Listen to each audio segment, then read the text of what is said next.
Volume 4. Chapter 74. The Villefort Family Vault. 2 days after, a considerable crowd was assembled, towards 10 o'clock in the morning, around the door of M. de Villefort's house, and a long file of mourning coaches and private carriages extended along the Faubourg Saint-Honoré and the Rue de la Pépinière. Among them was one of a very singular form, which appeared to have come from a distance. It was a kind of covered wagon, painted black, and was one of the first to arrive. Inquiry was made, and it was ascertained that, by a strange coincidence, this carriage contained the corpse of the Marquis de Saint-Méran, and that those who had come thinking to attend one funeral would follow too. Their number was great. The Marquis de Saint-Méran, one of the most zealous and faithful dignitaries of Louis XVIII. And King Charles X, had preserved a great number of friends, and these, added to the personages whom the usages of society gave Villefort a claim on, formed a considerable body. Due information was given to the authorities, and permission obtained that the 2 funerals should take place at the same time. A second hearse, decked with the same funereal pomp, was brought to M. de Villefort's door, and the coffin removed into it from the post-wagon. The 2 bodies were to be interred in the cemetery of Pelaquis, where M. de Villefort had long since had a tomb prepared for the reception of his family. The remains of poor Renée were already deposited there, and now, after 10 years of separation, her father and mother were to be reunited with her. The Parisians, always curious, always affected by funereal display, looked on with religious silence while the splendid procession accompanied to their last abode 2 of the number of the old aristocracy, the greatest protectors of commerce and sincere devotees to their principles.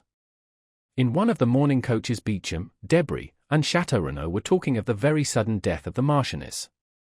I saw Madame de Saint-Méran only last year at Marseilles, when I was coming back from Algiers, said Château. She looked like a woman destined to live to be 100 years old, from her apparent sound health and great activity of mind and body. How old was she? Franz assured me, replied Albert, that she was 66 years old. But she has not died of old age, but of grief. It appears that since the death of the Marquis, which affected her very deeply, she has not completely recovered her reason. But of what disease, then, did she die? Asked Debray. It is said to have been a congestion of the brain, or apoplexy, which is the same thing, is it not? Nearly.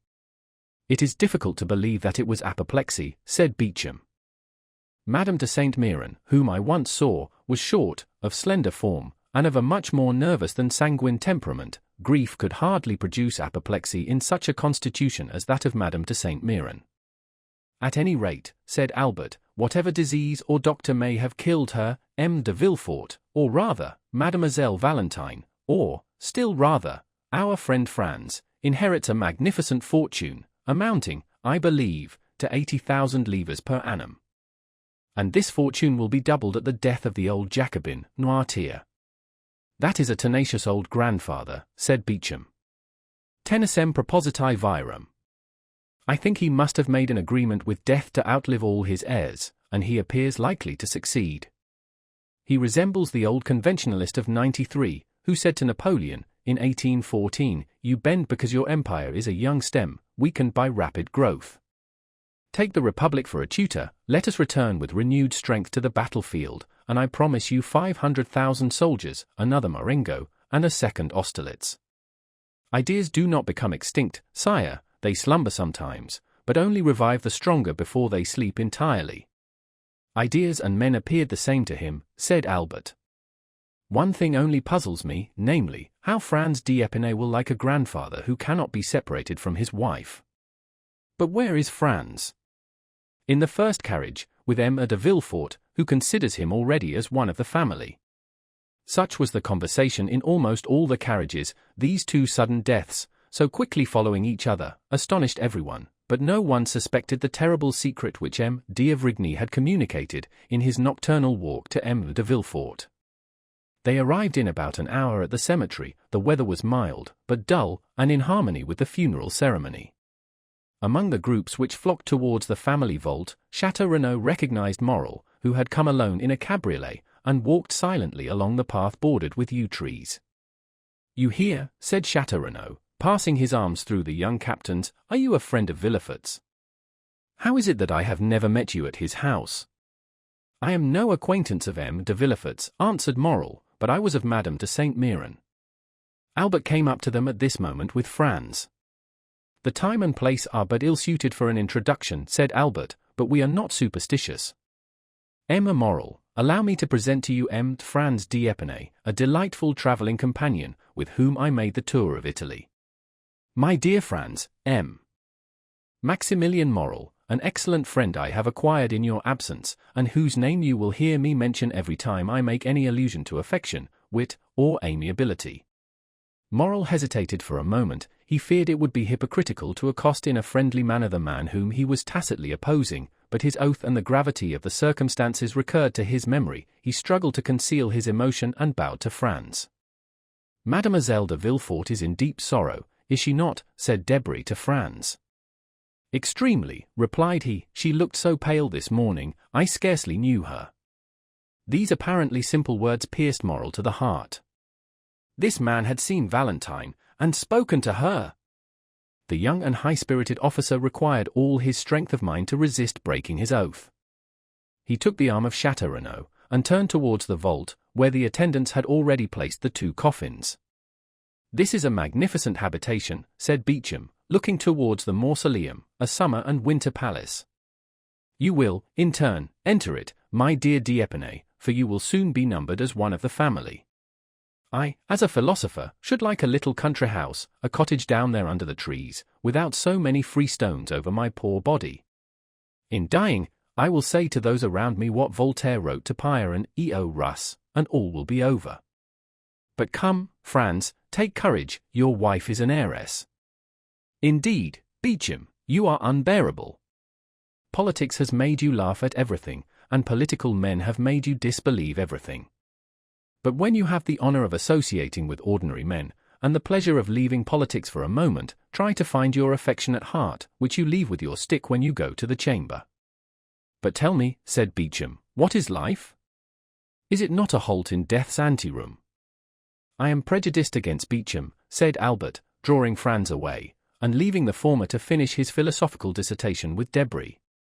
The Villefort vault formed a square of white stones, about 20 feet high. An interior partition separated the 2 families, and each apartment had its entrance door. Here were not, as in other tombs, ignoble drawers, one above another, where thrift bestows its dead and labels them like specimens in a museum. All that was visible within the bronze gates was a gloomy-looking room, separated by a wall from the vault itself. The 2 doors before mentioned were in the middle of this wall, and enclosed the Villefort and Saint Méran coffins.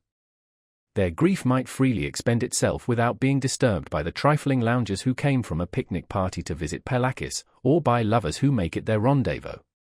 The 2 coffins were placed on trestles previously prepared for their reception in the right-hand crypt belonging to the Saint Méran family. Villefort, Franz, and a few near relatives alone entered the sanctuary. As the religious ceremonies had all been performed at the door, and there was no address given, the party all separated. Château, Albert, and Morrel went one way, and Debray and Beauchamp the other. Franz remained with M. de Villefort. At the gate of the cemetery Morrel made an excuse to wait. He saw Franz and M. de Villefort get into the same mourning coach, and thought this meeting foreboded evil. He then returned to Paris, and although in the same carriage with Château and Albert, he did not hear one word of their conversation. As Franz was about to take leave of M. de Villefort, "When shall I see you again?" said the latter. "At what time you please, sir," replied Franz. "As soon as possible." "I am at your command, sir. Shall we return together?" "If not unpleasant to you." "On the contrary, I shall feel much pleasure." Thus, the future father and son-in-law stepped into the same carriage, and Morrel, seeing them pass, became uneasy. Villefort and Franz returned to the Faubourg Saint-Honoré. The procureur, without going to see either his wife or his daughter, went at once to his study, and, offering the young man a chair, "M. d'Épinay," said he, "allow me to remind you at this moment, which is perhaps not so ill-chosen as at first sight may appear, for obedience to the wishes of the departed is the first offering which should be made at their tomb. Allow me then to remind you of the wish expressed by Madame de Saint Méran on her deathbed, that Valentine's wedding might not be deferred. You know the affairs of the deceased are in perfect order, and her will bequeaths to Valentine the entire property of the Saint Méran family. The notary showed me the documents yesterday, which will enable us to draw up the contract immediately. You may call on the notary, M. Deschamps, Place Beauvau, Faubourg Saint-Honoré, and you have my authority to inspect those deeds.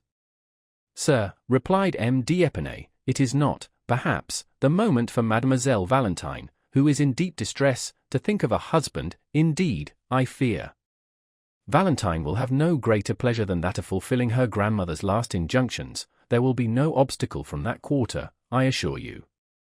In that case, replied Franz, as I shall raise none, you may make arrangements when you please. I have pledged my word, and shall feel pleasure and happiness in adhering to it. Then, said Villefort, nothing further is required. The contract was to have been signed 3 days since. We shall find it all ready, and can sign it today. But the morning, said Franz, hesitating. Don't be uneasy on that score, replied Villefort. No ceremony will be neglected in my house. Mademoiselle de Villefort may retire during the prescribed 3 months to her estate of Saint Méran. I say hers, for she inherits it today. There, after a few days, if you like, the civil marriage shall be celebrated without pomp or ceremony. Madame de Saint Méran wished her daughter should be married there. When that is over, you, sir, can return to Paris, while your wife passes the time of her mourning with her mother-in-law. As you please, sir, said Franz. Then, replied Emma de Villefort, have the kindness to wait half an hour. Valentine shall come down into the drawing-room. I will send for M. Deschamps. We will read and sign the contract before we separate, and this evening Madame de Villefort shall accompany Valentine to her estate, where we will rejoin them in a week. Sir, said Franz, I have one request to make. What is it? I wish Albert de Morcerf and Raoul de Château to be present at this signature. You know they are my witnesses. Half an hour will suffice to apprise them. Will you go for them yourself, or shall you send? I prefer going, sir. I shall expect you, then, in half an hour, Baron, and Valentine will be ready. Franz bowed and left the room. Scarcely had the door closed, when Emma de Villefort sent to tell Valentine to be ready in the drawing-room in half an hour, as he expected the notary and M. d'Épinay and his witnesses. The news caused a great sensation throughout the house. Madame de Villefort would not believe it, and Valentine was thunderstruck. She looked around for help, and would have gone down to her grandfather's room, but on the stairs she met Emma de Villefort, who took her arm and led her into the drawing-room. In the anteroom, Valentine met Barrois, and looked despairingly at the old servant. A moment later, Madame de Villefort entered the drawing-room with her little Edward. It was evident that she had shared the grief of the family, for she was pale and looked fatigued. She sat down, took Edward on her knees, and from time to time pressed this child, on whom her affections appeared centered, almost convulsively to her bosom. 2 carriages were soon heard to enter the courtyard. One was the notary's, the other, that of Franz and his friends. In a moment the whole party was assembled. Valentine was so pale one might trace the blue veins from her temples, round her eyes and down her cheeks. Franz was deeply affected. Château and Albert looked at each other with amazement. The ceremony which was just concluded had not appeared more sorrowful than did that which was about to begin. Madame de Villefort had placed herself in the shadow behind a velvet curtain, and as she constantly bent over her child, it was difficult to read the expression of her face. M. de Villefort was, as usual, unmoved.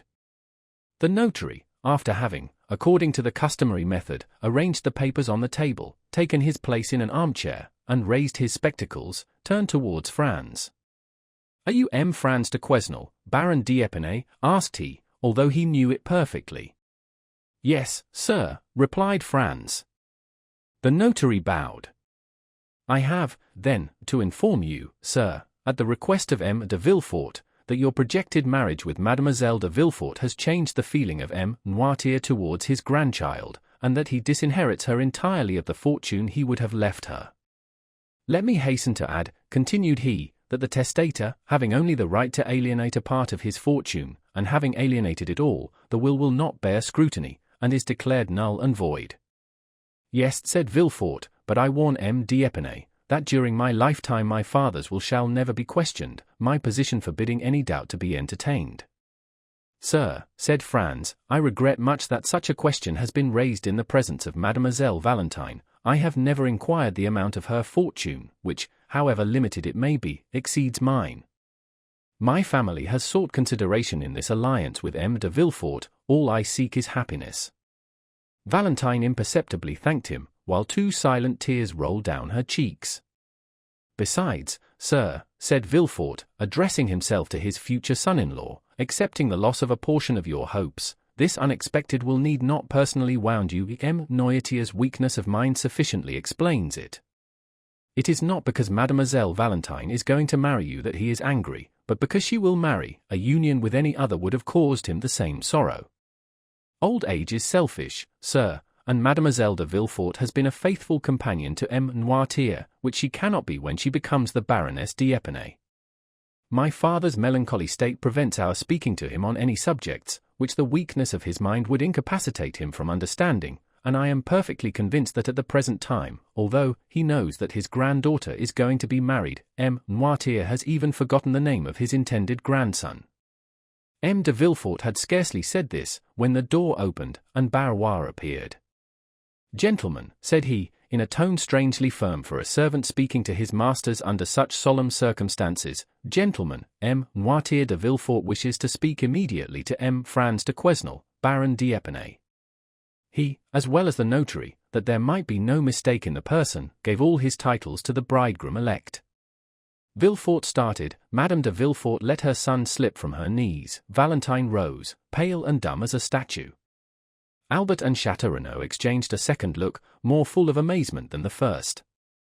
The notary looked at Villefort. "It is impossible," said the procureur. "M. d'Épinay cannot leave the drawing-room at present."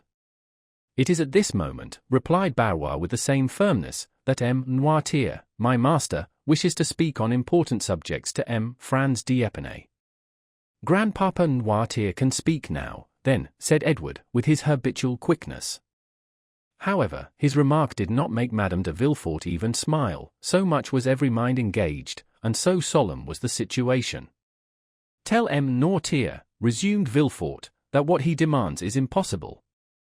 "Then, M. Noirtier gives notice to these gentlemen," replied Barrois, "that he will give orders to be carried to the drawing-room." Astonishment was at its height.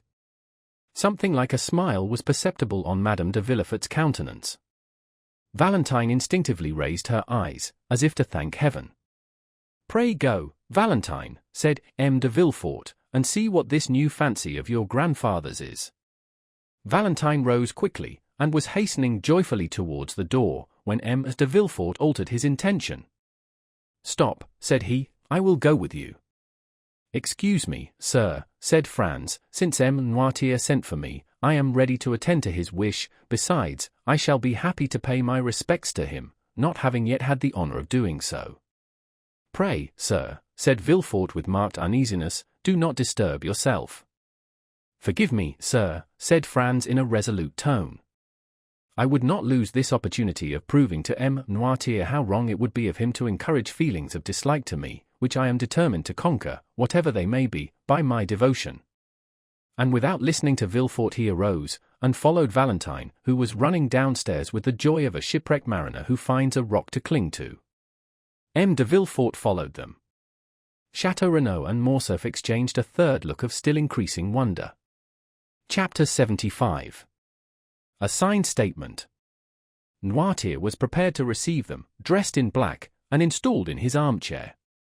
When the 3 persons he expected had entered, he looked at the door, which his valet immediately closed. "Listen," whispered Villefort to Valentine, who could not conceal her joy. "If M. Noirtier wishes to communicate anything which would delay your marriage, I forbid you to understand him." Valentine blushed, but did not answer. Villefort approached Noirtier. "Here is M. Franz d'Épinay," said he, "you requested to see him. We have all wished for this interview, and I trust it will convince you how ill-formed are your objections to Valentine's marriage." Noirtier answered only by a look which made Villefort's blood run cold. He motioned to Valentine to approach. In a moment, thanks to her habit of conversing with her grandfather, she understood that he asked for a key. Then his eye was fixed on the drawer of a small chest between the windows.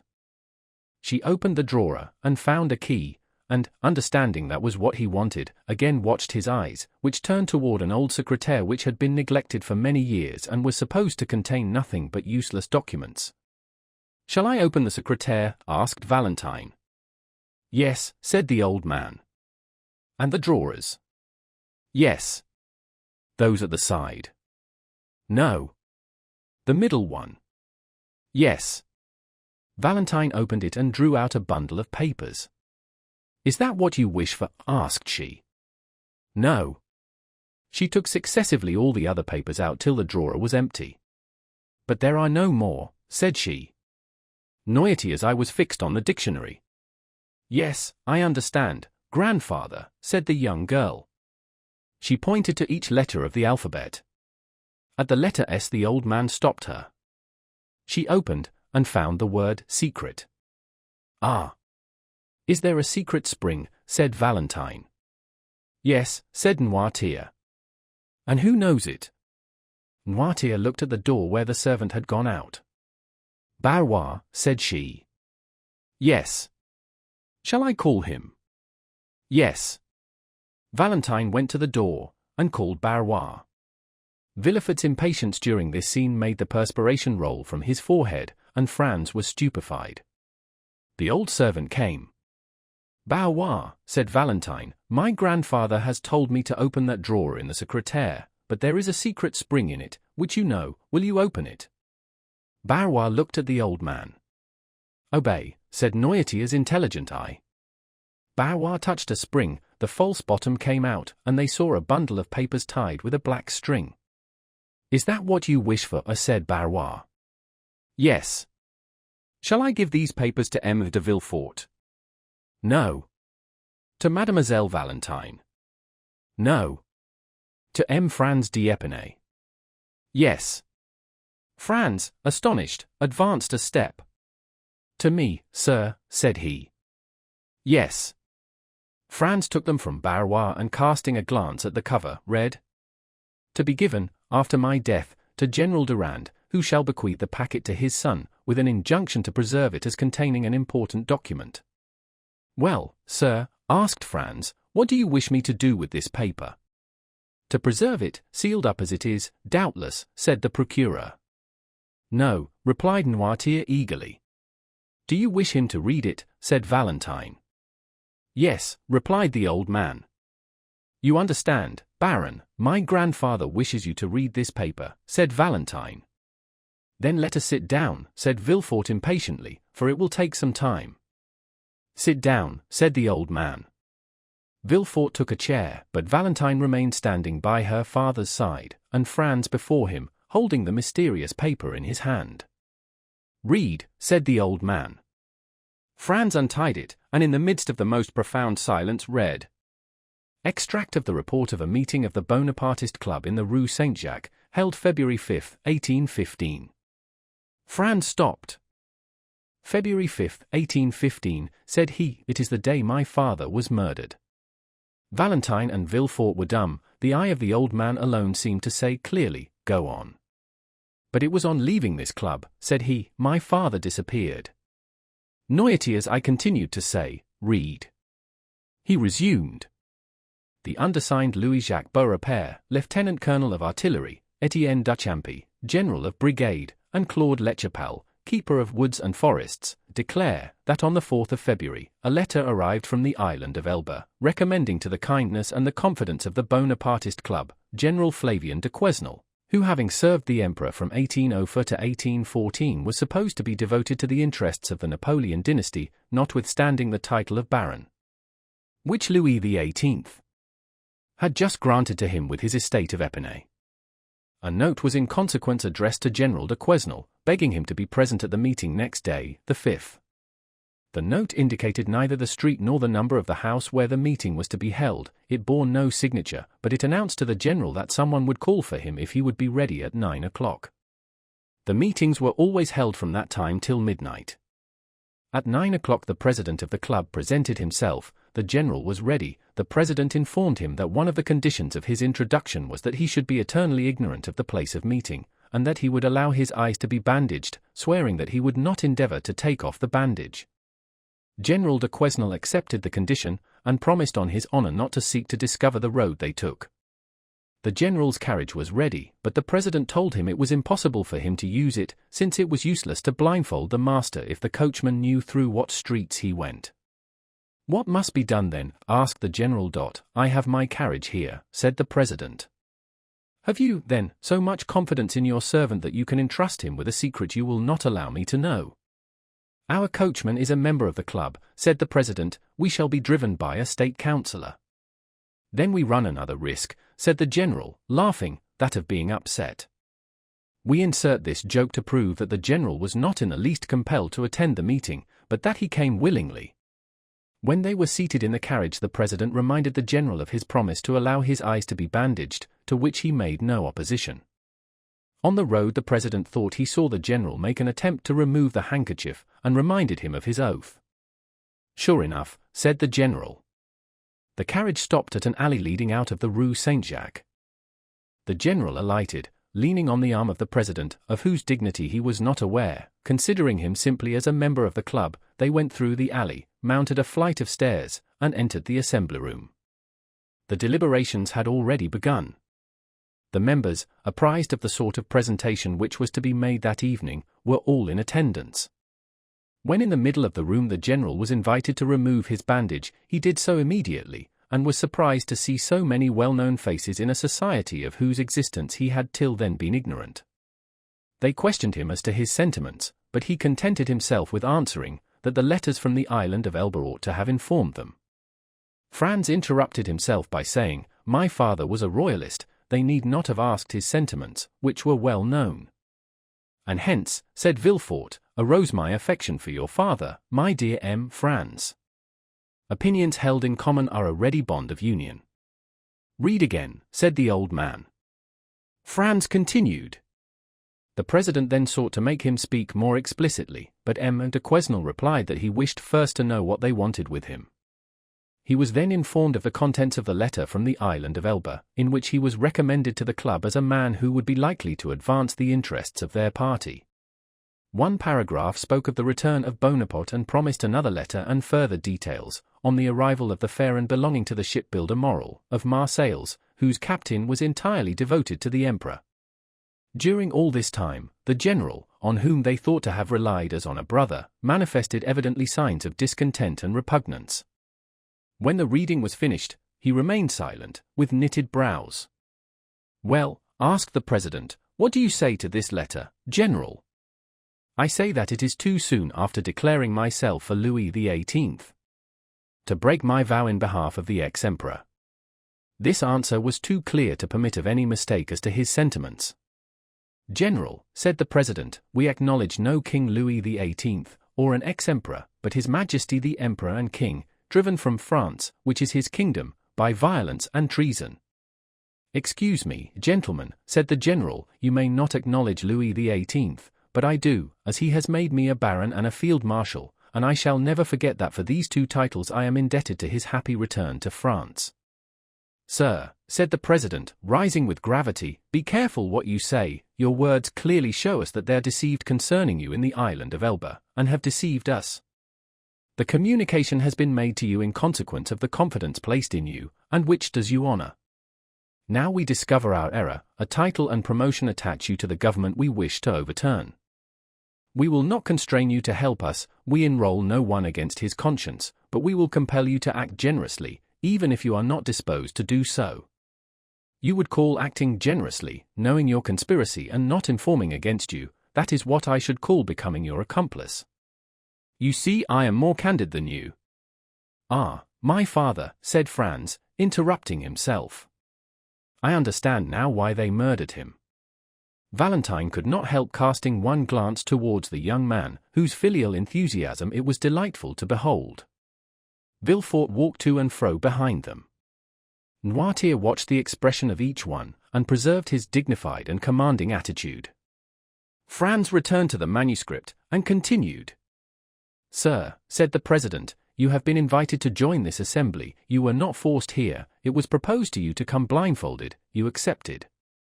When you complied with this twofold request you well knew we did not wish to secure the throne of Louis XVIII, or we should not take so much care to avoid the vigilance of the police.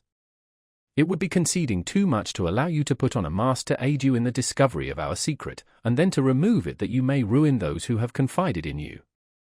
No, no, you must first say if you declare yourself for the king of a day who now reigns, or for His Majesty the Emperor. I am a royalist, replied the general. I have taken the oath of allegiance to Louis XVIII, and I will adhere to it. These words were followed by a general murmur, and it was evident that several of the members were discussing the propriety of making the general repent of his rashness. The president again arose, and having imposed silence, said, Sir, you are too serious and too sensible a man not to understand the consequences of our present situation, and your candor has already dictated to us the conditions which remain for us to offer you. The general, putting his hand on his sword, exclaimed, If you talk of honor, do not begin by disavowing its laws, and impose nothing by violence. And you, sir, continued the president, with a calmness still more terrible than the general's anger, I advise you not to touch your sword. The general looked around him with slight uneasiness, however he did not yield, but calling up all his fortitude, said, I will not swear. Then you must die, replied the president calmly. M. d'Épinay became very pale. He looked round him a second time. Several members of the club were whispering, and getting their arms from under their cloaks. General, said the president, do not alarm yourself, you are among men of honor who will use every means to convince you before resorting to the last extremity, but as you have said, you are among conspirators, you are in possession of our secret, and you must restore it to us.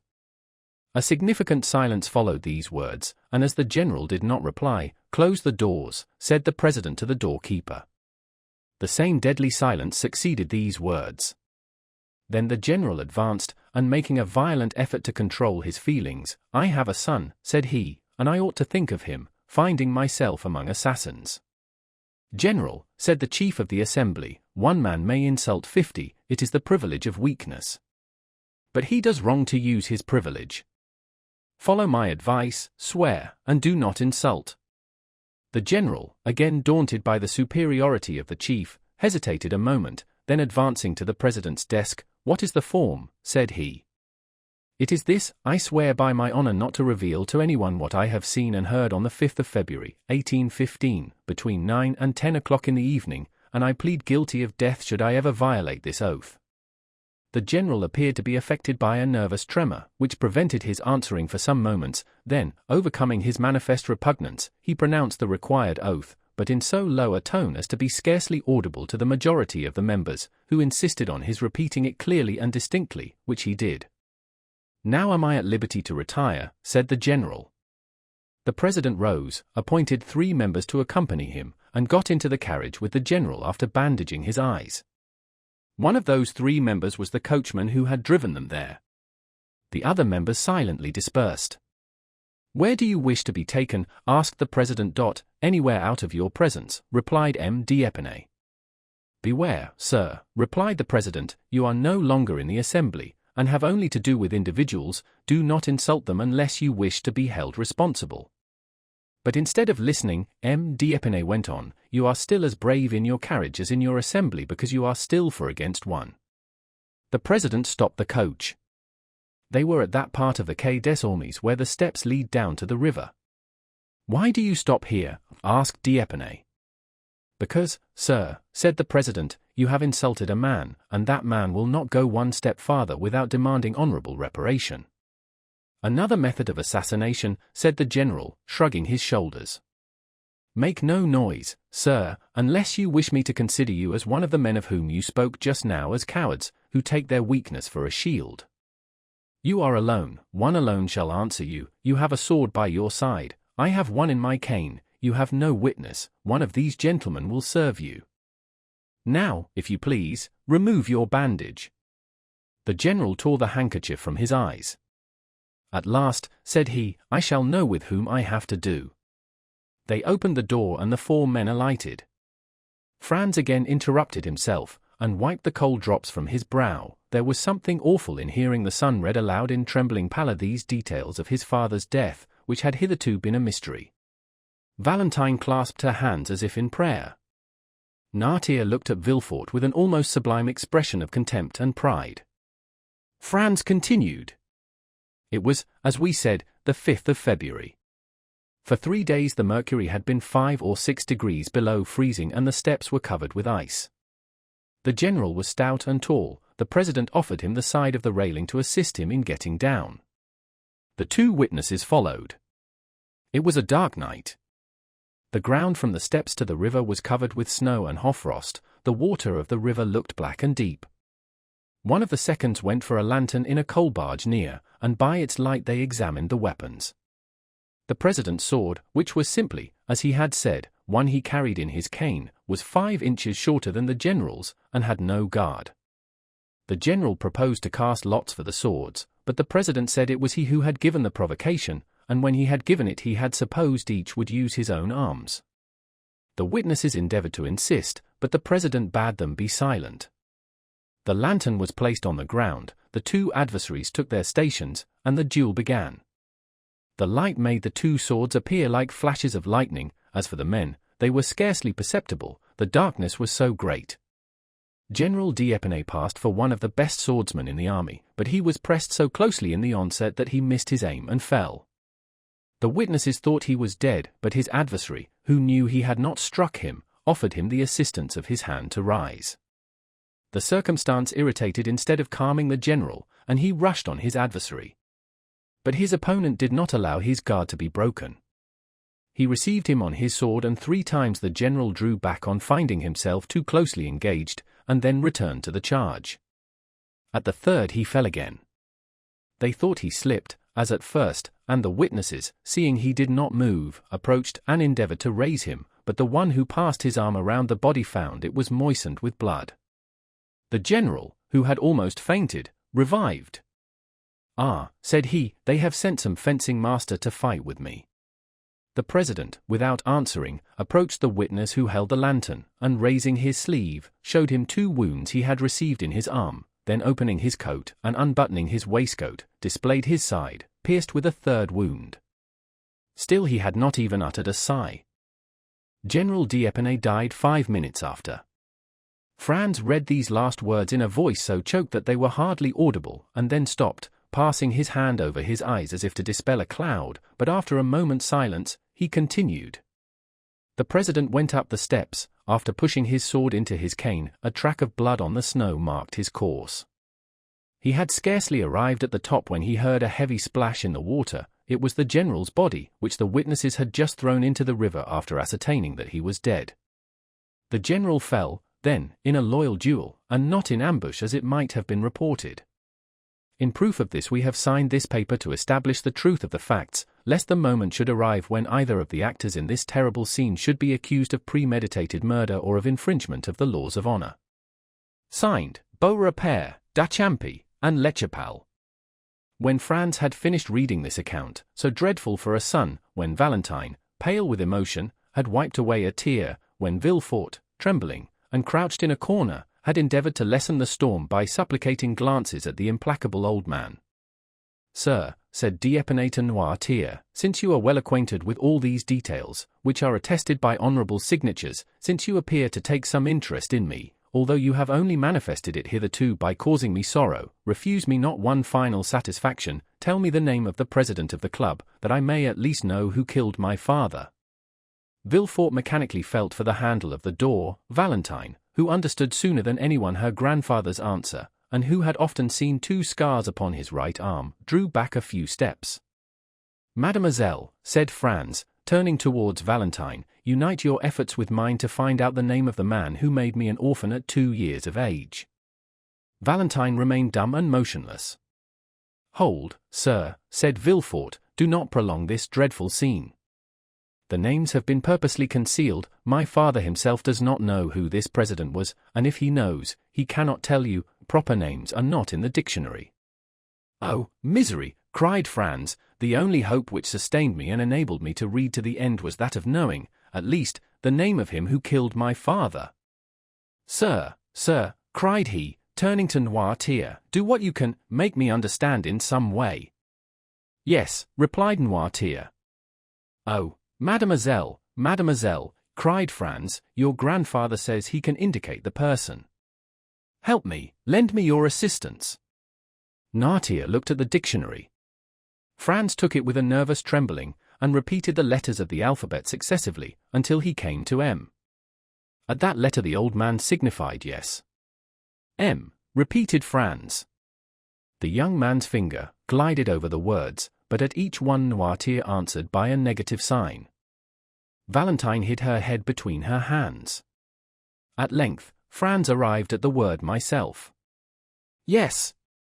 You, cried Franz, whose hair stood on end, you, M. Noirtier, you killed my father.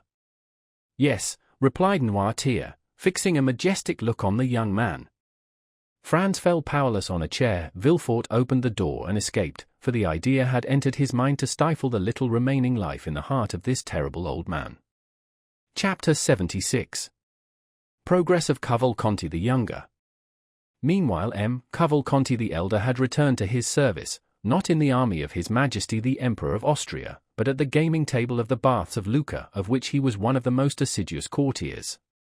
He had spent every farthing that had been allowed for his journey as a reward for the majestic and solemn manner in which he had maintained his assumed character of father.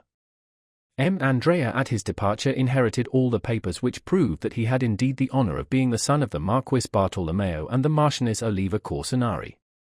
He was now fairly launched in that Parisian society which gives such ready access to foreigners, and treats them, not as they really are, but as they wish to be considered. Besides, what is required of a young man in Paris? To speak its language tolerably, to make a good appearance, to be a good gamester, and to pay in cash.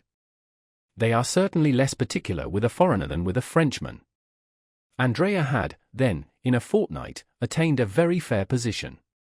He was called Count, he was said to possess 50,000 livres per annum, and his father's immense riches, buried in the quarries of Saravezza, were a constant theme. A learned man, before whom the last circumstance was mentioned as a fact, declared he had seen the quarries in question, which gave great weight to assertions hitherto somewhat doubtful, but which now assumed the garb of reality. Such was the state of society in Paris at the period we bring before our readers, when Monte Cristo went one evening to pay M. Danglars a visit. M. Danglars was out, but the Count was asked to go and see the Baroness, and he accepted the invitation.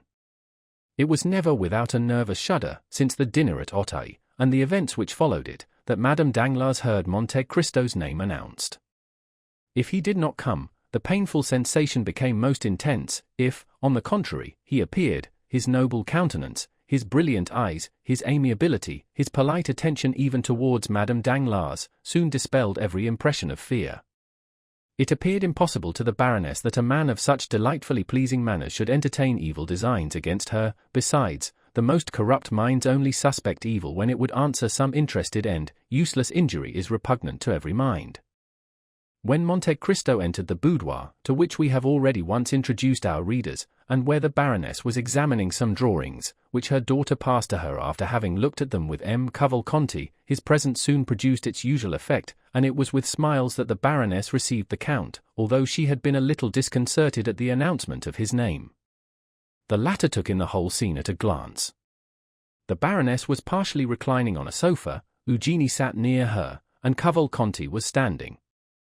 Cavalcanti, dressed in black, like one of Goethe's heroes, with varnished shoes and white silk open-worked stockings, passed a white and tolerably nice-looking hand through his light hair, and so displayed a sparkling diamond, that in spite of Monte Cristo's advice the vain young man had been unable to resist putting on his little finger. This movement was accompanied by killing glances at Mademoiselle Danglars, and by sighs launched in the same direction. Mademoiselle Danglars was still the same, cold, beautiful, and satirical. Not one of these glances, nor one sigh, was lost on her. They might have been said to fall on the shield of Minerva, which some philosophers assert protected sometimes the breast of Sappho. Eugénie bowed coldly to the Count, and availed herself of the first moment when the conversation became earnest to escape to her study, whence very soon two cheerful and noisy voices being heard in connection with occasional notes of the piano assured Monte Cristo that Mademoiselle Danglars preferred to his society and to that of M. Cavalcanti the company of Mademoiselle Louise d'Armilly, her singing teacher. It was then, especially while conversing with Madame Danglars, and apparently absorbed by the charm of the conversation, that the Count noticed M. Andrea Cavalcanti's solicitude, his manner of listening to the music at the door he dared not pass, and of manifesting his admiration. The banker soon returned. His first look was certainly directed towards Monte Cristo, but the second was for Andrea. As for his wife, he bowed to her, as some husbands do to their wives, but in a way that bachelors will never comprehend until a very extensive code is published on conjugal life. "Have not the ladies invited you to join them at the piano?" said Danglars to Andrea. "Alas, no, sir," replied Andrea with a sigh, still more remarkable than the former ones. Danglars immediately advanced towards the door and opened it.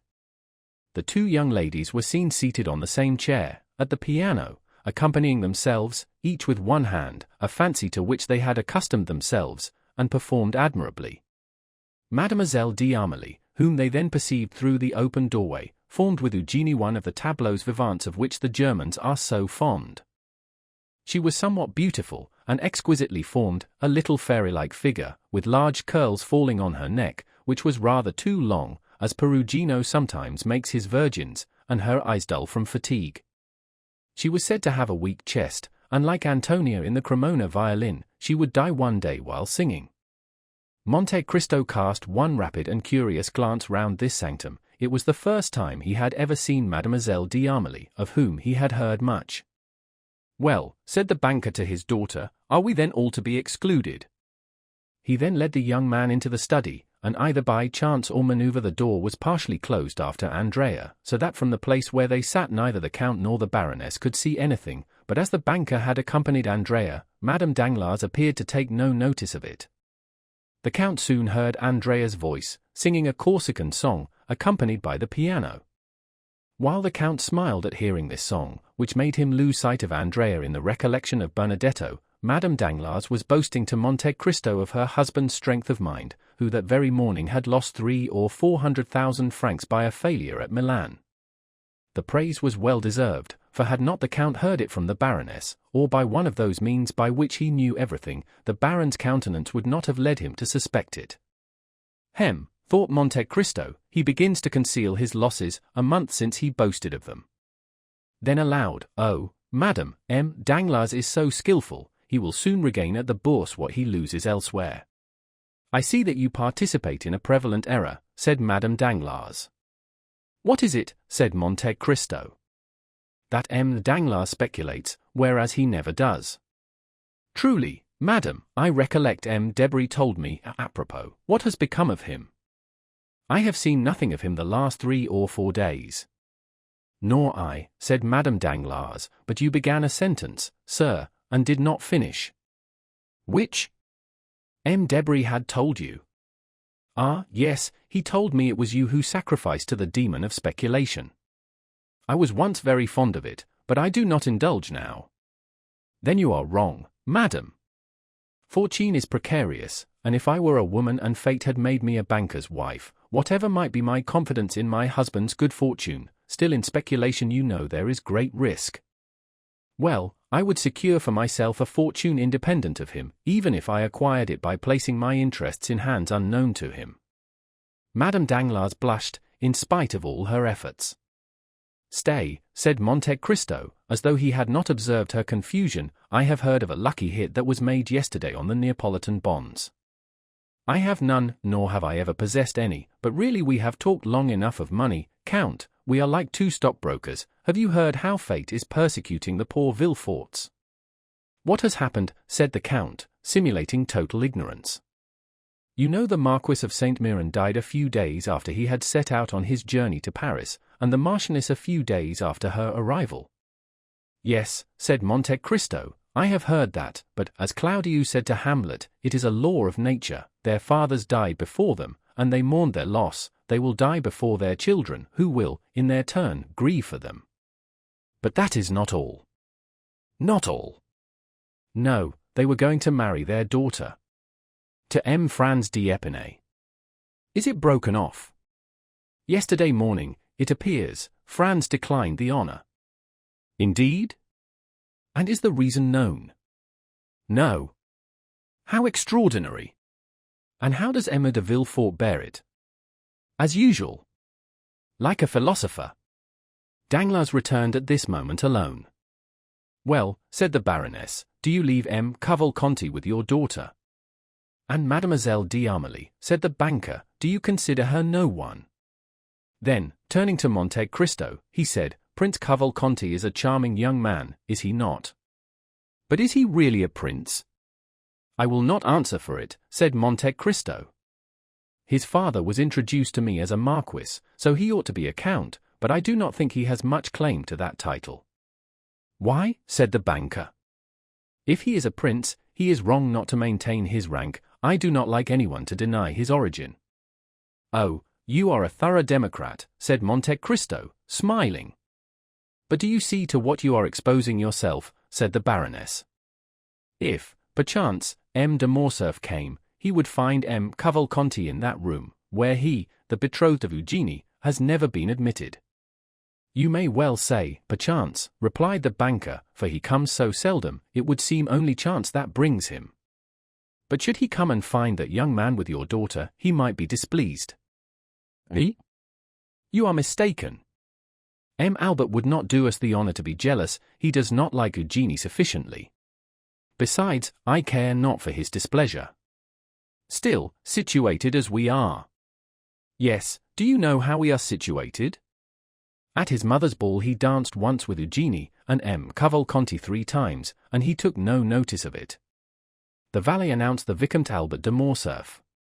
The Baroness rose hastily, and was going into the study, when Danglars stopped her. Let her alone, said he. She looked at him in amazement. Monte Cristo appeared to be unconscious of what passed. Albert entered, looking very handsome and in high spirits. He bowed politely to the Baroness, familiarly to Danglars, and affectionately to Monte Cristo. Then turning to the Baroness, may I ask how Mademoiselle Danglars is, said he. She is quite well, replied Danglars quickly, she is at the piano with M. Cavalcanti. Albert retained his calm and indifferent manner, he might feel perhaps annoyed, but he knew Monte Cristo's eye was on him. M. Cavalcanti has a fine tenor voice, said he, and Mademoiselle Eugenie a splendid soprano, and then she plays the piano like Thalberg. The concert must be a delightful one. They suit each other remarkably well, said Danglars.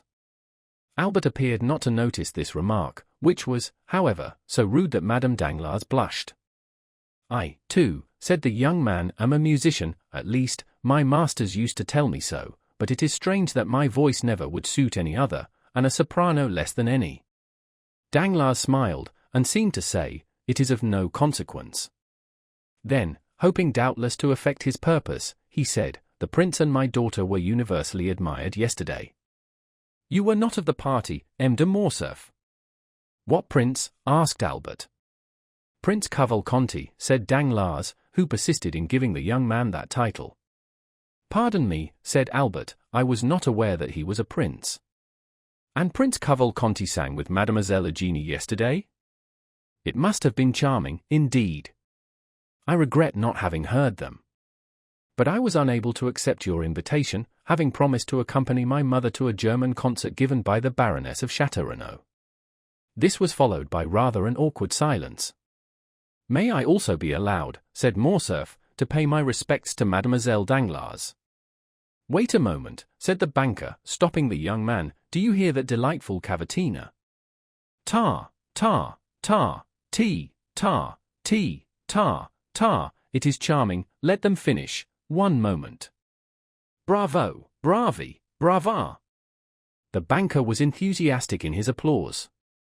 Indeed, said Albert, it is exquisite, it is impossible to understand the music of his country better than Prince Cavalcanti does. You said prince, did you not? But he can easily become one, if he is not already, it is no uncommon thing in Italy. But to return to the charming musicians, you should give us a treat, Danglars, without telling them there is a stranger. Ask them to sing one more song, it is so delightful to hear music in the distance, when the musicians are unrestrained by observation. Danglars was quite annoyed by the young man's indifference. He took Monte Cristo aside. What do you think of our lover? Said he. He appears cool. But, then your word is given. Yes, doubtless I have promised to give my daughter to a man who loves her, but not to one who does not. See him there, cold as marble and proud like his father. If he were rich, if he had Cavalcanti's fortune, that might be pardoned. Ma foi, I haven't consulted my daughter, but if she has good taste. Oh, said Monte Cristo, my fondness may blind me, but I assure you I consider Morcerf a charming young man who will render your daughter happy and will sooner or later attain a certain amount of distinction, and his father's position is good. Hem, said Danglars. Why do you doubt? The past, that obscurity on the past. But that does not affect the son. Very true. Now, I beg of you, don't go off your head. It's a month now that you have been thinking of this marriage, and you must see that it throws some responsibility on me, for it was at my house you met this young Cavalcanti, whom I do not really know at all. But I do. Have you made inquiry? Is there any need of that? Does not his appearance speak for him? And he is very rich. I am not so sure of that. And yet you said he had money. 50,000 livres, a mere trifle. He is well educated. Hem, said Monte Cristo in his turn. He is a musician. So are all Italians. Come, Count, you do not do that young man justice. Well, I acknowledge it annoys me, knowing your connection with the Morcerf family, to see him throw himself in the way. Danglars burst out laughing. What a Puritan you are, said he, that happens every day. But you cannot break it off in this way, the Morcerfs are depending on this union. Indeed. Positively. Then let them explain themselves, you should give the father a hint, you are so intimate with the family. Where the devil did you find out that? At their ball, it was apparent enough. Why, did not the Countess, the proud Mercedes, the disdainful Catalane, who will scarcely open her lips to her oldest acquaintances, take your arm, lead you into the garden, into the private walks, and remain there for half an hour? Ah, Baron, said Albert, you are not listening, what barbarism in a megalomaniac like you. Oh, don't worry about me, Sir Mocker, said Danglars, then turning to Monte Cristo he said. But will you undertake to speak to the father? Willingly, if you wish it. But let it be done explicitly and positively. If he demands my daughter, let him fix the day, declare his conditions, in short, let us either understand each other, or quarrel. You understand, no more delay. Yes, sir, I will give my attention to the subject. I do not say that I await with pleasure his decision, but I do await it. A banker must, you know, be a slave to his promise. And Danglars sighed as M. Cavalcanti had done half an hour before. Bravi! Bravo! Brava! Cried Morcerf, parodying the banker, as the selection came to an end.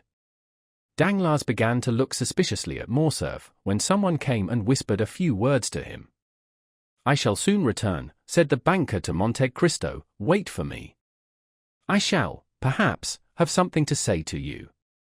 And he went out. The Baroness took advantage of her husband's absence to push open the door of her daughter's study, and Andrea, who was sitting before the piano with Mademoiselle Eugénie, started up like a jack-in-the-box. Albert bowed with a smile to Mademoiselle Danglars, who did not appear in the least disturbed, and returned his bow with her usual coolness. Cavalcanti was evidently embarrassed. He bowed to Morcerf, who replied with the most impertinent look possible. Then Albert launched out in praise of Mademoiselle Danglars' voice, and on his regret, after what he had just heard, that he had been unable to be present the previous evening. Cavalcanti, being left alone, turned to Monte Cristo. Come, said Madame Danglars, leave music and compliments, and let us go and take tea. Come, Louise, said Mademoiselle Danglars to her friend. They passed into the next drawing-room, where tea was prepared. Just as they were beginning, in the English fashion, to leave the spoons in their cups, the door again opened and Danglars entered, visibly agitated. Monte Cristo observed it particularly, and by a look asked the banker for an explanation. I have just received my courier from Greece, said Danglars. Ah, yes, said the Count, that was the reason of your running away from us. Yes. How is King Otho getting on? Asked Albert in the most sprightly tone. Danglars cast another suspicious look towards him without answering, and Monte Cristo turned away to conceal the expression of pity which passed over his features, but which was gone in a moment. We shall go together, shall we not? Said Albert to the Count. If you like, replied the latter. Albert could not understand the banker's look, and turning to Monte Cristo, who understood it perfectly, did you see, said he, how he looked at me? Yes, said the Count, but did you think there was anything particular in his look? Indeed, I did, and what does he mean by his news from Greece? How can I tell you? Because I imagine you have correspondents in that country. Monte Cristo smiled significantly. Stop, said Albert, here he comes. I shall compliment Mademoiselle Danglars on her cameo, while the father talks to you. If you compliment her at all, let it be on her voice, at least, said Monte Cristo. No, everyone would do that. My dear Viscount, you are dreadfully impertinent. Albert advanced towards Eugenie, smiling. Meanwhile, Danglars, stooping to Monte Cristo's ear, your advice was excellent, said he, there is a whole history connected with the names Fernand and Yanina. Indeed, said Monte Cristo. Yes, I will tell you all, but take away the young man, I cannot endure his presence. He is going with me. Shall I send the father to you? Immediately. Very well. The Count made a sign to Albert and they bowed to the ladies, and took their leave, Albert perfectly indifferent to Mademoiselle Danglars' contempt, Monte Cristo reiterating his advice to Madame Danglars on the prudence a banker's wife should exercise in providing for the future. M. Cavalcanti remained master of the field. Chapter 77. Haydée. Scarcely had the Count's horses cleared the angle of the boulevard, when Albert, turning towards the Count, burst into a loud fit of laughter, much too loud in fact not to give the idea of its being rather forced and unnatural. Well, said he, I will ask you the same question which Charles IX put to Catherine de' Medici, after the massacre of St. Bartholomew. How have I played my little part? To what do you allude? Asked Monte Cristo. To the installation of my rival at M. Danglars. What rival? Ma foi. What rival? Why, your protégé, M. Andrea Cavalcanti. Ah, no joking, Viscount, if you please, I do not patronize M. Andrea, at least, not as concerns M. Danglars. And you would be to blame for not assisting him, if the young man really needed your help in that quarter, but, happily for me, he can dispense with it. What, do you think he is paying his addresses? I am certain of it, his languishing looks and modulated tones when addressing Mademoiselle Danglars fully proclaim his intentions. He aspires to the hand of the proud Eugenie. What does that signify, so long as they favour your suit? But it is not the case, my dear Count, on the contrary. I am repulsed on all sides. What? It is so indeed, Mademoiselle Eugenie scarcely answers me, and Mademoiselle d'Armilly, her confidante, does not speak to me at all. But the father has the greatest regard possible for you, said Monte Cristo. He? Oh, no, he has plunged 1,000 daggers into my heart, tragedy weapons, I own, which instead of wounding sheathe their points in their own handles, but daggers which he nevertheless believed to be real and deadly. Jealousy indicates affection. True, but I am not jealous. He is. Of whom, or of Debray? No, of you. Of me? I will engage to say that before a week is past the door will be closed against me. You are mistaken, my dear Viscount. Prove it to me. Do you wish me to do so? Yes. Well, I am charged with the commission of endeavouring to induce the Comte de Morcerf to make some definite arrangement with the Baron. By whom are you charged? By the Baron himself. Oh, said Albert with all the cajolery of which he was capable. You surely will not do that, my dear Count. Certainly I shall, Albert, as I have promised to do it. Well, said Albert, with a sigh, it seems you are determined to marry me. I am determined to try and be on good terms with everybody, at all events, said Monte Cristo. But apropos of Debray, how is it that I have not seen him lately at the Baron's house? There has been a misunderstanding. What, with the Baroness? No, with the Baron. Has he perceived anything? Ah, that is a good joke. Do you think he suspects, said Monte Cristo with charming artlessness. Where have you come from, my dear Count, said Albert. From Congo, if you will. It must be farther off than even that. But what do I know of your Parisian husbands? Oh, my dear Count, husbands are pretty much the same everywhere. An individual husband of any country is a pretty fair specimen of the whole race. But then, what can have led to the quarrel between Danglars and Debray? They seem to understand each other so well, said Monte Cristo with renewed energy. Ah, now you are trying to penetrate into the mysteries of Isis, in which I am not initiated. When Andrea Cavalcanti has become one of the family, you can ask him that question. The carriage stopped. Here we are, said Monte Cristo. It is only 10:30. Come in. Certainly, I will. My carriage shall take you back. No, thank you, I gave orders for my coupé to follow me. There it is, then, said Monte Cristo, as he stepped out of the carriage. They both went into the house. The drawing-room was lighted up. They went in there. You will make tea for us, Baptistin, said the Count. Baptistin left the room without waiting to answer, and in 2 seconds reappeared, bringing on a tray all that his master had ordered, ready prepared, and appearing to have sprung from the ground, like the repasts which we read of in fairy tales. Really, my dear Count, said Morcerf, what I admire in you is, not so much your riches, for perhaps there are people even wealthier than yourself, nor is it only your wit, for Beaumarchais might have possessed as much, but it is your manner of being served, without any questions, in a moment, in a second. It is as if they guessed what you wanted by your manner of ringing, and made a point of keeping everything you can possibly desire in constant readiness. What you say is perhaps true, they know my habits. For instance, you shall see, how do you wish to occupy yourself during tea time? Foi, I should like to smoke. Monte Cristo took the gong and struck it once. In about the space of a second a private door opened, and Ali appeared, bringing 2 chibouks filled with excellent latakia. It is quite wonderful, said Albert. Oh no, it is as simple as possible, replied Monte Cristo. Ali knows I generally smoke while I am taking my tea or coffee. He has heard that I ordered tea, and he also knows that I brought you home with me. When I summoned him he naturally guessed the reason of my doing so, and as he comes from a country where hospitality is especially manifested through the medium of smoking, he naturally concludes that we shall smoke in company, and therefore brings 2 chibouks instead of 1, and now the mystery is solved. Certainly you give a most commonplace air to your explanation, but it is not the less true that you are. But what do I hear? And Morcerf inclined his head towards the door, through which sounds seemed to issue resembling those of a guitar. Foi, my dear Viscount, you are fated to hear music this evening. You have only escaped from Mademoiselle Danglars' piano, to be attacked by Haydée's guzzler. Haydée, what an adorable name! Are there, then, really women who bear the name of Haydée anywhere but in Byron's poems? Certainly there are.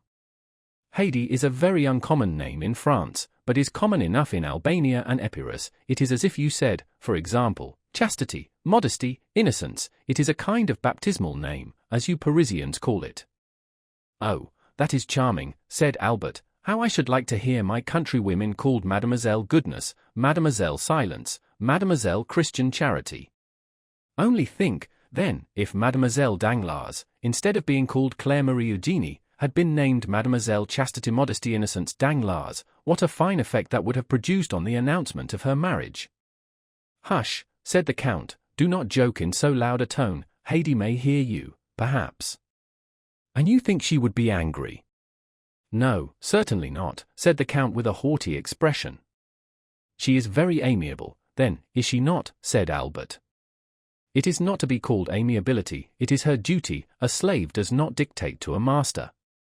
Come, you are joking yourself now.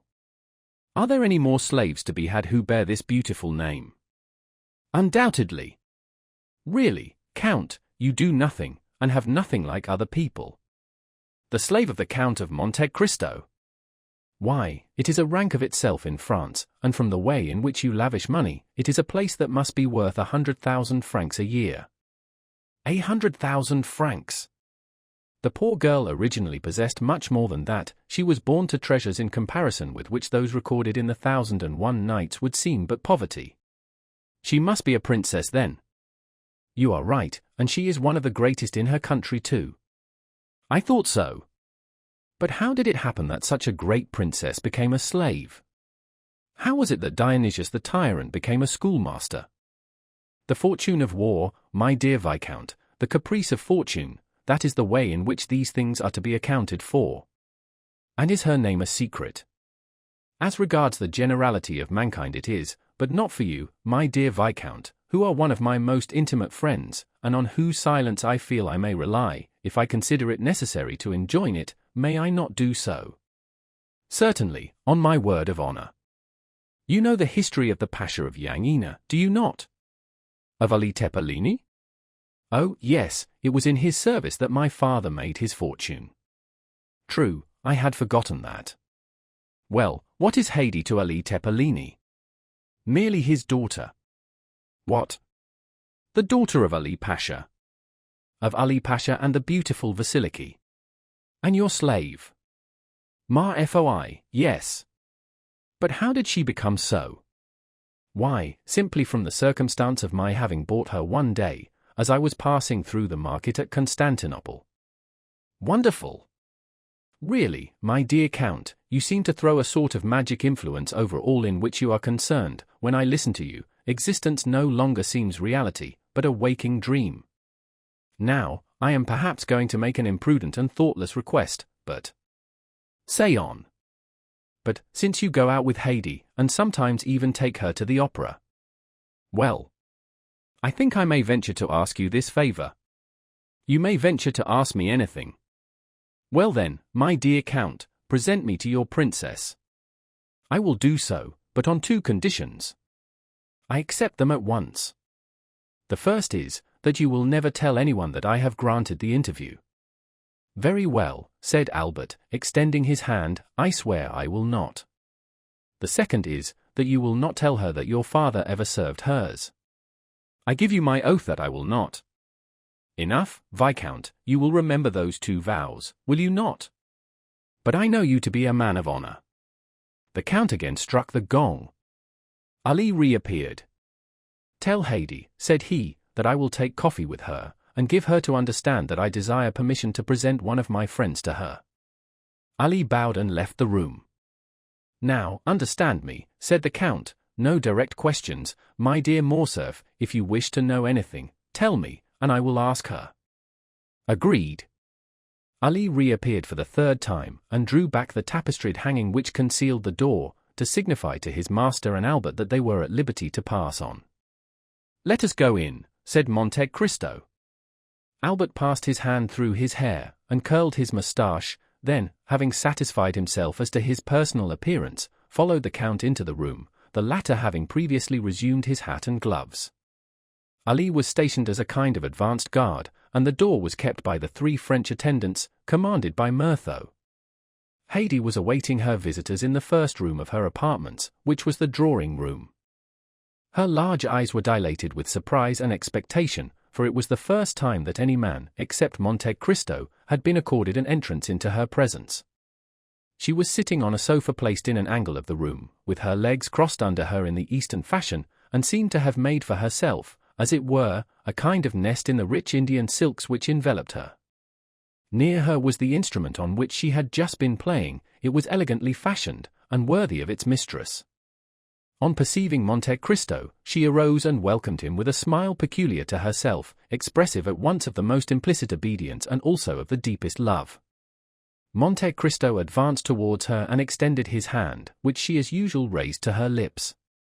Albert had proceeded no farther than the door, where he remained rooted to the spot, being completely fascinated by the sight of such surpassing beauty, beheld as it was for the first time, and of which an inhabitant of more northern climes could form no adequate idea. "Whom do you bring?" asked the young girl in Romaic, of Monte Cristo. "Is it a friend, a brother, a simple acquaintance, or an enemy?" "A friend," said Monte Cristo in the same language. "What is his name?" "Count Albert. It is the same man whom I rescued from the hands of the banditti at Rome." "In what language would you like me to converse with him?" Monte Cristo turned to Albert. "Do you know modern Greek?" asked he. "Alas! No," said Albert, "nor even ancient Greek, my dear Count. Never had Homer or Plato a more unworthy scholar than myself." Then, said Haydée, proving by her remark that she had quite understood Monte Cristo's question and Albert's answer, then I will speak either in French or Italian, if my lord so wills it. Monte Cristo reflected one instant. You will speak in Italian, said he.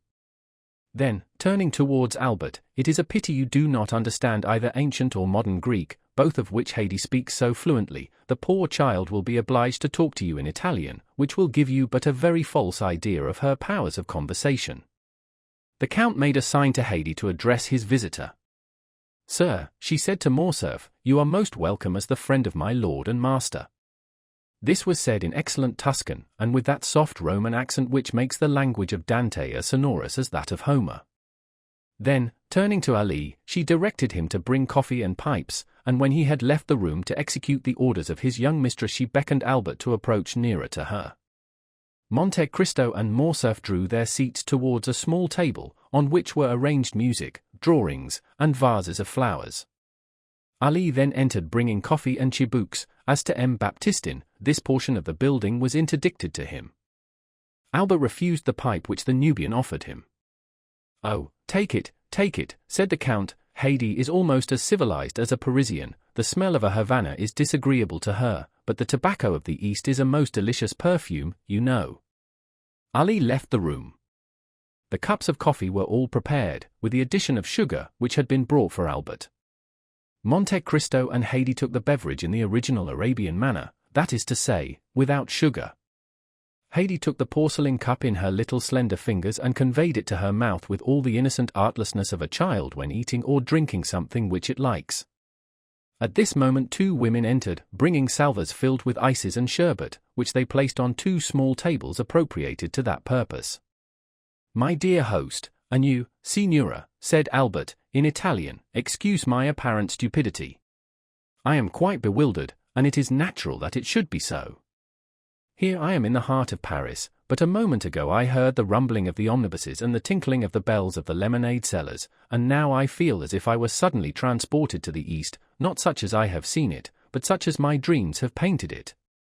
Oh, Signora, if I could but speak Greek, your conversation, added to the fair scene which surrounds me, would furnish an evening of such delight as it would be impossible for me ever to forget. I speak sufficient Italian to enable me to converse with you, sir, said Haydée quietly, and if you like what is Eastern, I will do my best to secure the gratification of your tastes while you are here.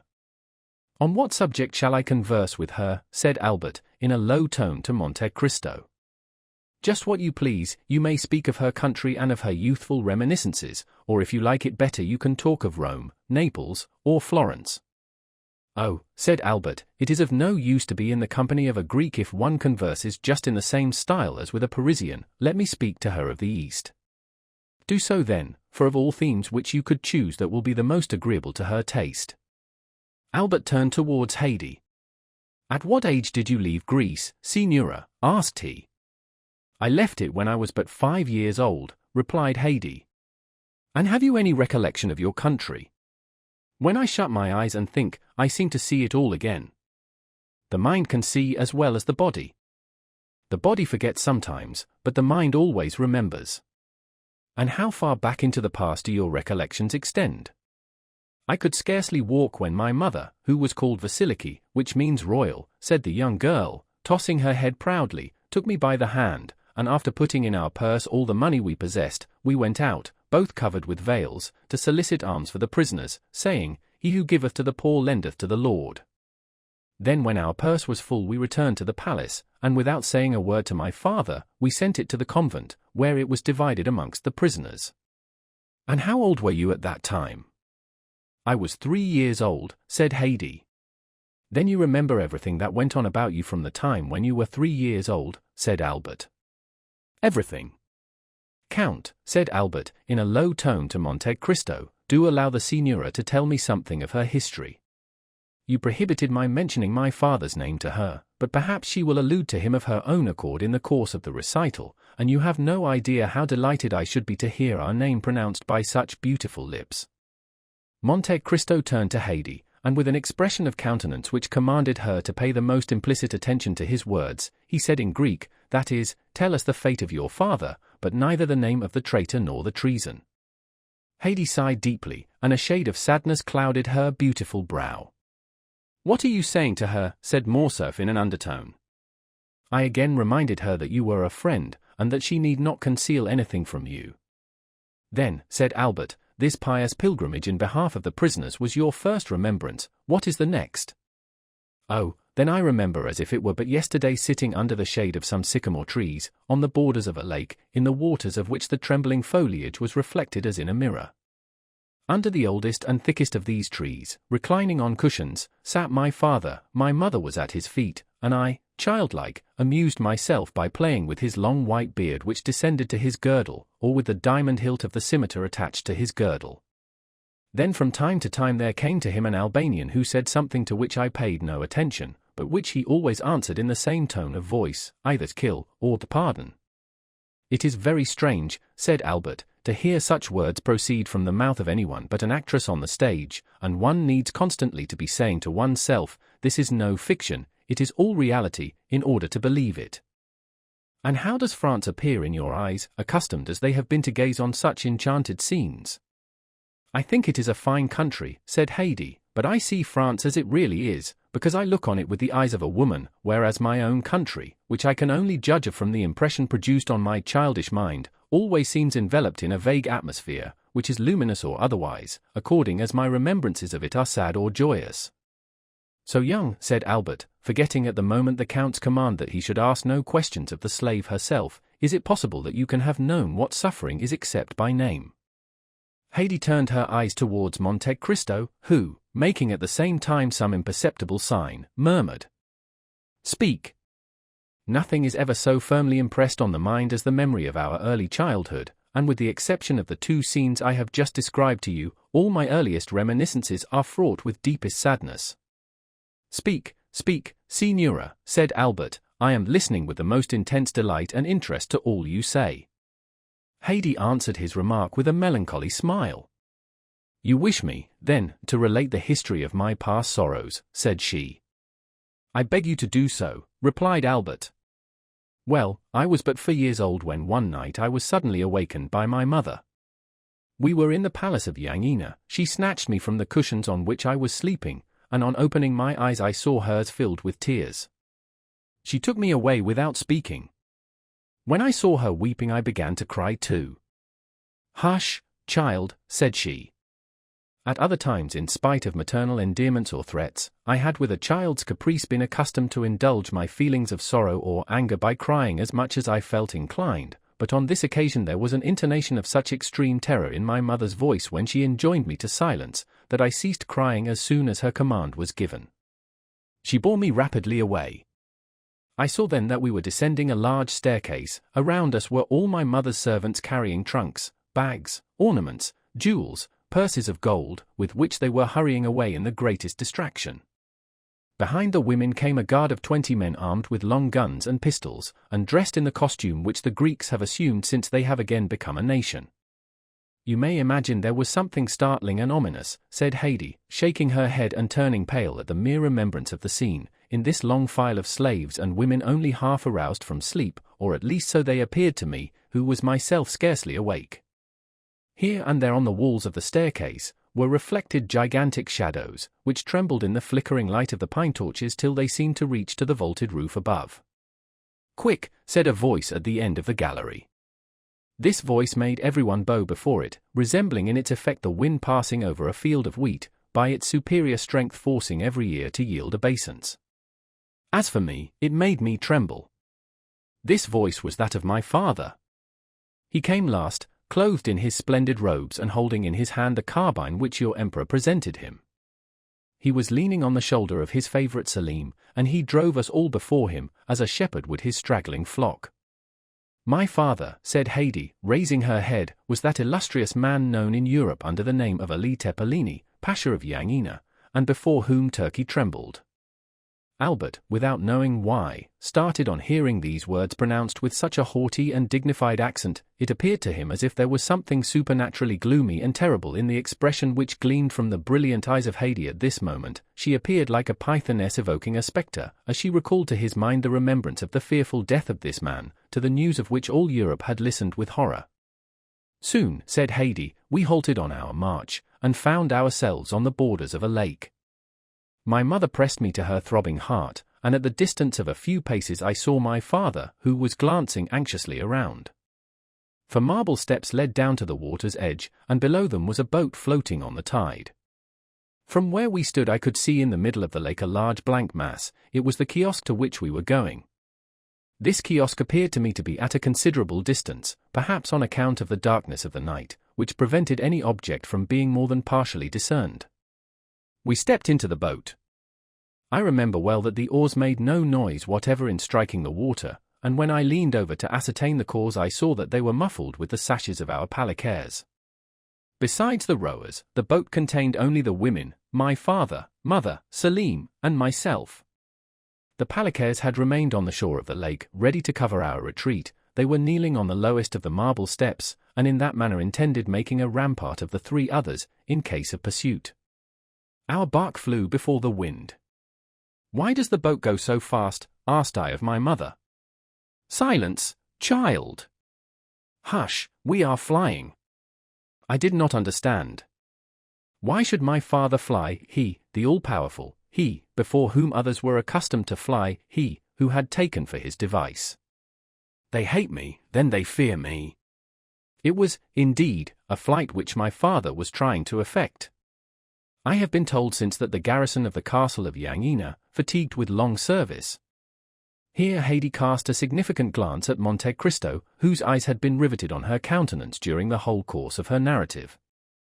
The young girl then continued, speaking slowly, like a person who is either inventing or suppressing some feature of the history which he is relating. "You were saying, Signora," said Albert, who was paying the most implicit attention to the recital, that the garrison of Yangina, fatigued with long service, had treated with the Seraskier Korchid, who had been sent by the Sultan to gain possession of the person of my father. It was then that Ali Tepelini, after having sent to the Sultan a French officer in whom he reposed great confidence, resolved to retire to the asylum which he had long before prepared for himself, and which he called Cataphigian, or the Refuge. "And this officer?" asked Albert. "Do you remember his name, Signora?" Monte Cristo exchanged a rapid glance with the young girl, which was quite unperceived by Albert. "No," said she, "I do not remember it just at this moment, but if it should occur to me presently, I will tell you." Albert was on the point of pronouncing his father's name, when Monte Cristo gently held up his finger in token of reproach. The young man recollected his promise, and was silent. It was towards this kiosk that we were rowing. A ground floor, ornamented with arabesques, bathing its terraces in the water, and another floor, looking on the lake, was all which was visible to the eye. But beneath the ground floor, stretching out into the island, was a large subterranean cavern, to which my mother, myself, and the women were conducted. In this place were together 60,000 pouches and 200 barrels. The pouches contained 25 million of money in gold, and the barrels were filled with 30,000 pounds of gunpowder. Near the barrels stood Selim, my father's favorite, whom I mentioned to you just now. He stood watch day and night with a lance provided with a lighted slow match in his hand, and he had orders to blow up everything, kiosk, guards, women, gold, and Ali Tepelini himself, at the first signal given by my father. I remember well that the slaves, convinced of the precarious tenure on which they held their lives, passed whole days and nights in praying, crying, and groaning. As for me, I can never forget the pale complexion and black eyes of the young soldier, and whenever the angel of death summons me to another world, I am quite sure I shall recognize Selim. I cannot tell you how long we remained in this state. At that period I did not even know what time meant.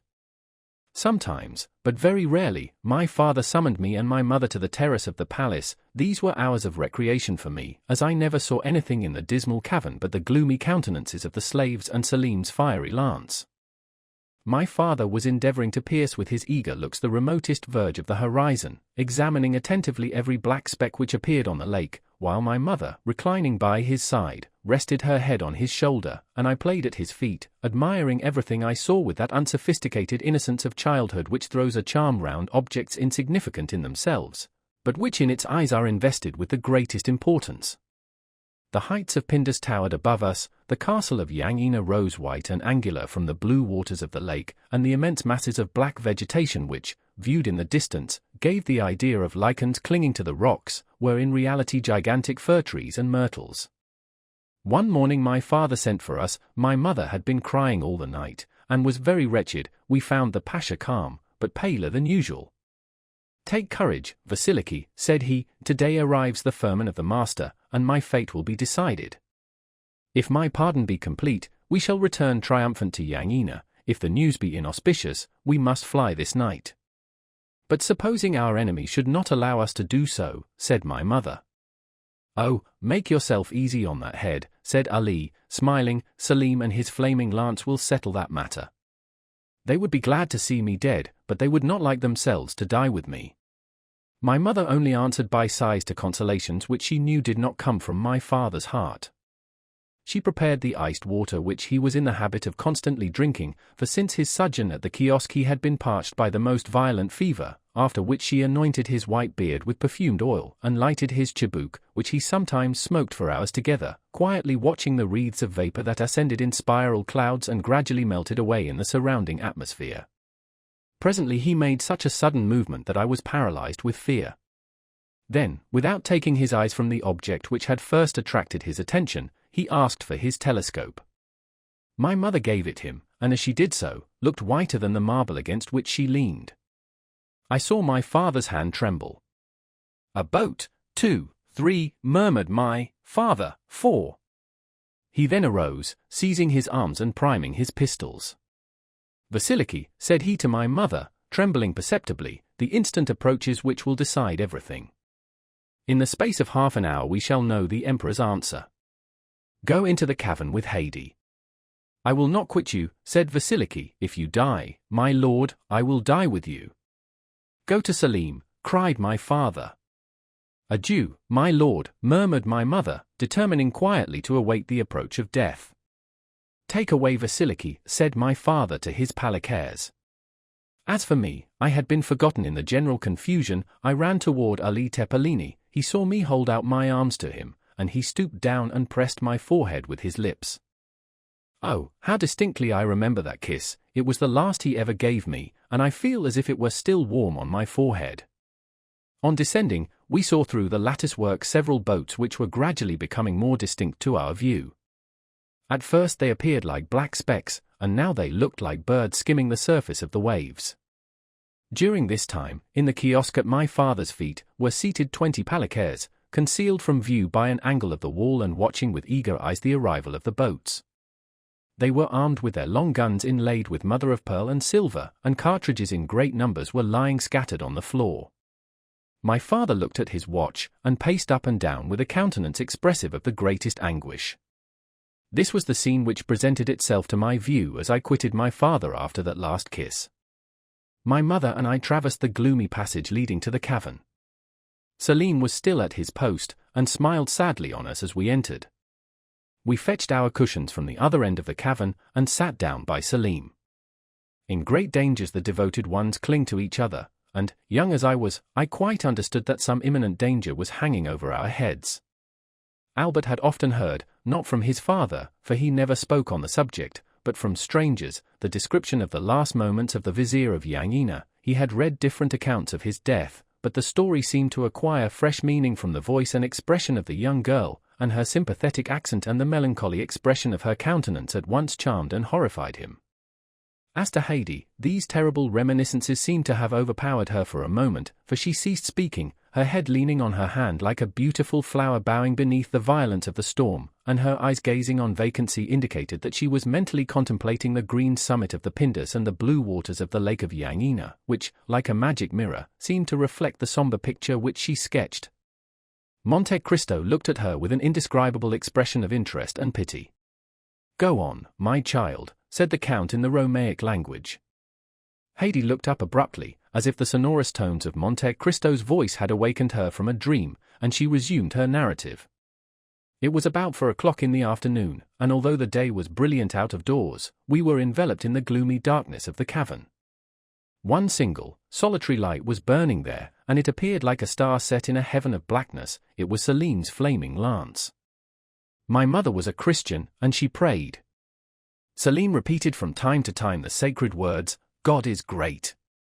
However, my mother had still some hope.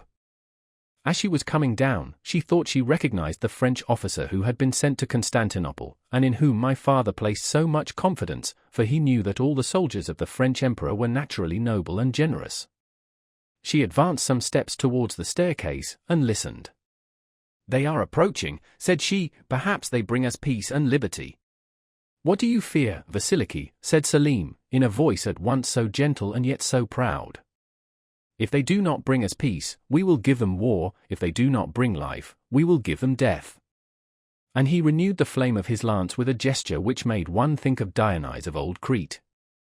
But I, being only a little child, was terrified by this undaunted courage, which appeared to me both ferocious and senseless, and I recoiled with horror from the idea of the frightful death amidst fire and flames which probably awaited us. My mother experienced the same sensations, for I felt her tremble. "Mamma, mamma," said I, "are we really to be killed?" And at the sound of my voice the slaves redoubled their cries and prayers and lamentations. "My child," said Vasiliki, "may God preserve you from ever wishing for that death which today you so much dread." Then, whispering to Selim, she asked what were her master's orders. "If he send me his poniard, it will signify that the emperor's intentions are not favorable, and I am to set fire to the powder. If, on the contrary, he send me his ring, it will be a sign that the emperor pardons him, and I am to extinguish the match and leave the magazine untouched." "My friend," said my mother, "when your master's orders arrive, if it is the poniard which he sends, instead of dispatching us by that horrible death which we both so much dread, you will mercifully kill us with this same poniard, will you not?" "Yes, Vasiliki," replied Selim tranquilly. Suddenly we heard loud cries, and, listening, discerned that they were cries of joy. The name of the French officer who had been sent to Constantinople resounded on all sides amongst our palanquins. It was evident that he brought the answer of the emperor, and that it was favorable. "And do you not remember the Frenchman's name?" said Morcerf, quite ready to aid the memory of the narrator. Monte Cristo made a sign to him to be silent. "I do not recollect it," said Haydée.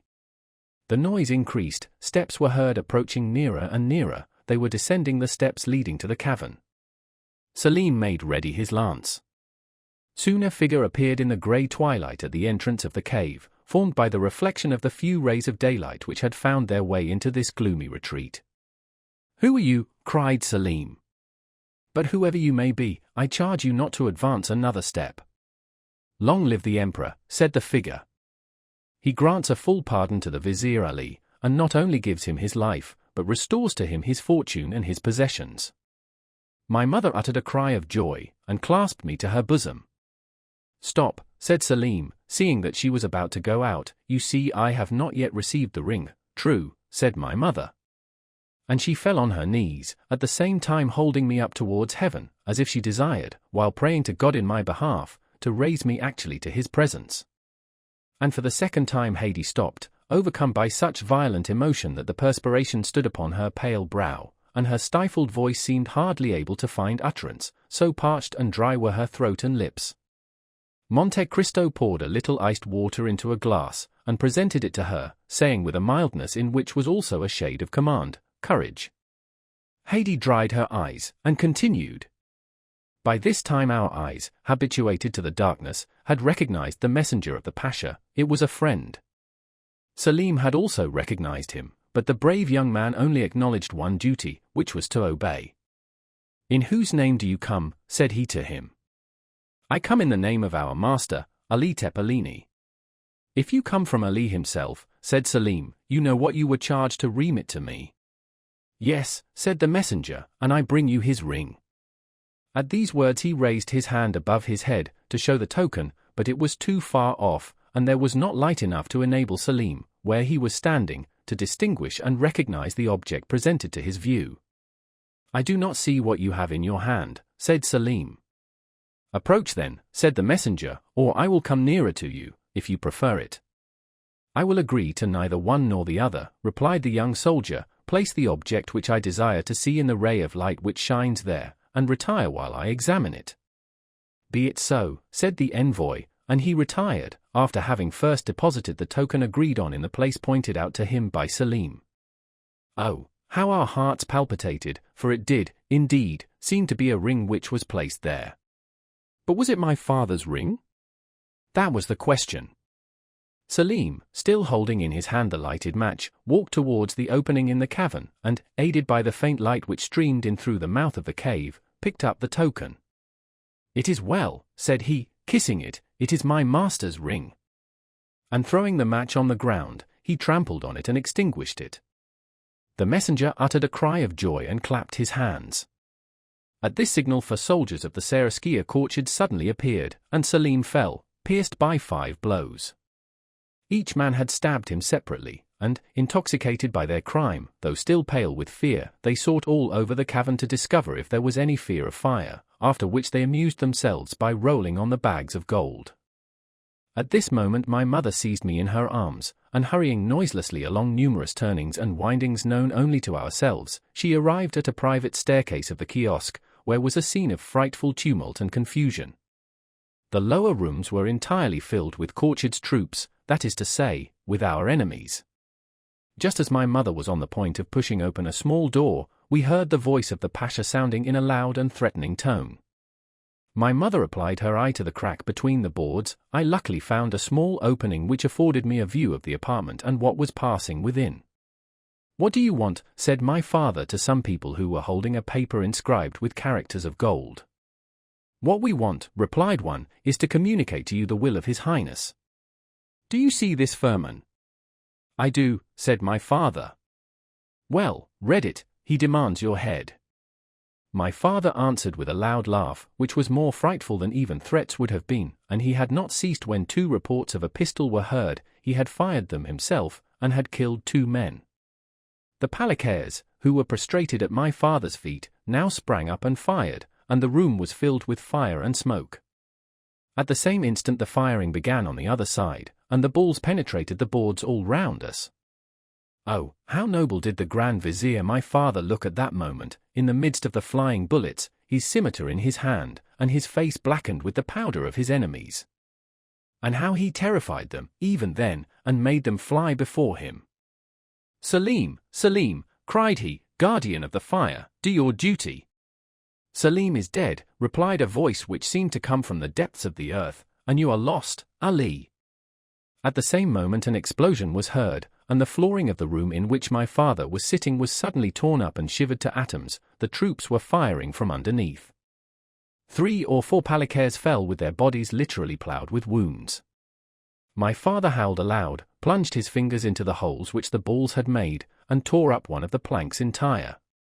But immediately through this opening 20 more shots were fired, and the flame, rushing up like fire from the crater of a volcano, soon reached the tapestry, which it quickly devoured. In the midst of all this frightful tumult and these terrific cries, 2 reports, fearfully distinct, followed by 2 shrieks more heartrending than all, froze me with terror. These 2 shots had mortally wounded my father, and it was he who had given utterance to these frightful cries. However, he remained standing, clinging to a window. My mother tried to force the door, that she might go and die with him, but it was fastened on the inside. All around him were lying the Palicaires, writhing in convulsive agonies, while 2 or 3 who were only slightly wounded were trying to escape by springing from the windows. At this crisis the whole flooring suddenly gave way, my father fell on one knee, and at the same moment 20 hands were thrust forth, armed with sabres, pistols, and poniards. 20 blows were instantaneously directed against one man, and my father disappeared in a whirlwind of fire and smoke kindled by these demons, and which seemed like hell itself opening beneath his feet. I felt myself fall to the ground. My mother had fainted. Hades' arms fell by her side, and she uttered a deep groan, at the same time looking towards the Count as if to ask if he were satisfied with her obedience to his commands. Monte Cristo arose and approached her, took her hand, and said to her in Romaic, "Calm yourself, my dear child, and take courage in remembering that there is a God who will punish traitors." "It is a frightful story, Count," said Albert, terrified at the paleness of Hades' countenance, "and I reproach myself now for having been so cruel and thoughtless in my request." "Oh, it is nothing," said Monte Cristo. Then, patting the young girl on the head, he continued, "Hades is very courageous, and she sometimes even finds consolation in the recital of her misfortunes." "Because, my lord," said Hades eagerly, "my miseries recall to me the remembrance of your goodness." Albert looked at her with curiosity, for she had not yet related what he most desired to know, how she had become the slave of the Count. Haydée saw at a glance the same expression pervading the countenances of her two auditors. She continued. When my mother recovered her senses we were before the Seraskier. Kill, said she, but spare the honor of the widow of Ali. It is not to me to whom you must address yourself, said Courchid. To whom, then? To your new master. Who and where is he? He is here. And Courchid pointed out one who had more than any contributed to the death of my father, said Haydée, in a tone of chastened anger. Then, said Albert, you became the property of this man. No, replied Haydée, he did not dare to keep us, so we were sold to some slave merchants who were going to Constantinople. We traversed Greece, and arrived half dead at the imperial gates.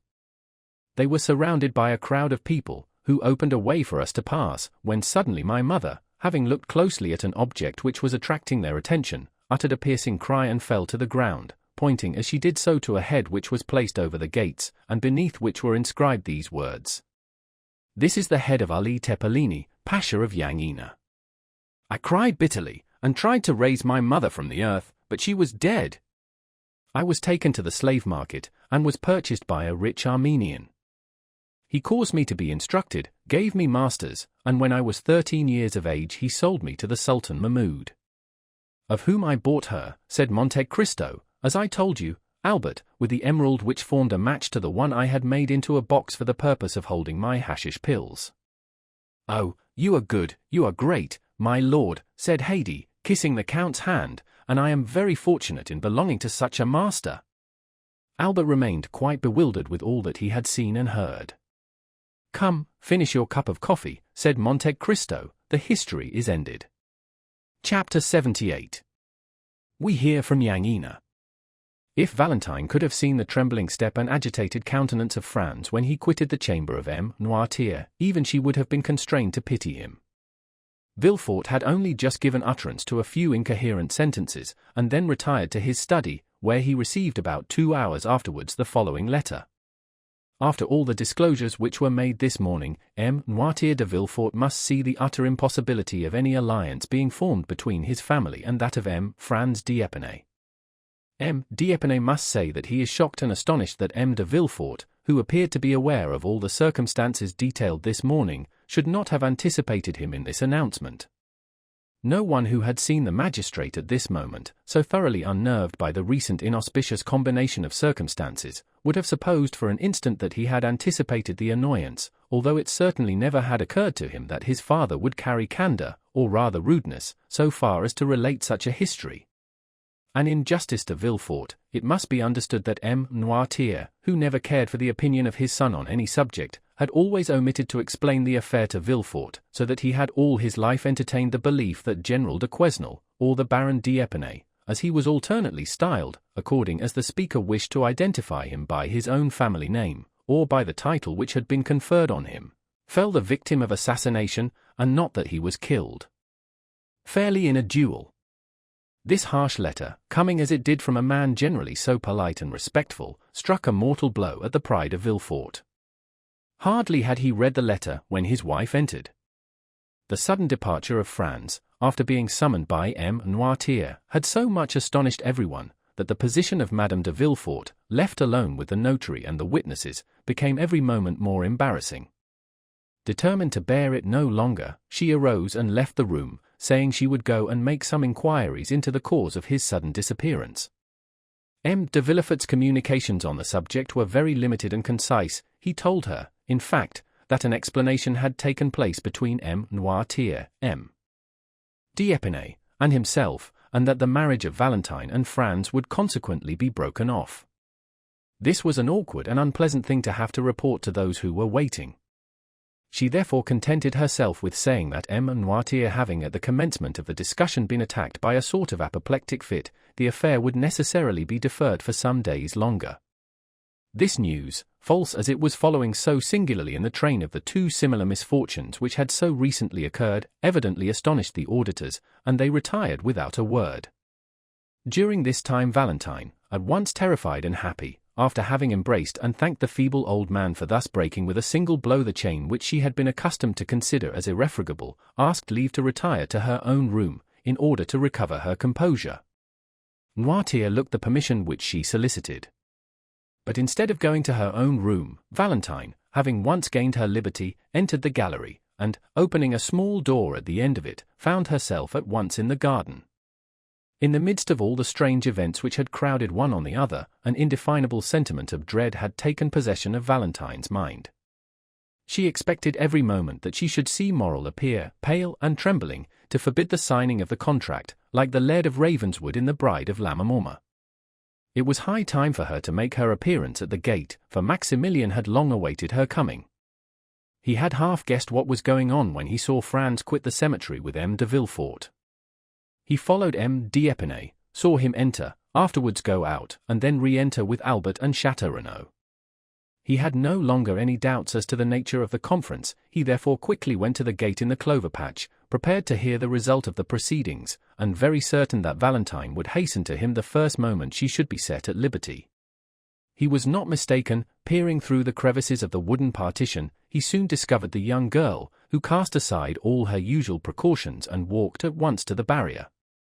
The first glance which Maximilian directed towards her entirely reassured him, and the first words she spoke made his heart bound with delight. "We are saved," said Valentine. "Saved," repeated Morrel, not being able to conceive such intense happiness. "By whom?" "By my grandfather." "Oh, Morrel, pray love him for all his goodness to us." Morrel swore to love him with all his soul, and at that moment he could safely promise to do so, for he felt as though it were not enough to love him merely as a friend or even as a father, he worshipped him as a god.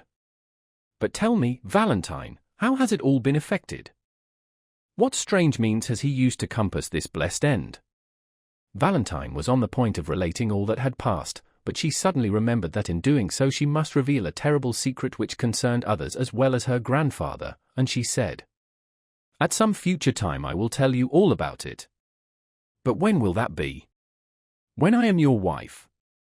The conversation had now turned upon a topic so pleasing to Morrel, that he was ready to accede to anything that Valentine thought fit to propose, and he likewise felt that a piece of intelligence such as he just heard ought to be more than sufficient to content him for one day.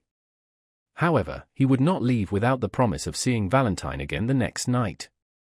Valentine promised all that Morrel required of her, and certainly it was less difficult now for her to believe that she should marry Maximilian than it was an hour ago to assure herself that she should not marry Franz.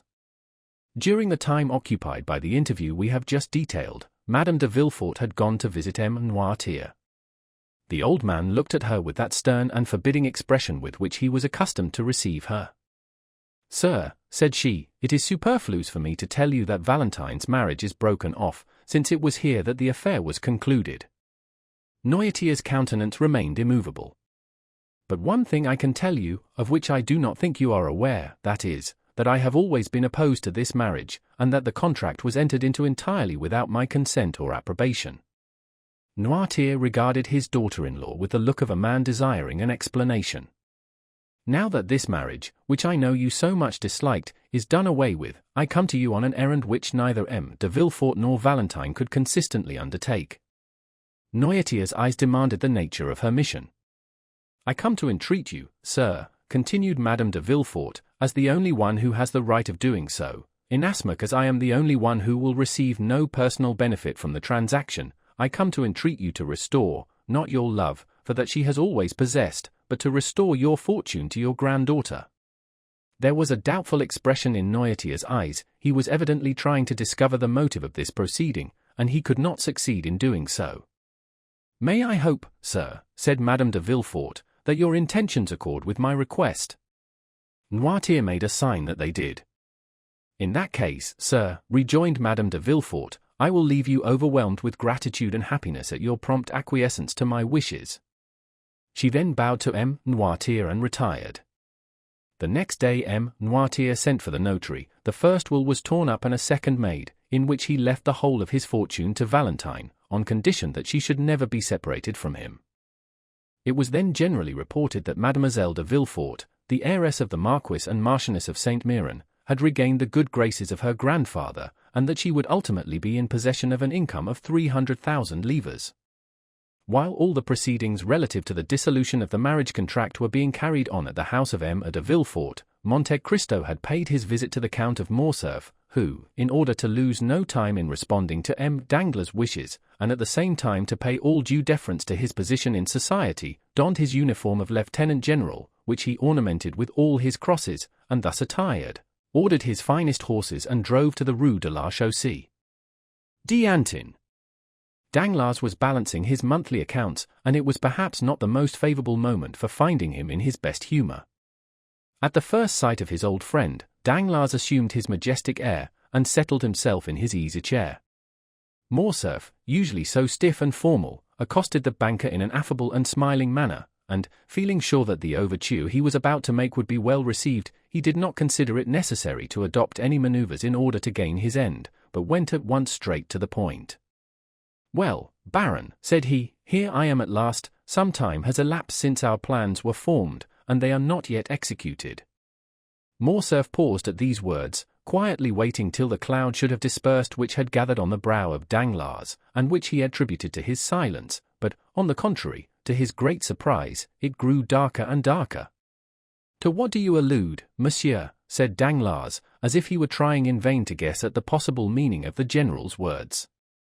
"Ah," said Morcerf, "I see you are a stickler for forms, my dear sir, and you would remind me that the ceremonial rite should not be omitted. Ma foi, I beg your pardon, but as I have but one son, and it is the first time I have ever thought of marrying him, I am still serving my apprenticeship, you know. Come, I will reform." And Morcerf with a forced smile arose, and, making a low bow to M. Danglars, said, "Baron, I have the honor of asking of you the hand of Mademoiselle Eugénie Danglars for my son, the Vicomte Albert de Morcerf." But Danglars, instead of receiving this address in the favorable manner which Morcerf had expected, knit his brow, and without inviting the Count, who was still standing, to take a seat, he said, "Monsieur, it will be necessary to reflect before I give you an answer." "To reflect," said Morcerf, more and more astonished. "Have you not had enough time for reflection during the 8 years which have elapsed since this marriage was first discussed between us?" "Count," said the banker, "things are constantly occurring in the world to induce us to lay aside our most established opinions, or at all events to cause us to remodel them according to the change of circumstances, which may have placed affairs in a totally different light to that in which we at first viewed them." "I do not understand you, Baron," said Morcerf. "What I mean to say is this, sir, that during the last fortnight unforeseen circumstances have occurred." "Excuse me," said Morcerf, "but is it a play we are acting?" "A play?" "Yes, for it is like one. Pray let us come more to the point, and endeavor thoroughly to understand each other." "That is quite my desire." "You have seen M. de Monte Cristo, have you not?" "I see him very often," said Danglars, drawing himself up. "He is a particular friend of mine." "Well, in one of your late conversations with him, you said that I appeared to be forgetful and irresolute concerning this marriage, did you not?" "I did say so." "Well, here I am, proving at once that I am really neither the one nor the other, by entreating you to keep your promise on that score." Danglars did not answer. "Have you so soon changed your mind," added Morcerf, "or have you only provoked my request that you may have the pleasure of seeing me humbled?" Danglars, seeing that if he continued the conversation in the same tone in which he had begun it, the whole thing might turn out to his own disadvantage, turned to Morcerf, and said, "Count, you must doubtless be surprised at my reserve, and I assure you it costs me much to act in such a manner towards you, but, believe me when I say that imperative necessity has imposed the painful task upon me." "These are all so many empty words, my dear sir," said Morcerf. "They might satisfy a new acquaintance, but the Comte de Morcerf does not rank in that list, and when a man like him comes to another, recalls to him his plighted word, and this man fails to redeem the pledge, he has at least a right to exact from him a good reason for so doing." Danglars was a coward, but did not wish to appear so. He was piqued at the tone which Morcerf had just assumed. "I am not without a good reason for my conduct," replied the banker. "What do you mean to say?" "I mean to say that I have a good reason, but that it is difficult to explain.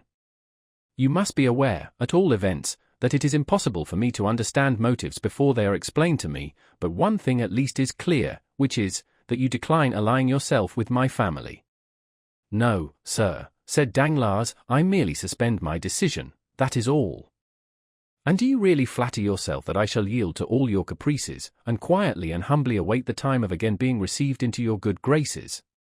Then, Count, if you will not wait, we must look upon these projects as if they had never been entertained." The Count bit his lips till the blood almost started, to prevent the ebullition of anger which his proud and irritable temper scarcely allowed him to restrain, understanding, however, that in the present state of things the laugh would decidedly be against him. He turned from the door, towards which he had been directing his steps, and again confronted the banker. A cloud settled on his brow, evincing decided anxiety and uneasiness, instead of the expression of offended pride which had lately reigned there. "My dear Danglars," said Morcerf, "we have been acquainted for many years, and consequently we ought to make some allowance for each other's failings. You owe me an explanation, and really it is but fair that I should know what circumstance has occurred to deprive my son of your favor." "It is from no personal ill-feeling towards the Viscount, that is all I can say, sir," replied Danglars, who resumed his insolent manner as soon as he perceived that Morcerf was a little softened and calmed down. "And towards whom do you bear this personal ill-feeling, then?" said Morcerf, turning pale with anger. The expression of the Count's face had not remained unperceived by the banker. He fixed on him a look of greater assurance than before, and said, "You may, perhaps, be better satisfied that I should not go farther into particulars." A tremor of suppressed rage shook the whole frame of the Count, and making a violent effort over himself, he said, "I have a right to insist on your giving me an explanation. Is it Madame de Morcerf who has displeased you? Is it my fortune which you find insufficient? Is it because my opinions differ from yours?" "Nothing of the kind, sir," replied Danglars. "If such had been the case, I only should have been to blame, inasmuch as I was aware of all these things when I made the engagement. No, do not seek any longer to discover the reason. I really am quite ashamed to have been the cause of your undergoing such severe self-examination. Let us drop the subject, and adopt the middle course of delay, which implies neither a rupture nor an engagement. Foi, there is no hurry. My daughter is only 17 years old, and your son 21. While we wait, time will be progressing, events will succeed each other, things which in the evening look dark and obscure appear but too clearly in the light of morning, and sometimes the utterance of one word, or the lapse of a single day, will reveal the most cruel calumnies." "Calumnies, did you say, sir?" cried Morcerf, turning livid with rage. "Does anyone dare to slander me? Monsieur, I told you that I considered it best to avoid all explanation. Then, sir, I am patiently to submit to your refusal." "Yes, sir, although I assure you the refusal is as painful for me to give as it is for you to receive, for I had reckoned on the honor of your alliance, and the breaking off of a marriage contract always injures the lady more than the gentleman." "Enough, sir," said Morcerf, "we will speak no more on the subject." And clutching his gloves in anger, he left the apartment. Danglars observed that during the whole conversation Morcerf had never once dared to ask if it was on his own account that Danglars recalled his word. That evening he had a long conference with several friends, and M. Cavalcanti, who had remained in the drawing-room with the ladies, was the last to leave the banker's house. The next morning, as soon as he awoke, Danglars asked for the newspapers. They were brought to him. He laid aside 3 or 4, and at last fixed on L'Impartial, the paper of which Beauchamp was the chief editor. He hastily tore off the cover, opened the journal with nervous precipitation, passed contemptuously over the Paris jottings, and arriving at the miscellaneous intelligence, stopped with a malicious smile at a paragraph headed, "We hear from Yanina." "Very good," observed Danglars. After having read the paragraph, "Here is a little article on Colonel Fernand, which, if I am not mistaken, would render the explanation which the Comte de Morcerf required of me perfectly unnecessary." At the same moment, that is, at 9 o'clock in the morning, Albert de Morcerf, dressed in a black coat buttoned up to his chin, might have been seen walking with a quick and agitated step in the direction of Monte Cristo's house in the Champs-Élysées. When he presented himself at the gate, the porter informed him that the Count had gone out about half an hour previously. "Did he take Baptistin with him?" "No, my lord." "Call him, then, I wish to speak to him." The concierge went to seek the valet de chambre, and returned with him in an instant. My good friend, said Albert, I beg pardon for my intrusion, but I was anxious to know from your own mouth if your master was really out or not. He is really out, sir, replied Baptistin. Out, even to me. I know how happy my master always is to receive the Vicomte, said Baptistin, and I should therefore never think of including him in any general order.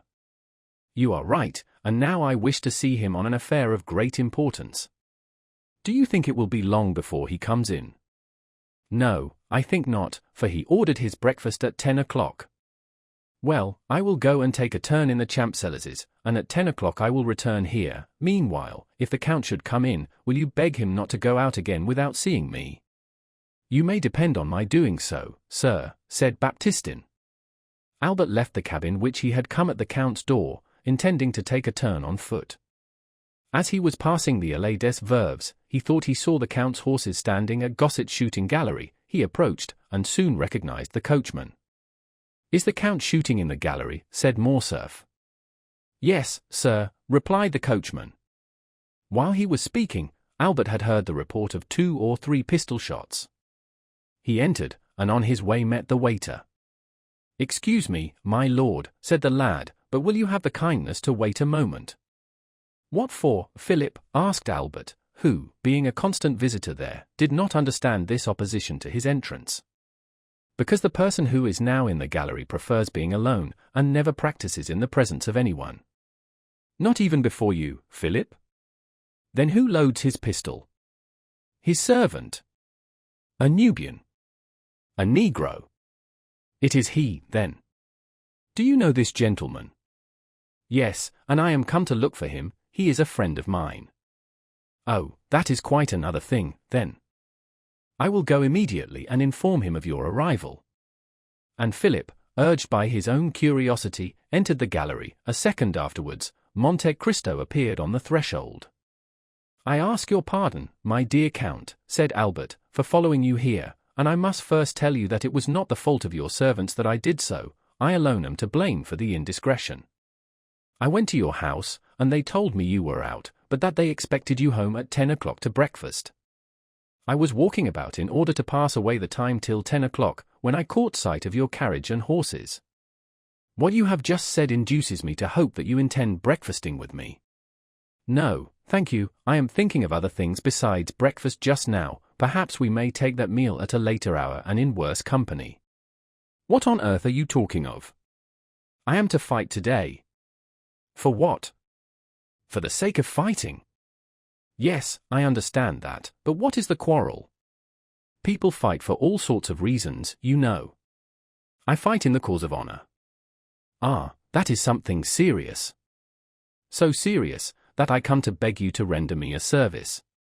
What is it? To be my second. That is a serious matter, and we will not discuss it here. Let us speak of nothing till we get home. Ali, bring me some water. The Count turned up his sleeves, and passed into the little vestibule where the gentlemen were accustomed to wash their hands after shooting. Come in, my lord, said Philip in a low tone, and I will show you something droll. Morcerf entered, and in place of the usual target, he saw some playing cards fixed against the wall. At a distance Albert thought it was a complete suit, for he counted from the ace to the 10. Ah, ha, said Albert, I see you were preparing for a game of cards. No, said the Count, I was making a suit. How? Said Albert.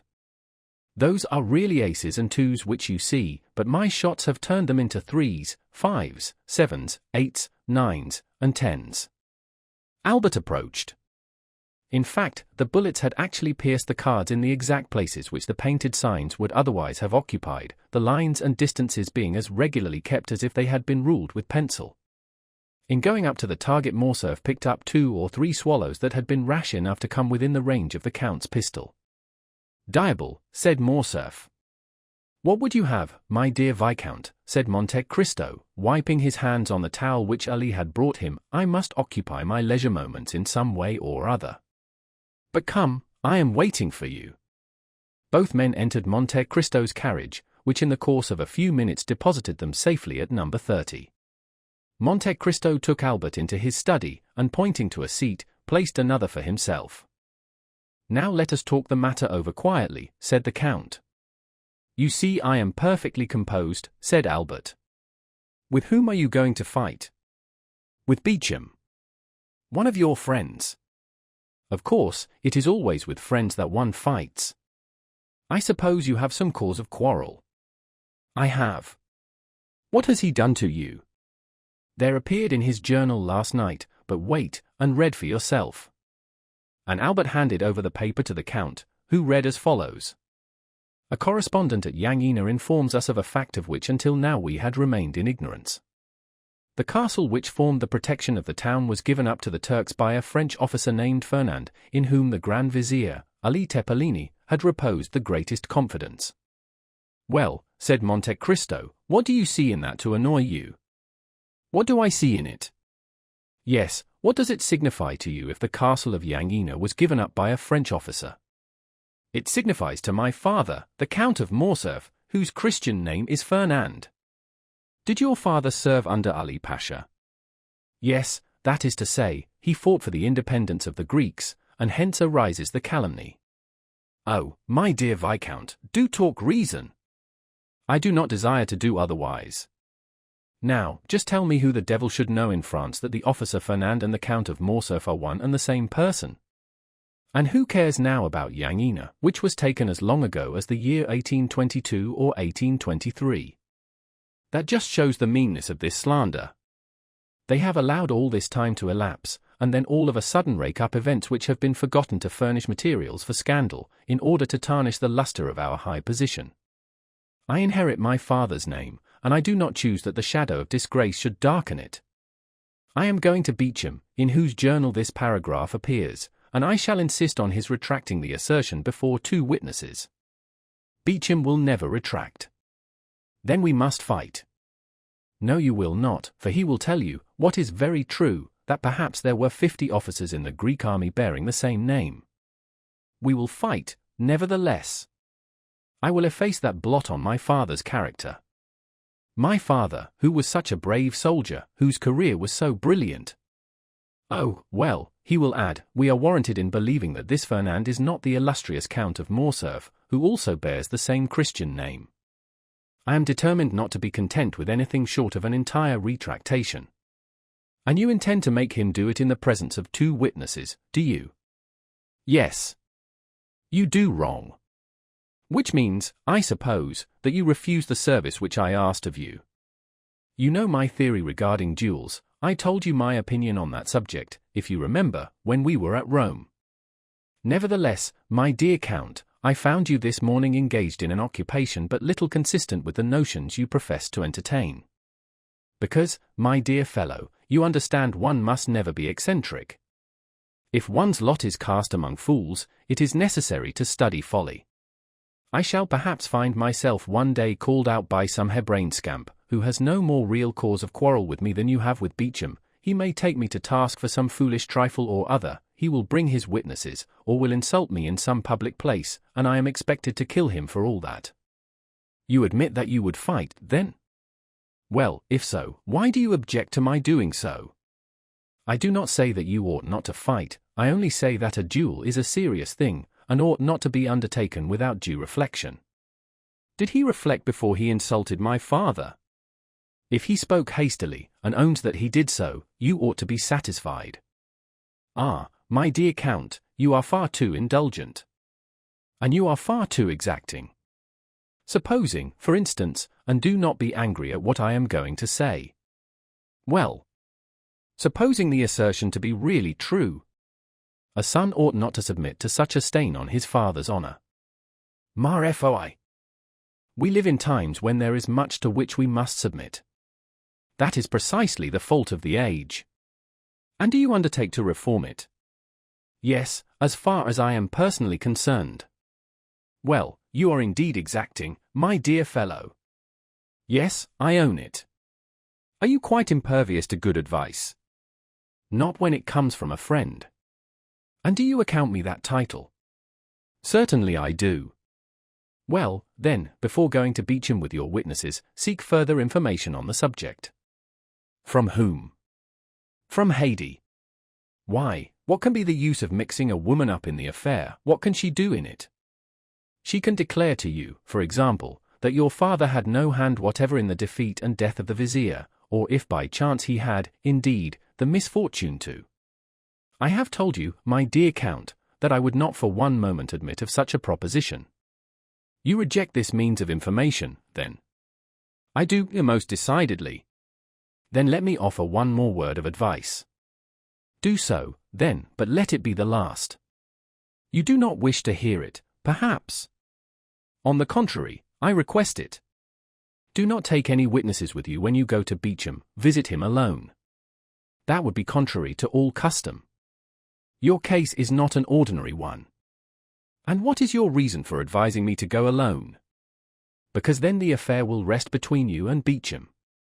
Explain yourself. I will do so. If Beauchamp be disposed to retract, you ought at least to give him the opportunity of doing it of his own free will. The satisfaction to you will be the same. If, on the contrary, he refuses to do so, it will then be quite time enough to admit two strangers into your secret. They will not be strangers, they will be friends. Ah, but the friends of today are the enemies of tomorrow, Beauchamp, for instance. So you recommend. I recommend you to be prudent. Then you advise me to go alone to Beauchamp. I do, and I will tell you why. When you wish to obtain some concession from a man's self-love, you must avoid even the appearance of wishing to wound it. I believe you are right. I am glad of it. Then I will go alone. Go, but you would do better still by not going at all. That is impossible. Do so, then, it will be a wiser plan than the first which you proposed. But if, in spite of all my precautions, I am at last obliged to fight, will you not be my second? My dear Viscount, said Monte Cristo gravely, you must have seen before today that at all times and in all places I have been at your disposal, but the service which you have just demanded of me is one which it is out of my power to render you. Why? Perhaps you may know at some future period, and in the meantime I request you to excuse my declining to put you in possession of my reasons. Well, I will have Franz and Château, they will be the very men for it. Do so, then. But if I do fight, you will surely not object to giving me a lesson or two in shooting and fencing. That, too, is impossible. What a singular being you are, you will not interfere in anything. You are right, that is the principle on which I wish to act. We will say no more about it, then. Goodbye, Count. Morcerf took his hat and left the room. He found his carriage at the door, and doing his utmost to restrain his anger he went at once to find Beauchamp, who was in his office. It was a gloomy, dusty-looking apartment, such as journalists' offices have always been from time immemorial. The servant announced M. Albert de Morcerf. Beauchamp repeated the name to himself, as though he could scarcely believe that he had heard aright, and then gave orders for him to be admitted. Albert entered. Beauchamp uttered an exclamation of surprise on seeing his friend leap over and trample underfoot all the newspapers which were strewed about the room. This way, my dear Albert," said he, holding out his hand to the young man. "Are you out of your senses, or do you come peaceably to take breakfast with me?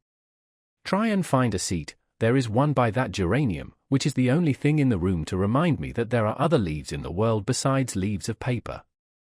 "Beauchamp," said Albert, "it is of your journal that I come to speak." "Indeed? What do you wish to say about it?" "I desire that a statement contained in it should be rectified." "To what do you refer?" "But pray sit down." "Thank you," said Albert, with a cold and formal bow. "Will you now have the kindness to explain the nature of the statement which has displeased you? An announcement has been made which implicates the honor of a member of my family." "What is it?" said Beauchamp, much surprised. "Surely you must be mistaken. The story sent you from Yanina."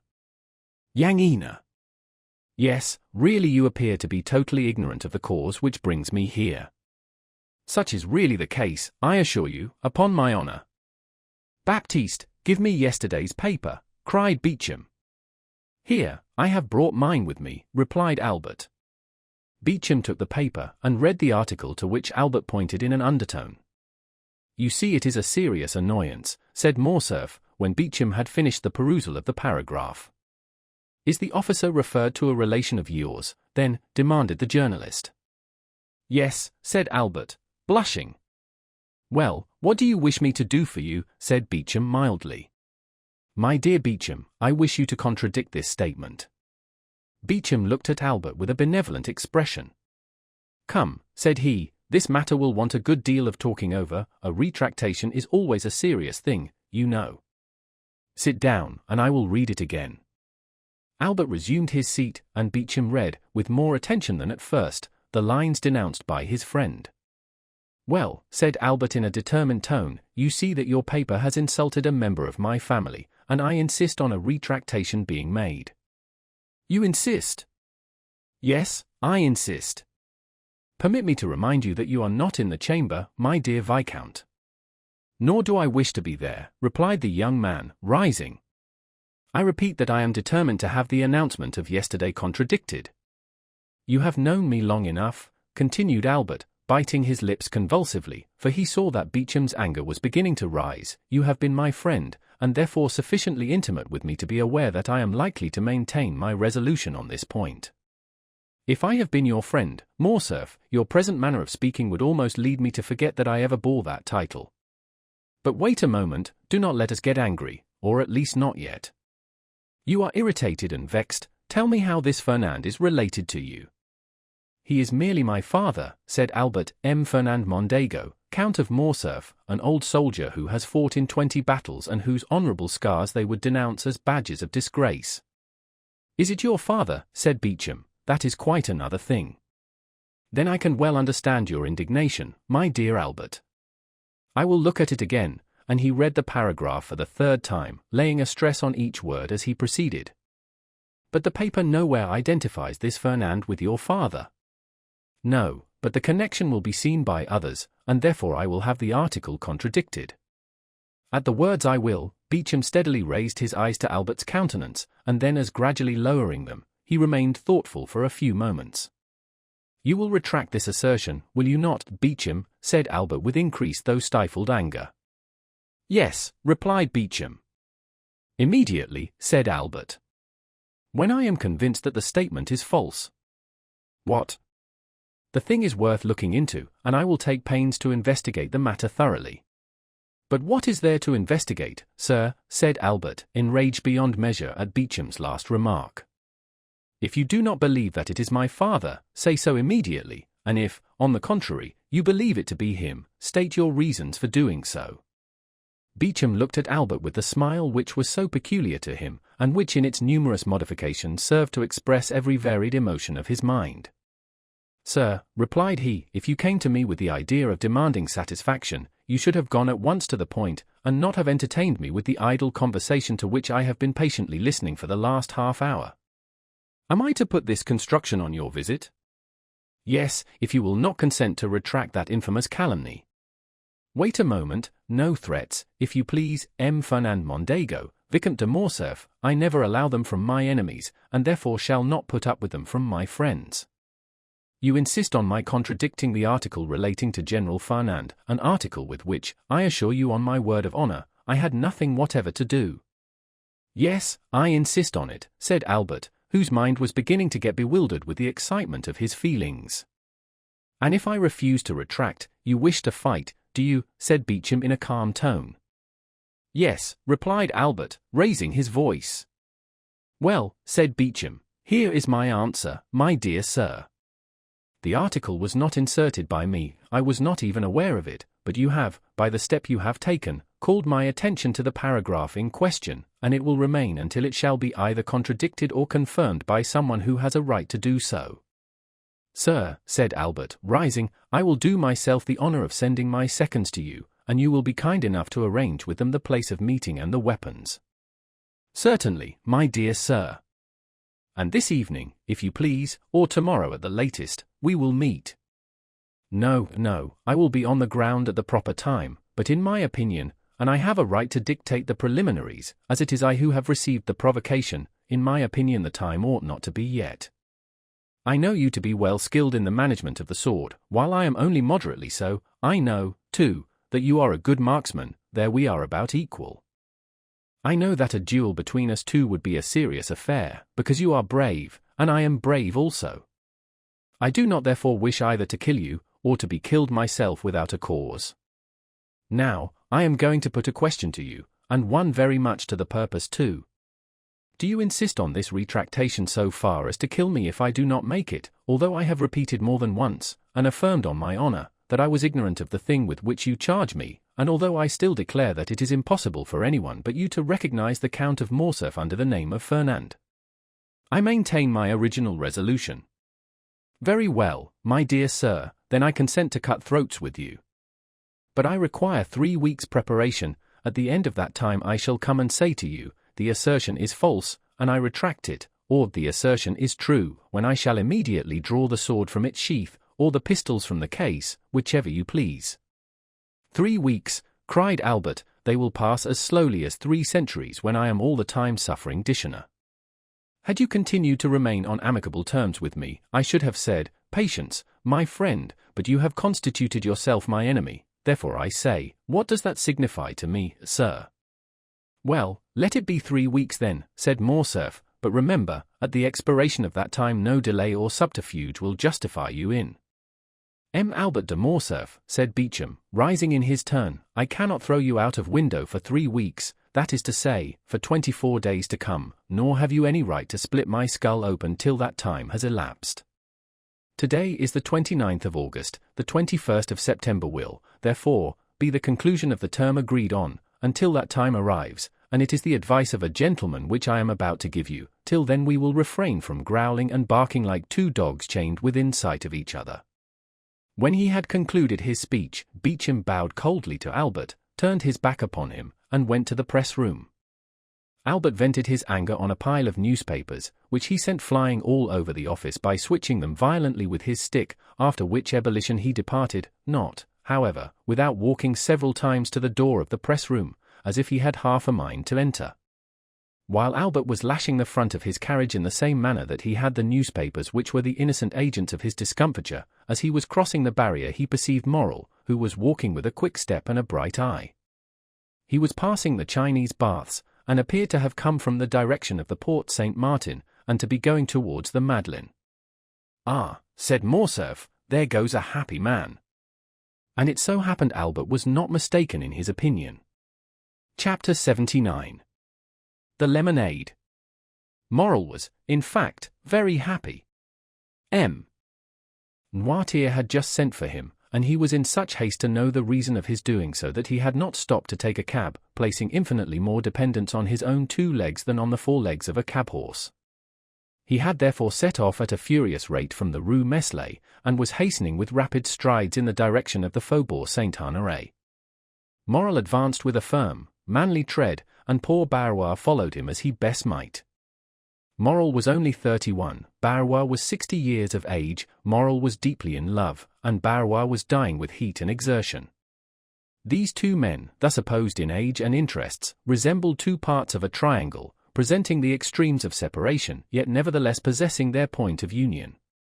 This point of union was Noirtier, and it was he who had just sent for Morrel, with the request that the latter would lose no time in coming to him, a command which Morrel obeyed to the letter, to the great discomfiture of Barrois. On arriving at the house, Morrel was not even out of breath, for love lends wings to our desires, but Barrois, who had long forgotten what it was to love, was sorely fatigued by the expedition he had been constrained to use.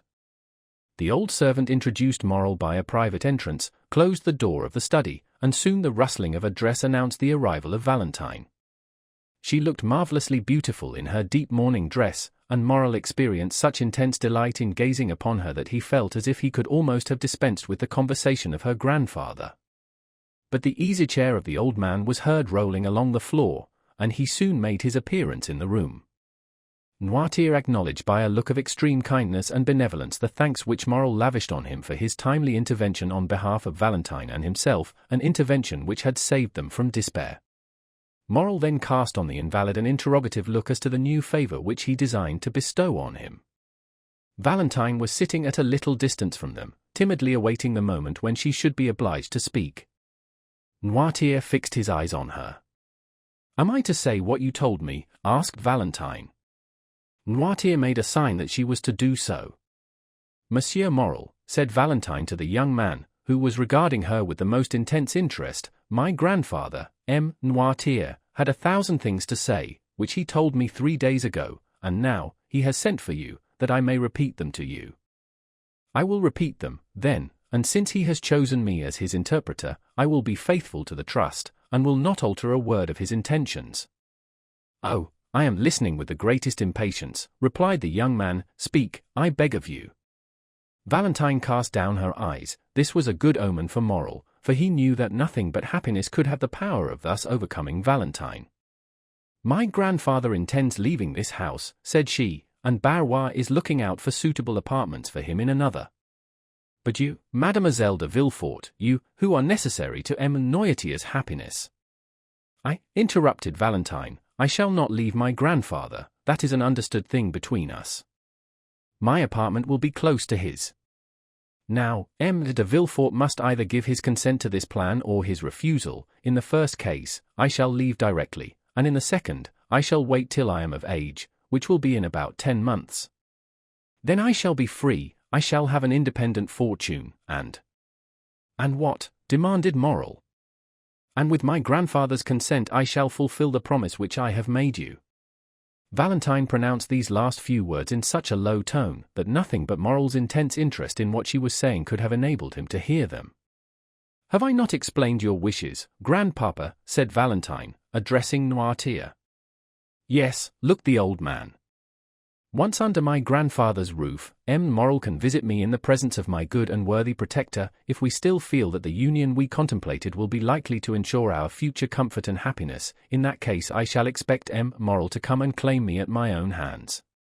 But, alas, I have heard it said that hearts inflamed by obstacles to their desire grew cold in time of security. I trust we shall never find it so in our experience.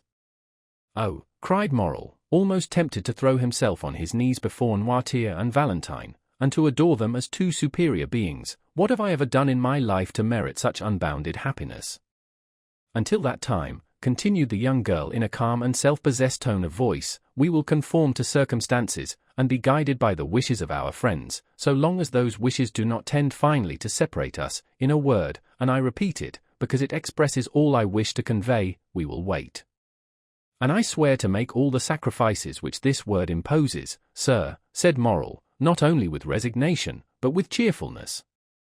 Therefore, continued Valentine, looking playfully at Maximilian, no more inconsiderate actions, no more rash projects, for you surely would not wish to compromise one who from this day regards herself as destined, honorably and happily, to bear your name. Morel looked obedience to her commands. Noirtier regarded the lovers with a look of ineffable tenderness, while Barrois, who had remained in the room in the character of a man privileged to know everything that passed, smiled on the youthful couple as he wiped the perspiration from his bald forehead. How hot you look, my good Barrois, said Valentine. Ah, I have been running very fast, mademoiselle, but I must do Morel the justice to say that he ran still faster.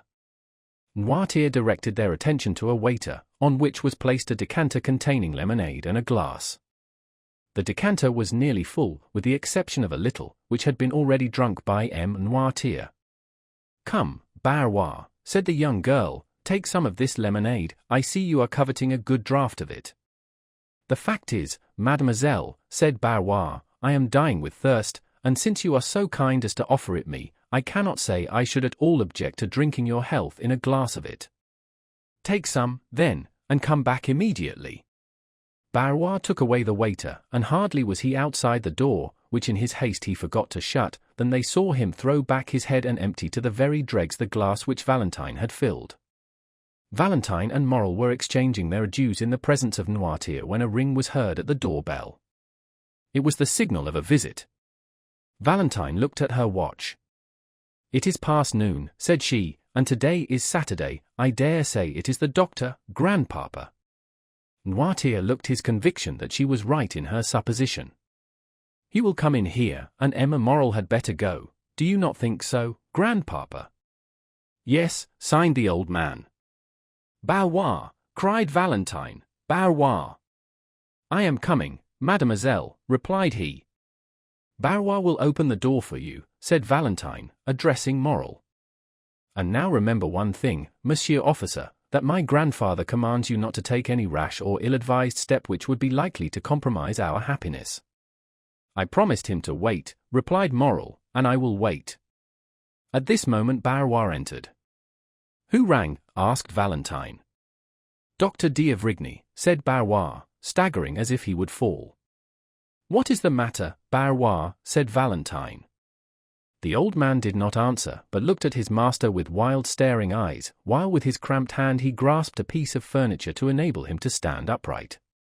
"He is going to fall," cried Morrel. The rigors which had attacked Barrois gradually increased, the features of the face became quite altered, and the convulsive movement of the muscles appeared to indicate the approach of a most serious nervous disorder. Noirtier, seeing Barrois in this pitiable condition, showed by his looks all the various emotions of sorrow and sympathy which can animate the heart of man. Barrois made some steps towards his master. "Ah, sir," said he, "tell me what is the matter with me. I am suffering, I cannot see. 1,000 fiery darts are piercing my brain. Ah, don't touch me, pray don't." By this time his haggard eyes had the appearance of being ready to start from their sockets, his head fell back, and the lower extremities of the body began to stiffen. Valentine uttered a cry of horror. Morrel took her in his arms, as if to defend her from some unknown danger. "M. d'Avrigny, M. d'Avrigny," cried she, in a stifled voice. "Help! Help!"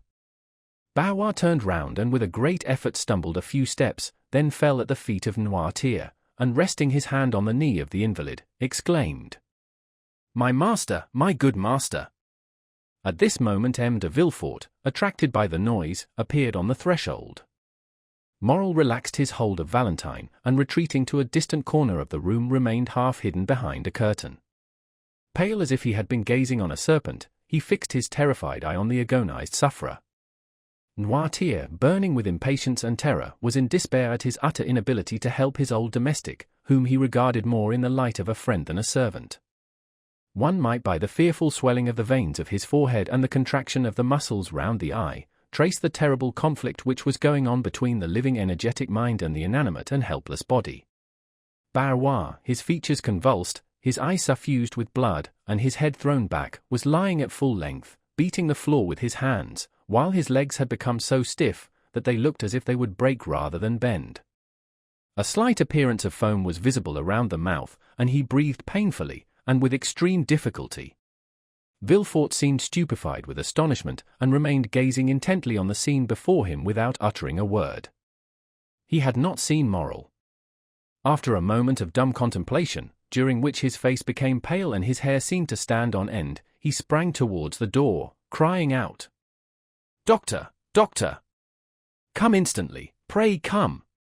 "Madam, madam," cried Valentine, calling her stepmother, and running upstairs to meet her, "come quick, quick, and bring your bottle of smelling salts with you." "What is the matter?" said Madame de Villefort in a harsh and constrained tone. "Oh! Come! Come!" "But where is the doctor?" exclaimed Villefort. "Where is he?" Madame de Villefort now deliberately descended the staircase. In one hand she held her handkerchief, with which she appeared to be wiping her face, and in the other a bottle of English smelling salts. Her first look on entering the room was at Noirtier, whose face, independent of the emotion which such a scene could not fail of producing, proclaimed him to be in possession of his usual health. Her second glance was at the dying man. She turned pale, and her eye passed quickly from the servant and rested on the master. "In the name of heaven, madam," said Villefort, "where is the doctor?" "He was with you just now. You see, this is a fit of apoplexy, and he might be saved if he could but be bled." "Has he eaten anything lately?" asked Madame de Villefort, eluding her husband's question. "Madam," replied Valentine, "he has not even breakfasted. He has been running very fast on an errand with which my grandfather charged him, and when he returned, took nothing but a glass of lemonade." "Ah," said Madame de Villefort, "why did he not take wine?" "Lemonade was a very bad thing for him." Grandpapa's bottle of lemonade was standing just by his side. Poor Barrois was very thirsty, and was thankful to drink anything he could find. Madame de Villefort started. Noirtier looked at her with a glance of the most profound scrutiny. "He has such a short neck," said she. "Madam," said Villefort, "I ask where is M. d'Avrigny?" "In God's name answer me." "He is with Edward, who is not quite well," replied Madame de Villefort, no longer being able to avoid answering. Villefort rushed upstairs to fetch him. "Take this," said Madame de Villefort, giving her smelling bottle to Valentine. "They will, no doubt, bleed him, therefore I will retire, for I cannot endure the sight of blood," and she followed her husband upstairs. Morrel now emerged from his hiding-place, where he had remained quite unperceived, so great had been the general confusion. "Go away as quick as you can, Maximilian," said Valentine, "and stay till I send for you. Go." Morrel looked towards Noirtier for permission to retire. The old man, who had preserved all his usual coolness, made a sign to him to do so. The young man pressed Valentine's hand to his lips, and then left the house by a back staircase. At the same moment that he quitted the room, Villefort and the doctor entered by an opposite door. Barrois was now showing signs of returning consciousness. The crisis seemed past, a low moaning was heard, and he raised himself on one knee. D'Avrigny and Villefort laid him on a couch. "What do you prescribe, doctor?" demanded Villefort. "Give me some water and ether." "You have some in the house, have you not?" "Yes." "Send for some oil of turpentine and tartar emetic." Villefort immediately dispatched a messenger. "And now let everyone retire."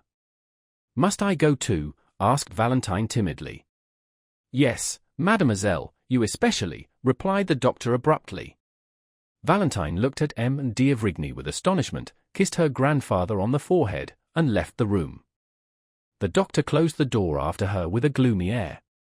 Look, doctor," said Villefort, "he is quite coming round again. I really do not think, after all, it is anything of consequence." M. D'Avrigny answered by a melancholy smile. "How do you feel, Barrois?" asked he. "A little better, sir." "Will you drink some of this ether and water?" "I will try, but don't touch me." "Why not?" "Because I feel that if you were only to touch me with the tip of your finger the fit would return." "Drink." Barrois took the glass, and, raising it to his purple lips, took about half of the liquid offered him. "Where do you suffer?" asked the doctor. "Everywhere. I feel cramps over my whole body." "Do you find any dazzling sensation before the eyes?" "Yes." "Any noise in the ears?" "Frightful." "When did you first feel that?" "Just now." "Suddenly?" "Yes, like a clap of thunder." "Did you feel nothing of it yesterday or the day before?" "Nothing." "No drowsiness?" "None." "What have you eaten today?" "I have eaten nothing, I only drank a glass of my master's lemonade, that's all." And Barrois turned towards Noirtier, who, immovably fixed in his armchair, was contemplating this terrible scene without allowing a word or a movement to escape him. "Where is this lemonade?" asked the doctor eagerly.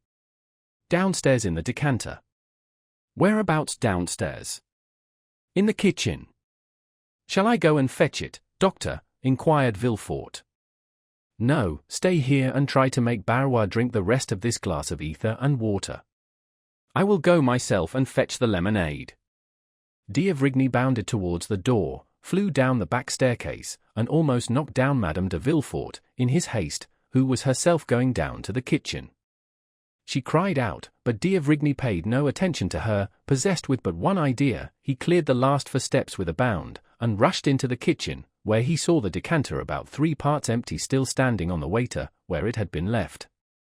He darted upon it as an eagle would seize upon its prey. Panting with loss of breath, he returned to the room he had just left.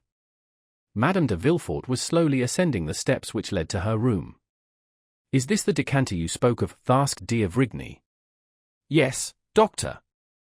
"Is this the same lemonade of which you partook?" "I believe so." "What did it taste like?" "It had a bitter taste." The doctor poured some drops of the lemonade into the palm of his hand, put his lips to it, and after having rinsed his mouth as a man does when he is tasting wine, he spat the liquor into the fireplace. "It is no doubt the same," said he. "Did you drink some too, M. Noirtier?" "Yes." "And did you also discover a bitter taste?" "Yes." "Oh, doctor," cried Barrois, "the fit is coming on again." "Oh, do something for me." The doctor flew to his patient. "That emetic," Villefort, see if it is coming." Villefort sprang into the passage, exclaiming, "The emetic! The emetic, is it come yet?" No one answered. The most profound terror reigned throughout the house. "If I had anything by means of which I could inflate the lungs," said d'Avrigny, looking around him, "perhaps I might prevent suffocation. But there is nothing which would do, nothing." "Oh, sir," cried Barrois, "are you going to let me die without help?" "Oh, I am dying. Oh, save me." A pen," said the doctor. There was one lying on the table. He endeavored to introduce it into the mouth of the patient, who, in the midst of his convulsions, was making vain attempts to vomit, but the jaws were so clenched that the pen could not pass them. This second attack was much more violent than the first, and he had slipped from the couch to the ground, where he was writhing in agony. The doctor left him in this paroxysm, knowing that he could do nothing to alleviate it, and, going up to Noirtier, said abruptly, "How do you find yourself? Well?" "Yes." "Have you any weight on the chest, or does your stomach feel light and comfortable, eh?" "Yes." "Then you feel pretty much as you generally do after you have had the dose which I am accustomed to give you every Sunday." "Yes." "Did Barrois make your lemonade?" "Yes." "Was it you who asked him to drink some of it?" "No." "Was it Edmond de Villefort?" "No." "Madame?" "No." "It was your granddaughter, then, was it not?" "Yes." A groan from Barrois, accompanied by a yawn which seemed to crack the very jawbones, attracted the attention of M. d'Avrigny. He left M. Noirtier, and returned to the sick man. "Barrois," said the doctor, "can you speak?" Barrois muttered a few unintelligible words. "Try and make an effort to do so, my good man," said d'Avrigny. Barrois reopened his bloodshot eyes. "Who made the lemonade?" "I did." "Did you bring it to your master directly it was made?" "No." "You left it somewhere, then, in the meantime?" "Yes, I left it in the pantry, because I was called away." "Who brought it into this room, then?" "Mademoiselle Valentine." D'Avrigny struck his forehead with his hand. "Gracious heaven!" exclaimed he. "Doctor, doctor!" cried Barrois, who felt another fit coming. "Will they never bring that emetic?" asked the doctor. "Here is a glass with one already prepared," said Villefort, entering the room. "Who prepared it?" "The chemist who came here with me." "Drink it," said the doctor to Barrois. "Impossible, doctor, it is too late, my throat is closing up. I am choking. Oh, my heart. Ah, my head, oh, what agony, shall I suffer like this long?" "No, no, friend," replied the doctor, "you will soon cease to suffer." "Ah, I understand you," said the unhappy man. "My God, have mercy upon me," and, uttering a fearful cry, Barrois fell back as if he had been struck by lightning. D'Avrigny put his hand to his heart, and placed a glass before his lips. "Well," said Villefort, "go to the kitchen and get me some syrup of violets." Villefort went immediately. "Do not be alarmed, M. Noirtier," said d'Avrigny, "I am going to take my patient into the next room to bleed him. This sort of attack is very frightful to witness." And taking Barrois under the arms, he dragged him into an adjoining room, but almost immediately he returned to fetch the lemonade. Noirtier closed his right eye. "You want Valentine, do you not? I will tell them to send her to you." Villefort returned, and d'Avrigny met him in the passage. "Well, how is he now?" asked he. "Come in here," said d'Avrigny, and he took him into the chamber where the sick man lay. "Is he still in a fit?" said the procureur. "He is dead." Villefort drew back a few steps, and, clasping his hands, exclaimed, with real amazement and sympathy, "Dead, and so soon too!" "Yes, it is very soon," said the doctor, looking at the corpse before him, "but that ought not to astonish you. Monsieur and Madame de Saint-Méran died as soon. People die very suddenly in your house, M. de Villefort." "What?" cried the magistrate, with an accent of horror and consternation, "are you still harping on that terrible idea?" "Still, sir, and I shall always do so," replied d'Avrigny, for it has never for one instant ceased to retain possession of my mind, and that you may be quite sure I am not mistaken this time, listen well to what I am going to say, M. de Villefort." The magistrate trembled convulsively. "There is a poison which destroys life almost without leaving any perceptible traces. I know it well, I have studied it in all its forms and in the effects which it produces. I recognized the presence of this poison in the case of poor Barrois as well as in that of Madame de Saint Méran. There is a way of detecting its presence.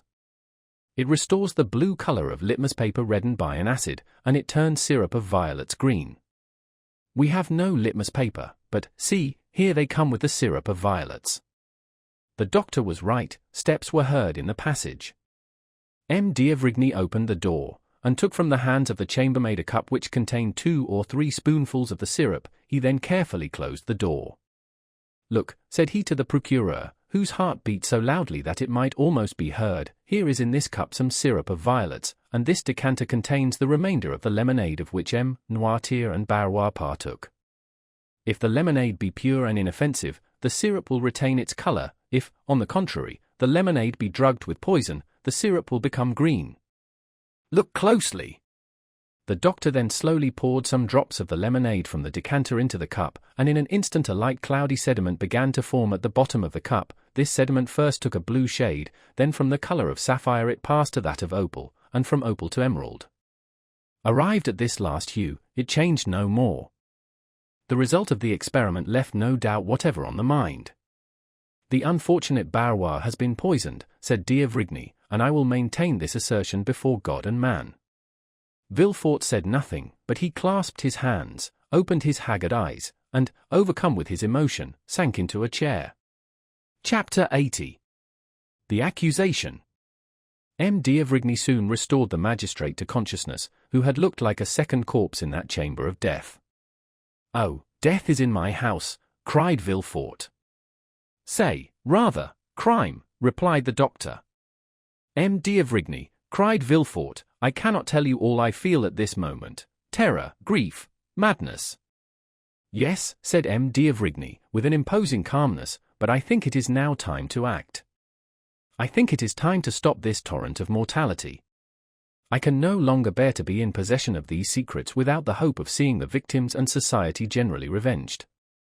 Villefort cast a gloomy look around him. "In my house," murmured he, "in my house." "Come, magistrate," said M. d'Avrigny, "show yourself a man, as an interpreter of the law. Do honor to your profession by sacrificing your selfish interests to it." "You make me shudder, doctor." "Do you talk of a sacrifice?" "I do." "Do you then suspect anyone?" "I suspect no one. Death raps at your door, it enters, it goes, not blindfolded, but circumspectly, from room to room. Well, I follow its course, I track its passage, I adopt the wisdom of the ancients, and feel my way, for my friendship for your family and my respect for you are as a twofold bandage over my eyes. Well. Oh, speak, speak, doctor, I shall have courage. Well, sir, you have in your establishment, or in your family, perhaps, one of the frightful monstrosities of which each century produces only one. Locusta and Agrippina, living at the same time, were an exception, and proved the determination of Providence to effect the entire ruin of the Roman Empire, sullied by so many crimes. Brunhilde and Fredegund were the results of the painful struggle of civilization in its infancy, when man was learning to control mind, were it even by an emissary from the realms of darkness. All these women had been, or were, beautiful.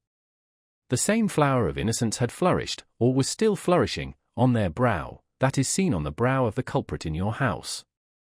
Villefort shrieked, clasped his hands, and looked at the doctor with a supplicating air. But the latter went on without pity. "Seek whom the crime will profit," says an axiom of jurisprudence. "Doctor," cried Villefort, "alas, doctor, how often has man's justice been deceived by those fatal words? I know not why, but I feel that this crime—" "You acknowledge, then, the existence of the crime?" "Yes, I see too plainly that it does exist. But it seems that it is intended to affect me personally. I fear an attack myself, after all these disasters." "Oh, man, murmured D'Avrigny, the most selfish of all animals, the most personal of all creatures, who believes the earth turns, the sun shines, and death strikes for him alone, and cursing God from the top of a blade of grass. And have those who have lost their lives lost nothing? M. de Saint Méran, Madame de Saint Méran, M. Noirtier. How? M. Noirtier. Yes, think you it was the poor servant's life was coveted?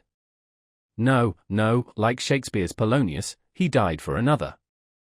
It was Noirtier the lemonade was intended for. It is Noirtier, logically speaking, who drank it. The other drank it only by accident, and, although Barrois is dead, it was Noirtier whose death was wished for. But why did it not kill my father?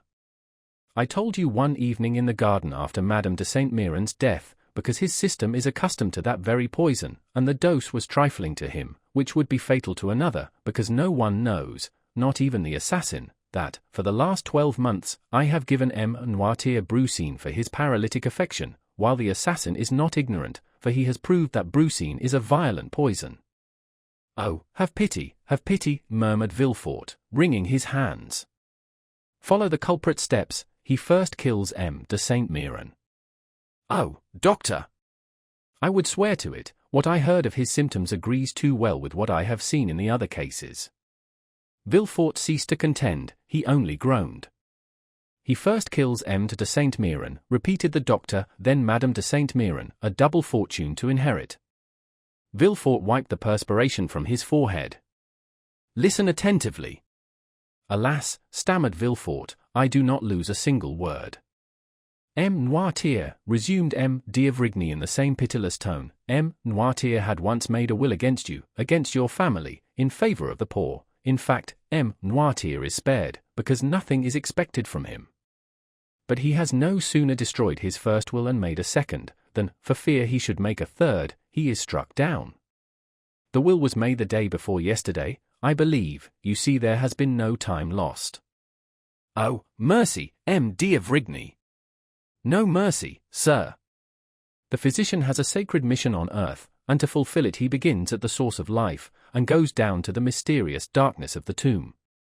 When crime has been committed, and God, doubtless in anger, turns away his face, it is for the physician to bring the culprit to justice. Have mercy on my child, sir, murmured Villefort. You see it is yourself who have first named her, you, her father. Have pity on Valentine. Listen, it is impossible. I would as willingly accuse myself. Valentine, whose heart is pure as a diamond or a lily. No pity, procureur, the crime is flagrant. Mademoiselle herself packed all the medicines which were sent to M. de Saint Méran, and M. de Saint Méran is dead. Mademoiselle de Villefort prepared all the cooling draughts which Madame de Saint Méran took, and Madame de Saint Méran is dead. Mademoiselle de Villefort took from the hands of Barrois, who was sent out, the lemonade which M. Noirtier had every morning, and he has escaped by a miracle. Mademoiselle de Villefort is the culprit, she is the poisoner. To you, as the king's attorney, I denounce Mademoiselle de Villefort, do your duty. Doctor, I resist no longer, I can no longer defend myself, I believe you, but, for pity's sake, spare my life, my honor. M. de Villefort, replied the doctor, with increased vehemence, there are occasions when I dispense with all foolish human circumspection. If your daughter had committed only one crime, and I saw her meditating another, I would say warn her, punish her, let her pass the remainder of her life in a convent, weeping and praying. If she had committed 2 crimes, I would say, here, M. de Villefort, is a poison that the prisoner is not acquainted with, one that has no known antidote, quick as thought, rapid as lightning, mortal as the thunderbolt, give her that poison, recommending her soul to God, and save your honor and your life, for it is yours she aims at, and I can picture her approaching your pillow with her hypocritical smiles and her sweet exhortations. Woe to you, M. de Villefort, if you do not strike first. This is what I would say had she only killed 2 persons, but she has seen 3 deaths, has contemplated 3 murdered persons, has knelt by 3 corpses. To the scaffold with the poisoner, to the scaffold. Do you talk of your honor? Do what I tell you, and immortality awaits you. Villefort fell on his knees. Listen, said he, I have not the strength of mind you have, or rather that which you would not have, if instead of my daughter Valentine your daughter Madeleine were concerned. The doctor turned pale. Doctor, every son of woman is born to suffer and to die. I am content to suffer and to await death. Beware, said M. d'Avrigny, it may come slowly, you will see it approach after having struck your father, your wife, perhaps your son. Villefort, suffocating, pressed the doctor's arm. Listen, cried he, pity me, help me. No, my daughter is not guilty. If you drag us both before a tribunal I will still say, no, my daughter is not guilty, there is no crime in my house.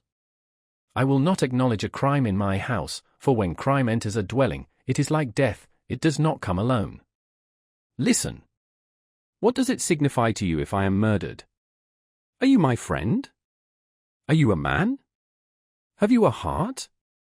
No, you are a physician. Well, I tell you I will not drag my daughter before a tribunal, and give her up to the executioner. The bare idea would kill me, would drive me like a madman to dig my heart out with my fingernails. And if you were mistaken, doctor, if it were not my daughter, if I should come one day, pale as a spectre, and say to you, assassin, you have killed my child.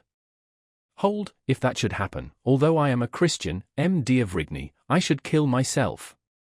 Well, said the doctor, after a moment's silence, I will wait. Villefort looked at him as if he had doubted his words. Only, continued M. d'Avrigny, with a slow and solemn tone, if anyone falls ill in your house, if you feel yourself attacked, do not send for me, for I will come no more. I will consent to share this dreadful secret with you, but I will not allow shame and remorse to grow and increase in my conscience, as crime and misery will in your house. Then you abandon me, doctor? Yes, for I can follow you no farther, and I only stop at the foot of the scaffold. Some further discovery will be made, which will bring this dreadful tragedy to a close. Adieu. I entreat you, doctor. All the horrors that disturb my thoughts make your house odious and fatal. Adieu, sir. One word, one single word more, doctor. You go, leaving me in all the horror of my situation, after increasing it by what you have revealed to me. But what will be reported of the sudden death of the poor old servant? True, said M. d'Avrigny, we will return. The doctor went out first, followed by M. de Villefort. The terrified servants were on the stairs and in the passage where the doctor would pass. Sir, said d'Avrigny to Villefort, so loud that all might hear, poor Barrois has led too sedentary a life of late, accustomed formerly to ride on horseback, or in the carriage, to the four corners of Europe, the monotonous walk around that armchair has killed him, his blood has thickened. He was stout, had a short, thick neck, he was attacked with apoplexy, and I was called in too late. By the way, added he in a low tone, take care to throw away that cup of syrup of violets in the ashes.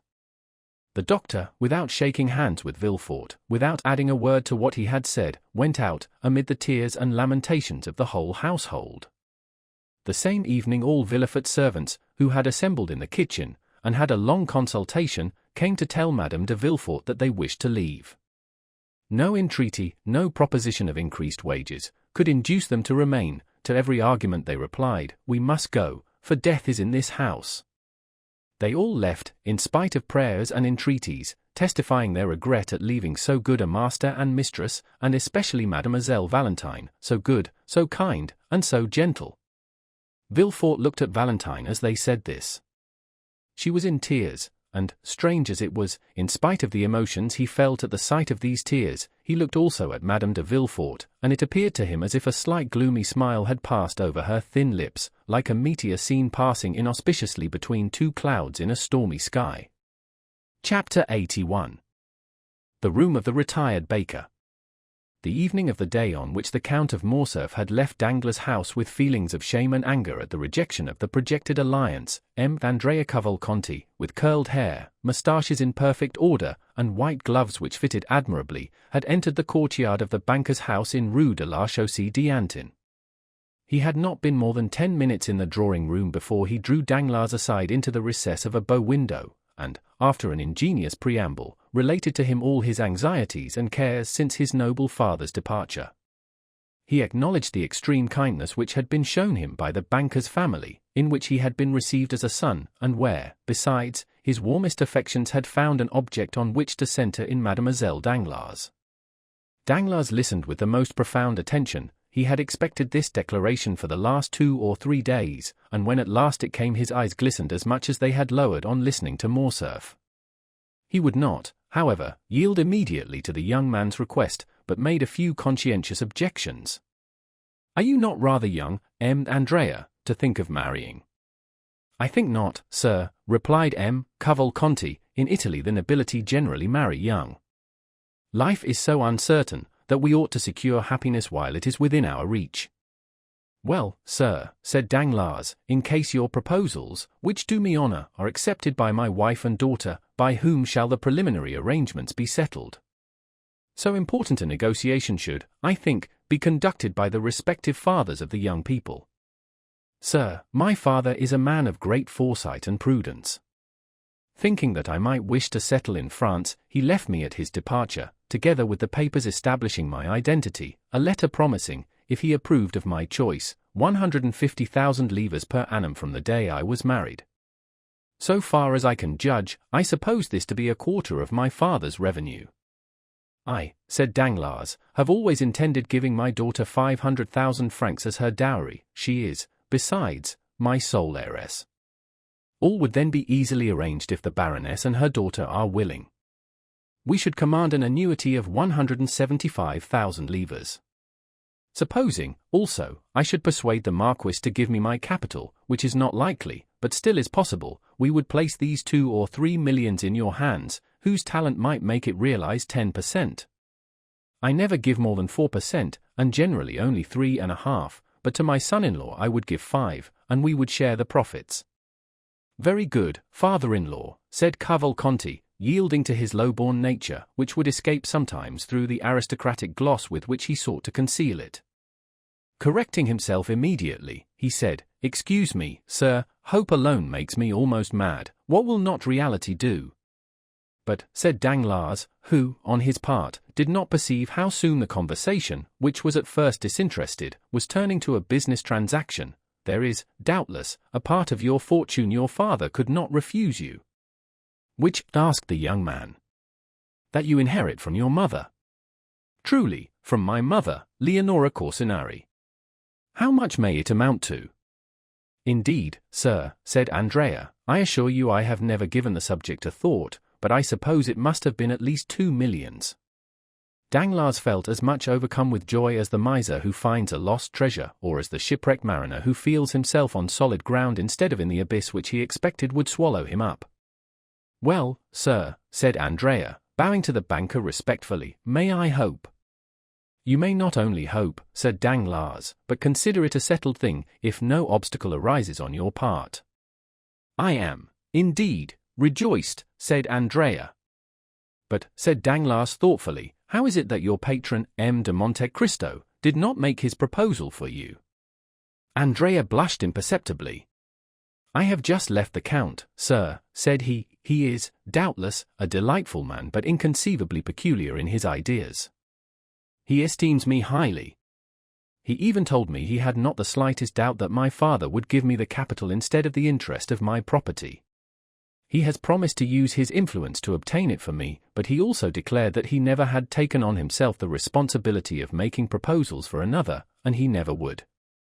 I must, however, do him the justice to add that he assured me if ever he had regretted the repugnance he felt to such a step it was on this occasion, because he thought the projected union would be a happy and suitable one. Besides, if he will do nothing officially, he will answer any questions you propose to him. And now," continued he, with one of his most charming smiles, having finished talking to the father-in-law, "I must address myself to the banker." "And what may you have to say to him?" said Danglars, laughing in his turn. "That the day after tomorrow I shall have to draw upon you for about 4,000 francs, but the Count, expecting my bachelor's revenue could not suffice for the coming month's outlay, has offered me a draft for 20,000 francs. It bears his signature, as you see, which is all sufficient. Bring me 1,000,000 such as that," said Danglars, "I shall be well pleased," putting the draft in his pocket. Fix your own hour for tomorrow, and my cashier shall call on you with a check for 80,000 francs. At 10 o'clock then, if you please. I should like it early, as I am going into the country tomorrow. Very well, at 10 o'clock, you are still at the Hôtel des Princes? Yes. The following morning, with the banker's usual punctuality, the 80,000 francs were placed in the young man's hands, as he was on the point of starting, after having left 200 francs for Caderousse. He went out chiefly to avoid this dangerous enemy, and returned as late as possible in the evening. But scarcely had he stepped out of his carriage when the porter met him with a parcel in his hand. "Sir," said he, "that man has been here." "What man?" said Andrea carelessly, apparently forgetting him whom he but too well recollected. "Him to whom your Excellency pays that little annuity." "Oh," said Andrea, "my father's old servant." "Well, you gave him the 200 francs I had left for him." "Yes, your Excellency." Andrea had expressed a wish to be thus addressed. "But," continued the porter, "he would not take them." Andrea turned pale, but as it was dark his pallor was not perceptible. "What? He would not take them," said he with slight emotion. "No, he wished to speak to your Excellency. I told him you were gone out, and after some dispute he believed me and gave me this letter, which he had brought with him already sealed." "Give it me," said Andrea, and he read by the light of his carriage lamp. "You know where I live. I expect you tomorrow morning at 9 o'clock. Andrea examined it carefully, to ascertain if the letter had been opened, or if any indiscreet eyes had seen its contents, but it was so carefully folded, that no one could have read it, and the seal was perfect. "Very well," said he. "Poor man, he is a worthy creature." He left the porter to ponder on these words, not knowing which most to admire, the master or the servant. "Take out the horses quickly, and come up to me," said Andrea to his groom. In 2 seconds the young man had reached his room and burnt Caderousse's letter. The servant entered just as he had finished. "You are about my height, Pierre," said he. "I have that honor, your Excellency." "You had a new livery yesterday?" "Yes, sir." "I have an engagement with a pretty little girl for this evening, and do not wish to be known. Lend me your livery till tomorrow. I may sleep, perhaps, at an inn." Pierre obeyed. 5 minutes after, Andrea left the hotel, completely disguised, took a cabriolet, and ordered the driver to take him to the Cheval Rouge, at Picpus. The next morning he left that inn as he had left the Hôtel des Princes, without being noticed, walked down the Faubourg Saint-Antoine, along the boulevard to Rue Menilmontant, and stopping at the door of the third house on the left looked for someone of whom to make inquiry in the porter's absence. "For whom are you looking, my fine fellow?" asked the fruiteress on the opposite side. "Monsieur Parietin, if you please, my good woman," replied Andrea. "A retired baker?" asked the fruiteress. "Exactly. He lives at the end of the yard, on the left, on the 3rd story." Andrea went as she directed him, and on the 3rd floor he found a hare's paw, which, by the hasty ringing of the bell, it was evident he pulled with considerable ill temper. A moment after Caderousse's face appeared at the grating in the door. "Ah! You are punctual," said he, as he drew back the door. "Confound you and your punctuality," said Andrea, throwing himself into a chair in a manner which implied that he would rather have flung it at the head of his host. "Come, come, my little fellow, don't be angry. See, I have thought about you. Look at the good breakfast we are going to have, nothing but what you are fond of." Andrea, indeed, inhaled the scent of something cooking which was not unwelcome to him. Hungry as he was, it was that mixture of fat and garlic peculiar to Provençal kitchens of an inferior order, added to that of dried fish, and above all, the pungent smell of musk and cloves. These odors escaped from 2 deep dishes which were covered and placed on a stove, and from a copper pan placed in an old iron pot. In an adjoining room Andrea saw also a tolerably clean table prepared for two bottles of wine sealed, the one with green, the other with yellow, a supply of brandy in a decanter, and a measure of fruit in a cabbage leaf, cleverly arranged on an earthenware plate. "What do you think of it, my little fellow?" said Caderousse. That smells good. You know I used to be a good cook. Do you recollect how you used to lick your fingers? You were among the first who tasted any of my dishes, and I think you relished them tolerably." While speaking, Caderousse went on peeling a fresh supply of onions. "But," said Andrea, ill-temperedly, "by my faith, if it was only to breakfast with you, that you disturbed me, I wish the devil had taken you." "My boy," said Caderousse sententiously, "one can talk while eating."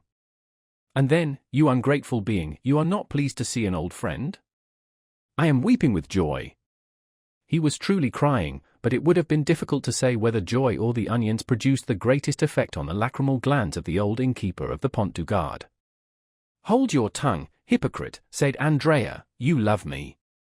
"Yes, I do, or may the devil take me." "I know it is a weakness," said Caderousse, "but it overpowers me. And yet it has not prevented your sending for me to play me some trick." "Come," said Caderousse, wiping his large knife on his apron, "if I did not like you, do you think I should endure the wretched life you lead me? Think for a moment. You have your servant's clothes on, you therefore keep a servant, I have none, and am obliged to prepare my own meals. You abuse my cookery because you dine at the table d'hôte of the Hôtel des Princes, or the Café de Paris. Well, I too could keep a servant, I too could have a tilbury, I too could dine where I like, but why do I not? Because I would not annoy my little Benedetto. Come, just acknowledge that I could, eh?" This address was accompanied by a look which was by no means difficult to understand. "Well," said Andrea, "admitting your love, why do you want me to breakfast with you?" "That I may have the pleasure of seeing you, my little fellow." "What is the use of seeing me after we have made all our arrangements?" "Eh, dear friend," said Caderousse, "are wills ever made without codicils? But you first came to breakfast, did you not? Well, sit down, and let us begin with these pilchards, and this fresh butter, which I have put on some vine leaves to please you, wicked one. Ah, yes, you look at my room, my 4 straw chairs, my images, 3 francs each. But what do you expect? This is not the Hôtel des Princes. Come, you are growing discontented, you are no longer happy, you, who only wish to live like a retired baker." Caderousse sighed. "Well, what have you to say? You have seen your dream realized." "I can still say it is a dream, a retired baker, my poor Benedetto, is rich, he has an annuity." "Well, you have an annuity." "I have?" "Yes, since I bring you your 200 francs. Caderousse shrugged his shoulders. "It is humiliating," said he, "thus to receive money given grudgingly, an uncertain supply which may soon fail. You see, I am obliged to economize, in case your prosperity should cease. Well, my friend, fortune is inconstant, as the chaplain of the regiment said. I know your prosperity is great, you rascal, you are to marry the daughter of Danglars." "What? Of Danglars?" "Yes, to be sure, must I say Baron Danglars? I might as well say Count Benedetto. He was an old friend of mine, and if he had not so bad a memory he ought to invite me to your wedding, seeing he came to mine." Yes, to mine, gad, he was not so proud then, he was an underclerk to the good M. Morrel. I have dined many times with him and the Count of Morcerf, so you see I have some high connections, and were I to cultivate them a little, we might meet in the same drawing-rooms. Come, your jealousy represents everything to you in the wrong light. That is all very fine, Benedetto mio, but I know what I am saying. Perhaps I may one day put on my best coat, and presenting myself at the great gate, introduce myself. Meanwhile let us sit down and eat. Caderousse set the example and attacked the breakfast with good appetite, praising each dish he set before his visitor.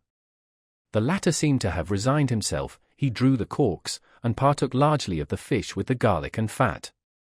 "Ah, mate," said Caderousse, "you are getting on better terms with your old landlord." "Faith, yes," replied Andrea, whose hunger prevailed over every other feeling. "So you like it, you rogue?" "So much that I wonder how a man who can cook thus can complain of hard living." "Do you see," said Caderousse, "all my happiness is marred by one thought." "What is that?" "That I am dependent on another, I who have always gained my own livelihood honestly."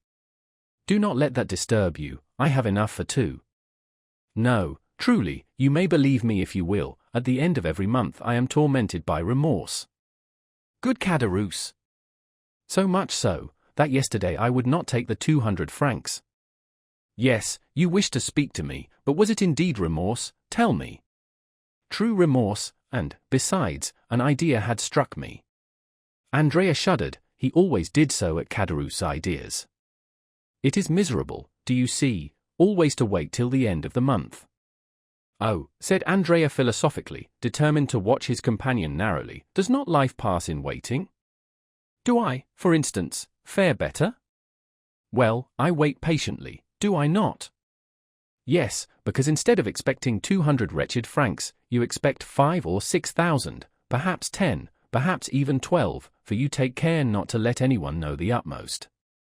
Down there, you always had little presents and Christmas boxes, which you tried to hide from your poor friend Caderousse. Fortunately, he is a cunning fellow, that friend Caderousse. There you are beginning again to ramble, to talk again and again of the past. But what is the use of teasing me with going all over that again? Ah, you are only 21, and can forget the past. I am 50, and am obliged to recollect it. But let us return to business. Yes. I was going to say, if I were in your place. Well, I would realize. How would you realize? I would ask for 6 months in advance, under pretense of being able to purchase a farm, then with my 6 months I would decamp. Well, well, said Andrea, that isn't a bad idea. My dear friend, said Caderousse, eat of my bread, and take my advice, you will be none the worse off, physically or morally. But, said Andrea, why do you not act on the advice you gave me? Why do you not realize a 6 months, a year's advance even, and retire to Brussels? Instead of living the retired baker, you might live as a bankrupt, using his privileges. That would be very good. But how the devil would you have me retire on 1,200 francs? Ah, Caderousse, said Andrea, how covetous you are. 2 months ago you were dying with hunger. The appetite grows by what it feeds on, said Caderousse, grinning and showing his teeth, like a monkey laughing or a tiger growling. And, added he, biting off with his large white teeth an enormous mouthful of bread, I have formed a plan. Caderousse's plans alarmed Andrea still more than his ideas. Ideas were but the germ, the plan was reality. Let me see your plan, I dare say it is a pretty one. Why not? Who formed the plan by which we left the establishment of M? Eh? Was it not I? And it was no bad one, I believe, since here we are. I do not say, replied Andrea, that you never make a good one, but let us see your plan. Well, pursued Caderousse, can you without expending 1 sou, put me in the way of getting 15,000 francs? No, 15,000 are not enough, I cannot again become an honest man with less than 30,000 francs. No, replied Andrea, dryly, no, I cannot.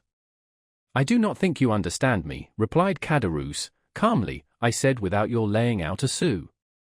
Do you want me to commit a robbery, to spoil all my good fortune, and yours with mine, and both of us to be dragged down there again? It would make very little difference to me, said Caderousse, if I were retaken. I am a poor creature to live alone, and sometimes pine for my old comrades, not like you, heartless creature, who would be glad never to see them again. Andrea did more than tremble this time, he turned pale. Come, Caderousse, no nonsense, said he. Don't alarm yourself, my little Benedetto, but just point out to me some means of gaining those 30,000 francs without your assistance, and I will contrive it. Well, I'll see, I'll try to contrive some way, said Andrea. Meanwhile you will raise my monthly allowance to 500 francs, my little fellow? I have a fancy, and mean to get a housekeeper. Well, you shall have your 500 francs, said Andrea, but it is very hard for me, my poor Caderousse, you take advantage. Bah, said Caderousse, when you have access to countless stores. One would have said Andrea anticipated his companion's words, so did his eye flash like lightning, but it was but for a moment. True, he replied, and my protector is very kind. That dear protector, said Caderousse, and how much does he give you monthly? 5,000 francs. As many thousands as you give me hundreds. Truly, it is only bastards who are thus fortunate. 5,000 francs per month. What the devil can you do with all that? Oh, it is no trouble to spend that, and I am like you, I want capital. Capital, yes, I understand, everyone would like capital. Well, and I shall get it. Who will give it to you, your prince? Yes, my prince. But unfortunately I must wait. You must wait for what? Asked Caderousse. For his death. The death of your prince? Yes. How so? Because he has made his will in my favor. Indeed. On my honor. For how much? For 500,000. Only that? It's little enough. But so it is. No, it cannot be. Are you my friend, Caderousse? Yes, in life or death. Well, I will tell you a secret. What is it? But remember. Ah. Pardieu. Mute as a carp. Well, I think. Andrea stopped and looked around. You think? Do not fear, pardieu. We are alone. I think I have discovered my father. Your true father? Yes. Not old Cavalcanti. No, for he has gone again, the true one, as you say. And that father is? Well, Caderousse, it is Monte Cristo. Bah! Yes, you understand, that explains all. He cannot acknowledge me openly, it appears, but he does it through M. Cavalcanti and gives him 50,000 francs for it.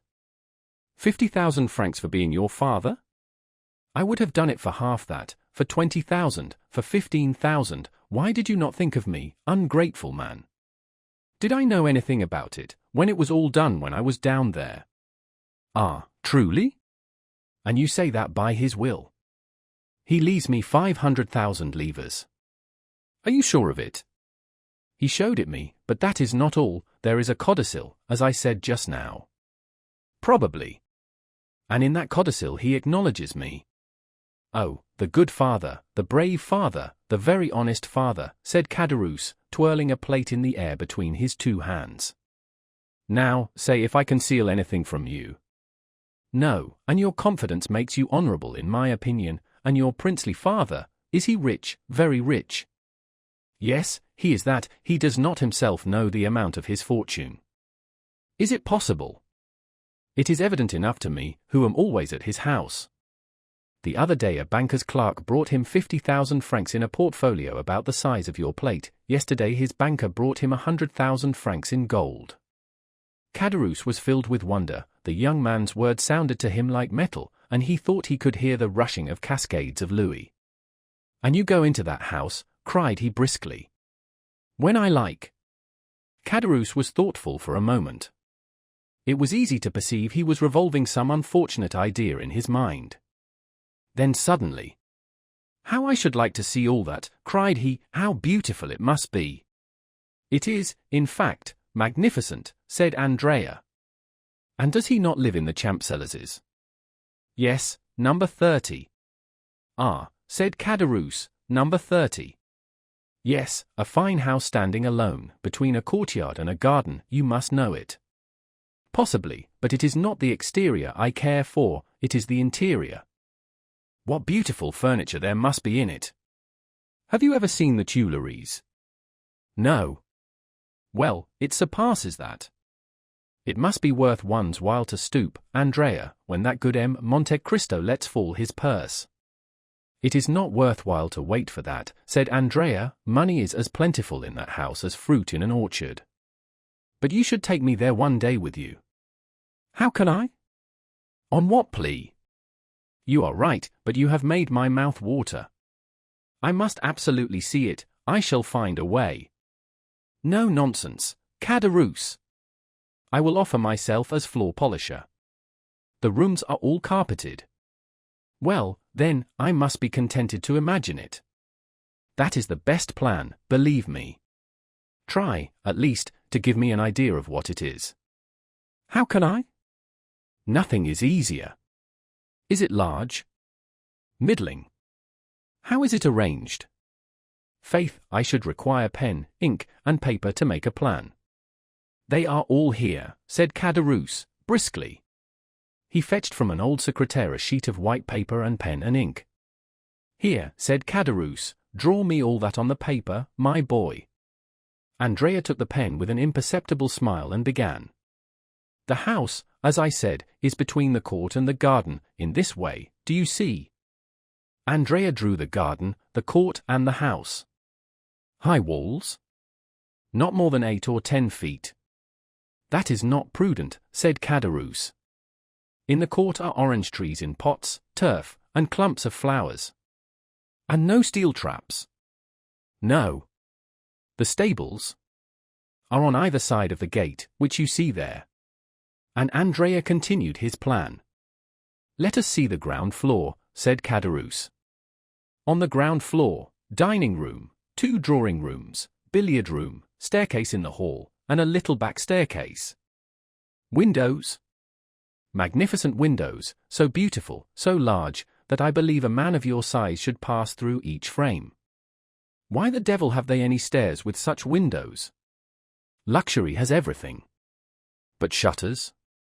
Yes, but they are never used.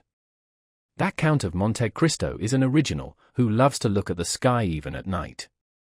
And where do the servants sleep? Oh, they have a house to themselves. Picture to yourself a pretty coach house at the right-hand side where the ladders are kept. Well, over that coach house are the servants' rooms, with bells corresponding with the different apartments. Ah, diable! Bells, did you say? What do you mean? Oh, nothing. I only say they cost a load of money to hang, and what is the use of them, I should like to know. There used to be a dog let loose in the yard at night, but it has been taken to the house at Auteuil, to that you went to, you know. Yes. I was saying to him only yesterday, you are imprudent, Monsieur Count, for when you go to Auteuil and take your servants the house is left unprotected. Well, said he, what next? Well, next, some day you will be robbed. What did he answer? He quietly said, what do I care if I am? Andrea, he has some secretaire with a spring. How do you know? Yes, which catches the thief in a trap and plays a tune. I was told there were such at the last exhibition. He has simply a mahogany secretaire, in which the key is always kept. And he is not robbed. No, his servants are all devoted to him. There ought to be some money in that secretaire. There may be. No one knows what there is. And where is it? On the first floor. Sketch me the plan of that floor, as you have done of the ground floor, my boy. That is very simple. Andrea took the pen. On the first story, do you see, there is the anteroom and the drawing room, to the right of the drawing room, a library and a study, to the left, a bedroom and a dressing room. The famous secretaire is in the dressing room. Is there a window in the dressing room? 2, one here and one there. Andrea sketched 2 windows in the room, which formed an angle on the plan, and appeared as a small square added to the rectangle of the bedroom. Caderousse became thoughtful.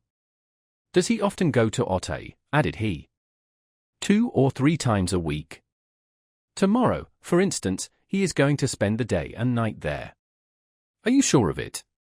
He has invited me to dine there. There's a life for you, said Caderousse, a town house and a country house. That is what it is to be rich. And shall you dine there? Probably. When you dine there, do you sleep there? If I like, I am at home there. Caderousse looked at the young man, as if to get at the truth from the bottom of his heart.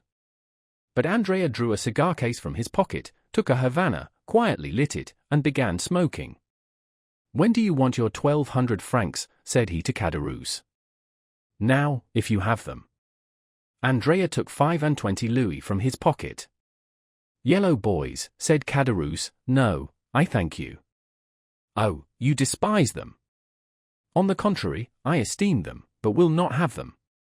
You can change them, idiot, gold is worth 5 sous.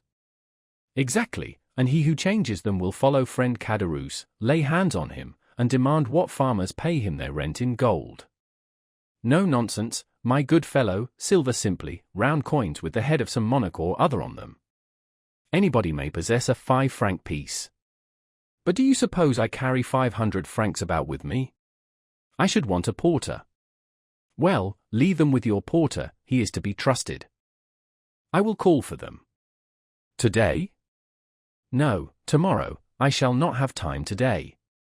Well, tomorrow I will leave them when I go to Auteuil. May I depend on it? Certainly. Because I shall secure my housekeeper on the strength of it. Now see here, will that be all? Eh? And will you not torment me any more? Never. Caderousse had become so gloomy that Andrea feared he should be obliged to notice the change. He redoubled his gaiety and carelessness. How sprightly you are, said Caderousse, one would say you were already in possession of your property. No, unfortunately, but when I do obtain it. Well, I shall remember old friends, I can tell you that. Yes, since you have such a good memory. What do you want? It looks as if you were trying to fleece me. Huh? What an idea! I, who am going to give you another piece of good advice. What is it? To leave behind you the diamond you have on your finger. We shall both get into trouble. You will ruin both yourself and me by your folly. How so? Said Andrea.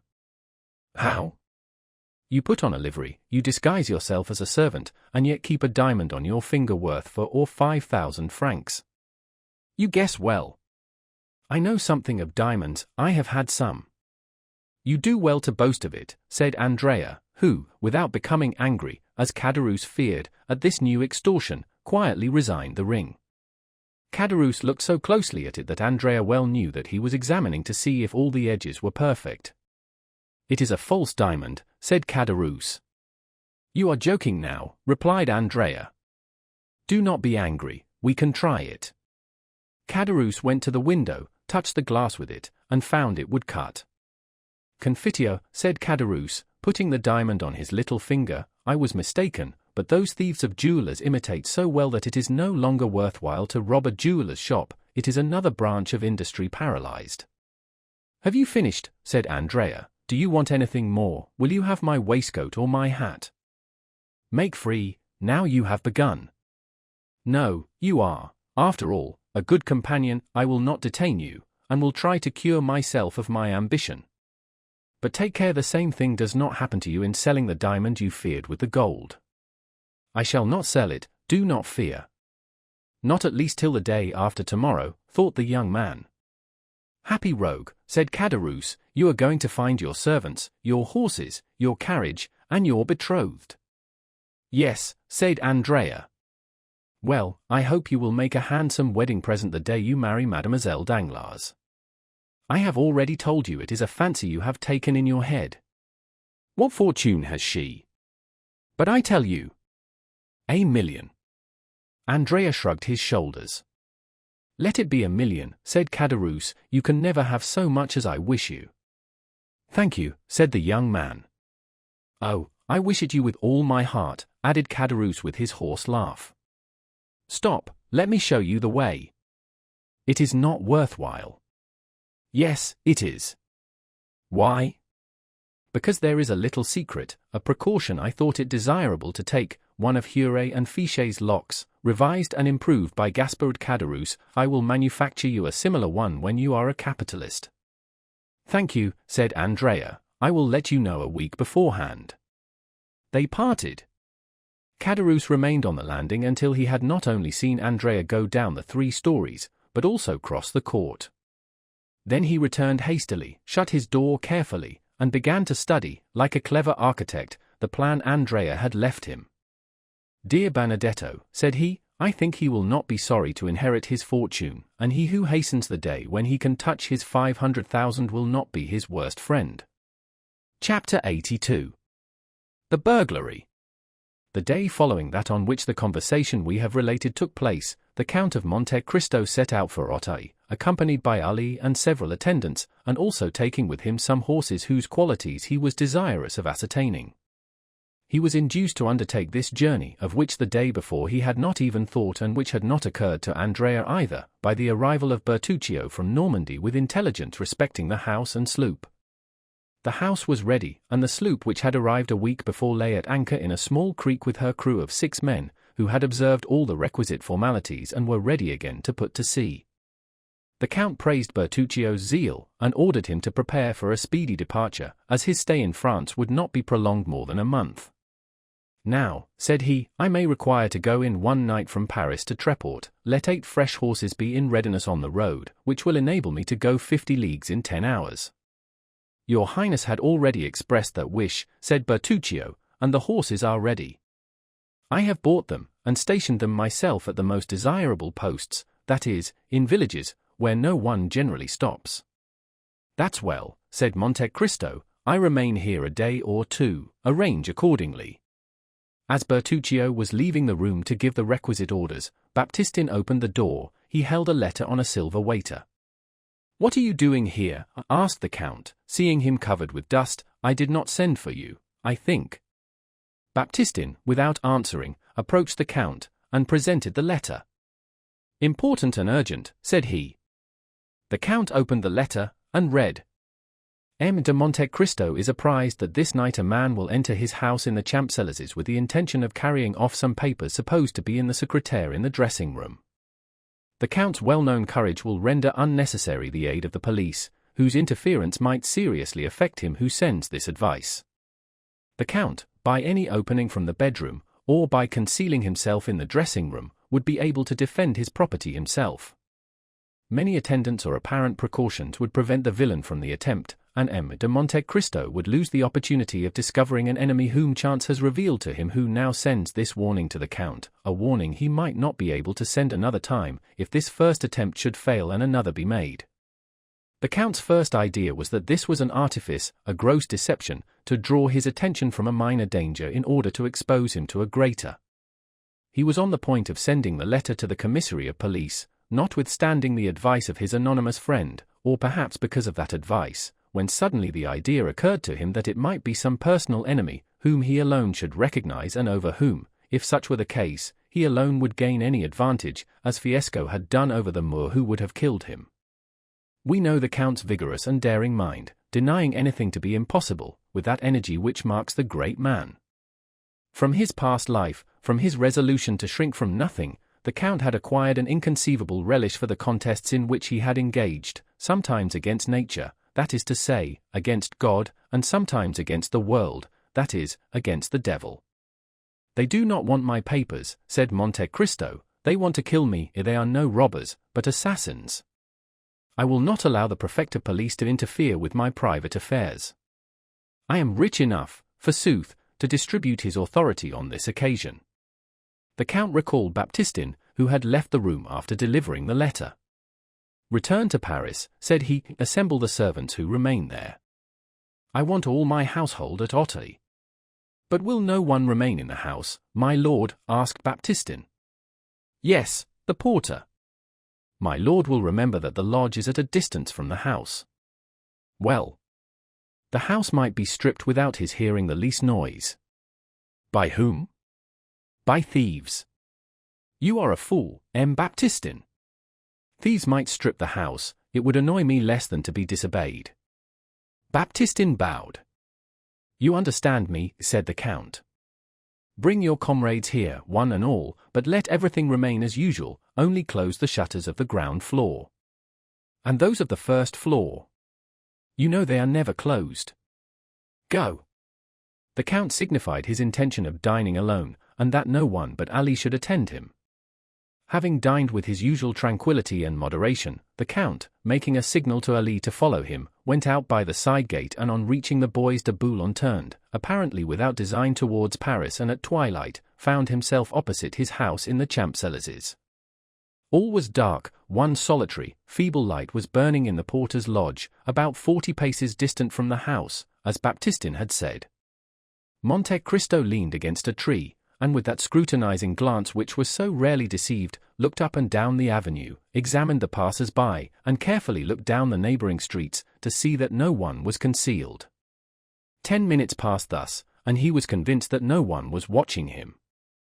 He hastened to the side door with Ali, entered hurriedly, and by the servant's staircase, of which he had the key, gained his bedroom without opening or disarranging a single curtain, without even the porter having the slightest suspicion that the house, which he supposed empty, contained its chief occupant. Arrived in his bedroom, the Count motioned to Ali to stop, then he passed into the dressing room, which he examined.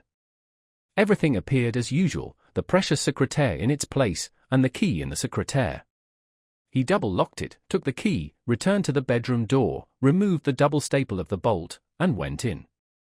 Meanwhile Ali had procured the arms the Count required, namely, a short carbine and a pair of double-barreled pistols, with which as sure an aim might be taken as with a single-barreled one. Thus armed, the Count held the lives of 5 men in his hands. It was about 9:30. The Count and Ali ate in haste a crust of bread and drank a glass of Spanish wine. Then Monte Cristo slipped aside one of the movable panels, which enabled him to see into the adjoining room. He had within his reach his pistols and carbine, and Ali, standing near him, held one of the small Arabian hatchets, whose form has not varied since the Crusades. Through one of the windows of the bedroom, on a line with that in the dressing room, the Count could see into the street. 2 hours passed thus. It was intensely dark. Still Ali, thanks to his wild nature, and the Count, thanks doubtless to his long confinement, could distinguish in the darkness the slightest movement of the trees. The little light in the lodge had long been extinct. It might be expected that the attack, if indeed an attack was projected, would be made from the staircase of the ground floor, and not from a window. In Monte Cristo's opinion, the villain sought his life, not his money. It would be his bedroom they would attack, and they must reach it by the back staircase, or by the window in the dressing room. The clock of the invalid struck 11:45, the west wind bore on its moistened gusts the doleful vibration of the 3 strokes. As the last stroke died away, the Count thought he heard a slight noise in the dressing room. This first sound, or rather this first grinding, was followed by a second, then a third. At the 4th, the Count knew what to expect. A firm and well-practiced hand was engaged in cutting the 4 sides of a pane of glass with a diamond. The Count felt his heart beat more rapidly.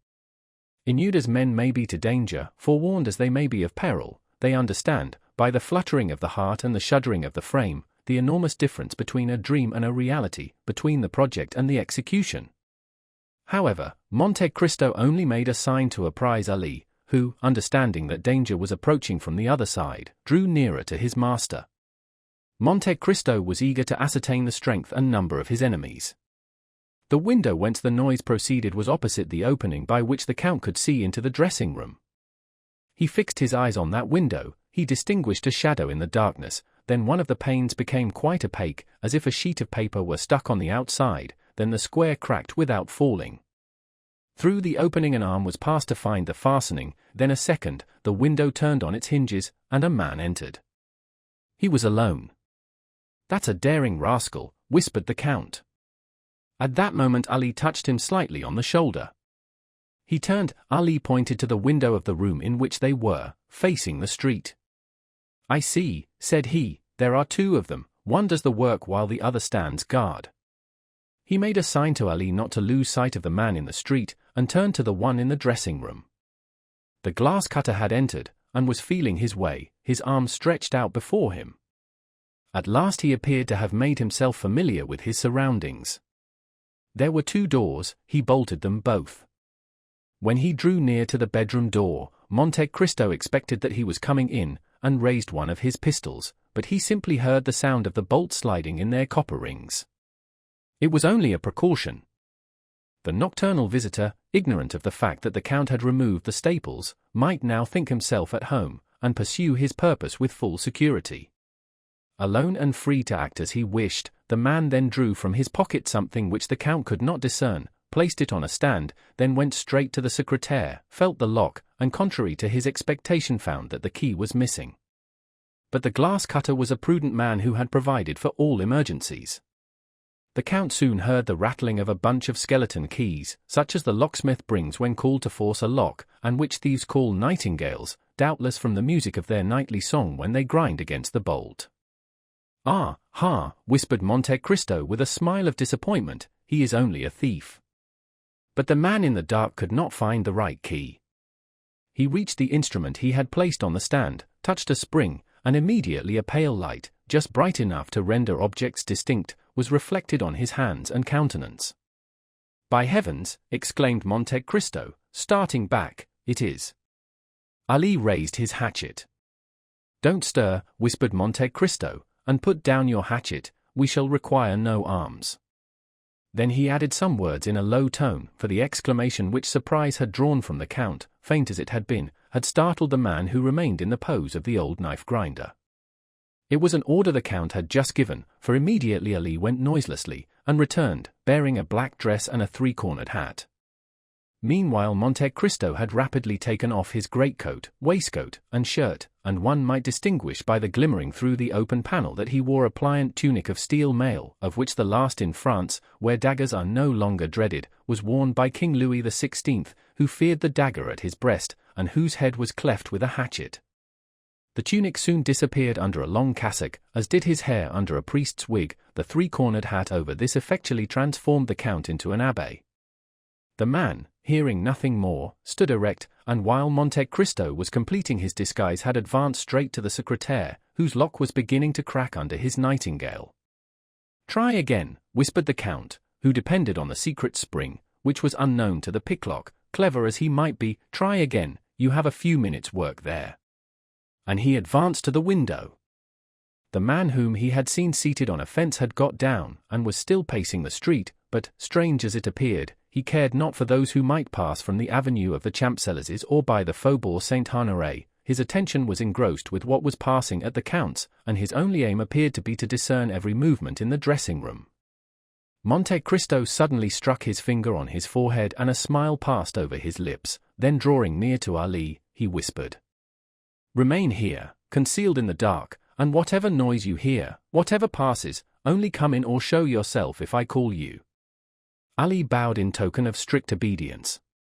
Monte Cristo then drew a lighted taper from a closet, and when the thief was deeply engaged with his lock, silently opened the door, taking care that the light should shine directly on his face. The door opened so quietly that the thief heard no sound, but, to his astonishment, the room was suddenly illuminated. He turned. "Ah, good evening, my dear M. Caderousse," said Monte Cristo. "What are you doing here, at such an hour?" "The Abbé Busoni," exclaimed Caderousse, and, not knowing how this strange apparition could have entered when he had bolted the doors, he let fall his bunch of keys, and remained motionless and stupefied. The Count placed himself between Caderousse and the window, thus cutting off from the thief his only chance of retreat. "The Abbé Busoni," repeated Caderousse, fixing his haggard gaze on the Count. "Yes, undoubtedly, the Abbé Busoni himself," replied Monte Cristo. "And I am very glad you recognize me, dear M. Caderousse. It proves you have a good memory, for it must be about 10 years since we last met." This calmness of Busoni, combined with his irony and boldness, staggered Caderousse. The Abbé," murmured he, clenching his fists, and his teeth chattering. "So you would rob the Count of Monte Cristo," continued the false Abbé. "Reverend sir," murmured Caderousse, seeking to regain the window, which the Count pitilessly blocked. "Reverend sir, I don't know, believe me, I take my oath." "A pane of glass out," continued the Count, "a dark lantern, a bunch of false keys, a secrétaire half forced, it is tolerably evident." Caderousse was choking. He looked around for some corner to hide in, some way of escape. Come, continued the Count, "I see you are still the same, an assassin." "Reverend sir, since you know everything, you know it was not I, or it was La Carconte, that was proved at the trial, since I was only condemned to the galleys.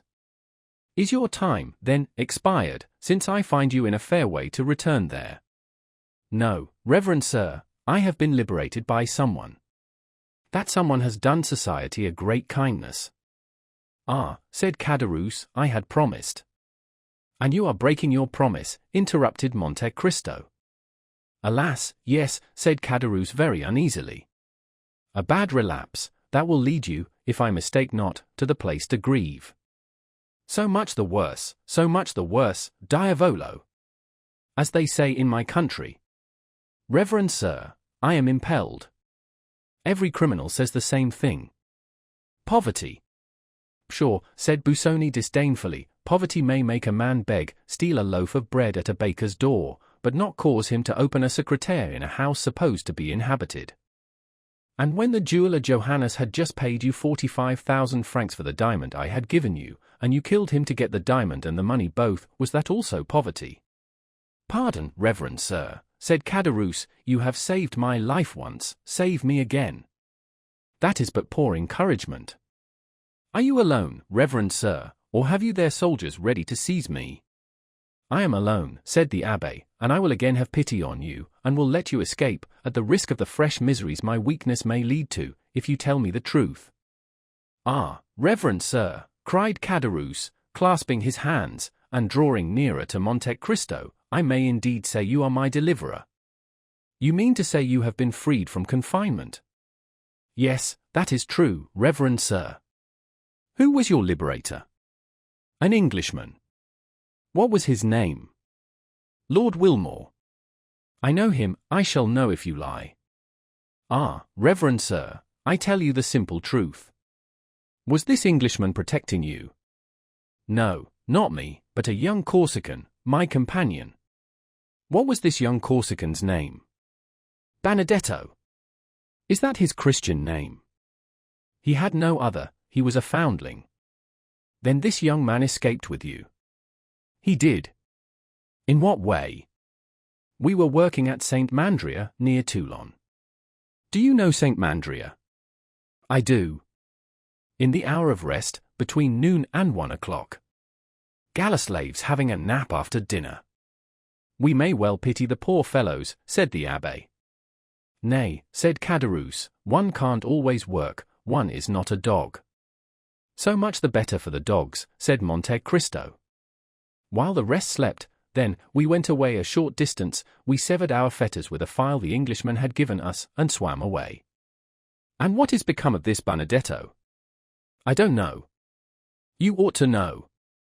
No, in truth, we parted at Hyères.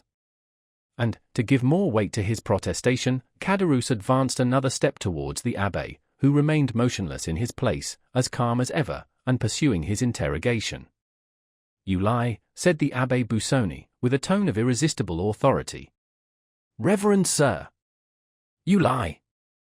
This man is still your friend, and you, perhaps, make use of him as your accomplice.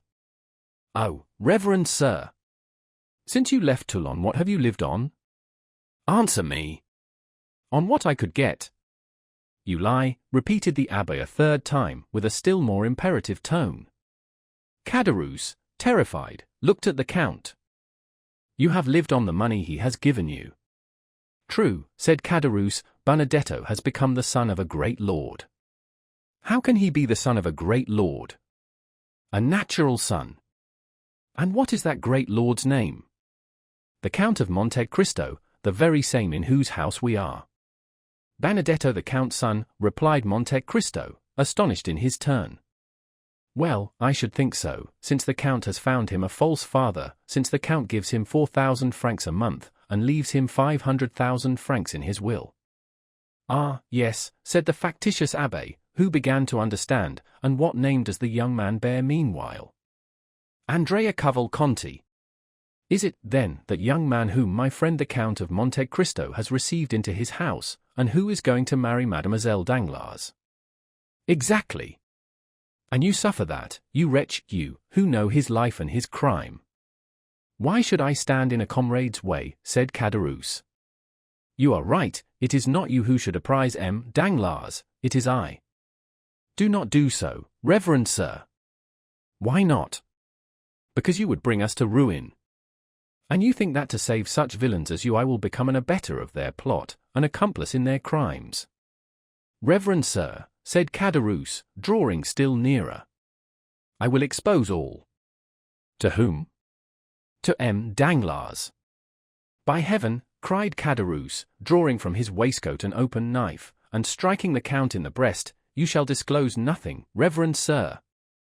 To Caderousse's great astonishment, the knife, instead of piercing the Count's breast, flew back blunted. At the same moment the Count seized with his left hand the assassin's wrist, and wrung it with such strength that the knife fell from his stiffened fingers, and Caderousse uttered a cry of pain. But the Count, disregarding his cry, continued to wring the bandit's wrist, until, his arm being dislocated, he fell first on his knees, then flat on the floor. The Count then placed his foot on his head, saying, I know not what restrains me from crushing thy skull, rascal. Ah, mercy, mercy, cried Caderousse. The Count withdrew his foot. "Rise," said he. Caderousse rose. "What a wrist you have, reverend sir," said Caderousse, stroking his arm, all bruised by the fleshy pincers which had held it. "What a wrist!" "Silence! God gives me strength to overcome a wild beast like you. In the name of that God I act. Remember that, wretch, and to spare thee at this moment is still serving him." "Oh," said Caderousse, groaning with pain. "Take this pen and paper, and write what I dictate." "I don't know how to write, reverend sir." "You lie." "Take this pen, and write." Caderousse, awed by the superior power of the abbé, sat down and wrote. "Sir, the man whom you are receiving at your house, and to whom you intend to marry your daughter, is a felon who escaped with me from confinement at Toulon.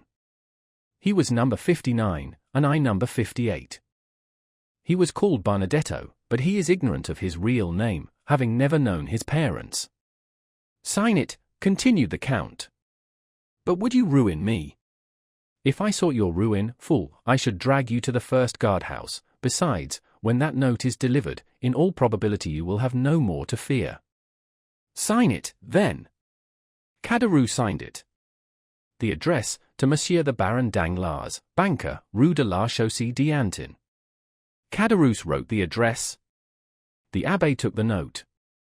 "Now," said he, "that suffices. Begone." "Which way?" "The way you came." "You wish me to get out at that window?" "You got in very well." "Oh, you have some design against me, reverend sir." "Idiot! What design can I have?" "Why, then, not let me out by the door." "What would be the advantage of waking the porter?" "Ah, reverend sir, tell me, do you wish me dead?" "I wish what God wills." "But swear that you will not strike me as I go down." "Cowardly fool! What do you intend doing with me?" "I ask you, what can I do?" "I have tried to make you a happy man, and you have turned out a murderer." "Oh, monsieur," said Caderousse, "make one more attempt, try me once more." "I will," said the Count. "Listen, you know if I may be relied on." "Yes," said Caderousse. "If you arrive safely at home." "What have I to fear, except from you?" "If you reach your home safely, leave Paris, leave France, and wherever you may be, so long as you conduct yourself well, I will send you a small annuity, for, if you return home safely, then—" "Then," he asked Caderousse, shuddering. "Then I shall believe God has forgiven you, and I will forgive you too." "As true as I am a Christian," stammered Caderousse, "you will make me die of fright." "Now begone," said the Count, pointing to the window. Caderousse, scarcely yet relying on this promise, put his legs out of the window and stood on the ladder. "Now go down," said the abbé, folding his arms. Understanding he had nothing more to fear from him, Caderousse began to go down. Then the Count brought the taper to the window, that it might be seen in the Champs-Élysées that a man was getting out of the window while another held a light. "What are you doing, reverend sir? Suppose a watchman should pass." And he blew out the light. He then descended, but it was only when he felt his foot touch the ground that he was satisfied of his safety. Monte Cristo returned to his bedroom, and, glancing rapidly from the garden to the street, he saw first Caderousse, who, after walking to the end of the garden, fixed his ladder against the wall at a different part from where he came in. The Count then, looking over into the street, saw the man who appeared to be waiting run in the same direction, and place himself against the angle of the wall where Caderousse would come over. Caderousse climbed the ladder slowly, and looked over the coping to see if the street was quiet. No one could be seen or heard. The clock of the Invalides struck 1. Then Caderousse sat astride the coping, and drawing up his ladder passed it over the wall. Then he began to descend, or rather to slide down by the 2 stanchions, which he did with an ease which proved how accustomed he was to the exercise. But, once started, he could not stop. In vain did he see a man start from the shadow when he was halfway down, in vain did he see an arm raised as he touched the ground. Before he could defend himself, that arm struck him so violently in the back that he let go the ladder, crying, "Help!" A second blow struck him almost immediately in the side, and he fell, calling, "Help, murder!" Then, as he rolled on the ground, his adversary seized him by the hair and struck him a third blow in the chest. This time Caderousse endeavored to call again, but he could only utter a groan, and he shuddered as the blood flowed from his 3 wounds.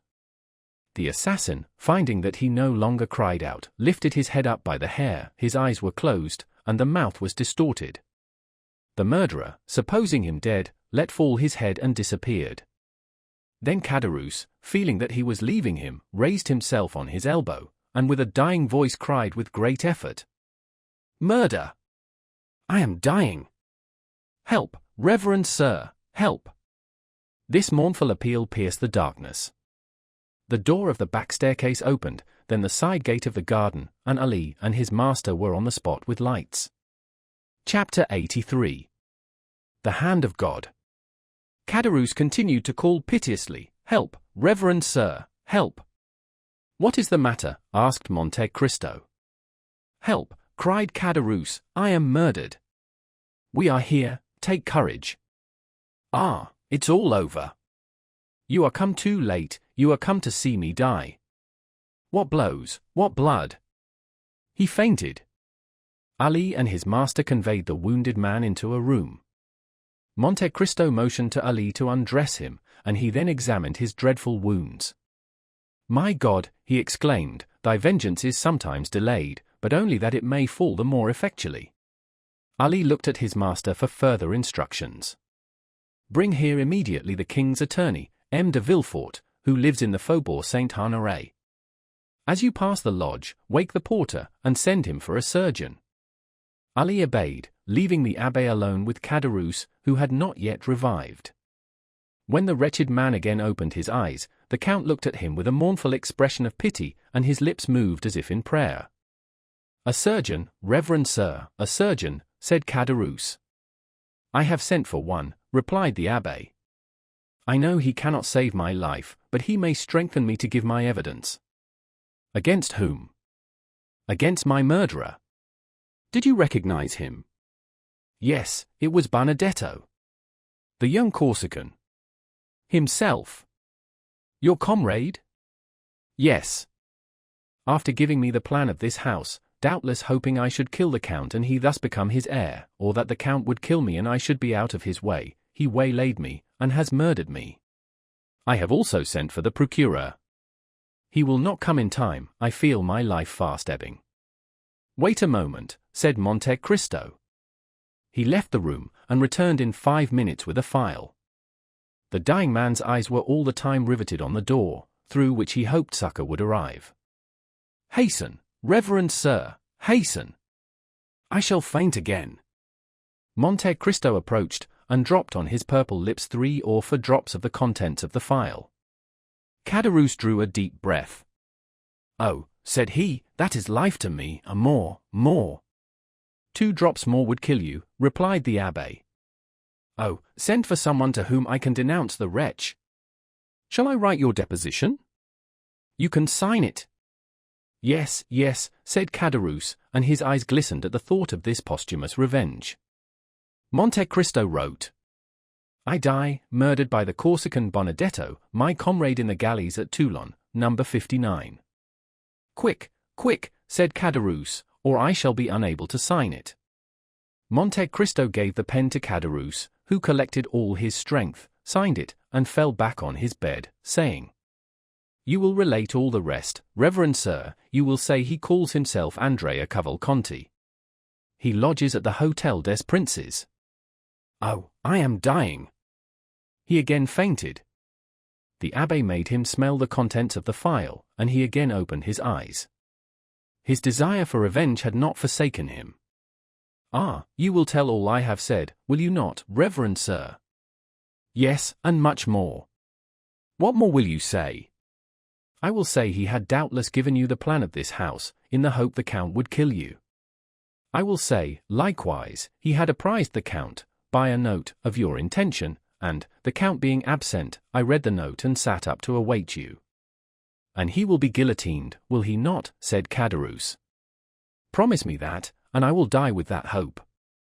"I will say," continued the count, "that he followed and watched you the whole time, and when he saw you leave the house, ran to the angle of the wall to conceal himself." "Did you see all that?" Remember my words, if you return home safely, I shall believe God has forgiven you, and I will forgive you also. And you did not warn me, cried Caderousse, raising himself on his elbows. You knew I should be killed on leaving this house, and did not warn me. No, for I saw God's justice placed in the hands of Benedetto, and should have thought it sacrilege to oppose the designs of Providence. God's justice! Speak not of it, reverend sir. If God were just, you know how many would be punished who now escape.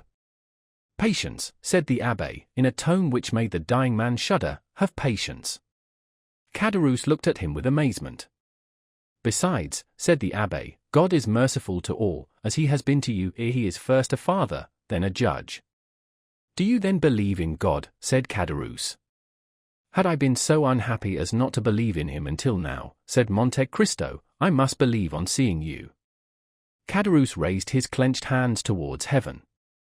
Listen, said the abbé, extending his hand over the wounded man, as if to command him to believe. This is what the God in whom, on your deathbed, you refuse to believe, has done for you. He gave you health, strength, regular employment, even friends, a life, in fact, which a man might enjoy with a calm conscience. Instead of improving these gifts, rarely granted so abundantly, this has been your course. You have given yourself up to sloth and drunkenness, and in a fit of intoxication have ruined your best friend. Help, cried Caderousse, I require a surgeon, not a priest. Perhaps I am not mortally wounded, I may not die, perhaps they can yet save my life. Your wounds are so far mortal that, without the 3 drops I gave you, you would now be dead. Listen, then. Ah, murmured Caderousse, what a strange priest you are, you drive the dying to despair, instead of consoling them. Listen, continued the abbé. When you had betrayed your friend, God began not to strike, but to warn you. Poverty overtook you. You had already passed half your life in coveting that which you might have honorably acquired, and already you contemplated crime under the excuse of want, when God worked a miracle in your behalf, sending you, by my hands, a fortune, brilliant, indeed, for you, who had never possessed any. But this unexpected, unhoped for, unheard of fortune sufficed you no longer when you once possessed it, you wished to double it, and how? By a murder. You succeeded, and then God snatched it from you, and brought you to justice. It was not I who wished to kill the Jew, said Caderousse, it was La Carconte. Yes, said Monte Cristo, and God, I cannot say in justice, for his justice would have slain you, but God, in his mercy, spared your life. Pardieu! To transport me for life, how merciful! You thought it a mercy then, miserable wretch! The coward who feared death rejoiced at perpetual disgrace, for like all gala slaves, you said, I may escape from prison, I cannot from the grave. And you said truly, the way was opened for you unexpectedly. An Englishman visited Toulon, who had vowed to rescue 2 men from infamy, and his choice fell on you and your companion. You received a second fortune, money and tranquility were restored to you, and you, who had been condemned to a felon's life, might live as other men. Then, wretched creature, then you tempted God a 3rd time. I have not enough, you said, when you had more than you before possessed, and you committed a 3rd crime, without reason, without excuse. God is wearied, he has punished you.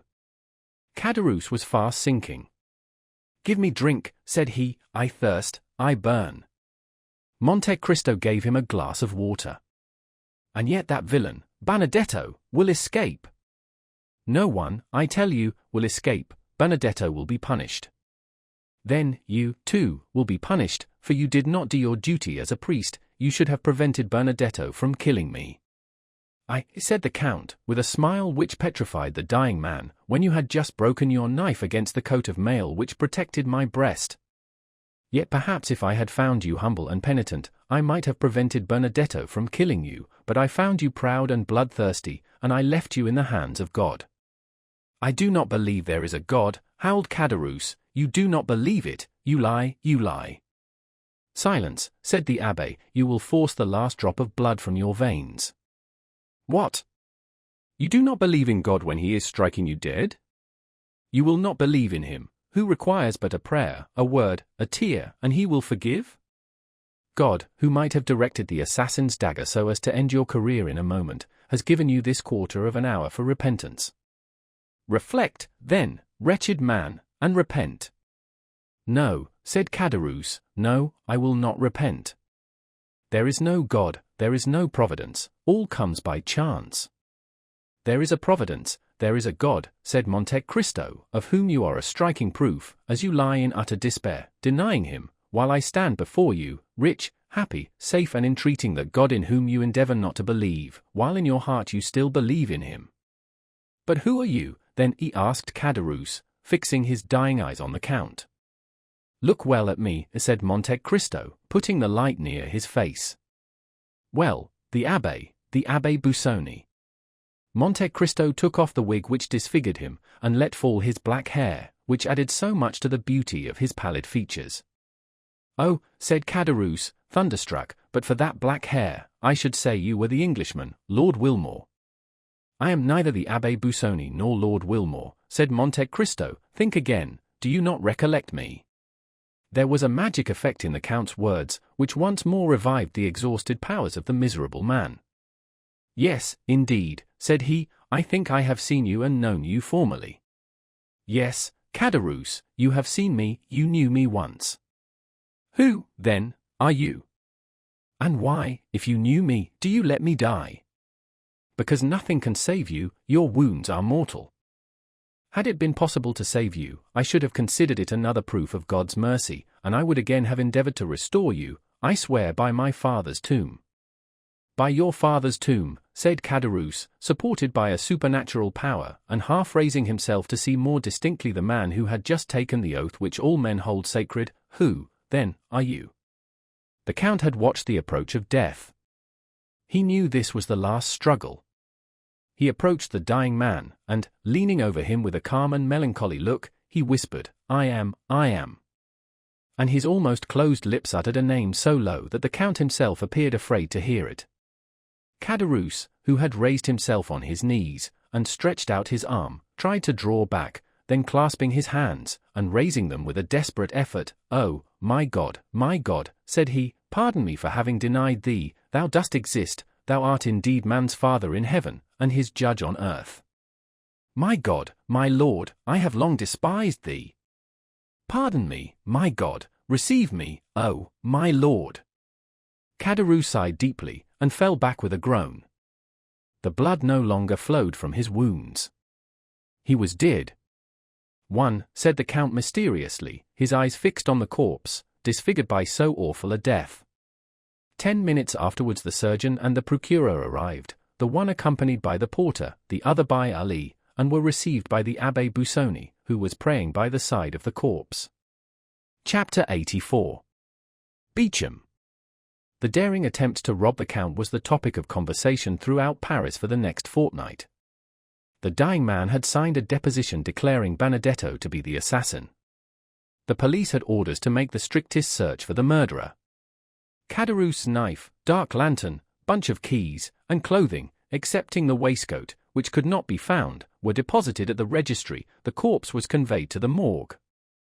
The Count told everyone that this adventure had happened during his absence at Auteuil, and that he only knew what was related by the Abbé Busoni, who that evening, by mere chance, had requested to pass the night in his house, to examine some valuable books in his library. Bertuccio alone turned pale whenever Benedetto's name was mentioned in his presence, but there was no reason why anyone should notice his doing so. Villefort, being called on to prove the crime, was preparing his brief with the same order that he was accustomed to exercise when required to speak in criminal cases. But 3 weeks had already passed, and the most diligent search had been unsuccessful. The attempted robbery and the murder of the robber by his comrade were almost forgotten in anticipation of the approaching marriage of Mademoiselle Danglars to the Count Andrea Cavalcanti. It was expected that this wedding would shortly take place, as the young man was received at the banker's as the betrothed. Letters had been dispatched to M. Cavalcanti, as the Count's father, who highly approved of the union, regretted his inability to leave Parma at that time, and promised a wedding gift of 150,000 livres. It was agreed that the 3 millions should be entrusted to Danglars to invest. Some persons had warned the young man of the circumstances of his future father-in-law, who had of late sustained repeated losses, but with sublime disinterestedness and confidence the young man refused to listen, or to express a single doubt to the Baron. The Baron adored Count Andrea Cavalcanti, not so Mademoiselle Eugénie Danglars. With an instinctive hatred of matrimony, she suffered Andrea's attentions in order to get rid of Morcerf, but when Andrea urged his suit, she betrayed an entire dislike to him. The Baron might possibly have perceived it, but, attributing it to a caprice, feigned ignorance. The delay demanded by Beauchamp had nearly expired. Morcerf appreciated the advice of Monte Cristo to let things die away of their own accord. No one had taken up the remark about the general, and no one had recognized in the officer who betrayed the castle of Yanina the noble count in the House of Peers. Albert, however, felt no less insulted. The few lines which had irritated him were certainly intended as an insult. Besides, the manner in which Beauchamp had closed the conference left a bitter recollection in his heart. He cherished the thought of the duel, hoping to conceal its true cause even from his seconds. Beauchamp had not been seen since the day he visited Albert, and those of whom the latter inquired always told him he was out on a journey which would detain him some days. Where he was no one knew. One morning Albert was awakened by his valet de chambre, who announced Beauchamp. Albert rubbed his eyes, ordered his servant to introduce him into the small smoking room on the ground floor, dressed himself quickly, and went down. He found Beauchamp pacing the room. On perceiving him, Beauchamp stopped. "Your arrival here, without waiting my visit at your house today, looks well, sir," said Albert. "Tell me, may I shake hands with you, saying, 'Beauchamp, acknowledge you have injured me, and retain my friendship,' or must I simply propose to you a choice of arms?" "Albert," said Beauchamp, with a look of sorrow which stupefied the young man, "let us first sit down and talk." "Rather, sir, before we sit down, I must demand your answer."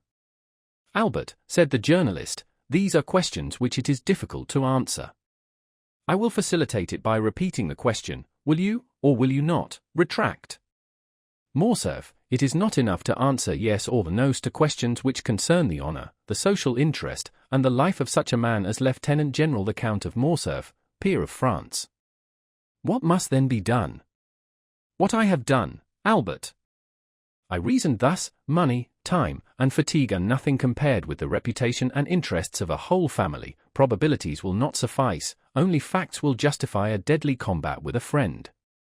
If I strike with the sword, or discharge the contents of a pistol at man with whom, for 3 years, I have been on terms of intimacy, I must, at least, know why I do so. I must meet him with a heart at ease, and that quiet conscience which a man needs when his own arm must save his life." "Well," said Morcerf, impatiently, "what does all this mean?" "It means that I have just returned from Yanina." "From Yanina?" "Yes." "Impossible." "Here is my passport. Examine the visa: Geneva, Milan, Venice, Trieste, Delvino, Yanina. Will you believe the government of a republic, a kingdom, and an empire?" Albert cast his eyes on the passport, then raised them in astonishment to Beauchamp. "You have been to Yanina," said he. "Albert, had you been a stranger, a foreigner, a simple lord, like that Englishman who came to demand satisfaction 3 or 4 months since, and whom I killed to get rid of, I should not have taken this trouble, but I thought this mark of consideration due to you. I took a week to go, another to return, 4 days of quarantine, and 48 hours to stay there. That makes 3 weeks. I returned last night, and here I am. What circumlocution! How long you are before you tell me what I most wish to know? Because, in truth, Albert, you hesitate. Yes, I fear. You fear to acknowledge that your correspondent has deceived you. Oh, no self-love, Beauchamp. Acknowledge it, Beauchamp, your courage cannot be doubted. Not so, murmured the journalist, on the contrary. Albert turned frightfully pale. He endeavored to speak, but the words died on his lips. My friend, said Beauchamp, in the most affectionate tone, I should gladly make an apology, but, alas! But what? The paragraph was correct, my friend. What? That French officer. Yes. Fernand. Yes. The traitor who surrendered the castle of the man in whose service he was. Pardon me, my friend, that man was your father. Albert advanced furiously towards Beauchamp, but the latter restrained him more by a mild look than by his extended hand. My friend, said he, Here is a proof of it. Albert opened the paper. It was an attestation of 4 notable inhabitants of Yangina, proving that Colonel Fernand Mondego, in the service of Ali Tepellini, had surrendered the castle for 2 million crowns. The signatures were perfectly legal. Albert tottered and fell overpowered in a chair. It could no longer be doubted, the family name was fully given. After a moment's mournful silence, his heart overflowed, and he gave way to a flood of tears. Beauchamp, who had watched with sincere pity the young man's paroxysm of grief, approached him. "Now, Albert," said he, "you understand me, do you not? I wish to see all, and to judge of everything for myself, hoping the explanation would be in your father's favor, and that I might do him justice. But, on the contrary, the particulars which are given prove that Fernand Mondego, raised by Ali Pasha to the rank of Governor-General, is no other than Count Fernand of Morcerf. Then, recollecting the honor you had done me, in admitting me to your friendship, I hastened to you." Albert, still extended on the chair, covered his face with both hands, as if to prevent the light from reaching him. "I hastened to you," continued Beauchamp, "to tell you, Albert, that in this changing age, the faults of a father cannot revert upon his children. Few have passed through this revolutionary period, in the midst of which we were born, without some stain of infamy or blood to soil the uniform of the soldier, or the gown of the magistrate. Now I have these proofs, Albert, and I am in your confidence. No human power can force me to a duel which your own conscience would reproach you with as criminal, but I come to offer you what you can no longer demand of me. Do you wish these proofs, these attestations, which I alone possess, to be destroyed? Do you wish this frightful secret to remain with us? Confide it to me, it shall never escape my lips. Say, Albert, my friend, do you wish it?" Albert threw himself on Beauchamp's neck. "Ah, noble fellow," cried he. "Take these," said Beauchamp, presenting the papers to Albert. Albert seized them with a convulsive hand, tore them in pieces, and trembling lest the least vestige should escape and one day appear to confront him, he approached the waxlight, always kept burning for cigars, and burned every fragment. "Dear, excellent friend," murmured Albert, still burning the papers. "Let all be forgotten as a sorrowful dream," said Beauchamp. "Let it vanish as the last sparks from the blackened paper, and disappear as the smoke from those silent ashes." "Yes, yes," said Albert, "and may there remain only the eternal friendship which I promised to my deliverer, which shall be transmitted to our children's children, and shall always remind me that I owe my life and the honor of my name to you, for had this been known, oh, Beauchamp, I should have destroyed myself, or, no, my poor mother. I could not have killed her by the same blow, I should have fled from my country." "Dear Albert," said Beauchamp. But this sudden and factitious joy soon forsook the young man, and was succeeded by a still greater grief. "Well," said Beauchamp, "what still oppresses you, my friend?" "I am broken-hearted," said Albert. "Listen, Beauchamp. I cannot thus, in a moment relinquish the respect, the confidence, and pride with which a father's untarnished name inspires a son. Oh, Beauchamp, Beauchamp, how shall I now approach mine? Shall I draw back my forehead from his embrace, or withhold my hand from his? I am the most wretched of men." "Ah, my mother, my poor mother," said Albert, gazing through his tears at his mother's portrait, "if you know this, how much must you suffer?" "Come," said Beauchamp, taking both his hands, "take courage, my friend. But how came that first note to be inserted in your journal? Some unknown enemy, an invisible foe, has done this. The more must you fortify yourself, Albert. Let no trace of emotion be visible on your countenance, bear your grief as the cloud bears within it ruin and death, a fatal secret, known only when the storm bursts. Go, my friend, reserve your strength for the moment when the crash shall come."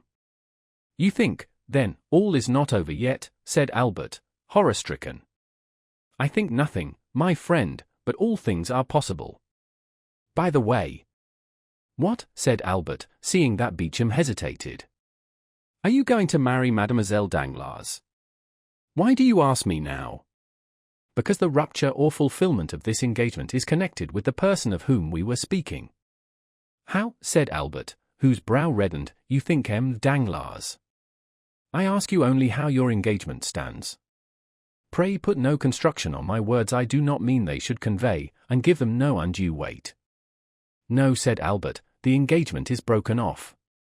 "Well," said Beauchamp. Then, seeing the young man was about to relapse into melancholy, "Let us go out, Albert," said he. "A ride in the wood in the phaeton, or on horseback, will refresh you. We will then return to breakfast, and you shall attend to your affairs, and I to mine." "Willingly," said Albert, "but let us walk. I think a little exertion would do me good." The two friends walked out on the fortress.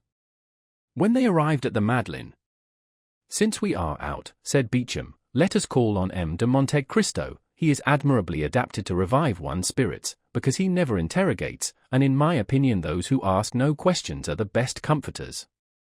"Gladly," said Albert, "let us call. I love him." Chapter 85. The Journey. Monte Cristo uttered a joyful exclamation on seeing the young men together. "Ah, ha," said he, "I hope all is over, explained and settled." "Yes," said Beauchamp, "the absurd reports have died away, and should they be renewed, I would be the first to oppose them, so let us speak no more of it." "Albert will tell you," replied the Count, "that I gave him the same advice. Look," added he, "I am finishing the most execrable morning's work." "What is it?" said Albert, "arranging your papers, apparently." "My papers, thank God, no, my papers are all in capital order, because I have none but M. Cavalcanti's." "M. Cavalcanti's?" asked Beauchamp. "Yes, do you not know that this is a young man whom the Count is introducing?" said Morcerf. "Let us not misunderstand each other," replied Monte Cristo. "I introduce no one, and certainly not M. Cavalcanti." "And who," said Albert with a forced smile, "is to marry Mademoiselle Danglars instead of me, which grieves me cruelly." "What? Cavalcanti is going to marry Mademoiselle Danglars?" asked Beauchamp. "Certainly." "Do you come from the end of the world?" said Monte Cristo, "you, a journalist, the husband of renown? It is the talk of all Paris." "And you, Count, have made this match?" asked Beauchamp. "Huh?" "Silence, purveyor of gossip, do not spread that report." "I make a match?" "No, you do not know me, I have done all in my power to oppose it." "Ah, I understand," said Beauchamp, "on our friend Albert's account." "On my account," said the young man. "Oh, no, indeed, the Count will do me the justice to assert that I have, on the contrary, always entreated him to break off my engagement, and happily it is ended. The Count pretends I have not him to thank, so be it, I will erect an altar deo ignoto." "Listen," said Monte Cristo, "I have had little to do with it, for I am at variance both with the father-in-law and the young man. There is only Mademoiselle Eugénie, who appears but little charmed with the thoughts of matrimony, and who, seeing how little I was disposed to persuade her to renounce her dear liberty, retains any affection for me."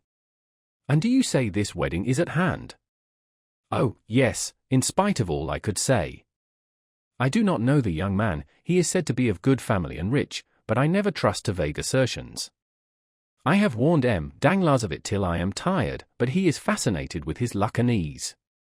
I have even informed him of a circumstance I consider very serious. The young man was either charmed by his nurse, stolen by gypsies, or lost by his tutor, I scarcely know which. But I do know his father lost sight of him for more than 10 years. What he did during these 10 years, God only knows. Well, all that was useless. They have commissioned me to write to the Major to demand papers, and here they are. I send them, but like Pilate, washing my hands. And what does Mademoiselle d'Armilly say to you for robbing her of her pupil?" "Oh, well, I don't know, but I understand that she is going to Italy. Madame Danglars asked me for letters of recommendation for the impresarii. I gave her a few lines for the director of the Vale Theatre, who is under some obligation to me. But what is the matter, Albert? You look dull. Are you, after all, unconsciously in love with Mademoiselle Eugénie?" "I am not aware of it," said Albert, smiling sorrowfully. Beauchamp turned to look at some paintings. "But," continued Monte Cristo, "you are not in your usual spirits." "I have a dreadful headache," said Albert. "Well, my dear Viscount," said Monte Cristo, "I have an infallible remedy to propose to you." "What is that?" asked the young man. "A change." "Indeed," said Albert. "Yes, and as I am just now excessively annoyed, I shall go from home." Shall we go together? You annoyed, Count, said Beauchamp, and by what? Ah, you think very lightly of it. I should like to see you with a brief preparing in your house. What brief? The one M. de Villefort is preparing against my amiable assassin, some brigand escaped from the gallows apparently. True, said Beauchamp, I saw it in the paper. Who is this Caderousse? Some Provençal, it appears. M. de Villefort heard of him at Marseilles, and M. Danglars recollects having seen him. Consequently, the procureur is very active in the affair, and the prefect of police very much interested, and, thanks to that interest, for which I am very grateful, they send me all the robbers of Paris and the neighborhood, under pretence of their being Caderousse murderers, so that in 3 months, if this continues, every robber and assassin in France will have the plan of my house at his fingers' ends. I am resolved to desert them and go to some remote corner of the earth, and shall be happy if you will accompany me, Viscount. Willingly. Then it is settled. Yes, but where? I have told you, where the air is pure, where every sound soothes, where one is sure to be humbled, however proud may be his nature. I love that humiliation, I, who am master of the universe, as was Augustus. But where are you really going? To sea, Viscount, you know I am a sailor. I was rocked when an infant in the arms of old ocean, and on the bosom of the beautiful Amphitrite, I have sported with the green mantle of the one and the azure robe of the other. I love the sea as a mistress, and pine if I do not often see her. Let us go, Count. To sea? Yes. You accept my proposal? I do. Well, Viscount, there will be in my courtyard this evening a good travelling britska, with 4 post-horses, in which one may rest as in a bed. M. Beauchamp, it holds for very well. Will you accompany us? Thank you, I have just returned from sea. What? You have been to sea? Yes, I have just made a little excursion to the Borromean Islands. What of that? Come with us, said Albert. No, dear Morcerf, you know I only refuse when the thing is impossible. Besides, it is important, added he in a low tone, that I should remain in Paris just now to watch the paper. Ah, you are a good and an excellent friend, said Albert. Yes, you are right. Watch, Beauchamp, and try to discover the enemy who made this disclosure. Albert and Beauchamp parted, the last pressure of their hands expressing what their tongues could not before a stranger. Beauchamp is a worthy fellow, said Monte Cristo, when the journalist was gone, is he not, Albert? Yes, and a sincere friend, I love him devotedly. But now we are alone, although it is immaterial to me, where are we going? Into Normandy, if you like. Delightful, shall we be quite retired? Have no society, no neighbors. Our companions will be riding horses, dogs to hunt with, and a fishing boat. Exactly what I wish for, but I will apprise my mother of my intention, and return to you. But shall you be allowed to go into Normandy? I may go where I please. Yes, I am aware you may go alone, since I once met you in Italy, but to accompany the mysterious Monte Cristo. You forget, Count, that I have often told you of the deep interest my mother takes in you. Woman is fickle, said Francis I. Woman is like a wave of the sea, said Shakespeare. Both the great king and the great poet ought to have known woman's nature well. Woman's, yes, my mother is not woman, but a woman. As I am only a humble foreigner, you must pardon me if I do not understand all the subtle refinements of your language. What I mean to say is, that my mother is not quick to give her confidence, but when she does she never changes. Ah, yes, indeed, said Monte Cristo with a sigh, and do you think she is in the least interested in me? I repeat it, you must really be a very strange and superior man, for my mother is so absorbed by the interest you have excited, that when I am with her she speaks of no one else. And does she try to make you dislike me? On the contrary, she often says, Morcerf, I believe the Count has a noble nature, try to gain his esteem. Indeed, said Monte Cristo, sighing. You see, then, said Albert, that instead of opposing, she will encourage me. Adieu, then, until 5 o'clock, be punctual, and we shall arrive at 12 or 1. At Treport. Yes, or in the neighborhood. But can we travel 48 leagues in 8 hours? Easily, said Monte Cristo. You are certainly a prodigy. You will soon not only surpass the railway, which would not be very difficult in France, but even the telegraph. But, Viscount, since we cannot perform the journey in less than 7 or 8 hours, do not keep me waiting. Do not fear, I have little to prepare. Monte Cristo smiled as he nodded to Albert, then remained a moment absorbed in deep meditation. But passing his hand across his forehead as if to dispel his reverie, he rang the bell twice and Bertuccio entered. "Bertuccio," said he, "I intend going this evening to Normandy, instead of tomorrow or the next day. You will have sufficient time before 5 o'clock. Despatch a messenger to apprise the grooms at the first station. M. de Morcerf will accompany me." Bertuccio obeyed and despatched a courier to Pontus to say the travelling carriage would arrive at 6 o'clock. From Pontus another express was sent to the next stage, and in 6 hours all the horses stationed on the road were ready. Before his departure, the Count went to Haydée's apartments, told her his intention, and resigned everything to her care. Albert was punctual. The journey soon became interesting from its rapidity, of which Morcerf had formed no previous idea. "Truly," said Monte Cristo, "with your post-horses going at the rate of 2 leagues an hour, and that absurd law that one traveller shall not pass another without permission, so that an invalid or ill-tempered traveller may detain those who are well and active, it is impossible to move. I escape this annoyance by travelling with my own postilion and horses, do I not, Ali?" The Count put his head out of the window and whistled, and the horses appeared to fly. The carriage rolled with a thundering noise over the pavement, and everyone turned to notice the dazzling meteor. Ali, smiling, repeated the sound, grasped the reins with a firm hand, and spurred his horses, whose beautiful manes floated in the breeze. This child of the desert was in his element, and with his black face and sparkling eyes appeared, in the cloud of dust he raised, like the genius of the simoom and the god of the hurricane.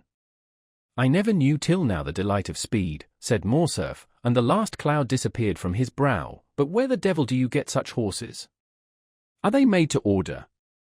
"Precisely," said the Count. 6 years since I bought a horse in Hungary remarkable for its swiftness.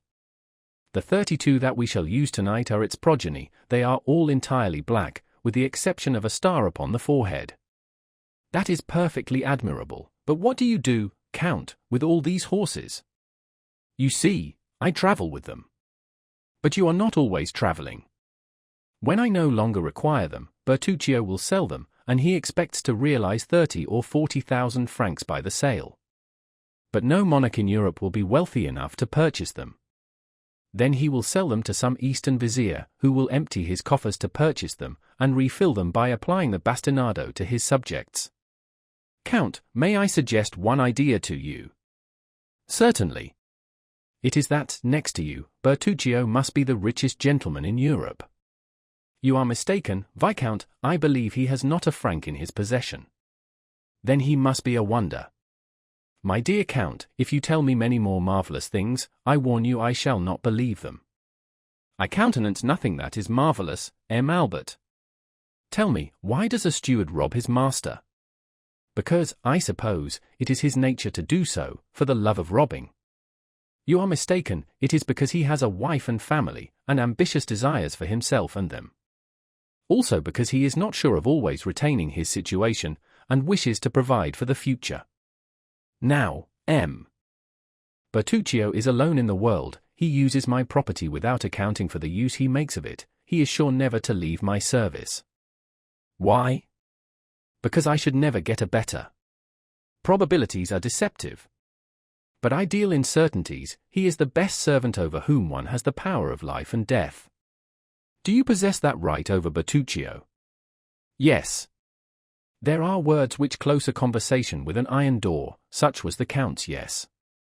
The whole journey was performed with equal rapidity. The 32 horses, dispersed over 7 stages, brought them to their destination in 8 hours. At midnight they arrived at the gate of a beautiful park. The porter was in attendance, he had been apprised by the groom of the last stage of the Count's approach. At 2:30 in the morning Morcerf was conducted to his apartments, where a bath and supper were prepared. The servant who had travelled at the back of the carriage waited on him. Baptistin, who rode in front, attended the Count. Albert bathed, took his supper, and went to bed. All night he was lulled by the melancholy noise of the surf. On rising, he went to his window, which opened on a terrace, having the sea in front, and at the back a pretty park bounded by a small forest. In a creek lay a little sloop, with a narrow keel and high masts, bearing on its flag the Monte Cristo arms, which were a mountain or, on a sea azure, with a cross gules in chief, which might be an allusion to his name that recalled Calvary, the mount rendered by our Lord's passion more precious than gold, and to the degrading cross which his blood had rendered holy, or it might be some personal remembrance of suffering and regeneration buried in the night of this mysterious personage's past life. Around the schooner lay a number of small fishing boats belonging to the fishermen of the neighboring village, like humble subjects awaiting orders from their queen. There, as in every spot where Monte Cristo stopped, if but for 2 days, luxury abounded and life went on with the utmost ease. Albert found in his anteroom 2 guns, with all the accoutrements for hunting, a lofty room on the ground floor containing all the ingenious instruments the English, eminent in piscatory pursuits, since they are patient and sluggish, have invented for fishing. The day passed in pursuing those exercises in which Monte Cristo excelled. They killed a dozen pheasants in the park, as many trout in the stream, dined in a summer house overlooking the ocean, and took tea in the library. Towards the evening of the 3rd day, Albert, completely exhausted with the exercise which invigorated Monte Cristo, was sleeping in an armchair near the window, while the Count was designing with his architect the plan of a conservatory in his house, when the sound of a horse at full speed on the high road made Albert look up. He was disagreeably surprised to see his own valet-de-chamber, whom he had not brought, that he might not inconvenience Monte Cristo. "Florentine here," cried he, starting up, "is my mother ill?" And he hastened to the door. Monte Cristo watched and saw him approach the valet, who drew a small sealed parcel from his pocket, containing a newspaper and a letter. "From whom is this?" said he eagerly. "From M. Beauchamp," replied Florentine. "Did he send you?" "Yes, sir, he sent for me to his house, gave me money for my journey, procured a horse, and made me promise not to stop till I had reached you. I have come in 15 hours. Albert opened the letter with fear, uttered a shriek on reading the first line, and seized the paper. His sight was dimmed, his legs sank under him, and he would have fallen had not Florentine supported him. "Poor young man," said Monte Cristo in a low voice, "it is then true that the sin of the father shall fall on the children to the 3rd and 4th generation." Meanwhile Albert had revived, and, continuing to read, he threw back his head, saying, "Florentine, is your horse fit to return immediately?" "It is a poor, lame post-horse." "In what state was the house when you left?" "All was quiet, but on returning from M. Beauchamp's, I found Madame in tears. She had sent for me to know when you would return. I told her my orders from M. Beauchamp. She first extended her arms to prevent me, but after a moment's reflection, 'Yes, go, Florentine,' said she, 'and may he come quickly.' 'Yes, my mother,' said Albert, 'I will return, and woe to the infamous wretch. But first of all I must get there.' He went back to the room where he had left Monte Cristo. 5 minutes had sufficed to make a complete transformation in his appearance. His voice had become rough and hoarse, his face was furrowed with wrinkles, his eyes burned under the blue-veined lids, and he tottered like a drunken man. "Count," said he, "I thank you for your hospitality, which I would gladly have enjoyed longer, but I must return to Paris." "What has happened?" "A great misfortune, more important to me than life." "Don't question me, I beg of you, but lend me a horse." "My stables are at your command, Viscount, but you will kill yourself by riding on horseback." "Take a post-chaise or a carriage." "No, it would delay me, and I need the fatigue you warn me of. It will do me good." Albert reeled as if he had been shot, and fell on a chair near the door. Monte Cristo did not see this second manifestation of physical exhaustion. He was at the window, calling, "Ali, a horse for M. de Morcerf, quick! He is in a hurry." These words restored Albert. He darted from the room, followed by the Count. "Thank you," cried he, throwing himself on his horse. "Return as soon as you can, Florentine." "Must I use any password to procure a horse?" "Only dismount, another will be immediately saddled." Albert hesitated a moment. "You may think my departure strange and foolish," said the young man. "You do not know how a paragraph in a newspaper may exasperate one." "Read that," said he, "when I am gone, that you may not be witness of my anger." While the Count picked up the paper, he put spurs to his horse, which leaped in astonishment at such an unusual stimulus, and shot away with the rapidity of an arrow. The Count watched him with a feeling of compassion, and when he had completely disappeared, read as follows. The French officer in the service of Ali Pasha of Yanina alluded to 3 weeks since in El Impartial, who not only surrendered the castle of Yanina, but sold his benefactor to the Turks, styled himself truly at that time Fernand, as our esteemed contemporary states, but he has since added to his Christian name a title of nobility and a family name. He now calls himself the Count of Morcerf, and ranks among the peers. Thus the terrible secret, which Beauchamp had so generously destroyed, appeared again like an armed phantom, and another paper, deriving its information from some malicious source, had published 2 days after Albert's departure for Normandy the few lines which had rendered the unfortunate young man almost crazy. Chapter 86. The Trial. At 8 o'clock in the morning Albert had arrived at Beauchamp's door. The valet de chambre had received orders to usher him in at once. Beauchamp was in his bath. "Here I am," Albert said. "Well, my poor friend," replied Beauchamp, "I expected you. I need not say I think you are too faithful and too kind to have spoken of that painful circumstance. Your having sent for me is another proof of your affection. So, without losing time, tell me, have you the slightest idea whence this terrible blow proceeds? I think I have some clue. But first tell me all the particulars of this shameful plot." Beauchamp proceeded to relate to the young man, who was overwhelmed with shame and grief, the following facts. 2 days previously, the article had appeared in another paper besides El Impartial, and, what was more serious, one that was well known as a government paper. Beauchamp was breakfasting when he read the paragraph. He sent immediately for a cabriolet, and hastened to the publisher's office. Although professing diametrically opposite principles from those of the editor of the other paper, Beauchamp, as it sometimes, we may say often, happens, was his intimate friend. The editor was reading, with apparent delight, a leading article in the same paper on beet sugar, probably a composition of his own. "Ah, pardieu," said Beauchamp, "with the paper in your hand, my friend, I need not tell you the cause of my visit." "Are you interested in the sugar question?" asked the editor of the ministerial paper. "No," replied Beauchamp, "I have not considered the question, a totally different subject interests me." "What is it?" "The article relative to Morcerf." "Indeed? Is it not a curious affair?" "So curious, that I think you are running a great risk of a prosecution for defamation of character." "Not at all, we have received with the information all the requisite proofs, and we are quite sure M. de Morcerf will not raise his voice against us. Besides, it is rendering a service to one's country to denounce these wretched criminals who are unworthy of the honor bestowed on them." Beauchamp was thunderstruck.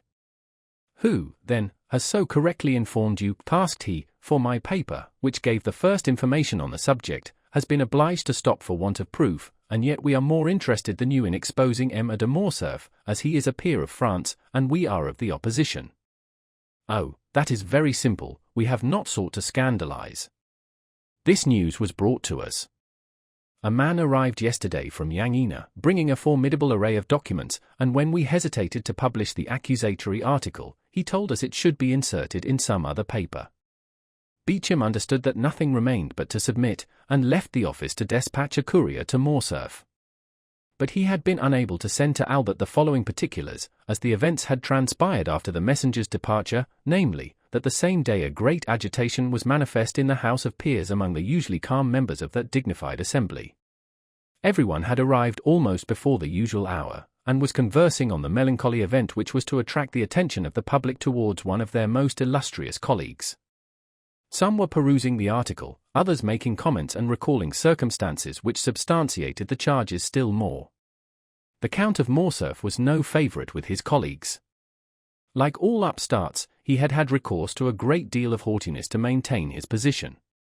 The true nobility laughed at him, the talented repelled him, and the honorable instinctively despised him. He was, in fact, in the unhappy position of the victim marked for sacrifice. The finger of God once pointed at him, everyone was prepared to raise the hue and cry. The Count of Morcerf alone was ignorant of the news. He did not take in the paper containing the defamatory article, and had passed the morning in writing letters and in trying a horse. He arrived at his usual hour, with a proud look and insolent demeanor. He alighted, passed through the corridors, and entered the house without observing the hesitation of the doorkeepers or the coolness of his colleagues. Business had already been going on for half an hour when he entered. Everyone held the accusing paper, but, as usual, no one liked to take upon himself the responsibility of the attack. At length an honorable peer, Morcerf's acknowledged enemy, ascended the tribune with that solemnity which announced that the expected moment had arrived. There was an impressive silence. Morcerf alone knew not why such profound attention was given to an orator who was not always listened to with so much complacency. The Count did not notice the introduction, in which the speaker announced that his communication would be of that vital importance that it demanded the undivided attention of the House, but at the mention of Yang Ina and Colonel Fernand, he turned so frightfully pale that every member shuddered and fixed his eyes upon him. Moral wounds have this peculiarity: they may be hidden, but they never close. Always painful, always ready to bleed when touched, they remain fresh and open in the heart. The article having been read during the painful hush that followed, a universal shudder pervaded the assembly, and immediately the closest attention was given to the orator as he resumed his remarks. He stated his scruples and the difficulties of the case. It was the honor of M. de Morcerf, and that of the whole House, he proposed to defend, by provoking a debate on personal questions, which are always such painful themes of discussion. He concluded by calling for an investigation, which might dispose of the calumnious report before it had time to spread, and restore M. de Morcerf to the position he had long held in public opinion. Morcerf was so completely overwhelmed by this great and unexpected calamity that he could scarcely stammer a few words as he looked around on the assembly. This timidity, which might proceed from the astonishment of innocence as well as the shame of guilt, conciliated some in his favor, for men who are truly generous are always ready to compassionate when the misfortune of their enemy surpasses the limits of their hatred. The President put it to the vote, and it was decided that the investigation should take place. The Count was asked what time he required to prepare his defense. Morcerf's courage had revived when he found himself alive after this horrible blow. "My lords," answered he, "it is not by time I could repel the attack made on me by enemies unknown to me, and, doubtless, hidden in obscurity. It is immediately, and by a thunderbolt, that I must repel the flash of lightning which, for a moment, startled me. Oh, that I could, instead of taking up this defense, shed my last drop of blood to prove to my noble colleagues that I am their equal in worth." These words made a favorable impression on behalf of the accused. "I demand, then, that the examination shall take place as soon as possible, and I will furnish the House with all necessary information." "What day do you fix?" asked the President. "Today I am at your service," replied the Count. The President rang the bell. "Does the House approve that the examination should take place today?" "Yes," was the unanimous answer. A committee of 12 members was chosen to examine the proofs brought forward by Morcerf. The investigation would begin at 8 o'clock that evening in the committee room, and if postponement were necessary, the proceedings would be resumed each evening at the same hour. Morcerf asked leave to retire. He had to collect the documents he had long been preparing against this storm, which his sagacity had foreseen. Beauchamp related to the young man all the facts we have just narrated. His story, however, had over ours all the advantage of the animation of living things over the coldness of dead things.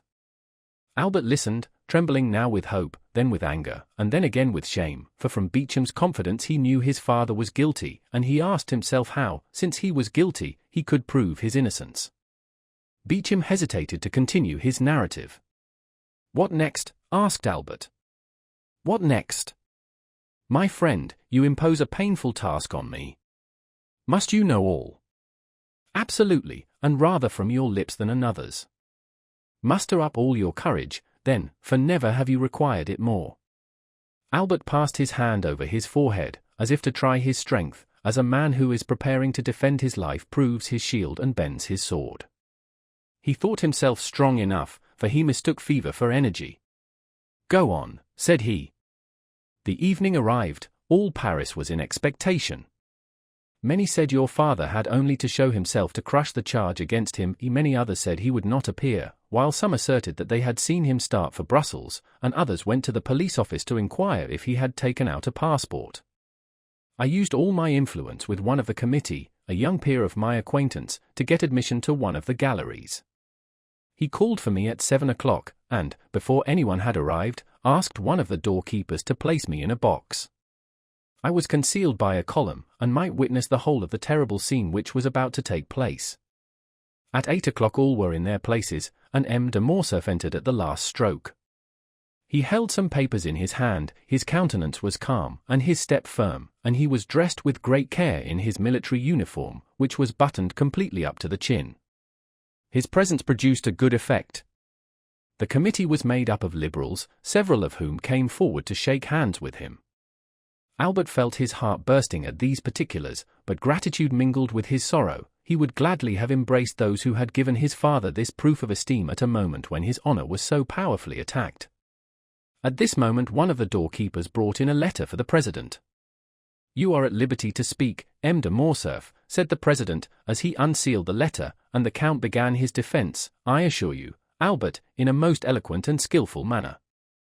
He produced documents proving that the vizier of Yanina had up to the last moment honored him with his entire confidence, since he had interested him with a negotiation of life and death with the emperor. He produced the ring, his mark of authority, with which Ali Pasha generally sealed his letters, and which the latter had given him, that he might, on his return at any hour of the day or night, gain access to the presence, even in the harem. Unfortunately, the negotiation failed, and when he returned to defend his benefactor, he was dead. But, said the count, so great was Ali Pasha's confidence, that on his deathbed he resigned his favorite mistress and her daughter to my care. Albert started on hearing these words. The history of Haydée recurred to him, and he remembered what she had said of that message and the ring, and the manner in which she had been sold and made a slave. "And what effect did this discourse produce?" anxiously inquired Albert.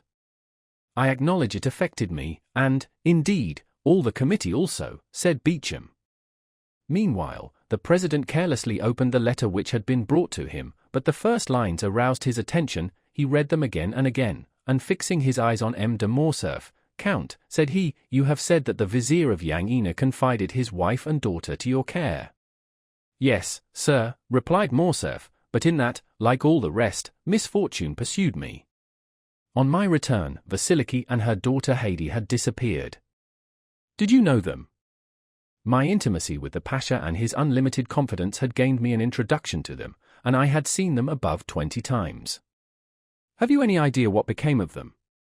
"Yes, sir, I heard they had fallen victims to their sorrow, and, perhaps, to their poverty. I was not rich, my life was in constant danger, I could not seek them, to my great regret." The president frowned imperceptibly. "Gentlemen," said he, "you have heard the Comte de Morcerf's defense. Can you, sir, produce any witnesses to the truth of what you have asserted?" "Alas, no, monsieur," replied the count. "All those who surrounded the vizier, or who knew me at his court, are either dead or gone away, I know not where. I believe that I alone, of all my countrymen, survived that dreadful war. I have only the letters of Ali Tepelini, which I have placed before you, or the ring, a token of his goodwill, which is here, and, lastly, the most convincing proof I can offer, after an anonymous attack, and that is the absence of any witness against my veracity and the purity of my military life." A murmur of approbation ran through the assembly, and at this moment, Albert, had nothing more transpired, your father's cause had been gained. It only remained to put it to the vote, when the president resumed, "Gentlemen, and you, monsieur, you will not be displeased, I presume, to listen to one who calls himself a very important witness, and who has just presented himself.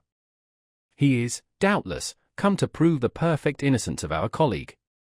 Here is a letter I have just received on the subject. Shall it be read, or shall it be passed over? And shall we take no notice of this incident?" M. de Morcerf turned pale, and clenched his hands on the papers he held. The committee decided to hear the letter. The count was thoughtful and silent. The president read, "Mr. President, I can furnish the committee of inquiry into the conduct of the Lieutenant General the Count of Morcerf in Epirus and in Macedonia with important particulars." The president paused, and the count turned pale. The president looked at his auditors. "Proceed," was heard on all sides. The president resumed, "I was on the spot at the death of Ali Pasha. I was present during his last moments. I know what is become of Vasiliki and Haydée. I am at the command of the committee, and even claimed the honor of being heard. I shall be in the lobby when this note is delivered to you. And who is this witness, or rather this enemy? Asked the Count, in a tone in which there was a visible alteration. We shall know, sir, replied the President. Is the committee willing to hear this witness? Yes, yes, they all said at once. The doorkeeper was called. Is there anyone in the lobby? Said the President. Yes, sir. Who is it? A woman, accompanied by a servant. Everyone looked at his neighbor. Bring her in, said the President. 5 minutes after the doorkeeper again appeared, all eyes were fixed on the door, and I, said Beauchamp, shared the general expectation and anxiety. Behind the doorkeeper walked a woman enveloped in a large veil, which completely concealed her. It was evident, from her figure and the perfume she had about her, that she was young and fastidious in her tastes, but that was all. The President requested her to throw aside her veil, and it was then seen that she was dressed in the Grecian costume, and was remarkably beautiful. Ah, said Albert, it was she. Who? Haydée.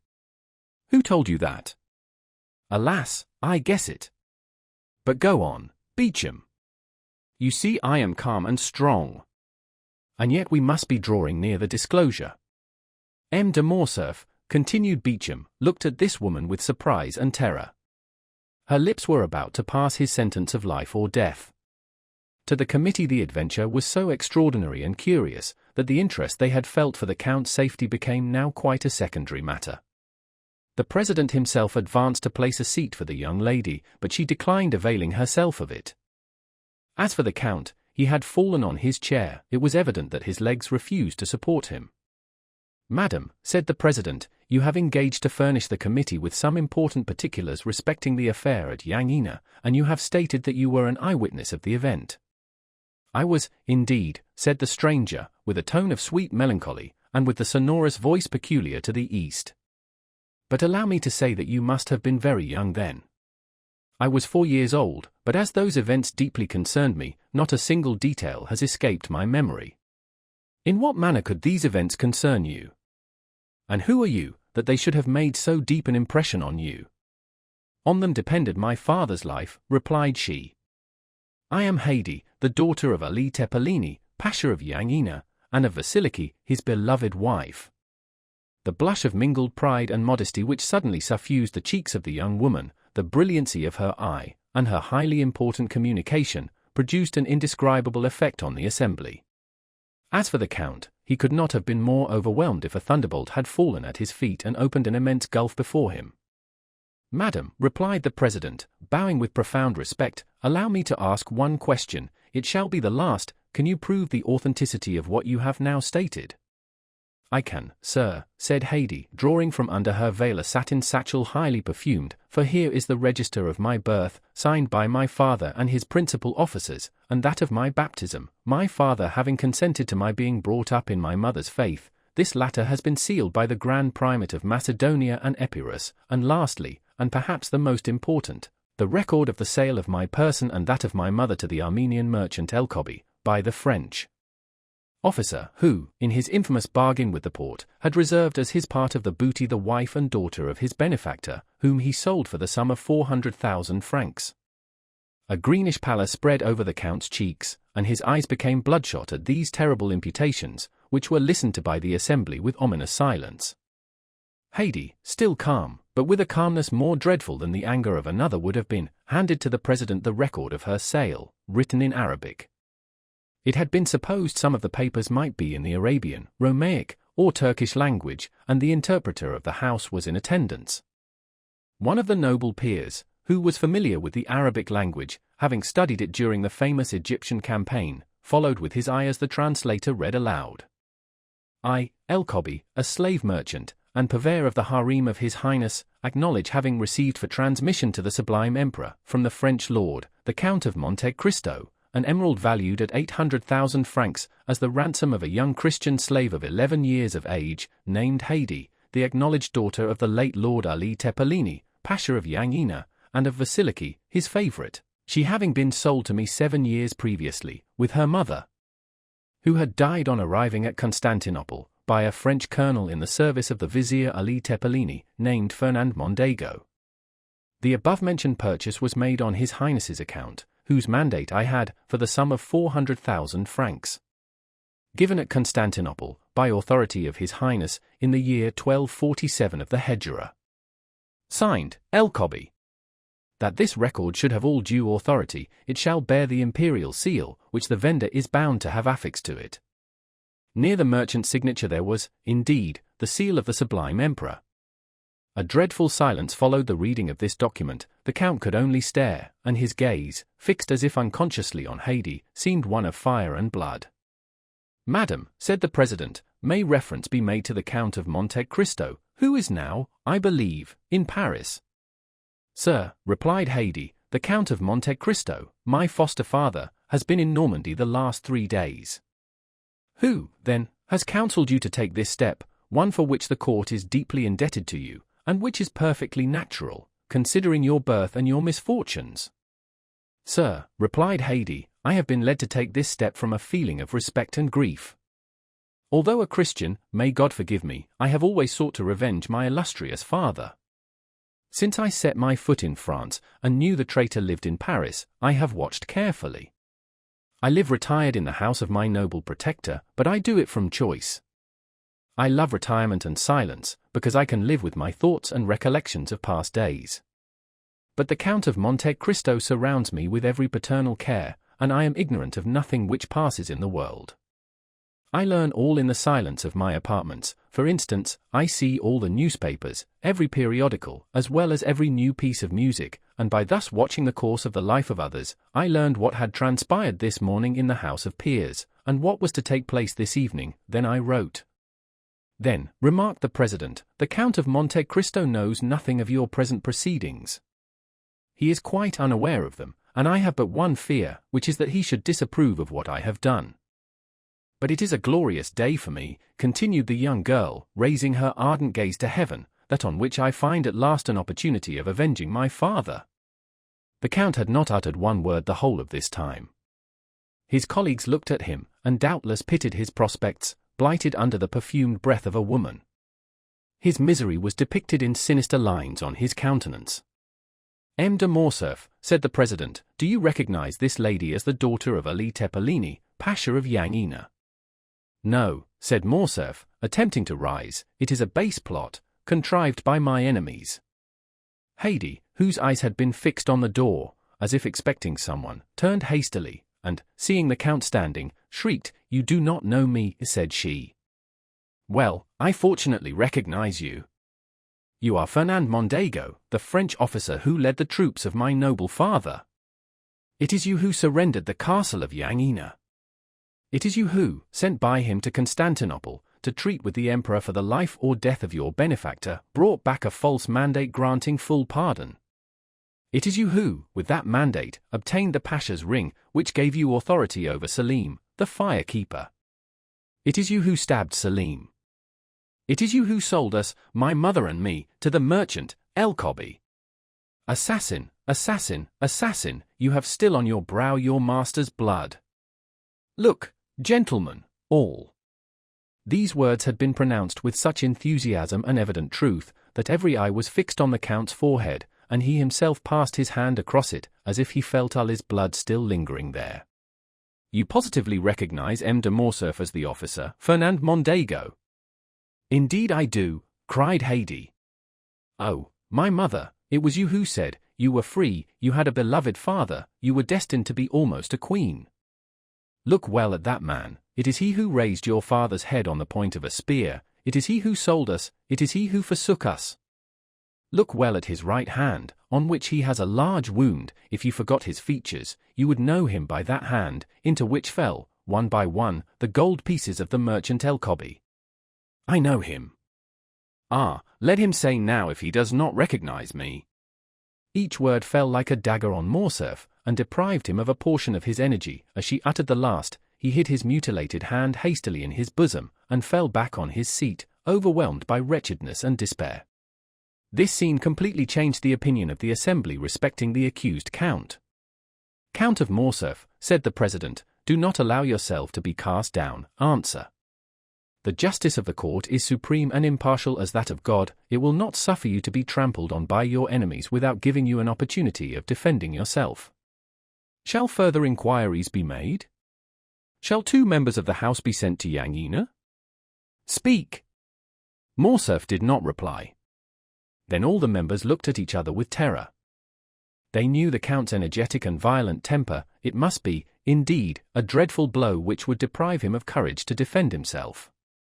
They expected that his stupefied silence would be followed by a fiery outburst. "Well," asked the President, "what is your decision?" "I have no reply to make," said the Count in a low tone. "Has the daughter of Ali Tepelini spoken the truth?" said the President. "Is she, then, the terrible witness to whose charge you dare not plead and not guilty? Have you really committed the crimes of which you are accused?" The Count looked around him with an expression which might have softened tigers, but which could not disarm his judges.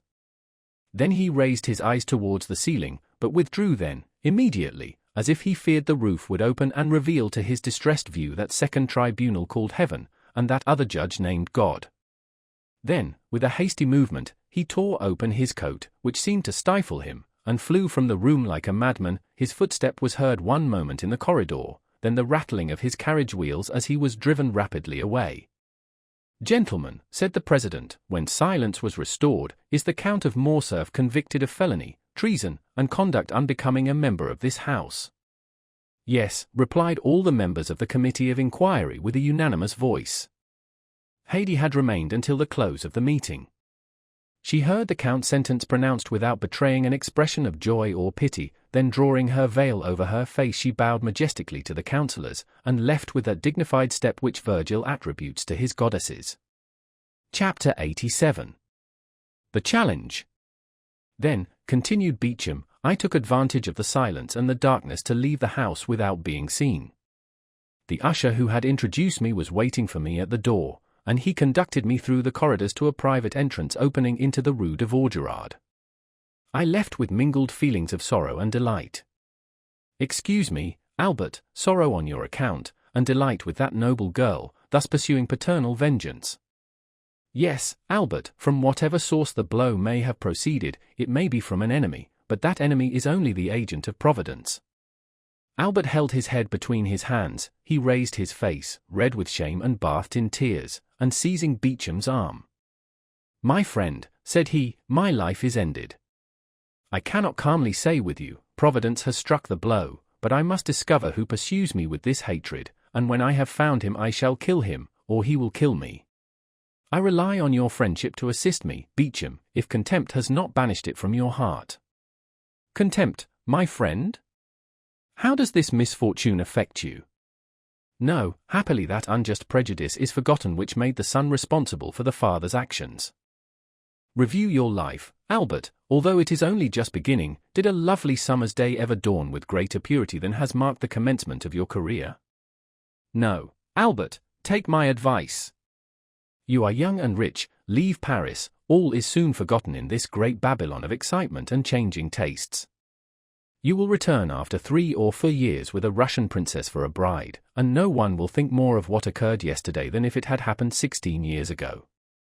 Thank you, my dear Beauchamp. Thank you for the excellent feeling which prompts your advice, but it cannot be. I have told you my wish, or rather my determination. You understand that, interested as I am in this affair, I cannot see it in the same light as you do. What appears to you to emanate from a celestial source, seems to me to proceed from one far less pure. Providence appears to me to have no share in this affair, and happily so, for instead of the invisible, impalpable agent of celestial rewards and punishments, I shall find one both palpable and visible, on whom I shall revenge myself, I assure you, for all I have suffered during the last month. Now, I repeat, Beauchamp, I wish to return to human and material existence, and if you are still the friend you profess to be, help me to discover the hand that struck the blow." "Be it so," said Beauchamp. "If you must have me descend to earth, I submit, and if you will seek your enemy, I will assist you, and I will engage to find him, my honor being almost as deeply interested as yours." "Well, then, you understand, Beauchamp, that we begin our search immediately. Each moment's delay is an eternity for me. The calumniator is not yet punished, and he may hope that he will not be, but, on my honor, if he thinks so, he deceives himself. Well, listen, Morcerf. Ah, Beauchamp, I see you know something already. You will restore me to life. I do not say there is any truth in what I am going to tell you, but it is, at least, a ray of light in a dark night. By following it we may, perhaps, discover something more certain. Tell me, satisfy my impatience. Well, I will tell you what I did not like to mention on my return from Yangina. Say on. I went, of course, to the chief banker of the town to make inquiries. At the first word, before I had even mentioned your father's name. Ah, said he. I guess what brings you here. How and why? Because a fortnight since I was questioned on the same subject. By whom? By a banker of Paris, my correspondent. Whose name is? Danglars. He, cried Albert, yes, it is indeed he who has so long pursued my father with jealous hatred. He, the man who would be popular, cannot forgive the Count of Morcerf for being created a peer, and this marriage broken off without a reason being assigned. Yes, it is all from the same cause.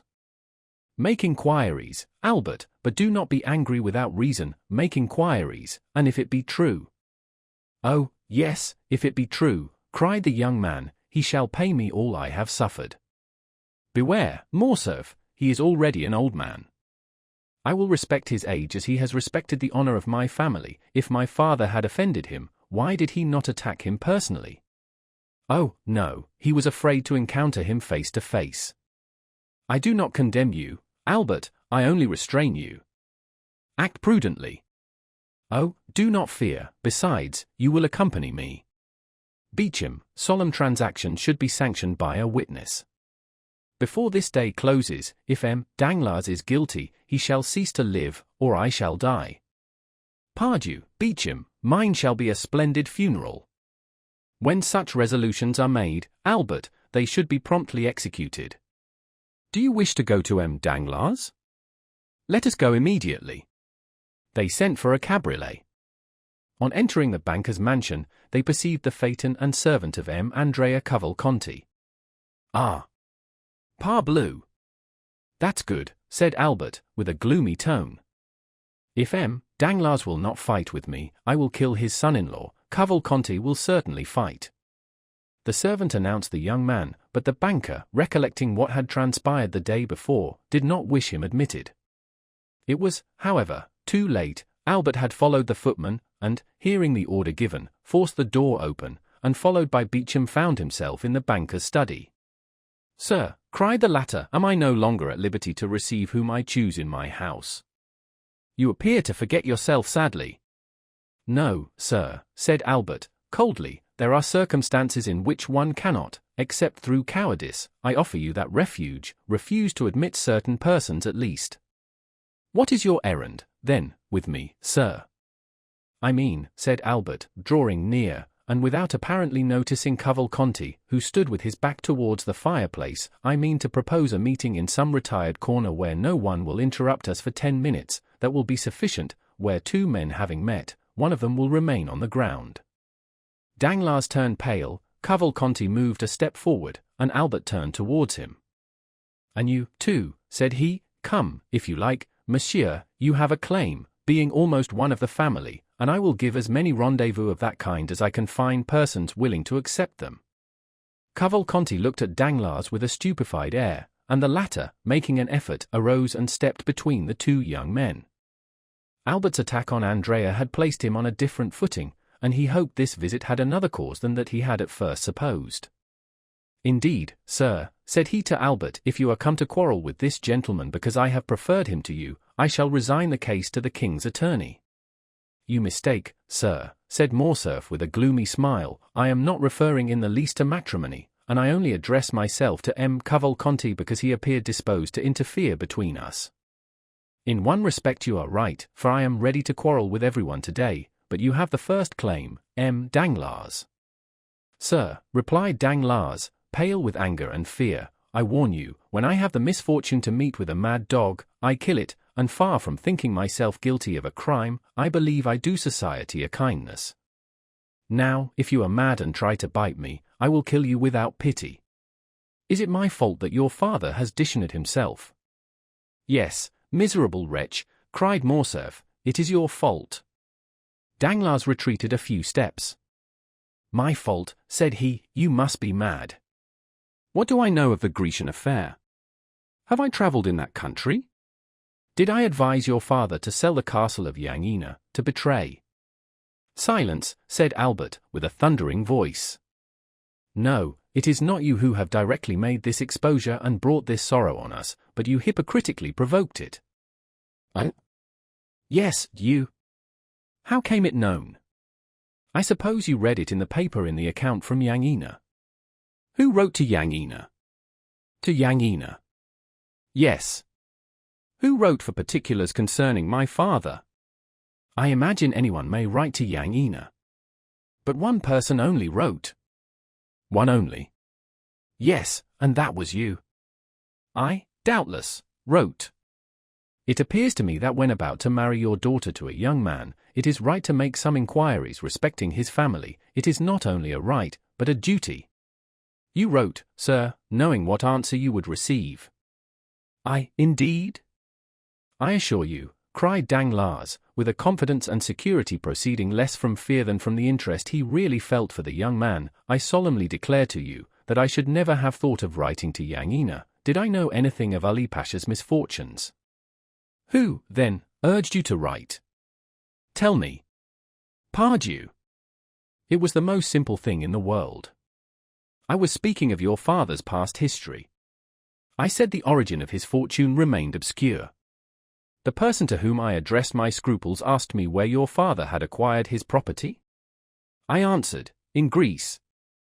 Then, said he, write to Yangina. And who thus advised you? No other than your friend, Monte Cristo. The Count of Monte Cristo told you to write to Yangina. Yes, and I wrote, and will show you my correspondence, if you like. Albert and Beauchamp looked at each other. Sir, said Beauchamp, who had not yet spoken, you appear to accuse the Count, who is absent from Paris at this moment, and cannot justify himself. I accuse no one, sir, said Danglars, I relate, and I will repeat before the Count what I have said to you. Does the Count know what answer you received? Yes, I showed it to him. Did he know my father's Christian name was Fernand, and his family name Mondego? Yes, I had told him that long since, and I did only what any other would have done in my circumstances, and perhaps less. When, the day after the arrival of this answer, your father came by the advice of Monte Cristo to ask my daughter's hand for you, I decidedly refused him, but without any explanation or exposure. In short, why should I have any more to do with the affair? How did the honor or disgrace of M. de Morcerf affect me? It neither increased nor decreased my income. Albert felt the blood mounting to his brow, there was no doubt upon the subject. Danglars defended himself with the baseness, but at the same time with the assurance, of a man who speaks the truth, at least in part, if not wholly, not for conscience' sake, but through fear. Besides, what was Morcerf seeking? It was not whether Danglars or Monte Cristo was more or less guilty, it was a man who would answer for the offence, whether trifling or serious, it was a man who would fight, and it was evident Danglars would not fight. In addition to this, everything forgotten or unperceived before presented itself now to his recollection. Monte Cristo knew everything, as he had bought the daughter of Ali Pasha, and, knowing everything, he had advised Danglars to write to Yangina. The answer known, he had yielded to Albert's wish to be introduced to Haydée, and allowed the conversation to turn on the death of Ali, and had not opposed Haydée's recital, but having, doubtless, warned the young girl, in the few Romaic words he spoke to her, not to implicate Morcerf's father. Besides, had he not begged of Morcerf not to mention his father's name before Haydée? Lastly, he had taken Albert to Normandy when he knew the final blow was near. There could be no doubt that all had been calculated and previously arranged. Monte Cristo then was in league with his father's enemies. Albert took Beauchamp aside, and communicated these ideas to him. You are right, said the latter, M. Danglars has only been a secondary agent in this sad affair, and it is of M. de Monte Cristo that you must demand an explanation. Albert turned. Sir, said he to Danglars, understand that I do not take a final leave of you. I must ascertain if your insinuations are just, and am going now to inquire of the Count of Monte Cristo. He bowed to the banker, and went out with Beauchamp, without appearing to notice Cavalcanti. Danglars accompanied him to the door, where he again assured Albert that no motive of personal hatred had influenced him against the Count of Morcerf. Chapter 88. The Insult. At the banker's door Beauchamp stopped Morcerf. Listen, said he, just now I told you it was of M. de Monte Cristo you must demand an explanation. Yes, and we are going to his house. Reflect, Morcerf, one moment before you go. On what shall I reflect? On the importance of the step you are taking. Is it more serious than going to M. Danglars? Yes, M. Danglars is a money lover, and those who love money, you know, think too much of what they risk to be easily induced to fight a duel. The other is, on the contrary, to all appearance a true nobleman, but do you not fear to find him a bully? I only fear one thing, namely, to find a man who will not fight. Do not be alarmed, said Beauchamp, he will meet you. My only fear is that he will be too strong for you. My friend, said Morcerf, with a sweet smile, that is what I wish. The happiest thing that could occur to me would be to die in my father's stead, that would save us all. Your mother would die of grief. My poor mother, said Albert, passing his hand across his eyes, I know she would, but better so than die of shame. Are you quite decided, Albert? Yes, let us go. But do you think we shall find the Count at home? He intended returning some hours after me, and doubtless he is now at home. They ordered the driver to take them to number 30 Champs-Élysées. Beauchamp wished to go in alone, but Albert observed that as this was an unusual circumstance he might be allowed to deviate from the usual etiquette of duels. The cause which the young man espoused was one so sacred that Beauchamp had only to comply with all his wishes. He yielded and contented himself with following Morcerf. Albert sprang from the porter's lodge to the steps. He was received by Baptistin. The Count had, indeed, just arrived, but he was in his bath, and had forbidden that anyone should be admitted. But after his bath, asked Morcerf, My master will go to dinner. And after dinner? He will sleep an hour. Then? He is going to the opera. Are you sure of it? Asked Albert. Quite, sir, my master has ordered his horses at 8 o'clock precisely. Very good, replied Albert, that is all I wish to know. Then, turning towards Beauchamp, if you have anything to attend to, Beauchamp, do it directly. If you have any appointment for this evening, defer it till tomorrow. I depend on you to accompany me to the opera, and if you can, bring Château with you. Beauchamp availed himself of Albert's permission, and left him, promising to call for him at 8:15. On his return home, Albert expressed his wish to Franz Debris and Morrel to see them at the opera that evening. Then he went to see his mother, who since the events of the day before had refused to see anyone, and had kept her room. He found her in bed, overwhelmed with grief at this public humiliation. The sight of Albert produced the effect which might naturally be expected on Mercédès. She pressed her son's hand and sobbed aloud, but her tears relieved her. Albert stood one moment speechless by the side of his mother's bed. It was evident from his pale face and knit brows that his resolution to revenge himself was growing weaker. My dear mother, said he, do you know if M. de Morcerf has any enemy? Mercédès started. She noticed that the young man did not say, my father. My son, she said, persons in the Count's situation have many secret enemies. Those who are known are not the most dangerous. I know it, and appeal to your penetration. You are of so superior a mind, nothing escapes you. Why do you say so? Because, for instance, you noticed on the evening of the ball we gave, that M. de Monte Cristo would eat nothing in our house. Mercédès raised herself on her feverish arm. M. de Monte Cristo, she exclaimed, and how is he connected with the question you asked me? You know, mother, M. de Monte Cristo is almost an Oriental, and it is customary with the Orientals to secure full liberty for revenge by not eating or drinking in the houses of their enemies. Do you say M. de Monte Cristo is our enemy? Replied Mercédès, becoming paler than the sheet which covered her. Who told you so? Why, you are mad, Albert. M. de Monte Cristo has only shown us kindness. M. de Monte Cristo saved your life, you yourself presented him to us. Oh, I entreat you, my son, if you had entertained such an idea, dispel it, and my counsel to you, nay, my prayer, is to retain his friendship. Mother, replied the young man, you have special reasons for telling me to conciliate that man. I, said Mercedes, blushing as rapidly as she had turned pale, and again becoming paler than ever. Yes, doubtless, and is it not that he may never do us any harm? Mercedes shuddered, and, fixing on her son a scrutinizing gaze, you speak strangely, said she to Albert, and you appear to have some singular prejudices. What has the Count done?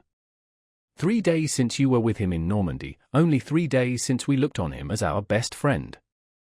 An ironical smile passed over Albert's lips. Mercedes saw it, and with the double instinct of woman and mother guessed all, but as she was prudent and strong-minded she concealed both her sorrows and her fears. Albert was silent. An instant after, the Countess resumed. You came to inquire after my health. I will candidly acknowledge that I am not well. You should install yourself here, and cheer my solitude. I do not wish to be left alone. Mother, said the young man, you know how gladly I would obey your wish, but an urgent and important affair obliges me to leave you for the whole evening.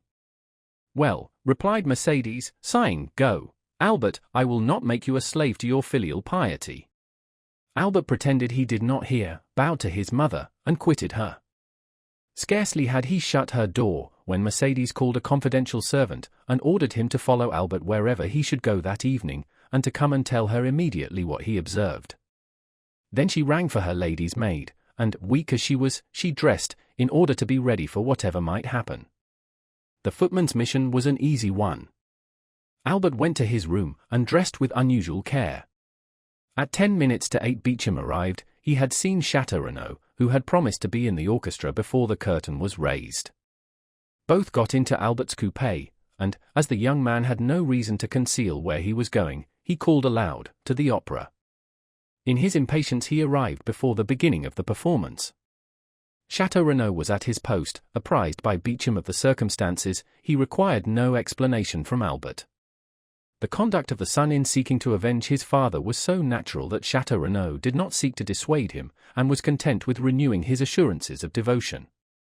Debray was not yet come, but Albert knew that he seldom lost a scene at the opera.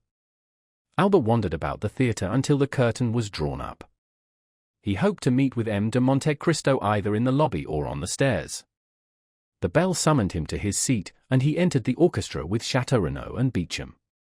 But his eye scarcely quitted the box between the columns, which remained obstinately closed during the whole of the first act. At last, as Albert was looking at his watch for about the 100th time, at the beginning of the second act the door opened, and Monte Cristo entered, dressed in black, and, leaning over the front of the box, looked around the pit. Morrel followed him, and looked also for his sister and brother-in-law. He soon discovered them in another box, and kissed his hand to them. The Count, in his survey of the pit, encountered a pale face and threatening eyes, which evidently sought to gain his attention. He recognized Albert, but thought it better not to notice him, as he looked so angry and discomposed.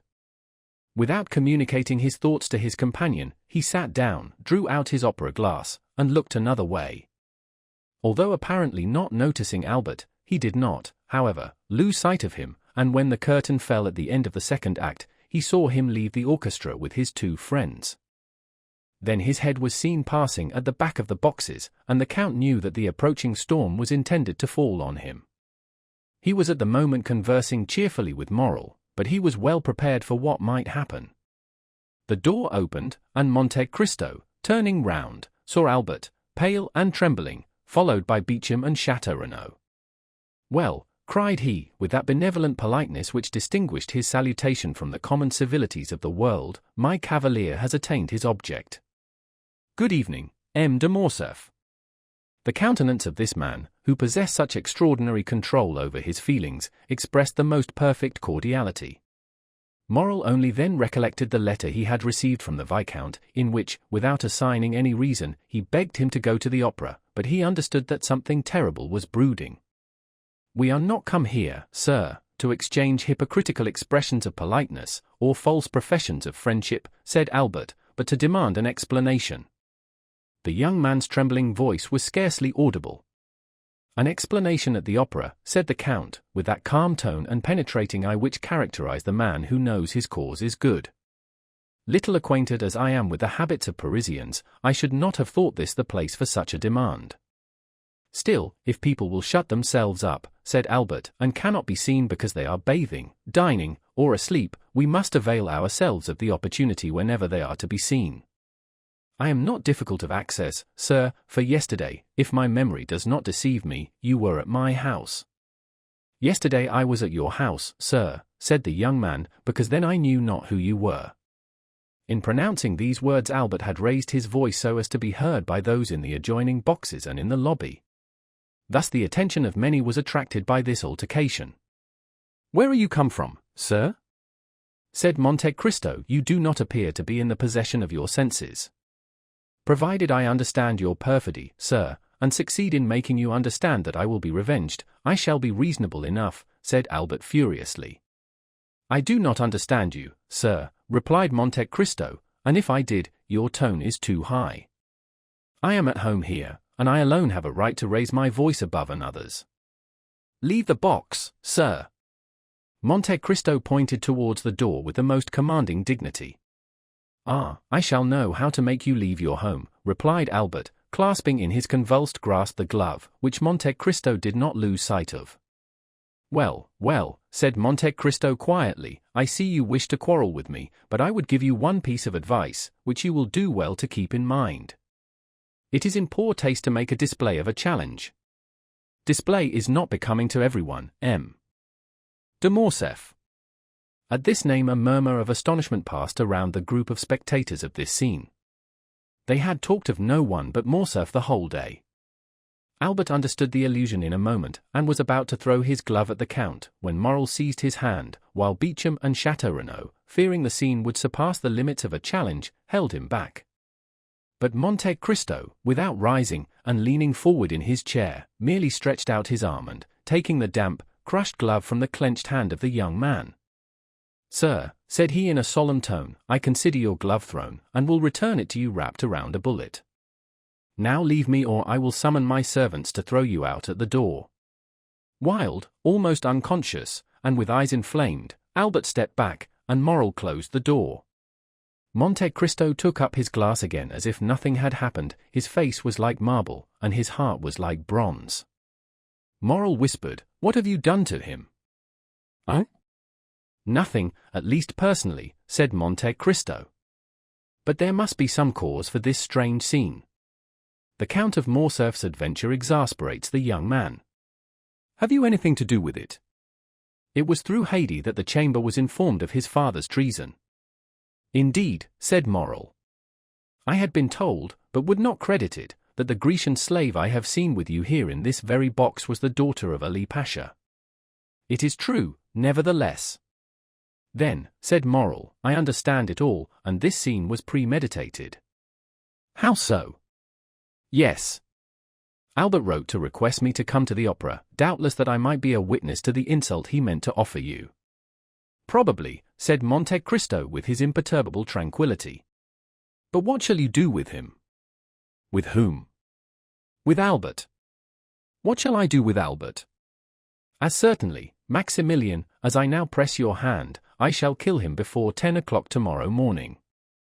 Morrel, in his turn, took Monte Cristo's hand in both of his, and he shuddered to feel how cold and steady it was. "Ah, Count," said he, "his father loves him so much." "Do not speak to me of that," said Monte Cristo, with the first movement of anger he had betrayed. "I will make him suffer." Morrel, amazed, let fall Monte Cristo's hand. "Count, Count," said he. "Dear Maximilian," interrupted the Count, "listen how adorably Duprez is singing that line. Oh Mathilde! Idole de mon ami. I was the first to discover Duprez at Naples, and the first to applaud him. Bravo, bravo!" Morrel saw it was useless to say more, and refrained. The curtain, which had risen at the close of the scene with Albert, again fell, and a rap was heard at the door. "Come in," said Monte Cristo with a voice that betrayed not the least emotion, and immediately Beauchamp appeared. Good evening, M. Beauchamp, said Monte Cristo, as if this was the first time he had seen the journalist that evening. Be seated. Beauchamp bowed, and, sitting down, sir, said he, I just now accompanied M. de Morcerf, as you saw. And that means, replied Monte Cristo, laughing, that you had, probably, just dined together. I am happy to see, M. Beauchamp, that you are more sober than he was. Sir, said M. Beauchamp, Albert was wrong, I acknowledge, to betray so much anger, and I come, on my own account, to apologize for him. And having done so, entirely on my own account, be it understood, I would add that I believe you too gentlemanly to refuse giving him some explanation concerning your connection with young Ina. Then I will add 2 words about the young Greek girl. Monte Cristo motioned him to be silent. Come, said he, laughing, there are all my hopes about to be destroyed. How so? Asked Beauchamp. Doubtless you wish to make me appear a very eccentric character. I am, in your opinion, a Lara, a Manfred, a Lord Riven. Then, just as I am arriving at the climax, you defeat your own end, and seek to make an ordinary man of me. You bring me down to your own level, and demand explanations. Indeed, M. Beauchamp, it is quite laughable. Yet, replied Beauchamp haughtily, there are occasions when probity commands. M. Beauchamp, interposed this strange man, the Count of Monte Cristo bows to none but the Count of Monte Cristo himself. Say no more, I entreat you. I do what I please, M. Beauchamp, and it is always well done. Sir, replied the young man, honest men are not to be paid with such coin. I require honorable guarantees. I am, sir, a living guarantee, replied Monte Cristo, motionless, but with a threatening look. We have both blood in our veins which we wish to shed, that is our mutual guarantee. Tell the Viscount so, and that tomorrow, before 10 o'clock, I shall see what color his is. Then I have only to make arrangements for the duel, said Beauchamp. It is quite immaterial to me, said Monte Cristo, and it was very unnecessary to disturb me at the opera for such a trifle. In France people fight with the sword or pistol, in the colonies with the carbine, in Arabia with the dagger. Tell your client that, although I am the insulted party, in order to carry out my eccentricity, I leave him the choice of arms, and will accept without discussion, without dispute, anything, even combat by drawing lots, which is always stupid, but with me different from other people, as I am sure to gain. Sure to gain, repeated Beauchamp, looking with amazement at the Count. Certainly, said Monte Cristo, slightly shrugging his shoulders, otherwise I would not fight with M. de Morcerf. I shall kill him, I cannot help it. Only by a single line this evening at my house let me know the arms and the hour, I do not like to be kept waiting. Pistols, then, at 8 o'clock, in the Bois de Vincennes, said Beauchamp, quite disconcerted, not knowing if he was dealing with an arrogant braggadocio or a supernatural being. Very well, sir, said Monte Cristo. Now all that is settled, do let me see the performance, and tell your friend Albert not to come any more this evening, he will hurt himself with all his ill-chosen barbarisms, let him go home and go to sleep. Beauchamp left the box, perfectly amazed. Now, said Monte Cristo, turning towards Morrel, I may depend upon you, may I not?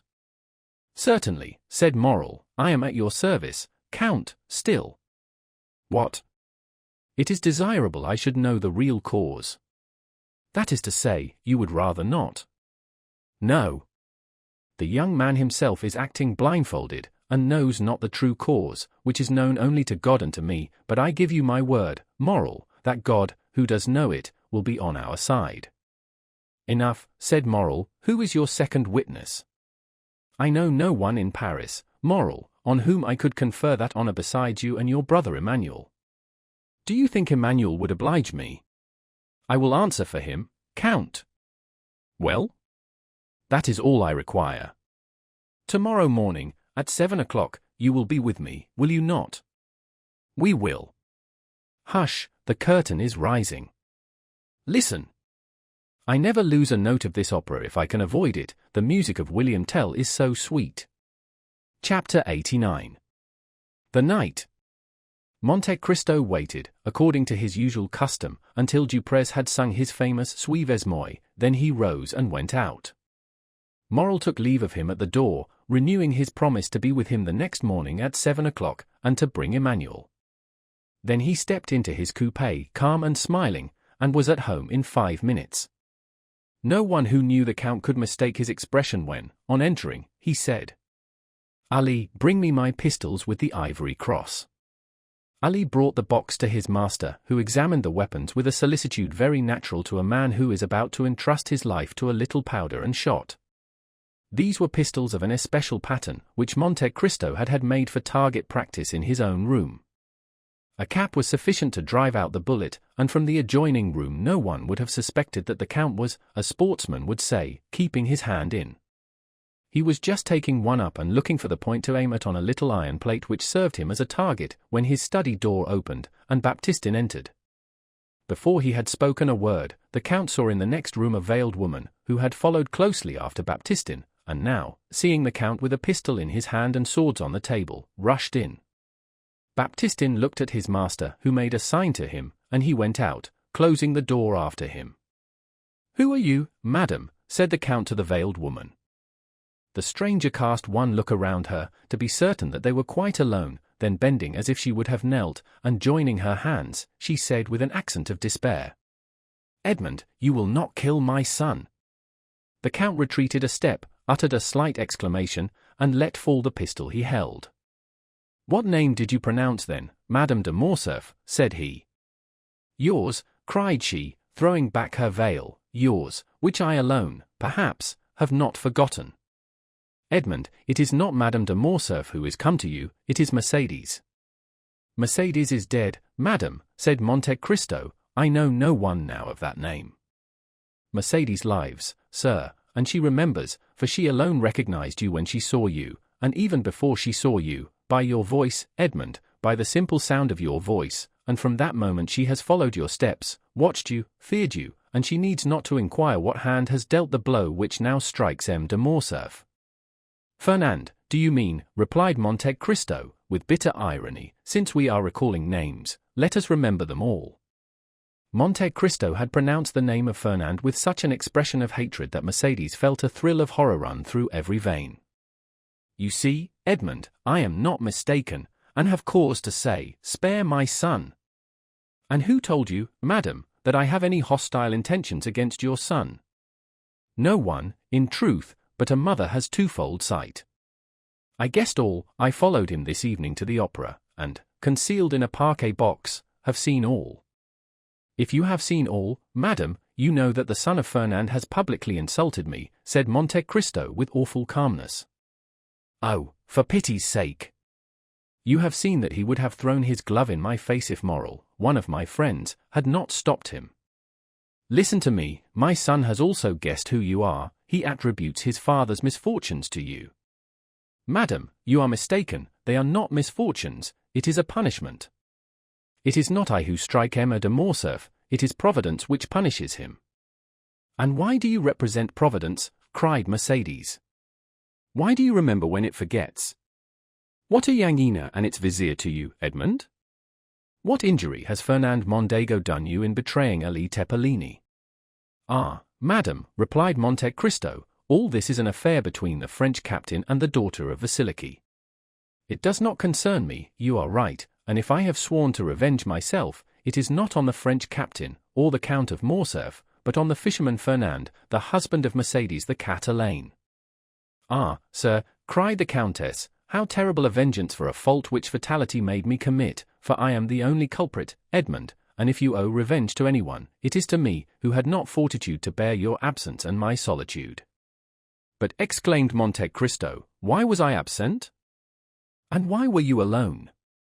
"Because you had been arrested, Edmond, and were a prisoner." "And why was I arrested? Why was I a prisoner?" "I do not know," said Mercedes. "You do not, madam, at least, I hope not. But I will tell you. I was arrested and became a prisoner because, under the arbor of La Reserve, the day before I was to marry you, a man named Danglars wrote this letter, which the fisherman Fernand himself posted." Monte Cristo went to a secretaire, opened a drawer by a spring, from which he took a paper which had lost its original color, and the ink of which had become of a rusty hue. This he placed in the hands of Mercedes. It was Danglars' letter to the king's attorney, which the Count of Monte Cristo, disguised as a clerk from the house of Thompson and French, had taken from the file against Edmond Dantès, on the day he had paid the 200,000 francs to M. de Beauville. Mercédès read with terror the following lines. The king's attorney is informed by a friend to the throne and religion that one Edmond Dantès, second in command on board the Pharaon, this day arrived from Smyrna, after having touched at Naples and Porto Ferrajo, is the bearer of a letter from Murat to the usurper, and of another letter from the usurper to the Bonapartist Club in Paris. Ample corroboration of this statement may be obtained by arresting the above-mentioned Edmond Dantès, who either carries the letter for Paris about with him, or has it at his father's abode. Should it not be found in possession of either father or son, then it will assuredly be discovered in the cabin belonging to the said Dantès on board the Pharaon. How dreadful, said Mercédès, passing her hand across her brow, moist with perspiration, and that letter. I bought it for 200,000 francs, madam, said Monte Cristo, but that is a trifle, since it enables me to justify myself to you. And the result of that letter? You well know, madam, was my arrest, but you do not know how long that arrest lasted. You do not know that I remained for 14 years within a quarter of a league of you, in a dungeon in the Château d'If. You do not know that every day of those 14 years I renewed the vow of vengeance which I had made the first day, and yet I was not aware that you had married Fernand, my calumniator, and that my father had died of hunger. Can it be? Cried Mercédès, shuddering. That is what I heard on leaving my prison 14 years after I had entered it, and that is why, on account of the living Mercédès and my deceased father, I have sworn to revenge myself on Fernand, and I have revenged myself. And you are sure the unhappy Fernand did that? I am satisfied, madam, that he did what I have told you. Besides, that is not much more odious than that a Frenchman by adoption should pass over to the English, that a Spaniard by birth should have fought against the Spaniards, that a stipendiary of Ali should have betrayed and murdered Ali. Compared with such things, what is the letter you have just read, a lover's deception, which the woman who has married that man ought certainly to forgive, but not so the lover who was to have married her? Well, the French did not avenge themselves on the traitor, the Spaniards did not shoot the traitor, Ali in his tomb left the traitor unpunished, but I, betrayed, sacrificed, buried, have risen from my tomb, by the grace of God, to punish that man. He sent me for that purpose, and here I am. The poor woman's head and arms fell, her legs bent under her, and she fell on her knees. Forgive, Edmond, forgive for my sake, who love you still. The dignity of the wife checked the fervor of the lover and the mother. Her forehead almost touched the carpet, when the Count sprang forward and raised her. Then seated on a chair, she looked at the manly countenance of Monte Cristo, on which grief and hatred still impressed a threatening expression. Not crush that accursed race, murmured he, it abandoned my purpose at the moment of its accomplishment. Impossible, madam, impossible. Edmond, said the poor mother, who tried every means, when I call you Edmond, why do you not call me Mercédès? Mercédès, repeated Monte Cristo, Mercédès. Well, yes, you are right, that name has still its charms, and this is the first time for a long period that I have pronounced it so distinctly. Oh, Mercédès, I have uttered your name with the sigh of melancholy, with the groan of sorrow, with the last effort of despair. I have uttered it when frozen with cold, crouched on the straw in my dungeon. I have uttered it, consumed with heat, rolling on the stone floor of my prison. Mercédès, I must revenge myself, for I suffered 14 years I wept, I cursed. Now I tell you, Mercédès, I must revenge myself. The Count, fearing to yield to the entreaties of her he had so ardently loved, called his sufferings to the assistance of his hatred. Revenge yourself, then, Edmond, cried the poor mother, but let your vengeance fall on the culprits, on him, on me, but not on my son. It is written in the good book, said Monte Cristo, that the sins of the fathers shall fall upon their children to the 3rd and 4th generation. Since God himself dictated those words to his prophet, why should I seek to make myself better than God? Edmond, continued Mercédès, with her arms extended towards the Count, since I first knew you, I have adored your name, have respected your memory. Edmond, my friend, do not compel me to tarnish that noble and pure image reflected incessantly on the mirror of my heart. Edmond, if you knew all the prayers I have addressed to God for you while I thought you were living and since I have thought you must be dead. Yes, Dead, alas! I imagined your dead body buried at the foot of some gloomy tower, or cast to the bottom of a pit by hateful jailers, and I wept. What could I do for you, Edmond, besides pray and weep? Listen, for 10 years I dreamed each night the same dream.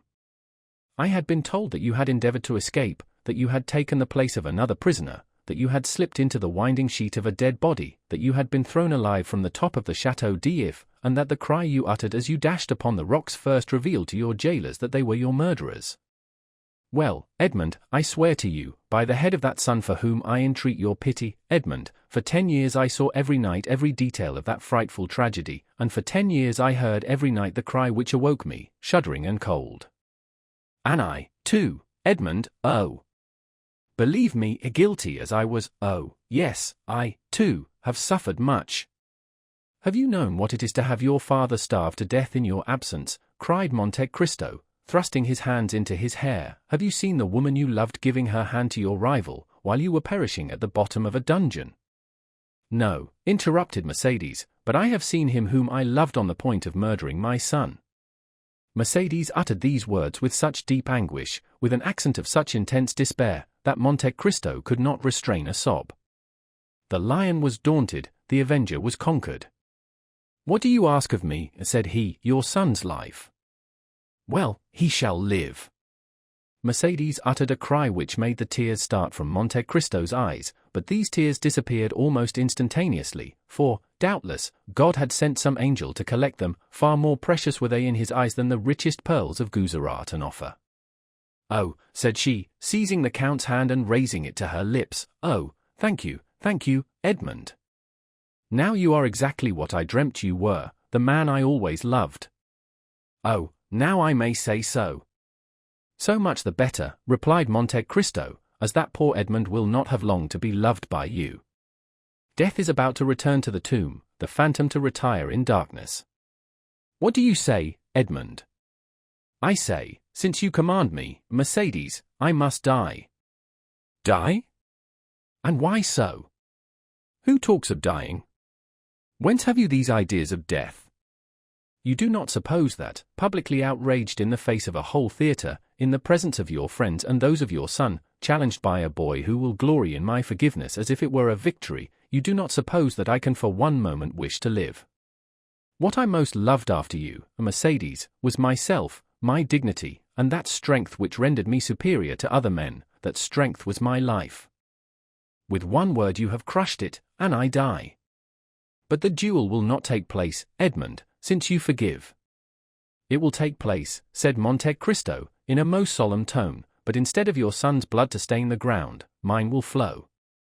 Mercédès shrieked, and sprang towards Monte Cristo, but, suddenly stopping, Edmond, said she, there is a God above us, since you live and since I have seen you again, I trust to him from my heart.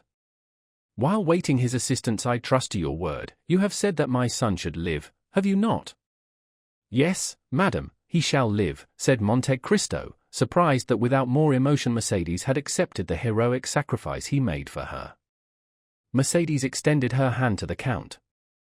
Edmond, said she, and her eyes were wet with tears while looking at him to whom she spoke, how noble it is of you, how great the action you have just performed, how sublime to have taken pity on a poor woman who appealed to you with every chance against her. Alas, I am grown old with grief more than with years, and cannot now remind my Edmond by a smile, or by a look, of that Mercédès whom he once spent so many hours in contemplating. Ah, believe me, Edmond, as I told you, I too have suffered much. I repeat, it is melancholy to pass one's life without having one joy to recall, without preserving a single hope, but that proves that all is not yet over. No, it is not finished, I feel it by what remains in my heart. Oh, I repeat it, Edmond, what you have just done is beautiful, it is grand, it is sublime. Do you say so now, Mercédès? Then what would you say if you knew the extent of the sacrifice I make to you? Suppose that the Supreme Being, after having created the world and fertilized chaos, had paused in the work to spare an angel the tears that might one day flow for mortal sins from her immortal eyes. Suppose that when everything was in readiness and the moment had come for God to look upon his work and see that it was good, suppose he had snuffed out the sun and tossed the world back into eternal night, then, even then, Mercédès, you could not imagine what I lose in sacrificing my life at this moment. Mercedes looked at the Count in a way which expressed at the same time her astonishment, her admiration, and her gratitude. Monte Cristo pressed his forehead on his burning hands, as if his brain could no longer bear alone the weight of its thoughts. "Edmond," said Mercedes, "I have but one word more to say to you." The Count smiled bitterly. "Edmond," continued she, "you will see that if my face is pale, if my eyes are dull, if my beauty is gone, if Mercedes, in short, no longer resembles her former self in her features, you will see that her heart is still the same. Adieu, then, Edmond, I have nothing more to ask of heaven. I have seen you again, and have found you as noble and as great as formerly you were. Adieu, Edmond, adieu, and thank you." But the Count did not answer. Mercedes opened the door of the study and had disappeared before he had recovered from the painful and profound reverie into which his thwarted vengeance had plunged him. The clock of the invalid struck 1 when the carriage which conveyed Madame de Morcerf rolled away on the pavement of the Champs-Élysées, and made Monte Cristo raise his head. "What a fool I was," said he, "not to tear my heart out on the day when I resolved to avenge myself." Chapter 90. The meeting. After Mercedes had left Monte Cristo, he fell into profound gloom. Around him and within him the flight of thought seemed to have stopped, his energetic mind slumbered, as the body does after extreme fatigue. "What?" said he to himself, while the lamp and the wax lights were nearly burnt out, and the servants were waiting impatiently in the anteroom. "What? This edifice which I have been so long preparing, which I have reared with so much care and toil, is to be crushed by a single touch, a word, a breath. Yes, this self, of whom I thought so much, of whom I was so proud, who had appeared so worthless in the dungeons of the Château d'If, and whom I had succeeded in making so great, will be but a lump of clay tomorrow. Alas, it is not the death of the body I regret, for is not the destruction of the vital principle, the repose to which everything is tending, to which every unhappy being aspires, is not this the repose of matter after which I so long sighed, and which I was seeking to attain by the painful process of starvation when Faria appeared in my dungeon? What is death for me? 1 step farther into rest, 2, perhaps, into silence. No, it is not existence, then, that I regret, but the ruin of projects so slowly carried out, so laboriously framed. Providence is now opposed to them, when I most thought it would be propitious. It is not God's will that they should be accomplished. This burden, almost as heavy as a world, which I had raised, and I had thought to bear to the end, was too great for my strength, and I was compelled to lay it down in the middle of my career. Oh, shall I then again become a fatalist, whom 14 years of despair and 10 of hope had rendered a believer in Providence? And all this, because my heart, which I thought dead, was only sleeping, because it has awakened and has begun to beat again, because I have yielded to the pain of the emotion excited in my breast by a woman's voice. Yet, continued the Count, becoming each moment more absorbed in the anticipation of the dreadful sacrifice for the morrow, which Mercedes had accepted, yet, it is impossible that so noble-minded a woman should thus through selfishness consent to my death when I am in the prime of life and strength. It is impossible that she can carry to such a point maternal love, or rather delirium. There are virtues which become crimes by exaggeration. No, she must have conceived some pathetic scene, she will come and throw herself between us, and what would be sublime here will there appear ridiculous. The blush of pride mounted to the Count's forehead as this thought passed through his mind. Ridiculous, repeated he, and the ridicule will fall on me. I ridiculous? No, I would rather die. By thus exaggerating to his own mind the anticipated ill fortune of the next day, to which he had condemned himself by promising Mercedes to spare her son, the Count at last exclaimed, "Folly, folly, folly, to carry generosity so far as to put myself up as a mark for that young man to aim at. He will never believe that my death was suicide, and yet it is important for the honor of my memory, and this surely is not vanity, but a justifiable pride. It is important the world should know that I have consented, by my free will, to stop my arm, already raised to strike, and that with the arm which has been so powerful against others I have struck myself. It must be, it shall be." Seizing a pen, he drew a paper from a secret drawer in his desk, and wrote at the bottom of the document, which was no other than his will, made since his arrival in Paris, a sort of codicil, clearly explaining the nature of his death. "I do this, oh, my God," said he, with his eyes raised to heaven, "as much for thy honor as for mine. I have during 10 years considered myself the agent of thy vengeance, and other wretches, like Morcerf, Danglars, Villefort, even Morcerf himself, must not imagine that chance has freed them from their enemy. Let them know, on the contrary, that their punishment, which had been decreed by Providence, is only delayed by my present determination, and although they escape it in this world, it awaits them in another, and that they are only exchanging time for eternity. While he was thus agitated by gloomy uncertainties, wretched waking dreams of grief, the first rays of morning pierced his windows, and shone upon the pale blue paper on which he had just inscribed his justification of Providence. It was just 5 o'clock in the morning when a slight noise like a stifled sigh reached his ear. He turned his head, looked around him, and saw no one, but the sound was repeated distinctly enough to convince him of its reality. He arose, and quietly opening the door of the drawing-room, saw Haydée, who had fallen on a chair, with her arms hanging down and her beautiful head thrown back. She had been standing at the door, to prevent his going out without seeing her, until sleep, which the young cannot resist, had overpowered her frame, wearied as she was with watching. The noise of the door did not awaken her, and Monte Cristo gazed at her with affectionate regret. She remembered that she had a son, said he, and I forgot I had a daughter. Then, shaking his head sorrowfully, poor Haydée, said he, she wished to see me, to speak to me, she has feared or guessed something. Oh, I cannot go without taking leave of her, I cannot die without confiding her to someone. He quietly regained his seat, and wrote under the other lines. I bequeath to Maximilien Morrel, captain of Spahis, and son of my former patron, Pierre Morrel, shipowner at Marseilles, the sum of 20 millions, a part of which may be offered to his sister Julie and brother-in-law Emmanuel, if he does not fear this increase of fortune may mar their happiness. These 20 millions are concealed in my grotto at Monte Cristo, of which Bertuccio knows the secret. If his heart is free, and he will marry Haydée, the daughter of Ali Pasha of Yanina, whom I have brought up with the love of a father, and who has shown the love and tenderness of a daughter for me, he will thus accomplish my last wish.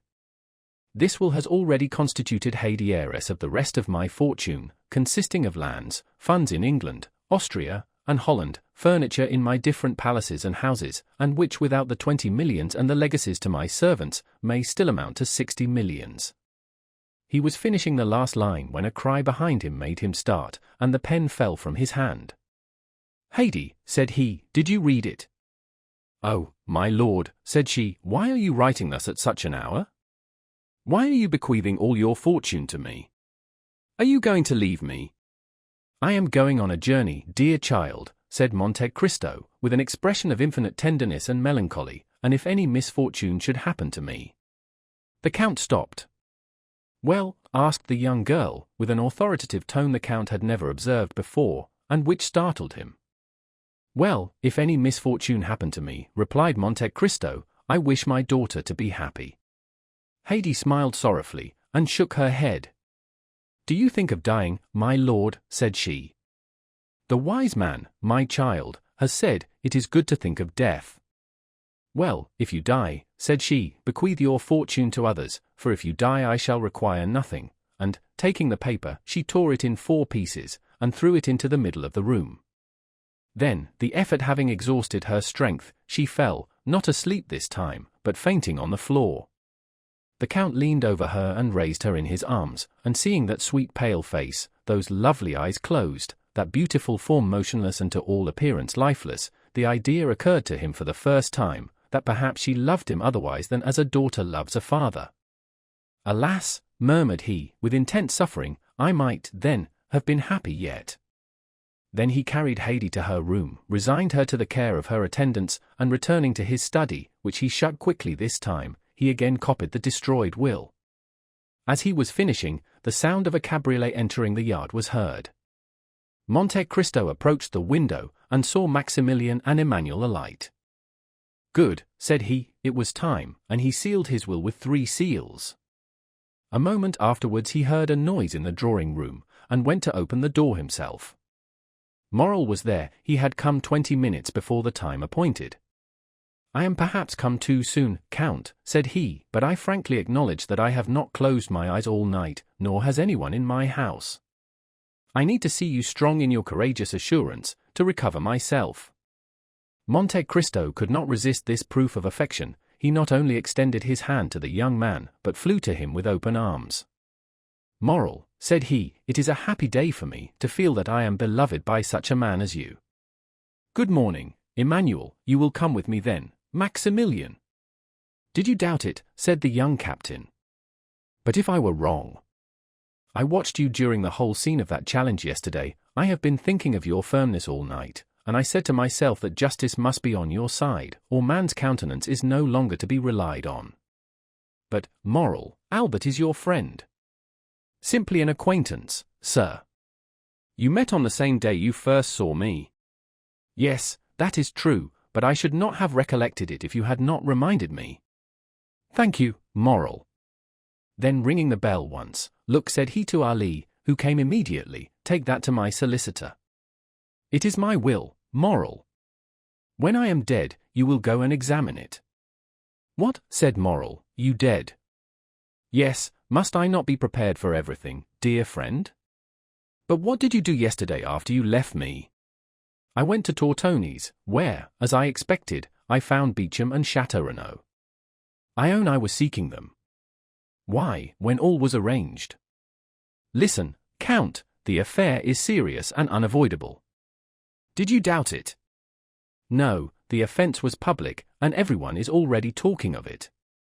"Well." "Well, I hope to get an exchange of arms, to substitute the sword for the pistol. The pistol is blind." "Have you succeeded?" asked Monte Cristo quickly, with an imperceptible gleam of hope. "No, for your skill with the sword is so well known."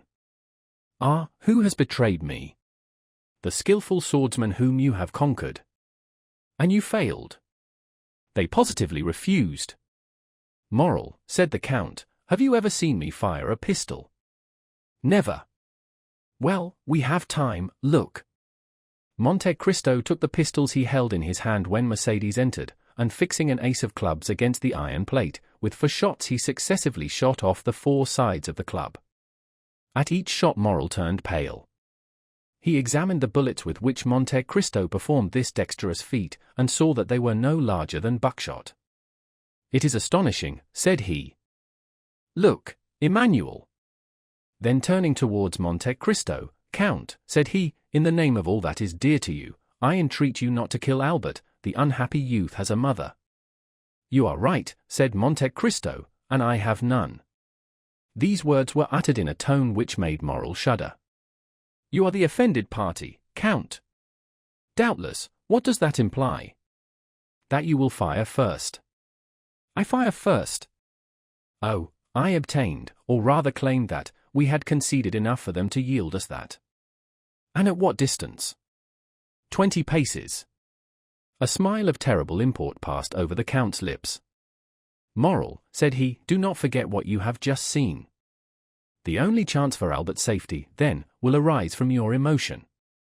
"I suffer from emotion," said Monte Cristo. "Or from your generosity, my friend, to so good a marksman as you are. I may say what would appear absurd to another." "What is that?" "Break his arm, wound him, but do not kill him."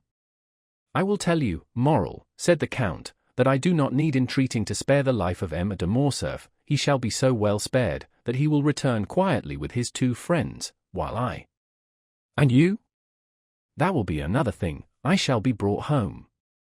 "No, no," cried Maximilian, quite unable to restrain his feelings. "As I told you, my dear Moral, M. de Morcerf will kill me." Moral looked at him in utter amazement.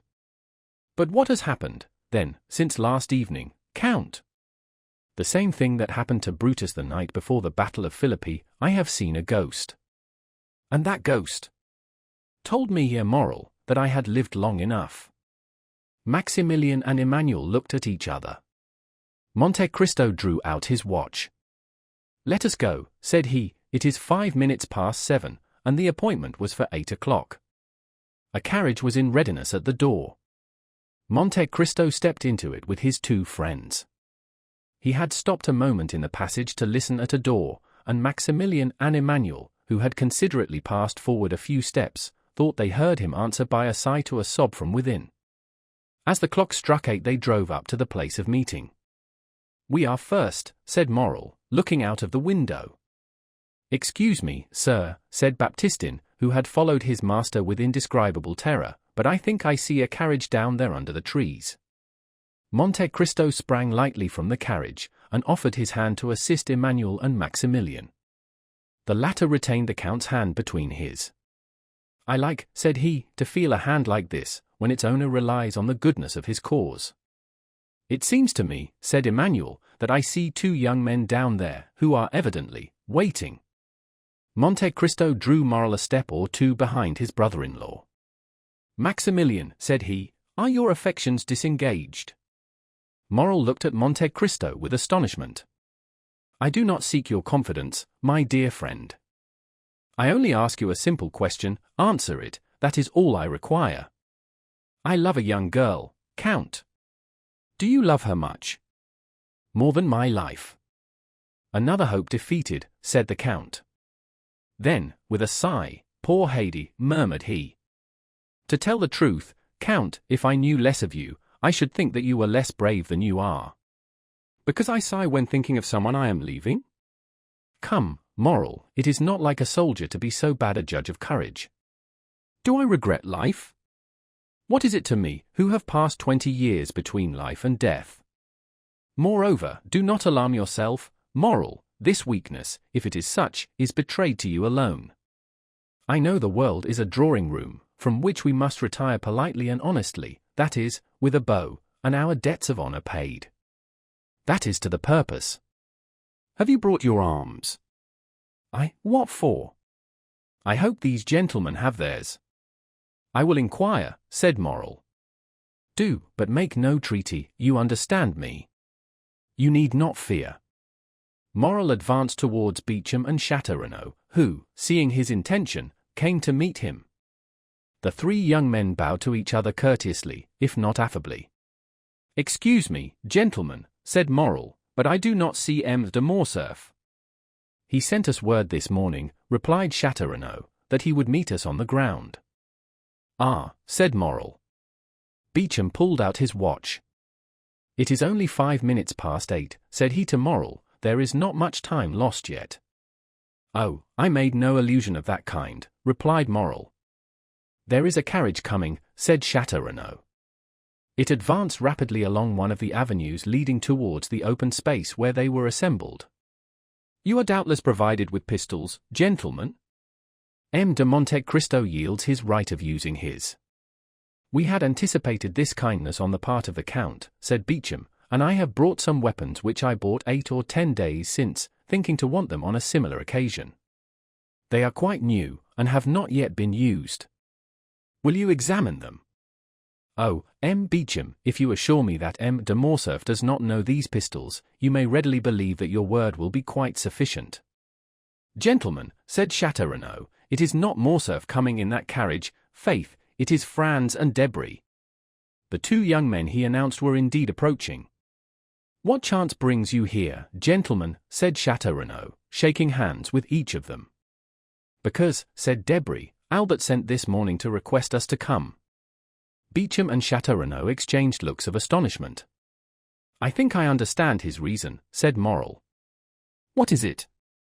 "Yesterday afternoon I received a letter from M. de Morcerf, begging me to attend the opera." "And I," said Debray. "And I also," said Franz. "And we, too," added Beauchamp and Château.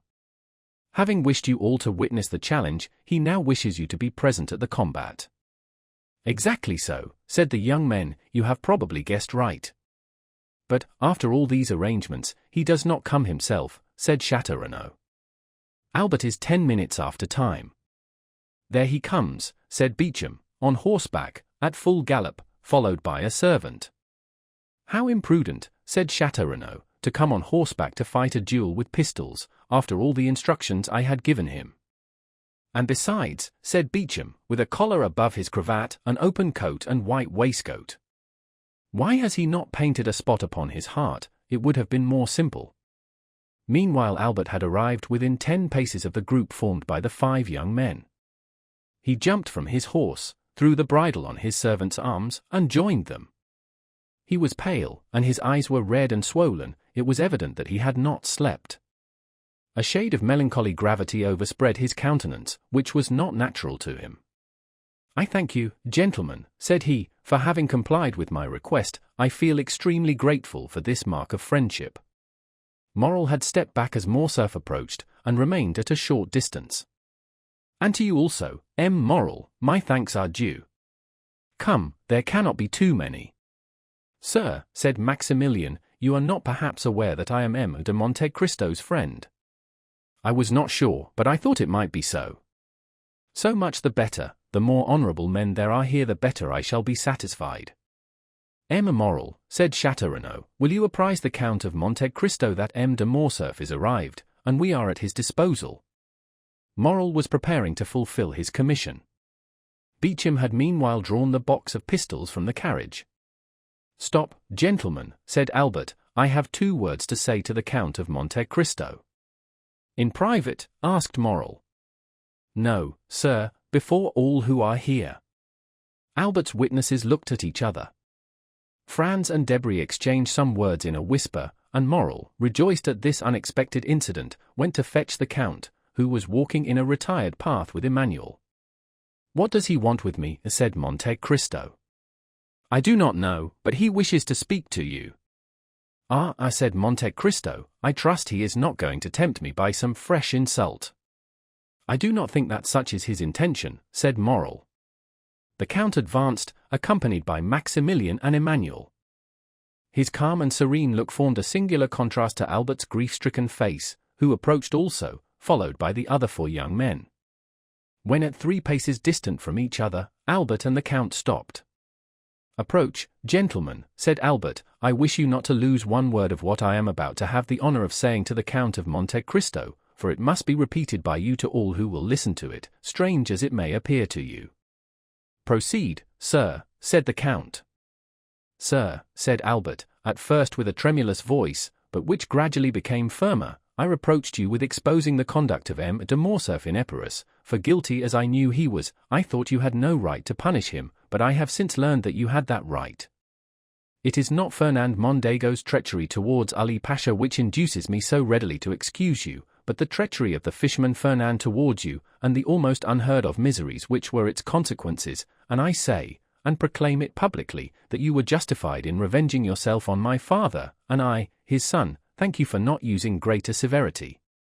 Had a thunderbolt fallen in the midst of the spectators of this unexpected scene, it would not have surprised them more than did Albert's declaration. As for Monte Cristo, his eyes slowly rose towards heaven with an expression of infinite gratitude. He could not understand how Albert's fiery nature, of which he had seen so much among the Roman bandits, had suddenly stooped to this humiliation.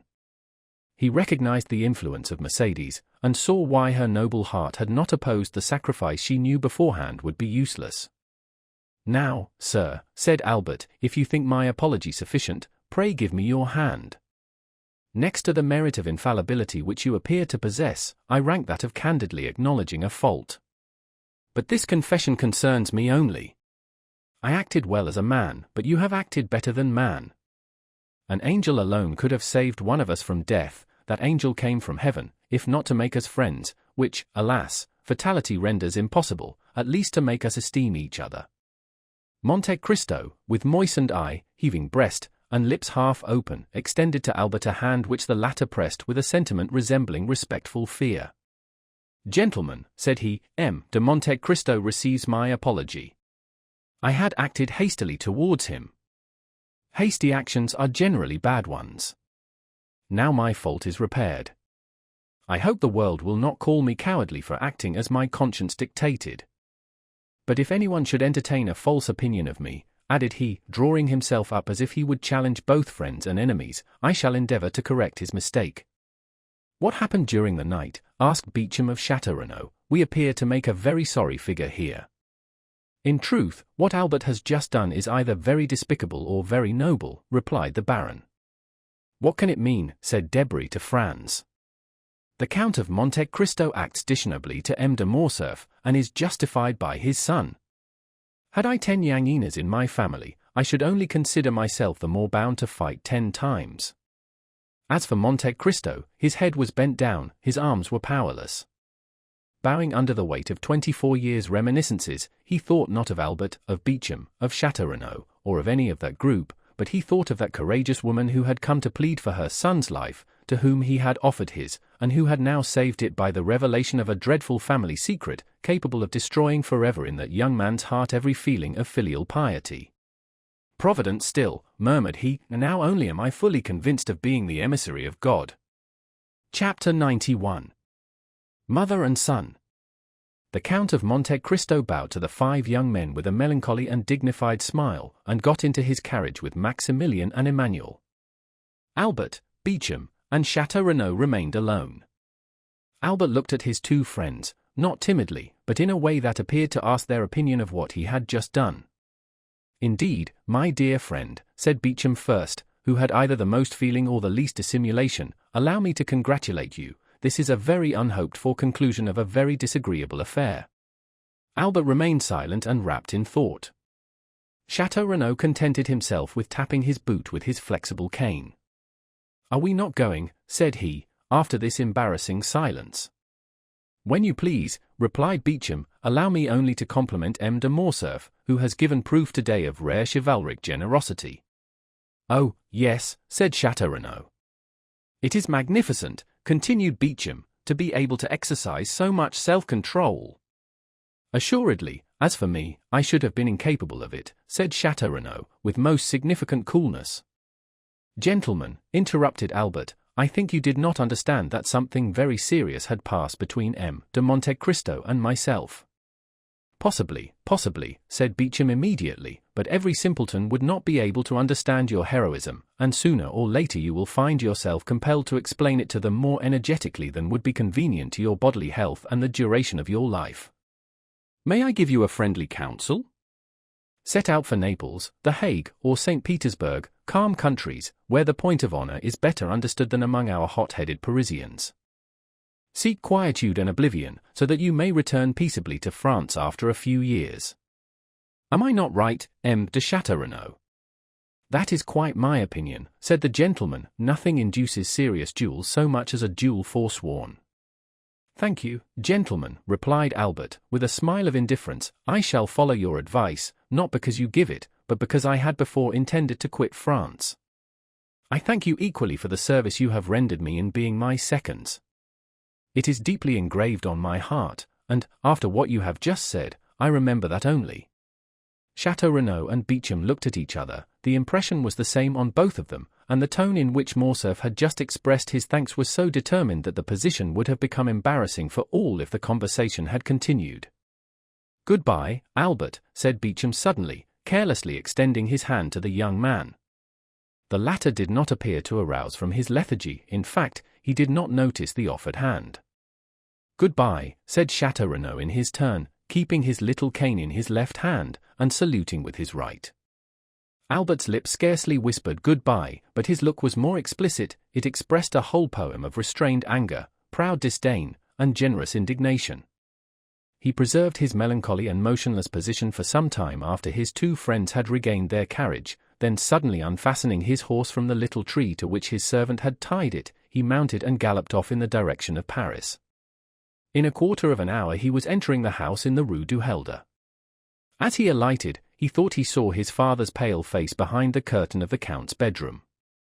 Albert turned away his head with a sigh, and went to his own apartments. He cast one lingering look on all the luxuries which had rendered life so easy and so happy since his infancy. He looked at the pictures, whose faces seemed to smile, and the landscapes, which appeared painted in brighter colors. Then he took away his mother's portrait, with its oaken frame, leaving the gilt frame from which he took it black and empty. Then he arranged all his beautiful Turkish arms, his fine English guns, his Japanese china, his cups mounted in silver, his artistic bronzes by Fuchsius or Barry, examined the cupboards, and placed the key in each, threw into a drawer of his secretaire, which he left open, all the pocket money he had about him, and with it the 1,000 fancy jewels from his vases and his jewel boxes. Then he made an exact inventory of everything, and placed it in the most conspicuous part of the table, after putting aside the books and papers which had collected there. At the beginning of this work, his servant, notwithstanding orders to the contrary, came to his room. "What do you want?" asked he, with a more sorrowful than angry tone. "Pardon me, sir," replied the valet, "you had forbidden me to disturb you, but the Count of Morcerf has called me." "Well," said Albert, "I did not like to go to him without first seeing you." "Why?"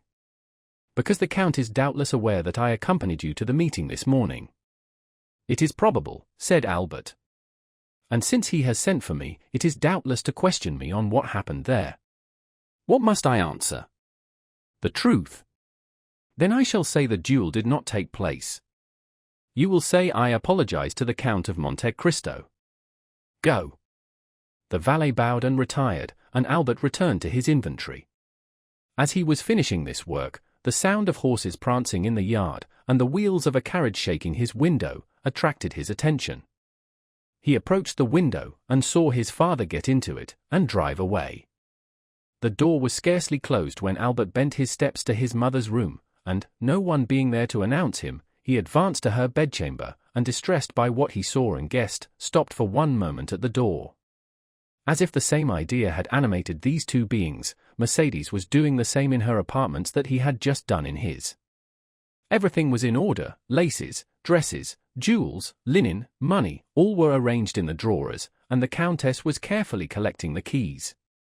Albert saw all these preparations and understood them, and exclaiming, "My mother," he threw his arms around her neck. The artist who could have depicted the expression of these two countenances would certainly have made of them a beautiful picture. All these proofs of an energetic resolution, which Albert did not fear on his own account, alarmed him for his mother. "What are you doing?" asked he. "What were you doing?" replied she. "Oh, my mother," exclaimed Albert, so overcome he could scarcely speak, "it is not the same with you and me. You cannot have made the same resolution I have, for I have come to warn you that I bid adieu to your house, and to you." "I also," replied Mercedes, "am going, and I acknowledge I had depended on your accompanying me. Have I deceived myself?" "Mother," said Albert with firmness, "I cannot make you share the fate I have planned for myself. I must live henceforth without rank and fortune, and to begin this hard apprenticeship I must borrow from a friend the loaf I shall eat until I have earned one. So, my dear mother, I am going at once to ask Franz to lend me the small sum I shall require to supply my present wants. You, my poor child, suffer poverty and hunger." "Oh, do not say so, it will break my resolutions." "But not mine, mother," replied Albert. "I am young and strong, I believe I am courageous, and since yesterday I have learned the power of will. Alas, my dear mother, some have suffered so much, and yet live, and have raised a new fortune on the ruin of all the promises of happiness which heaven had made them, on the fragments of all the hope which God had given them. I have seen that, mother, I know that from the gulf in which their enemies have plunged them they have risen with so much vigor and glory that in their turn they have ruled their former conquerors, and have punished them. No, mother, from this moment I have done with the past, and accept nothing from it, not even a name, because you can understand that your son cannot bear the name of a man who ought to blush for it before another." "Albert, my child," said Mercedes, "if I had a stronger heart, that is the counsel I would have given you. Your conscience has spoken when my voice became too weak, listen to its dictates. You had friends, Albert, break off their acquaintance. But do not despair, you have life before you, my dear Albert, for you are yet scarcely 22 years old, and as a pure heart like yours wants a spotless name, take my father's, it was Herrera. I am sure, my dear Albert, whatever may be your career, you will soon render that name illustrious. Then, my son, return to the world still more brilliant because of your former sorrows, and if I am wrong, still let me cherish these hopes, for I have no future to look forward to. For me the grave opens when I pass the threshold of this house. I will fulfill all your wishes, my dear mother," said the young man. "Yes, I share your hopes. The anger of heaven will not pursue us, since you are pure and I am innocent. But, since our resolution is formed, let us act promptly. M. de Morcerf went out about half an hour ago. The opportunity is favorable to avoid an explanation." "I am ready, my son," said Mercedes. Albert ran to fetch a carriage. He recollected that there was a small furnished house to let in the Rue des Saints-Pères, where his mother would find a humble but decent lodging, and thither he intended conducting the Countess. As the carriage stopped at the door, and Albert was alighting, a man approached and gave him a letter. Albert recognized the bearer. From the Count, said Bertuccio. Albert took the letter, opened, and read it, then looked round for Bertuccio, but he was gone. He returned to Mercedes with tears in his eyes and heaving breast, and without uttering a word he gave her the letter. Mercedes, read. Albert, while showing you that I have discovered your plans, I hope also to convince you of my delicacy. You are free, you leave the Count's house, and you take your mother to your home, but reflect, Albert, you owe her more than your poor noble heart can pay her.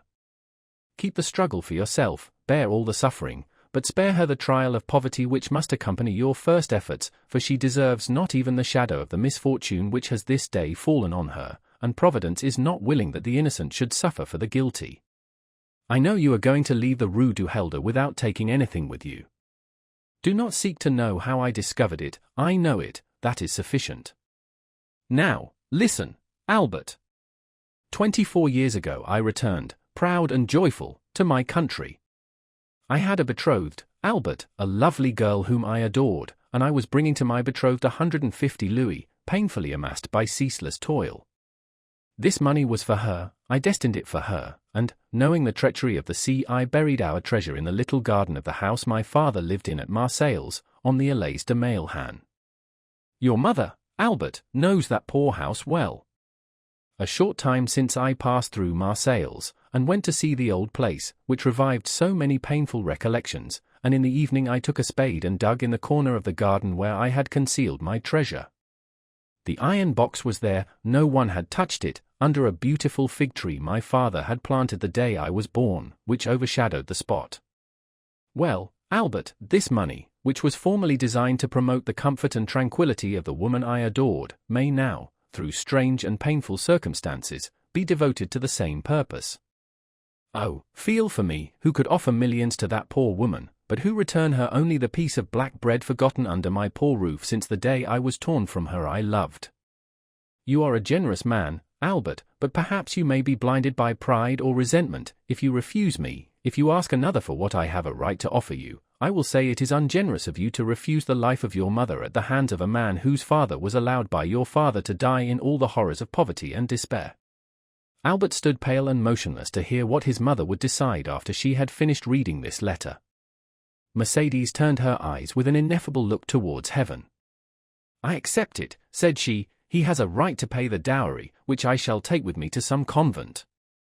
Putting the letter in her bosom, she took her son's arm, and with a firmer step than she even herself expected she went downstairs. Chapter 92. The Suicide. Meanwhile Monte Cristo had also returned to town with Emmanuel and Maximilian. Their return was cheerful. Emmanuel did not conceal his joy at the peaceful termination of the affair, and was loud in his expressions of delight. Moral, in a corner of the carriage, allowed his brother-in-law's gaiety to expend itself in words, while he felt equal inward joy, which, however, betrayed itself only in his countenance. At the Barrière du Trône they met Bertuccio, who was waiting there, motionless as a sentinel at his post. Monte Cristo put his head out of the window, exchanged a few words with him in a low tone, and the steward disappeared. Count, said Emmanuel, when they were at the end of the Place Royal, put me down at my door, that my wife may not have a single moment of needless anxiety on my account or yours. If it were not ridiculous to make a display of our triumph, said Morrel, I would invite the Count to our house, besides that, he doubtless has some trembling heart to comfort. So we will take leave of our friend, and let him hasten home. Stop a moment, said Monte Cristo, do not let me lose both my companions. Return, Emmanuel, to your charming wife, and present my best compliments to her, and do you, Morrel, accompany me to the Champs-Élysées. Willingly, said Maximilian, particularly as I have business in that quarter. Shall we wait breakfast for you? Asked Emmanuel. No, replied the young man. The door was closed, and the carriage proceeded. See what good fortune I brought you, said Morrel, when he was alone with the Count. Have you not thought so? Yes, said Monte Cristo, for that reason I wish to keep you near me. It is miraculous, continued Morrel, answering his own thoughts. What? Said Monte Cristo. What has just happened? Yes, said the Count, you are right, it is miraculous. For Albert is brave, resumed Morrel. Very brave, said Monte Cristo. I have seen him sleep with a sword suspended over his head. And I know he has fought 2 duels, said Morrel. How can you reconcile that with his conduct this morning? All owing to your influence, replied Monte Cristo, smiling. It is well for Albert he is not in the army, said Morrel. Why? An apology on the ground, said the young captain, shaking his head. Come, said the Count mildly, do not entertain the prejudices of ordinary men, Morrel. Acknowledge that if Albert is brave, he cannot be a coward. He must then have had some reason for acting as he did this morning, and confess that his conduct is more heroic than otherwise. Doubtless, said Morrel, but I shall say, like the Spaniard, he has not been so brave today as he was yesterday. You will breakfast with me, will you not, Morrel, said the Count, to turn the conversation. No, I must leave you at 10 o'clock. Your engagement was for breakfast, then, said the Count. Morrel smiled, and shook his head. Still you must breakfast somewhere. But if I am not hungry, said the young man. Oh, said the Count, I only know 2 things which destroy the appetite, grief, and as I am happy to see you very cheerful, it is not that, and love. Now after what you told me this morning of your heart, I may believe. Well, Count, replied Morrel gaily, I will not dispute it. But you will not make me your confidant, Maximilian, said the Count, in a tone which showed how gladly he would have been admitted to the secret. I showed you this morning that I had a heart, did I not, Count? Monte Cristo only answered by extending his hand to the young man. Well, continued the latter, since that heart is no longer with you in the Bois de Vincennes, it is elsewhere, and I must go and find it. Go, said the Count deliberately, go, dear friend, but promise me if you meet with any obstacle to remember that I have some power in this world, that I am happy to use that power in the behalf of those I love, and that I love you, Morrel. I will remember it, said the young man, as selfish children recollect their parents when they want their aid. When I need your assistance, and the moment arrives, I will come to you, Count. Well, I rely upon your promise. Goodbye, then.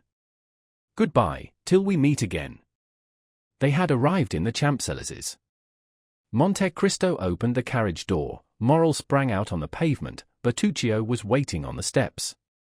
Morrel disappeared down the Avenue de Marigny, and Monte Cristo hastened to join Bertuccio. Well, asked he. She is going to leave her house, said the steward. And her son? Florentine, his valet, thinks he is going to do the same. Come this way. Monte Cristo took Bertuccio into his study, wrote the letter we have seen, and gave it to the steward. Go, said he quickly. But first, let Haydée be informed that I have returned. Here I am, said the young girl, who at the sound of the carriage had run downstairs and whose face was radiant with joy at seeing the Count return safely. Bertuccio left. Every transport of a daughter finding a father, all the delight of a mistress seeing an adored lover, were felt by Haydée during the first moments of this meeting, which she had so eagerly expected. Doubtless, although less evident, Monte Cristo's joy was not less intense. Joy to hearts which have suffered long is like the dew on the ground after a long drought, both the heart and the ground absorb that beneficent moisture falling on them, and nothing is outwardly apparent. Monte Cristo was beginning to think, what he had not for a long time dared to believe, that there were 2 Mercedes in the world, and he might yet be happy. His eye, elate with happiness, was reading eagerly the tearful gaze of Haydée, when suddenly the door opened. The Count knit his brow. M. de Morcerf, said Baptistin, as if that name sufficed for his excuse. In fact, the Count's face brightened. Which, asked he, the Viscount or the Count? The Count. Oh, exclaimed Haydée, is it not yet over? I know not if it is finished, my beloved child, said Monte Cristo, taking the young girl's hands, but I do know you have nothing more to fear. But it is the wretched. That man cannot injure me, Haydée, said Monte Cristo, it was his son alone that there was cause to fear. And what I have suffered, said the young girl, you shall never know, my lord. Monte Cristo smiled. By my father's tomb, said he, extending his hand over the head of the young girl, I swear to you, Haydée, that if any misfortune happens, it will not be to me. "I believe you, my lord, as implicitly as if God had spoken to me," said the young girl, presenting her forehead to him. Monte Cristo pressed on that pure beautiful forehead a kiss which made two hearts throb at once, the one violently, the other secretly. "Oh," murmured the Count, "shall I then be permitted to love again?" "Ask M. de Morcerf into the drawing-room," said he to Baptistin, while he led the beautiful Greek girl to a private staircase. We must explain this visit, which although expected by Monte Cristo, is unexpected to our readers. While Mercédès, as we have said, was making a similar inventory of her property to Albert's, while she was arranging her jewels, shutting her drawers, collecting her keys, to leave everything in perfect order, she did not perceive a pale and sinister face at a glass door which threw light into the passage, from which everything could be both seen and heard. He who was thus looking, without being heard or seen, probably heard and saw all that passed in Madame de Morcerf's apartments. From that glass door the pale-faced man went to the Count's bedroom and raised with a constricted hand the curtain of a window overlooking the courtyard. He remained there 10 minutes, motionless and dumb, listening to the beating of his own heart. For him those 10 minutes were very long. It was then Albert, returning from his meeting with the Count, perceived his father watching for his arrival behind a curtain, and turned aside. The Count's eye expanded. He knew Albert had insulted the Count dreadfully, and that in every country in the world such an insult would lead to a deadly duel. Albert returned safely, then the Count was revenged. An indescribable ray of joy illumined that wretched countenance like the last ray of the sun before it disappears behind the clouds which bear the aspect, not of a downy couch, but of a tomb. But as we have said, he waited in vain for his son to come to his apartment with the account of his triumph. He easily understood why his son did not come to see him before he went to avenge his father's honor, but when that was done, why did not his son come and throw himself into his arms? It was then, when the Count could not see Albert, that he sent for his servant, who he knew was authorized not to conceal anything from him. 10 minutes afterwards, General Morcerf was seen on the steps in a black coat with a military collar, black pantaloons, and black gloves. He had apparently given previous orders, for as he reached the bottom step his carriage came from the coach-house ready for him. The valet threw into the carriage his military cloak, in which 2 swords were wrapped, and, shutting the door, he took his seat by the side of the coachman. The coachman stooped down for his orders. "To the Champs-Élysées," said the general, "the Count of Monte Cristo's." "Hurry!" The horses bounded beneath the whip, and in 5 minutes they stopped before the Count's door. M. de Morcerf opened the door himself, and as the carriage rolled away he passed up the walk, rang, and entered the open door with his servant. A moment afterwards, Baptistin announced the Count of Morcerf to Monte Cristo, and the latter, leading Haydée aside, ordered that Morcerf be asked into the drawing-room. The general was pacing the room the 3rd time when, in turning, he perceived Monte Cristo at the door. "Ah, it is M. de Morcerf," said Monte Cristo quietly. "I thought I had not heard aright." "Yes, it is I," said the Count, whom a frightful contraction of the lips prevented from articulating freely. "May I know the cause which procures me the pleasure of seeing M. de Morcerf so early?" "Had you not a meeting with my son this morning?" asked the general. "I had," replied the Count. "And I know my son had good reasons to wish to fight with you, and to endeavor to kill you." "Yes, sir, he had very good ones, but you see that in spite of them he has not killed me, and did not even fight. Yet he considered you the cause of his father's dishonor, the cause of the fearful ruin which has fallen on my house." "It is true, sir," said Monte Cristo with his dreadful calmness, "a secondary cause, but not the principal." "Doubtless you made, then, some apology or explanation." "I explained nothing, and it is he who apologized to me." "But to what do you attribute this conduct?" "To the conviction, probably, that there was one more guilty than I." "And who was that?" "His father." "That may be," said the Count, turning pale, "but you know the guilty do not like to find themselves convicted." "I know it, and I expected this result." "You expected my son would be a coward," cried the Count. "M. Albert de Morcerf is no coward," said Monte Cristo. "A man who holds a sword in his hand, and sees a mortal enemy within reach of that sword, and does not fight, is a coward. Why is he not here that I may tell him so?" "Sir," replied Monte Cristo coldly, "I did not expect that you had come here to relate to me your little family affairs. Go and tell Albert that, and he may know what to answer you." "Oh, no, no," said the general, smiling faintly, "I did not come for that purpose, you are right. I came to tell you that I also look upon you as my enemy. I came to tell you that I hate you instinctively, that it seems as if I had always known you, and always hated you, and, in short, since the young people of the present day will not fight, it remains for us to do so. Do you think so, sir?" "Certainly. And when I told you I had foreseen the result, it is the honor of your visit I alluded to. So much the better. Are you prepared?" "Yes, sir." "You know that we shall fight till one of us is dead," said the general, whose teeth were clenched with rage. "Until one of us dies," repeated Monte Cristo, moving his head slightly up and down. "Let us start, then, we need no witnesses." "Very true," said Monte Cristo, "it is unnecessary, we know each other so well." "On the contrary," said the count, "we know so little of each other." "Indeed," said Monte Cristo, with the same indomitable coolness, "let us see. Are you not the soldier Fernand who deserted on the eve of the Battle of Waterloo? Are you not the Lieutenant Fernand who served as guide and spy to the French army in Spain? Are you not the Captain Fernand who betrayed, sold, and murdered his benefactor, Ali? And have not all these Fernands, united, made Lieutenant General, the Count of Morcerf, peer of France?"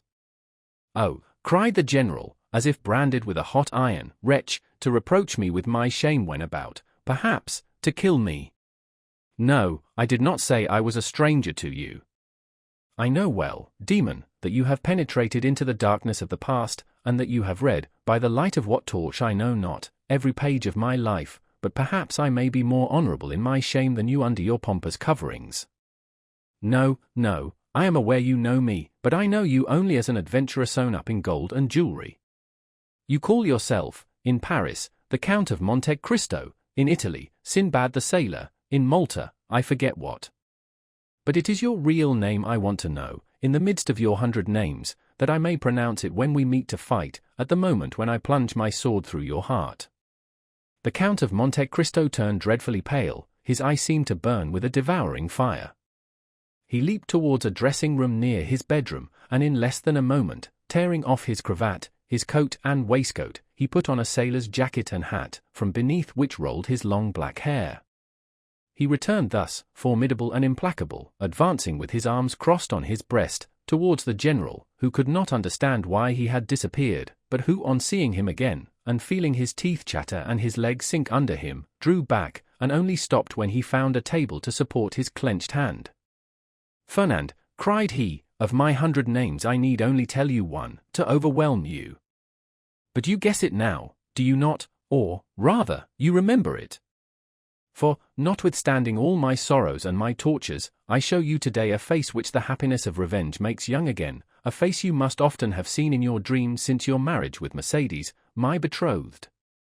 The general, with his head thrown back, hands extended, gaze fixed, looked silently at this dreadful apparition, then seeking the wall to support him, he glided along close to it until he reached the door, through which he went out backwards, uttering this single mournful, lamentable, distressing cry: "Edmond Dantès!" Then, with sighs which were unlike any human sound, he dragged himself to the door, reeled across the courtyard, and falling into the arms of his valet, he said in a voice scarcely intelligible, "Home, home." The fresh air and the shame he felt at having exposed himself before his servants, partly recalled his senses, but the ride was short, and as he drew near his house all his wretchedness revived. He stopped at a short distance from the house and alighted. The door was wide open, a hackney coach was standing in the middle of the yard, a strange sight before so noble a mansion. The Count looked at it with terror, but without daring to inquire its meaning, he rushed towards his apartment.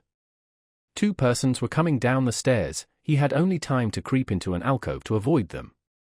It was Mercédès leaning on her son's arm and leaving the house.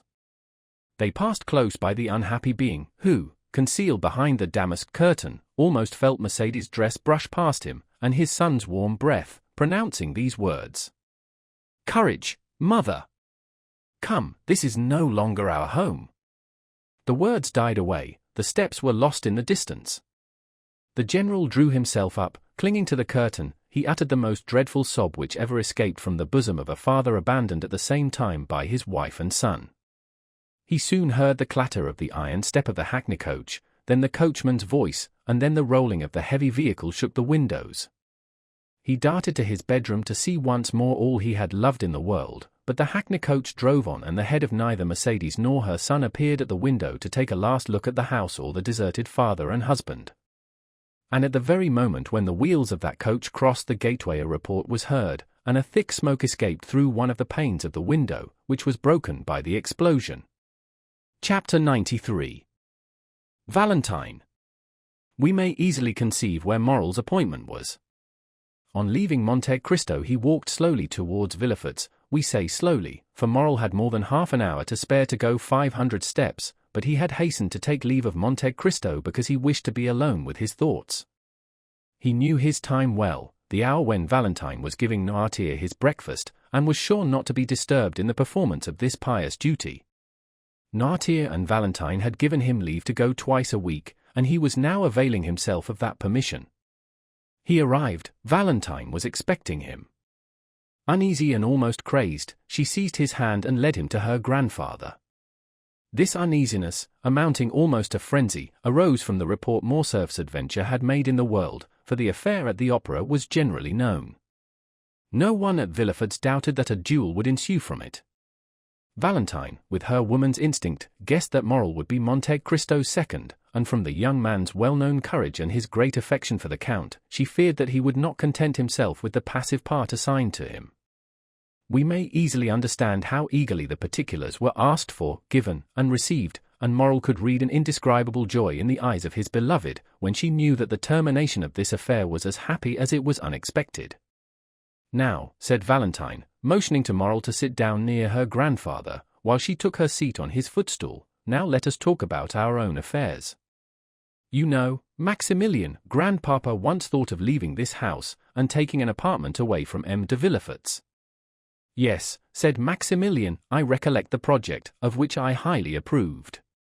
"Well," said Valentine, "you may approve again, for grandpapa is again thinking of it." "Bravo," said Maximilian.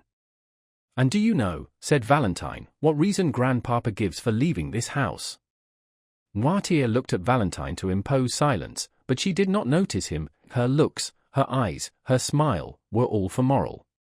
"Oh, whatever may be M. Noirtier's reason," answered Morrel, "I can readily believe it to be a good one." "An excellent one," said Valentine.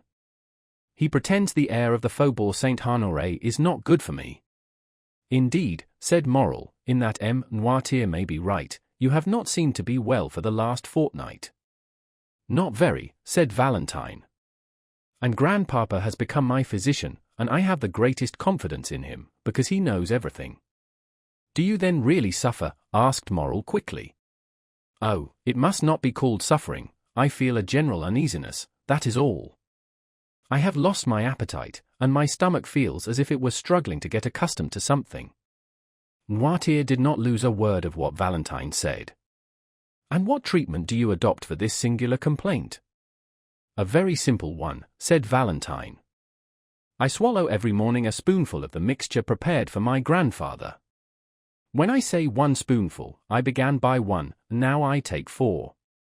Grandpapa says it is a panacea." Valentine smiled, but it was evident that she suffered. Maximilian, in his devotedness, gazed silently at her. She was very beautiful, but her usual pallor had increased, her eyes were more brilliant than ever, and her hands, which were generally white like mother of pearl, now more resembled wax, to which time was adding a yellowish hue. From Valentine the young man looked towards Noirtier. The latter watched with strange and deep interest the young girl, absorbed by her affection, and he also, like Morrel, followed those traces of inward suffering which were so little perceptible to a common observer that they escaped the notice of everyone but the grandfather and the lover.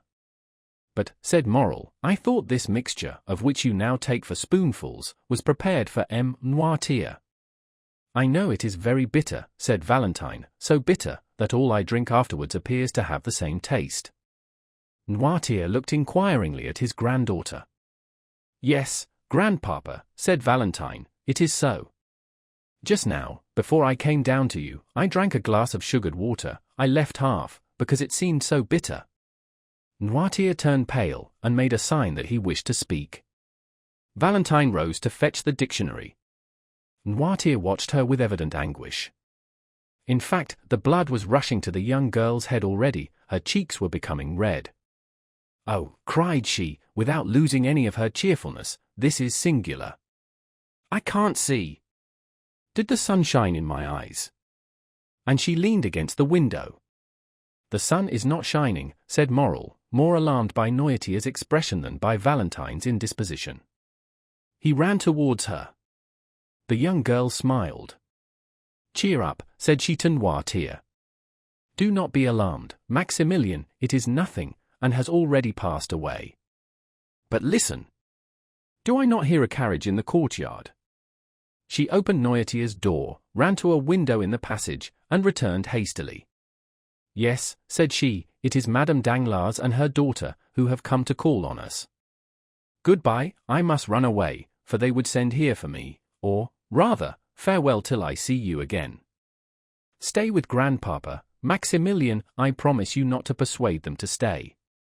Morel watched her as she left the room. He heard her ascend the little staircase which led both to Madame de Villefort's apartments and to hers. As soon as she was gone, Noirtier made a sign to Morel to take the dictionary.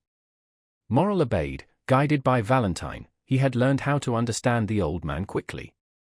Accustomed, however, as he was to the work, he had to repeat most of the letters of the alphabet and to find every word in the dictionary, so that it was 10 minutes before the thought of the old man was translated by these words. "Fetch the glass of water and the decanter from Valentine's room." Morel rang immediately for the servant who had taken Barroira's situation, and in Noirtier's name gave that order. The servant soon returned. The decanter and the glass were completely empty. Noirtier made a sign that he wished to speak. "Why are the glass and decanter empty?" asked he. Valentine said she only drank half the glassful. The translation of this new question occupied another 5 minutes. "I do not know," said the servant, "but the housemaid is in Mademoiselle Valentine's room. Perhaps she has emptied them." "Ask her," said Morel, translating Noirtier's thought this time by his look. The servant went out, but returned almost immediately. "Mademoiselle Valentine passed through the room to go to Madame de Villefort's," said he, "and in passing, as she was thirsty, she drank what remained in the glass. As for the decanter, Master Edward had emptied that to make a pond for his ducks." Noirtier raised his eyes to heaven, as a gambler does who stakes his all on one stroke. From that moment the old man's eyes were fixed on the door, and did not quit it. It was indeed Madame Danglars and her daughter whom Valentine had seen. They had been ushered into Madame de Villefort's room, who had said she would receive them there. That is why Valentine passed through her room, which was on a level with Valentine's, and only separated from it by Edward's. The two ladies entered the drawing-room with that sort of official stiffness which preludes a formal communication. Among worldly people manner is contagious. Madame de Villefort received them with equal solemnity. Valentine entered at this moment, and the formalities were resumed. "My dear friend," said the Baroness, while the two young people were shaking hands, "I and Eugenie are come to be the first to announce to you the approaching marriage of my daughter with Prince Cavalcanti." Danglars kept up the title of Prince. The popular banker found that it answered better than Count. "Allow me to present you my sincere congratulations," replied Madame de Villefort. "Prince Cavalcanti appears to be a young man of rare qualities." "Listen," said the Baroness, smiling, "speaking to you as a friend I can say that the prince does not yet appear all he will be. He has about him a little of that foreign manner by which French persons recognize, at first sight, the Italian or German nobleman. Besides, he gives evidence of great kindness of disposition, much keenness of wit, and as to suitability, M. Danglars assures me that his fortune is majestic, that is his word." "And then," said Eugenie, while turning over the leaves of Madame de Villefort's album, "add that you have taken a great fancy to the young man." "And," said Madame de Villefort, "I need not ask you if you share that fancy." "I," replied Eugenie with her usual candor. "Oh, not the least in the world, madam.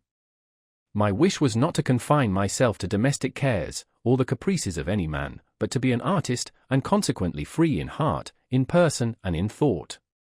Eugenie pronounced these words with so firm a tone that the color mounted to Valentine's cheeks. The timid girl could not understand that vigorous nature which appeared to have none of the timidities of woman.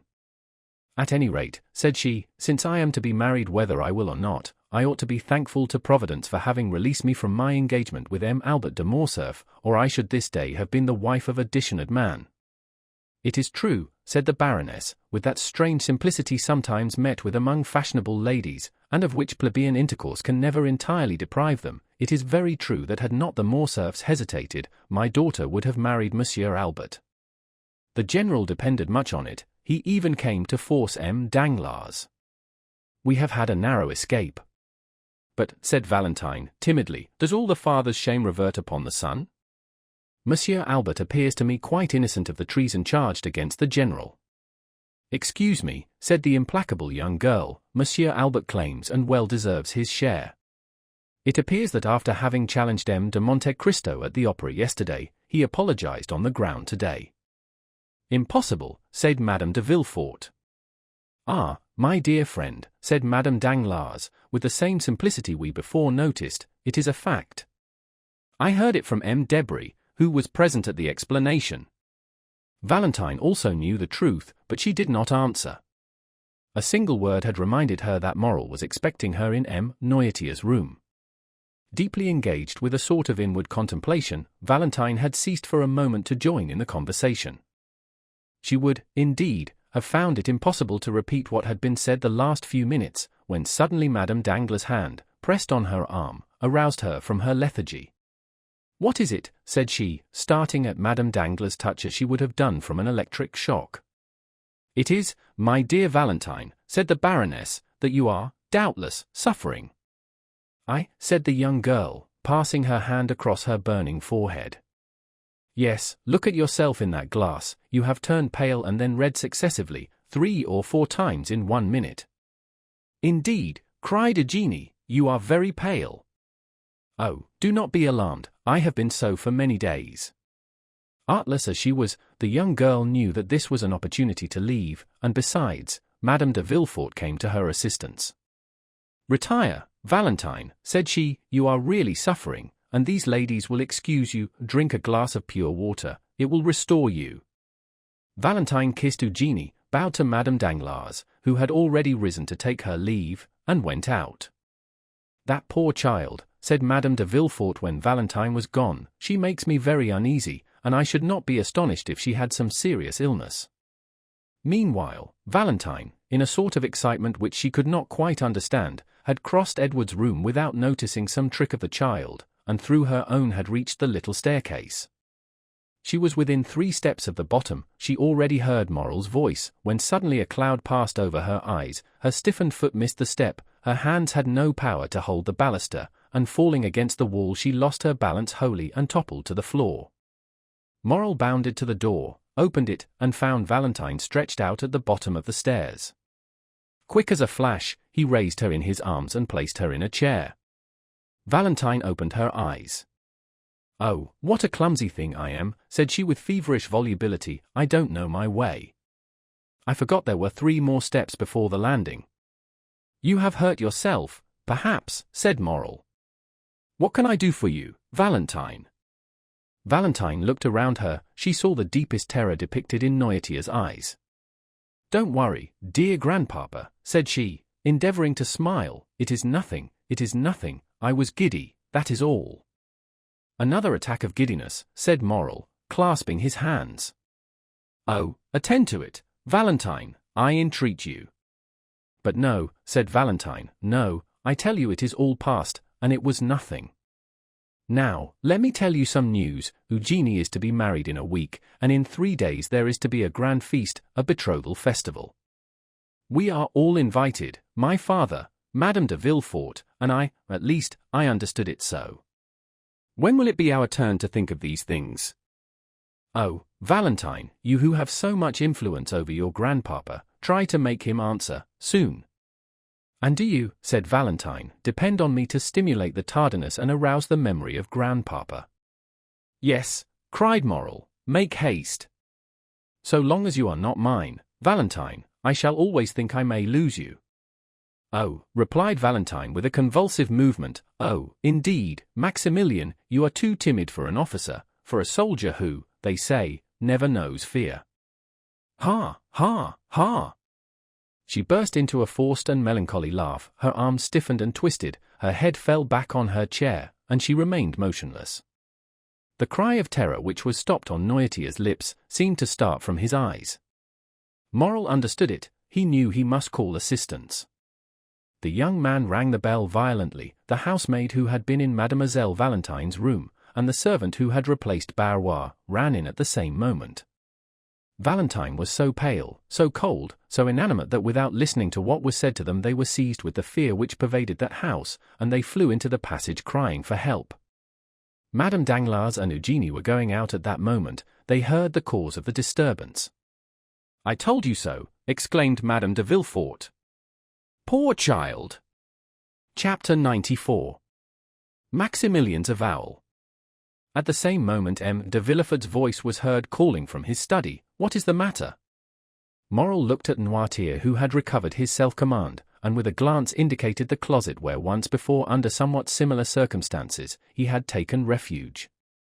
He had only time to get his hat and throw himself breathless into the closet when the procureur's footstep was heard in the passage. Villefort sprang into the room, ran to Valentine, and took her in his arms. A physician, M. d'Avrigny," cried Villefort, "or rather I will go for him myself." He flew from the apartment, and Morrel at the same moment darted out at the other door.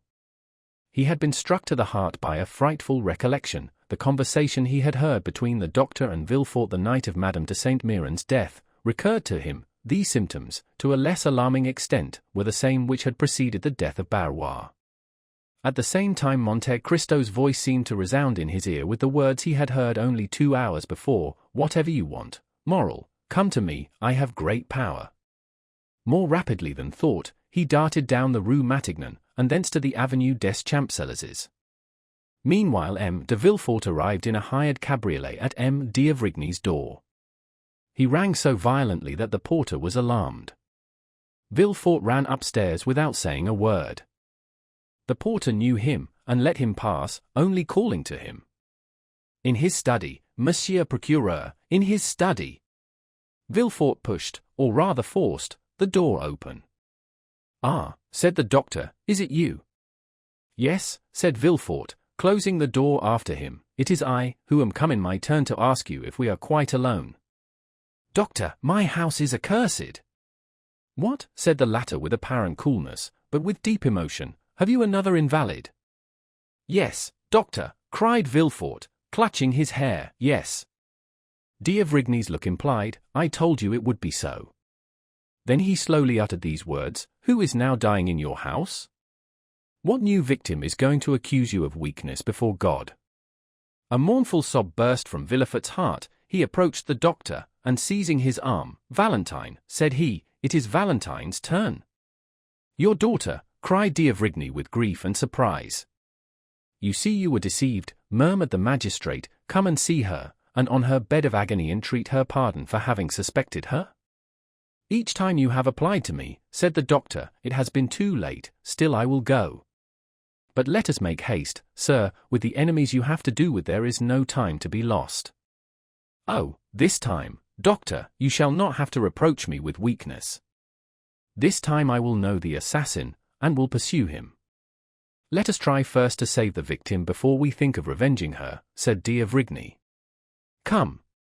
The same cabriolet which had brought Villefort took them back at full speed, and at this moment Morrel rapped at Monte Cristo's door.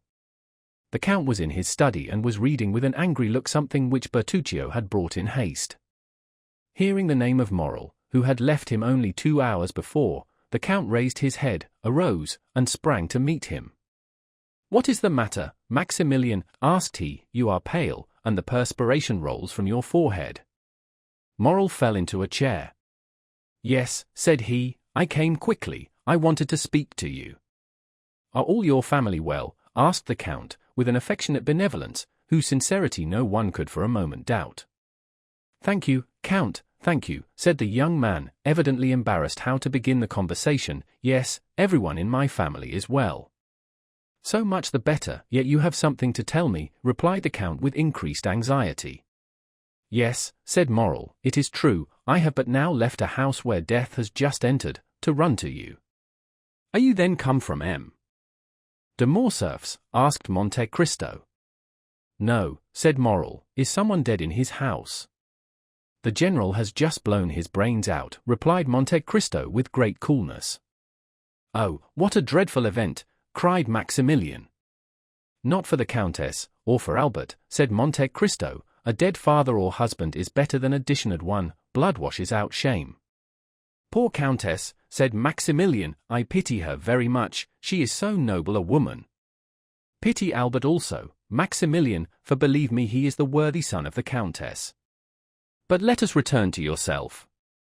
You have hastened to me, can I have the happiness of being useful to you? Yes, I need your help, that is I thought like a madman that you could lend me your assistance in a case where God alone can succour me. Tell me what it is, replied Monte Cristo. Oh, said Morrel, I know not, indeed, if I may reveal this secret to mortal ears, but fatality impels me, necessity constrains me, Count. Morrel hesitated. Do you think I love you, said Monte Cristo, taking the young man's hand affectionately in his. Oh, you encourage me, and something tells me there, placing his hand on his heart, that I ought to have no secret from you. You are right, Morrel, God is speaking to your heart, and your heart speaks to you. Tell me what it says. Count, will you allow me to send Baptistin to inquire after someone you know? I am at your service, and still more my servants. Oh, I cannot live if she is not better. Shall I ring for Baptistin? No, I will go and speak to him myself. Morrel went out, called Baptistin, and whispered a few words to him. The valet ran directly. Well, have you sent? Asked Monte Cristo, seeing Morrel return. Yes, and now I shall be more calm. You know I am waiting, said Monte Cristo, smiling. Yes, and I will tell you. One evening I was in a garden, a clump of trees concealed me, and no one suspected I was there. Two persons passed near me, allow me to conceal their names for the present, they were speaking in an undertone, and yet I was so interested in what they said that I did not lose a single word. This is a gloomy introduction, if I may judge from your pallor and shuddering, Morrel. Oh, yes, very gloomy, my friend. Someone had just died in the house to which that garden belonged. One of the persons whose conversation I overheard was the master of the house, the other, the physician. The former was confiding to the latter his grief and fear, for it was the second time within a month that death had suddenly and unexpectedly entered that house which was apparently destined to destruction by some exterminating angel, as an object of God's anger. Ah, indeed, said Monte Cristo, looking earnestly at the young man, and by an imperceptible movement turning his chair, so that he remained in the shade while the light fell full on Maximilian's face. Yes, continued Morrel, death had entered that house twice within 1 month. And what did the doctor answer? Asked Monte Cristo. He replied, that the death was not a natural one, and must be attributed. To what? To poison. Indeed, said Monte Cristo with a slight cough which in moments of extreme emotion helped him to disguise a blush, or his pallor, or the intense interest with which he listened. Indeed, Maximilian, did you hear that? Yes, my dear Count, I heard it, and the doctor added that if another death occurred in a similar way he must appeal to justice. Monte Cristo listened, or appeared to do so, with the greatest calmness. Well, said Maximilian, death came a third time, and neither the master of the house nor the doctor said a word. Death is now, perhaps, striking a fourth blow. Count, what am I bound to do, being in possession of this secret? My dear friend, said Monte Cristo, you appear to be relating an adventure which we all know by heart. I know the house where you heard it, or one very similar to it, a house with a garden, a master, a physician, and where there have been 3 unexpected and sudden deaths. Well, I have not intercepted your confidence, and yet I know all that as well as you, and I have no conscientious scruples. No, it does not concern me. You say an exterminating angel appears to have devoted that house to God's anger. Well, who says your supposition is not reality? Do not notice things which those whose interest it is to see them pass over. If it is God's justice, instead of his anger, which is walking through that house, Maximilian, turn away your face and let his justice accomplish its purpose. Moral shuddered. There was something mournful, solemn, and terrible in the Count's manner. Besides, continued he, in so changed a tone that no one would have supposed it was the same person speaking, besides, who says that it will begin again? It has returned, Count, exclaimed Moral, that is why I hasten to you. Well, what do you wish me to do? Do you wish me, for instance, to give information to the procureur? Monte Cristo uttered the last words with so much meaning that Moral, starting up, cried out. You know of whom I speak, Count, do you not? Perfectly well, my good friend, and I will prove it to you by putting the dots to the I, or rather by naming the persons. You were walking one evening in M. de Villefort's garden. From what you relate, I suppose it to have been the evening of Madame de Saint-Méran's death. You heard M. de Villefort talking to M. d'Avrigny about the death of M. de Saint-Méran, and that no less surprising, of the Countess. M. d'Avrigny said he believed they both proceeded from poison, and you, honest man, have ever since been asking your heart and sounding your conscience to know if you ought to expose or conceal this secret. We are no longer in the Middle Ages, there is no longer a Vehmgericht, or free tribunals. What do you want to ask these people? Conscience, what hast thou to do with me? As Sterne said. My dear fellow, let them sleep on, if they are asleep, let them grow pale in their drowsiness, if they are disposed to do so, and pray do you remain in peace, who have no remorse to disturb you. Deep grief was depicted on Moral's features. He seized Monte Cristo's hand. But it is beginning again, I say. Well, said the Count, astonished at his perseverance, which he could not understand, and looking still more earnestly at Maximilian, let it begin again. It is like the house of the Atreides, God has condemned them, and they must submit to their punishment. They will all disappear, like the fabrics children build with cards, and which fall, one by one, under the breath of their builder, even if there are 200 of them.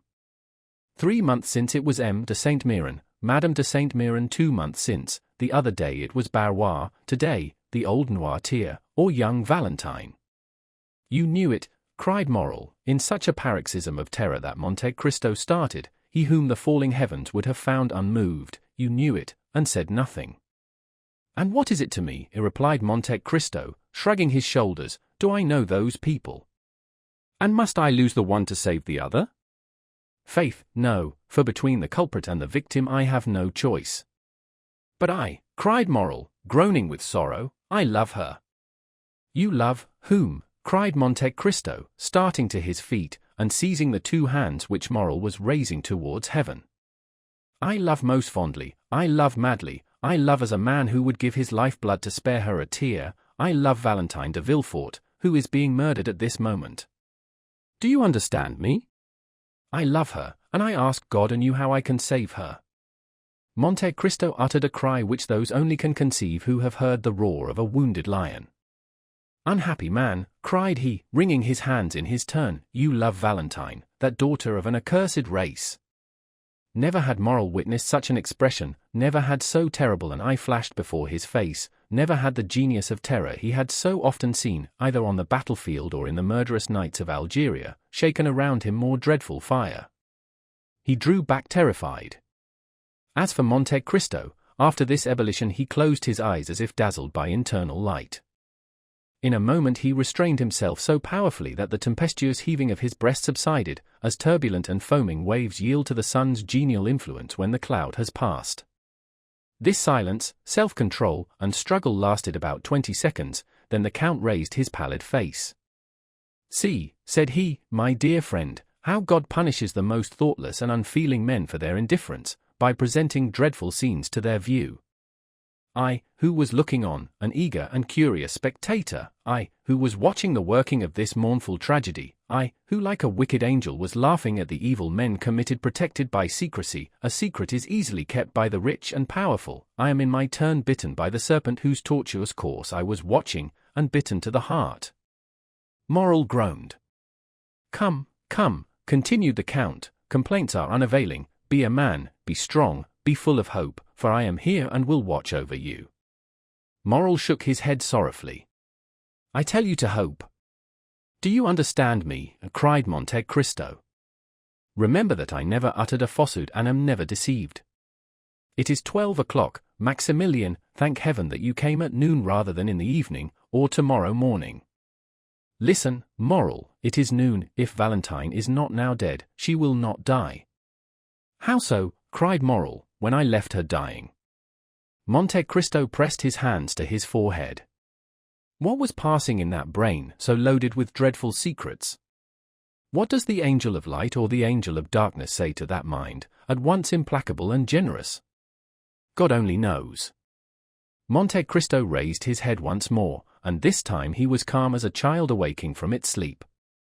Maximilian, said he, return home. I command you not to stir, attempt nothing, not to let your countenance betray a thought, and I will send you tidings. Go. Oh, Count, you overwhelm me with that coolness. Have you, then, power against death? Are you superhuman? Are you an angel? And the young man, who had never shrunk from danger, shrank before Monte Cristo with indescribable terror. But Monte Cristo looked at him with so melancholy and sweet a smile, that Maximilian felt the tears filling his eyes. I can do much for you, my friend, replied the Count. Go, I must be alone. Moral, subdued by the extraordinary ascendancy Monte Cristo exercised over everything around him, did not endeavor to resist it. He pressed the Count's hand and left. He stopped one moment at the door for Baptistin, whom he saw in the Rue Matignon, and who was running. Meanwhile, Villefort and d'Avrigny had made all possible haste. Valentine had not revived from her fainting fit on their arrival, and the doctor examined the invalid with all the care the circumstances demanded, and with an interest which the knowledge of the secret intensified twofold. Villefort, closely watching his countenance and his lips, awaited the result of the examination. Noirtier, paler than even the young girl, more eager than Villefort for the decision, was watching also intently and affectionately. At last d'Avrigny slowly uttered these words, "She is still alive." "Still," cried Villefort, "oh, doctor, what a dreadful word is that!" "Yes," said the physician, "I repeat it, she is still alive, and I am astonished at it." "But is she safe?" asked the father. "Yes, since she lives." At that moment d'Avrigny's glance met Noirtier's eye. It glistened with such extraordinary joy, so rich and full of thought, that the physician was struck. He placed the young girl again on the chair. Her lips were scarcely discernible, they were so pale and white, as well as her whole face, and remained motionless, looking at Noirtier, who appeared to anticipate and commend all he did. "Sir," said d'Avrigny to Villefort, "call Mademoiselle Valentine's maid, if you please." Villefort went himself to find her, and d'Avrigny approached Noirtier. "Have you something to tell me?" asked he. The old man winked his eyes expressively, which we may remember was his only way of expressing his approval. "Privately?" "Yes." "Well, I will remain with you." At this moment Villefort returned, followed by the lady's maid, and after her came Madame de Villefort. "What is the matter, then, with this dear child?" "She has just left me, and she complained of being indisposed, but I did not think seriously of it." The young woman, with tears in her eyes and every mark of affection of a true mother, approached Valentine and took her hand. D'Avrigny continued to look at Noirtier. He saw the eyes of the old man dilate and become round, his cheeks turn pale and tremble, the perspiration stood in drops upon his forehead. "Ah," said he, involuntarily following Noirtier's eyes, which were fixed on Madame de Villefort, who repeated, "This poor child would be better in bed. Come, Fanny, we will put her to bed." M. d'Avrigny, who saw that would be a means of his remaining alone with Noirtier, expressed his opinion that it was the best thing that could be done, but he forbade that anything should be given to her except what he ordered.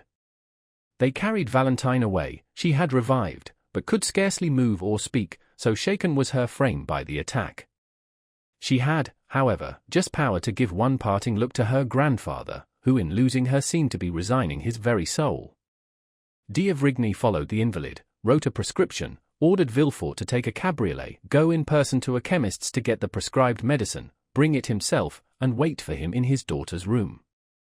Then, having renewed his injunction not to give Valentine anything, he went down again to Noirtier, shut the doors carefully, and after convincing himself that no one was listening, "Do you," said he, "know anything of this young lady's illness?" "Yes," said the old man. "We have no time to lose. I will question, and do you answer me?" Noirtier made a sign that he was ready to answer. "Did you anticipate the accident which has happened to your granddaughter?" "Yes." D'Avrigny reflected a moment, then approaching Noirtier. "Pardon what I am going to say," added he, "but no indication should be neglected in this terrible situation. Did you see poor Barrois die?" Noirtier raised his eyes to heaven. "Do you know of what he died?" asked D'Avrigny, placing his hand on Noirtier's shoulder. "Yes," replied the old man. "Do you think he died a natural death?" A sort of smile was discernible on the motionless lips of Noirtier. "Then you have thought that Barrois was poisoned?" "Yes." "Do you think the poison he fell a victim to was intended for him?" "No." "Do you think the same hand which unintentionally struck Barrois has now attacked Valentine?" "Yes."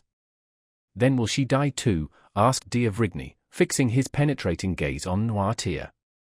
He watched the effect of this question on the old man. "No," replied he with an air of triumph which would have puzzled the most clever diviner. "Then you hope," said D'Avrigny, with surprise. "Yes." "What do you hope?" The old man made him understand with his eyes that he could not answer. "Ah, yes, it is true," murmured D'Avrigny. Then, turning to Noirtier, "Do you hope the assassin will be tried?" "No." "Then you hope the poison will take no effect on Valentine?" "Yes." "It is no news to you," added D'Avrigny, "to tell you that an attempt has been made to poison her." The old man made a sign that he entertained no doubt upon the subject. "Then how do you hope Valentine will escape?" Noirtier kept his eyes steadfastly fixed on the same spot. D'Avrigny followed the direction and saw that they were fixed on a bottle containing the mixture which he took every morning. "Ah, indeed," said D'Avrigny, struck with a sudden thought. "Has it occurred to you?" Noirtier did not let him finish. "Yes," said he. "To prepare her system to resist poison?" "Yes." "By accustoming her by degrees?" "Yes, yes, yes," said Noirtier, delighted to be understood. "Of course. I had told you that there was brucine in the mixture I give you." "Yes." "And by accustoming her to that poison, you have endeavored to neutralize the effect of a similar poison?" Noirtier's joy continued. "And you have succeeded," exclaimed D'Avrigny. "Without that precaution Valentine would have died before assistance could have been procured. The dose has been excessive, but she has only been shaken by it, and this time, at any rate, Valentine will not die." A superhuman joy expanded the old man's eyes, which were raised towards heaven with an expression of infinite gratitude. At this moment Villefort returned. "Here, doctor," said he, "is what you sent me for. Was this prepared in your presence?" "Yes," replied the procureur. "Have you not let it go out of your hands?" "No."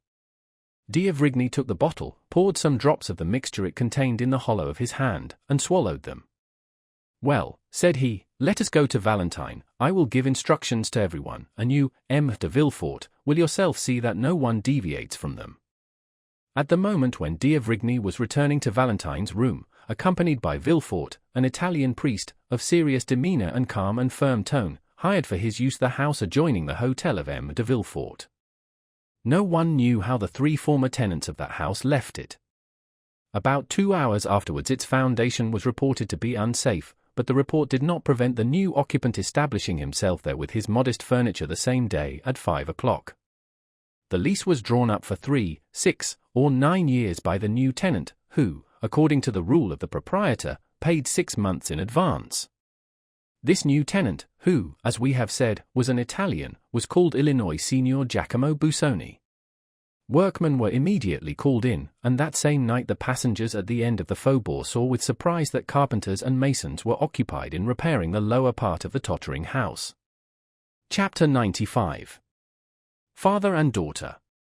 We saw in a preceding chapter how Madame Danglars went formally to announce to Madame de Villefort the approaching marriage of Eugénie Danglars and M. Andrea Cavalcanti.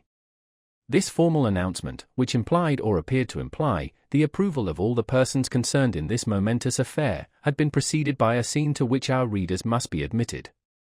We beg them to take one step backward, and to transport themselves, the morning of that day of great catastrophes, into the showy, gilded salon we have before shown them, and which was the pride of its owner, Baron Danglars.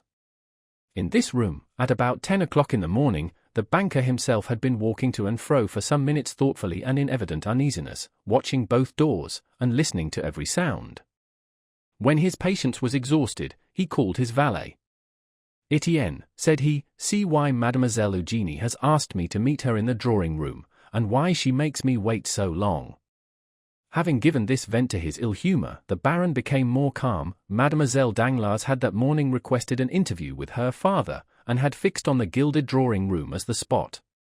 The singularity of this step, and above all its formality, had not a little surprised the banker, who had immediately obeyed his daughter by repairing first to the drawing-room. Etienne soon returned from his errand. "Mademoiselle's lady's maid says, sir, that mademoiselle is finishing her toilette, and will be here shortly." Danglars nodded, to signify that he was satisfied.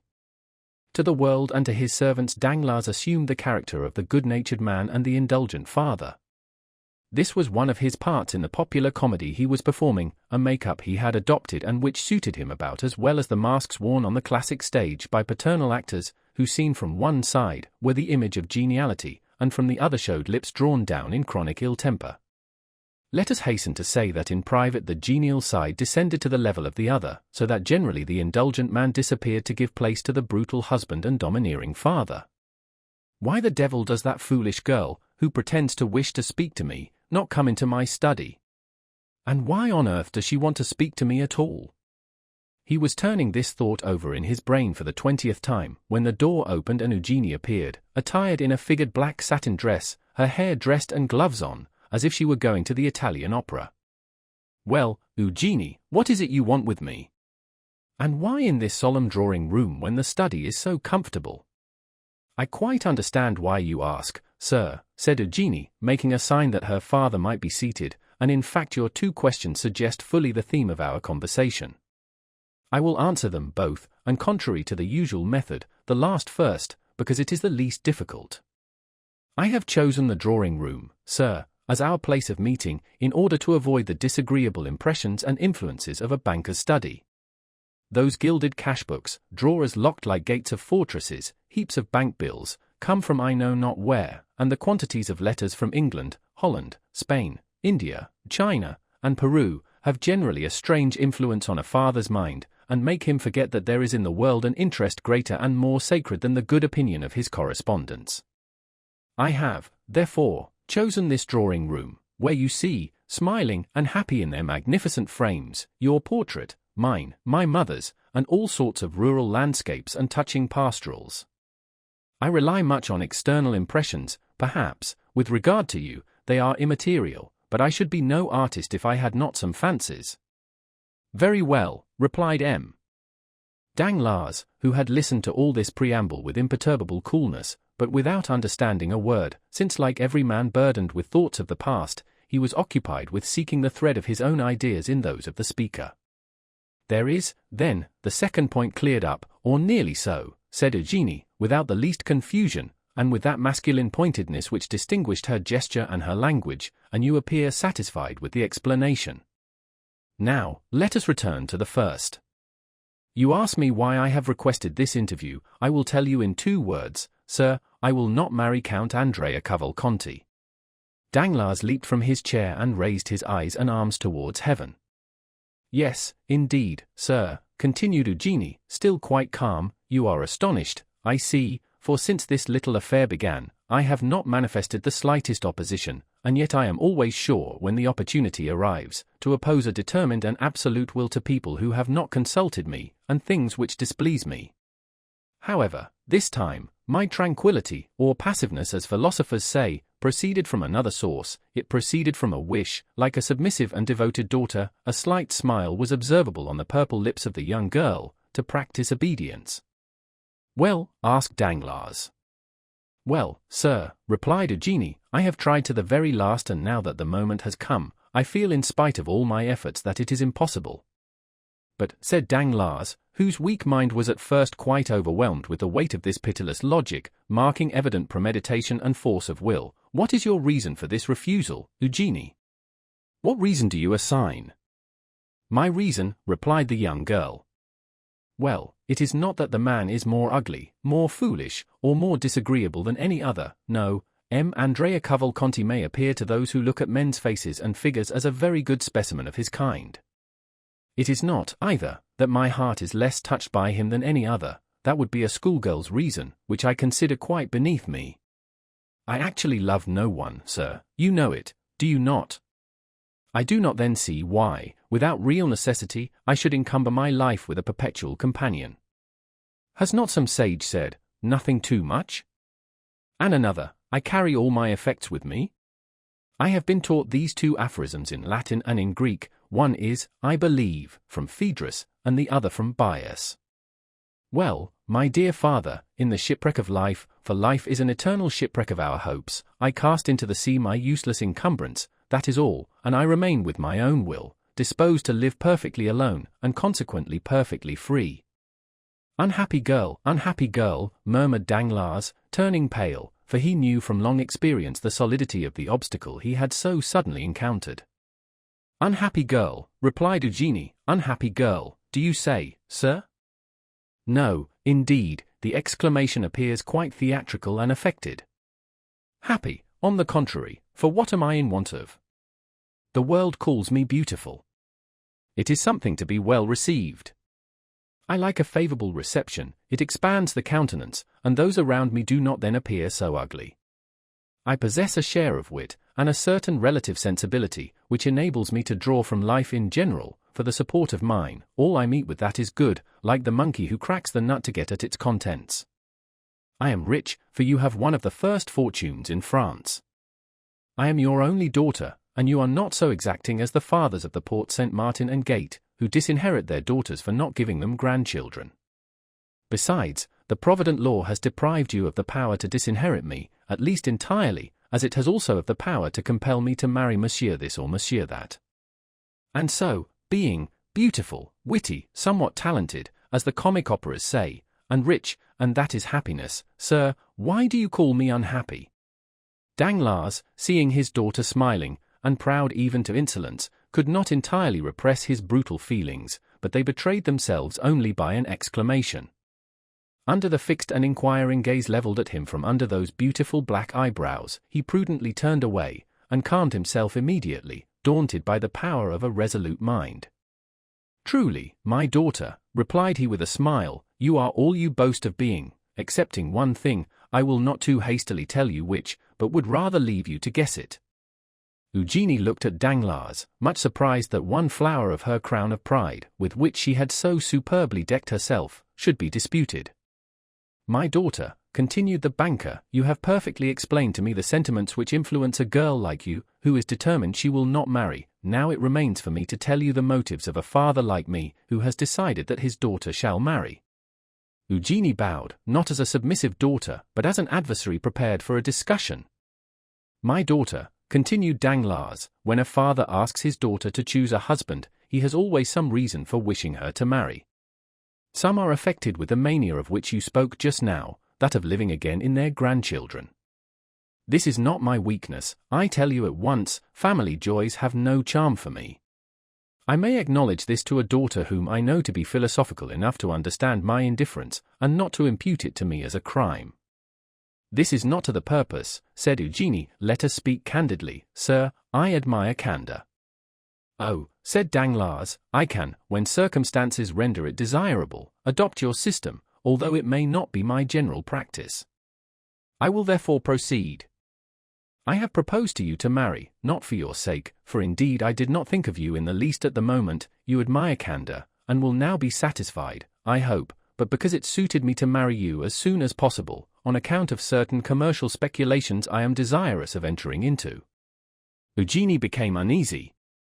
It is just as I tell you, I assure you, and you must not be angry with me, for you have sought this disclosure. I do not willingly enter into arithmetical explanations with an artist like you, who fears to enter my study lest she should imbibe disagreeable or anti-poetic impressions and sensations. But in that same banker's study, where you very willingly presented yourself yesterday to ask for the 1,000 francs I give you monthly for pocket money, you must know, my dear young lady, that many things may be learned, useful even to a girl who will not marry.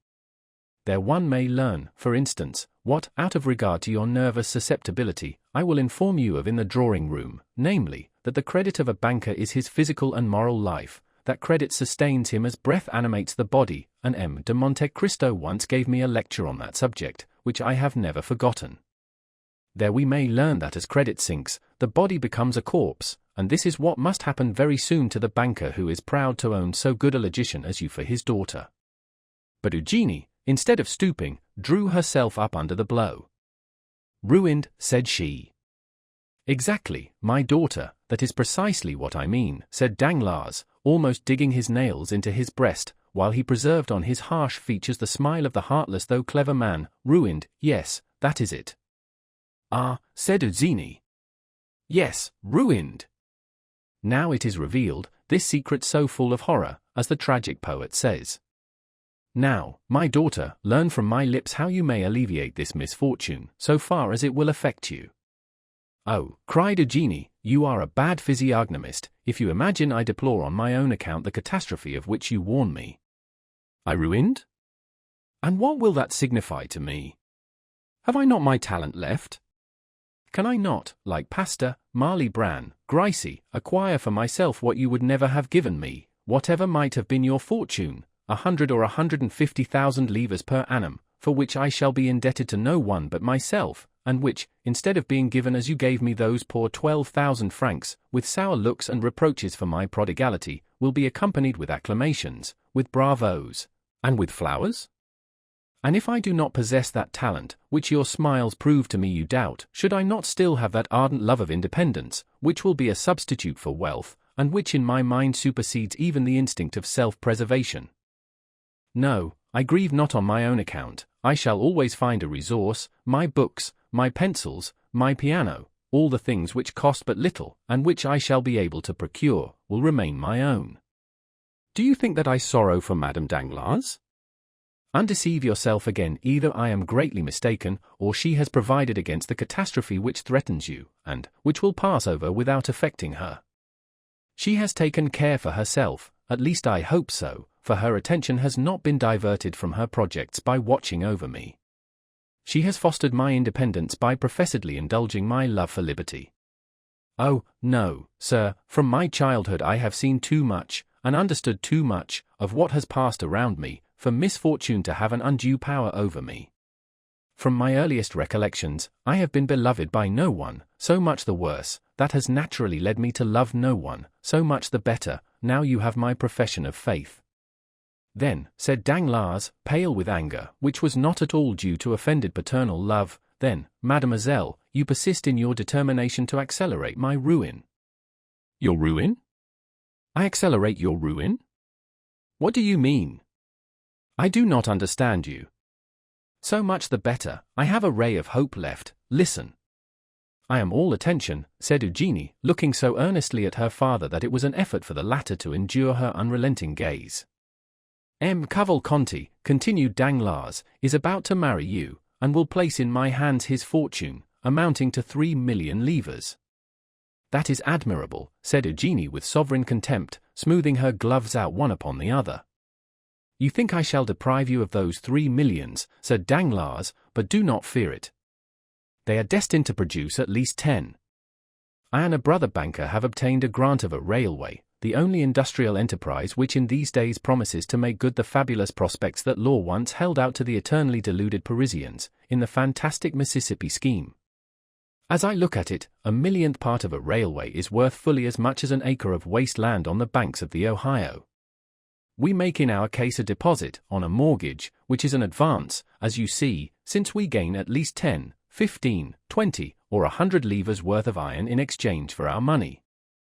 Well, within a week I am to deposit for millions for my share. The 4 millions, I promise you, will produce 10 or 12. but during my visit to you the day before yesterday, sir, which you appear to recollect so well, replied Eugenie, I saw you arranging a deposit. Is not that the term of 5 millions and a half? You even pointed it out to me in 2 drafts on the treasury, and you were astonished that so valuable a paper did not dazzle my eyes like lightning. Yes, but those 5 millions and a half are not mine, and are only a proof of the great confidence placed in me. My title of popular banker has gained me the confidence of charitable institutions, and the 5 millions and a half belong to them. At any other time I should not have hesitated to make use of them, but the great losses I have recently sustained are well known, and, as I told you, my credit is rather shaken. That deposit may be at any moment withdrawn, and if I had employed it for another purpose, I should bring on me a disgraceful bankruptcy. I do not despise bankruptcies, believe me, but they must be those which enrich, not those which ruin. Now, if you marry M. Cavalcanti, and I get the 3 millions, or even if it is thought I am going to get them, my credit will be restored, and my fortune, which for the last month or 2 has been swallowed up in gulfs which have been opened in my path by an inconceivable fatality, will revive. Do you understand me? Perfectly. You pledge me for 3 millions, do you not? The greater the amount, the more flattering it is to you. It gives you an idea of your value. Thank you. One word more, sir. Do you promise me to make what use you can of the report of the fortune M. Cavalcanti will bring without touching the money? This is no act of selfishness, but of delicacy. I am willing to help rebuild your fortune, but I will not be an accomplice in the ruin of others. But since I tell you, cried Danglars, that with these 3 million, do you expect to recover your position, sir, without touching those 3 million? I hope so, if the marriage should take place and confirm my credit. Shall you be able to pay M. Cavalcanti the 500,000 francs you promise for my dowry? He shall receive them on returning from the mayor's. Very well. What next? What more do you want? I wish to know if, in demanding my signature, you leave me entirely free in my person. Absolutely. Then, as I said before, sir, very well, I am ready to marry M. Cavalcanti. But what are you up to? Ah, that is my affair. What advantage should I have over you, if knowing your secret I were to tell you mine? Danglars bit his lips. Then, said he, you are ready to pay the official visits, which are absolutely indispensable. Yes, replied Eugenie. And to sign the contract in 3 days. Yes. Then, in my turn, I also say, very well. Danglars pressed his daughter's hand in his. But, extraordinary to relate, the father did not say, thank you, my child, nor did the daughter smile at her father. Is the conference ended? Asked Eugenie, rising. Danglars motioned that he had nothing more to say. 5 minutes afterwards the piano resounded to the touch of Mademoiselle d'Armilly's fingers, and Mademoiselle Danglars was singing Brabantio's malediction on Desdemona. At the end of the piece Etienne entered, and announced to Eugenie that the horses were to the carriage, and that the Baroness was waiting for her to pay her visits. We have seen them at Villefort's. They proceeded then on their course.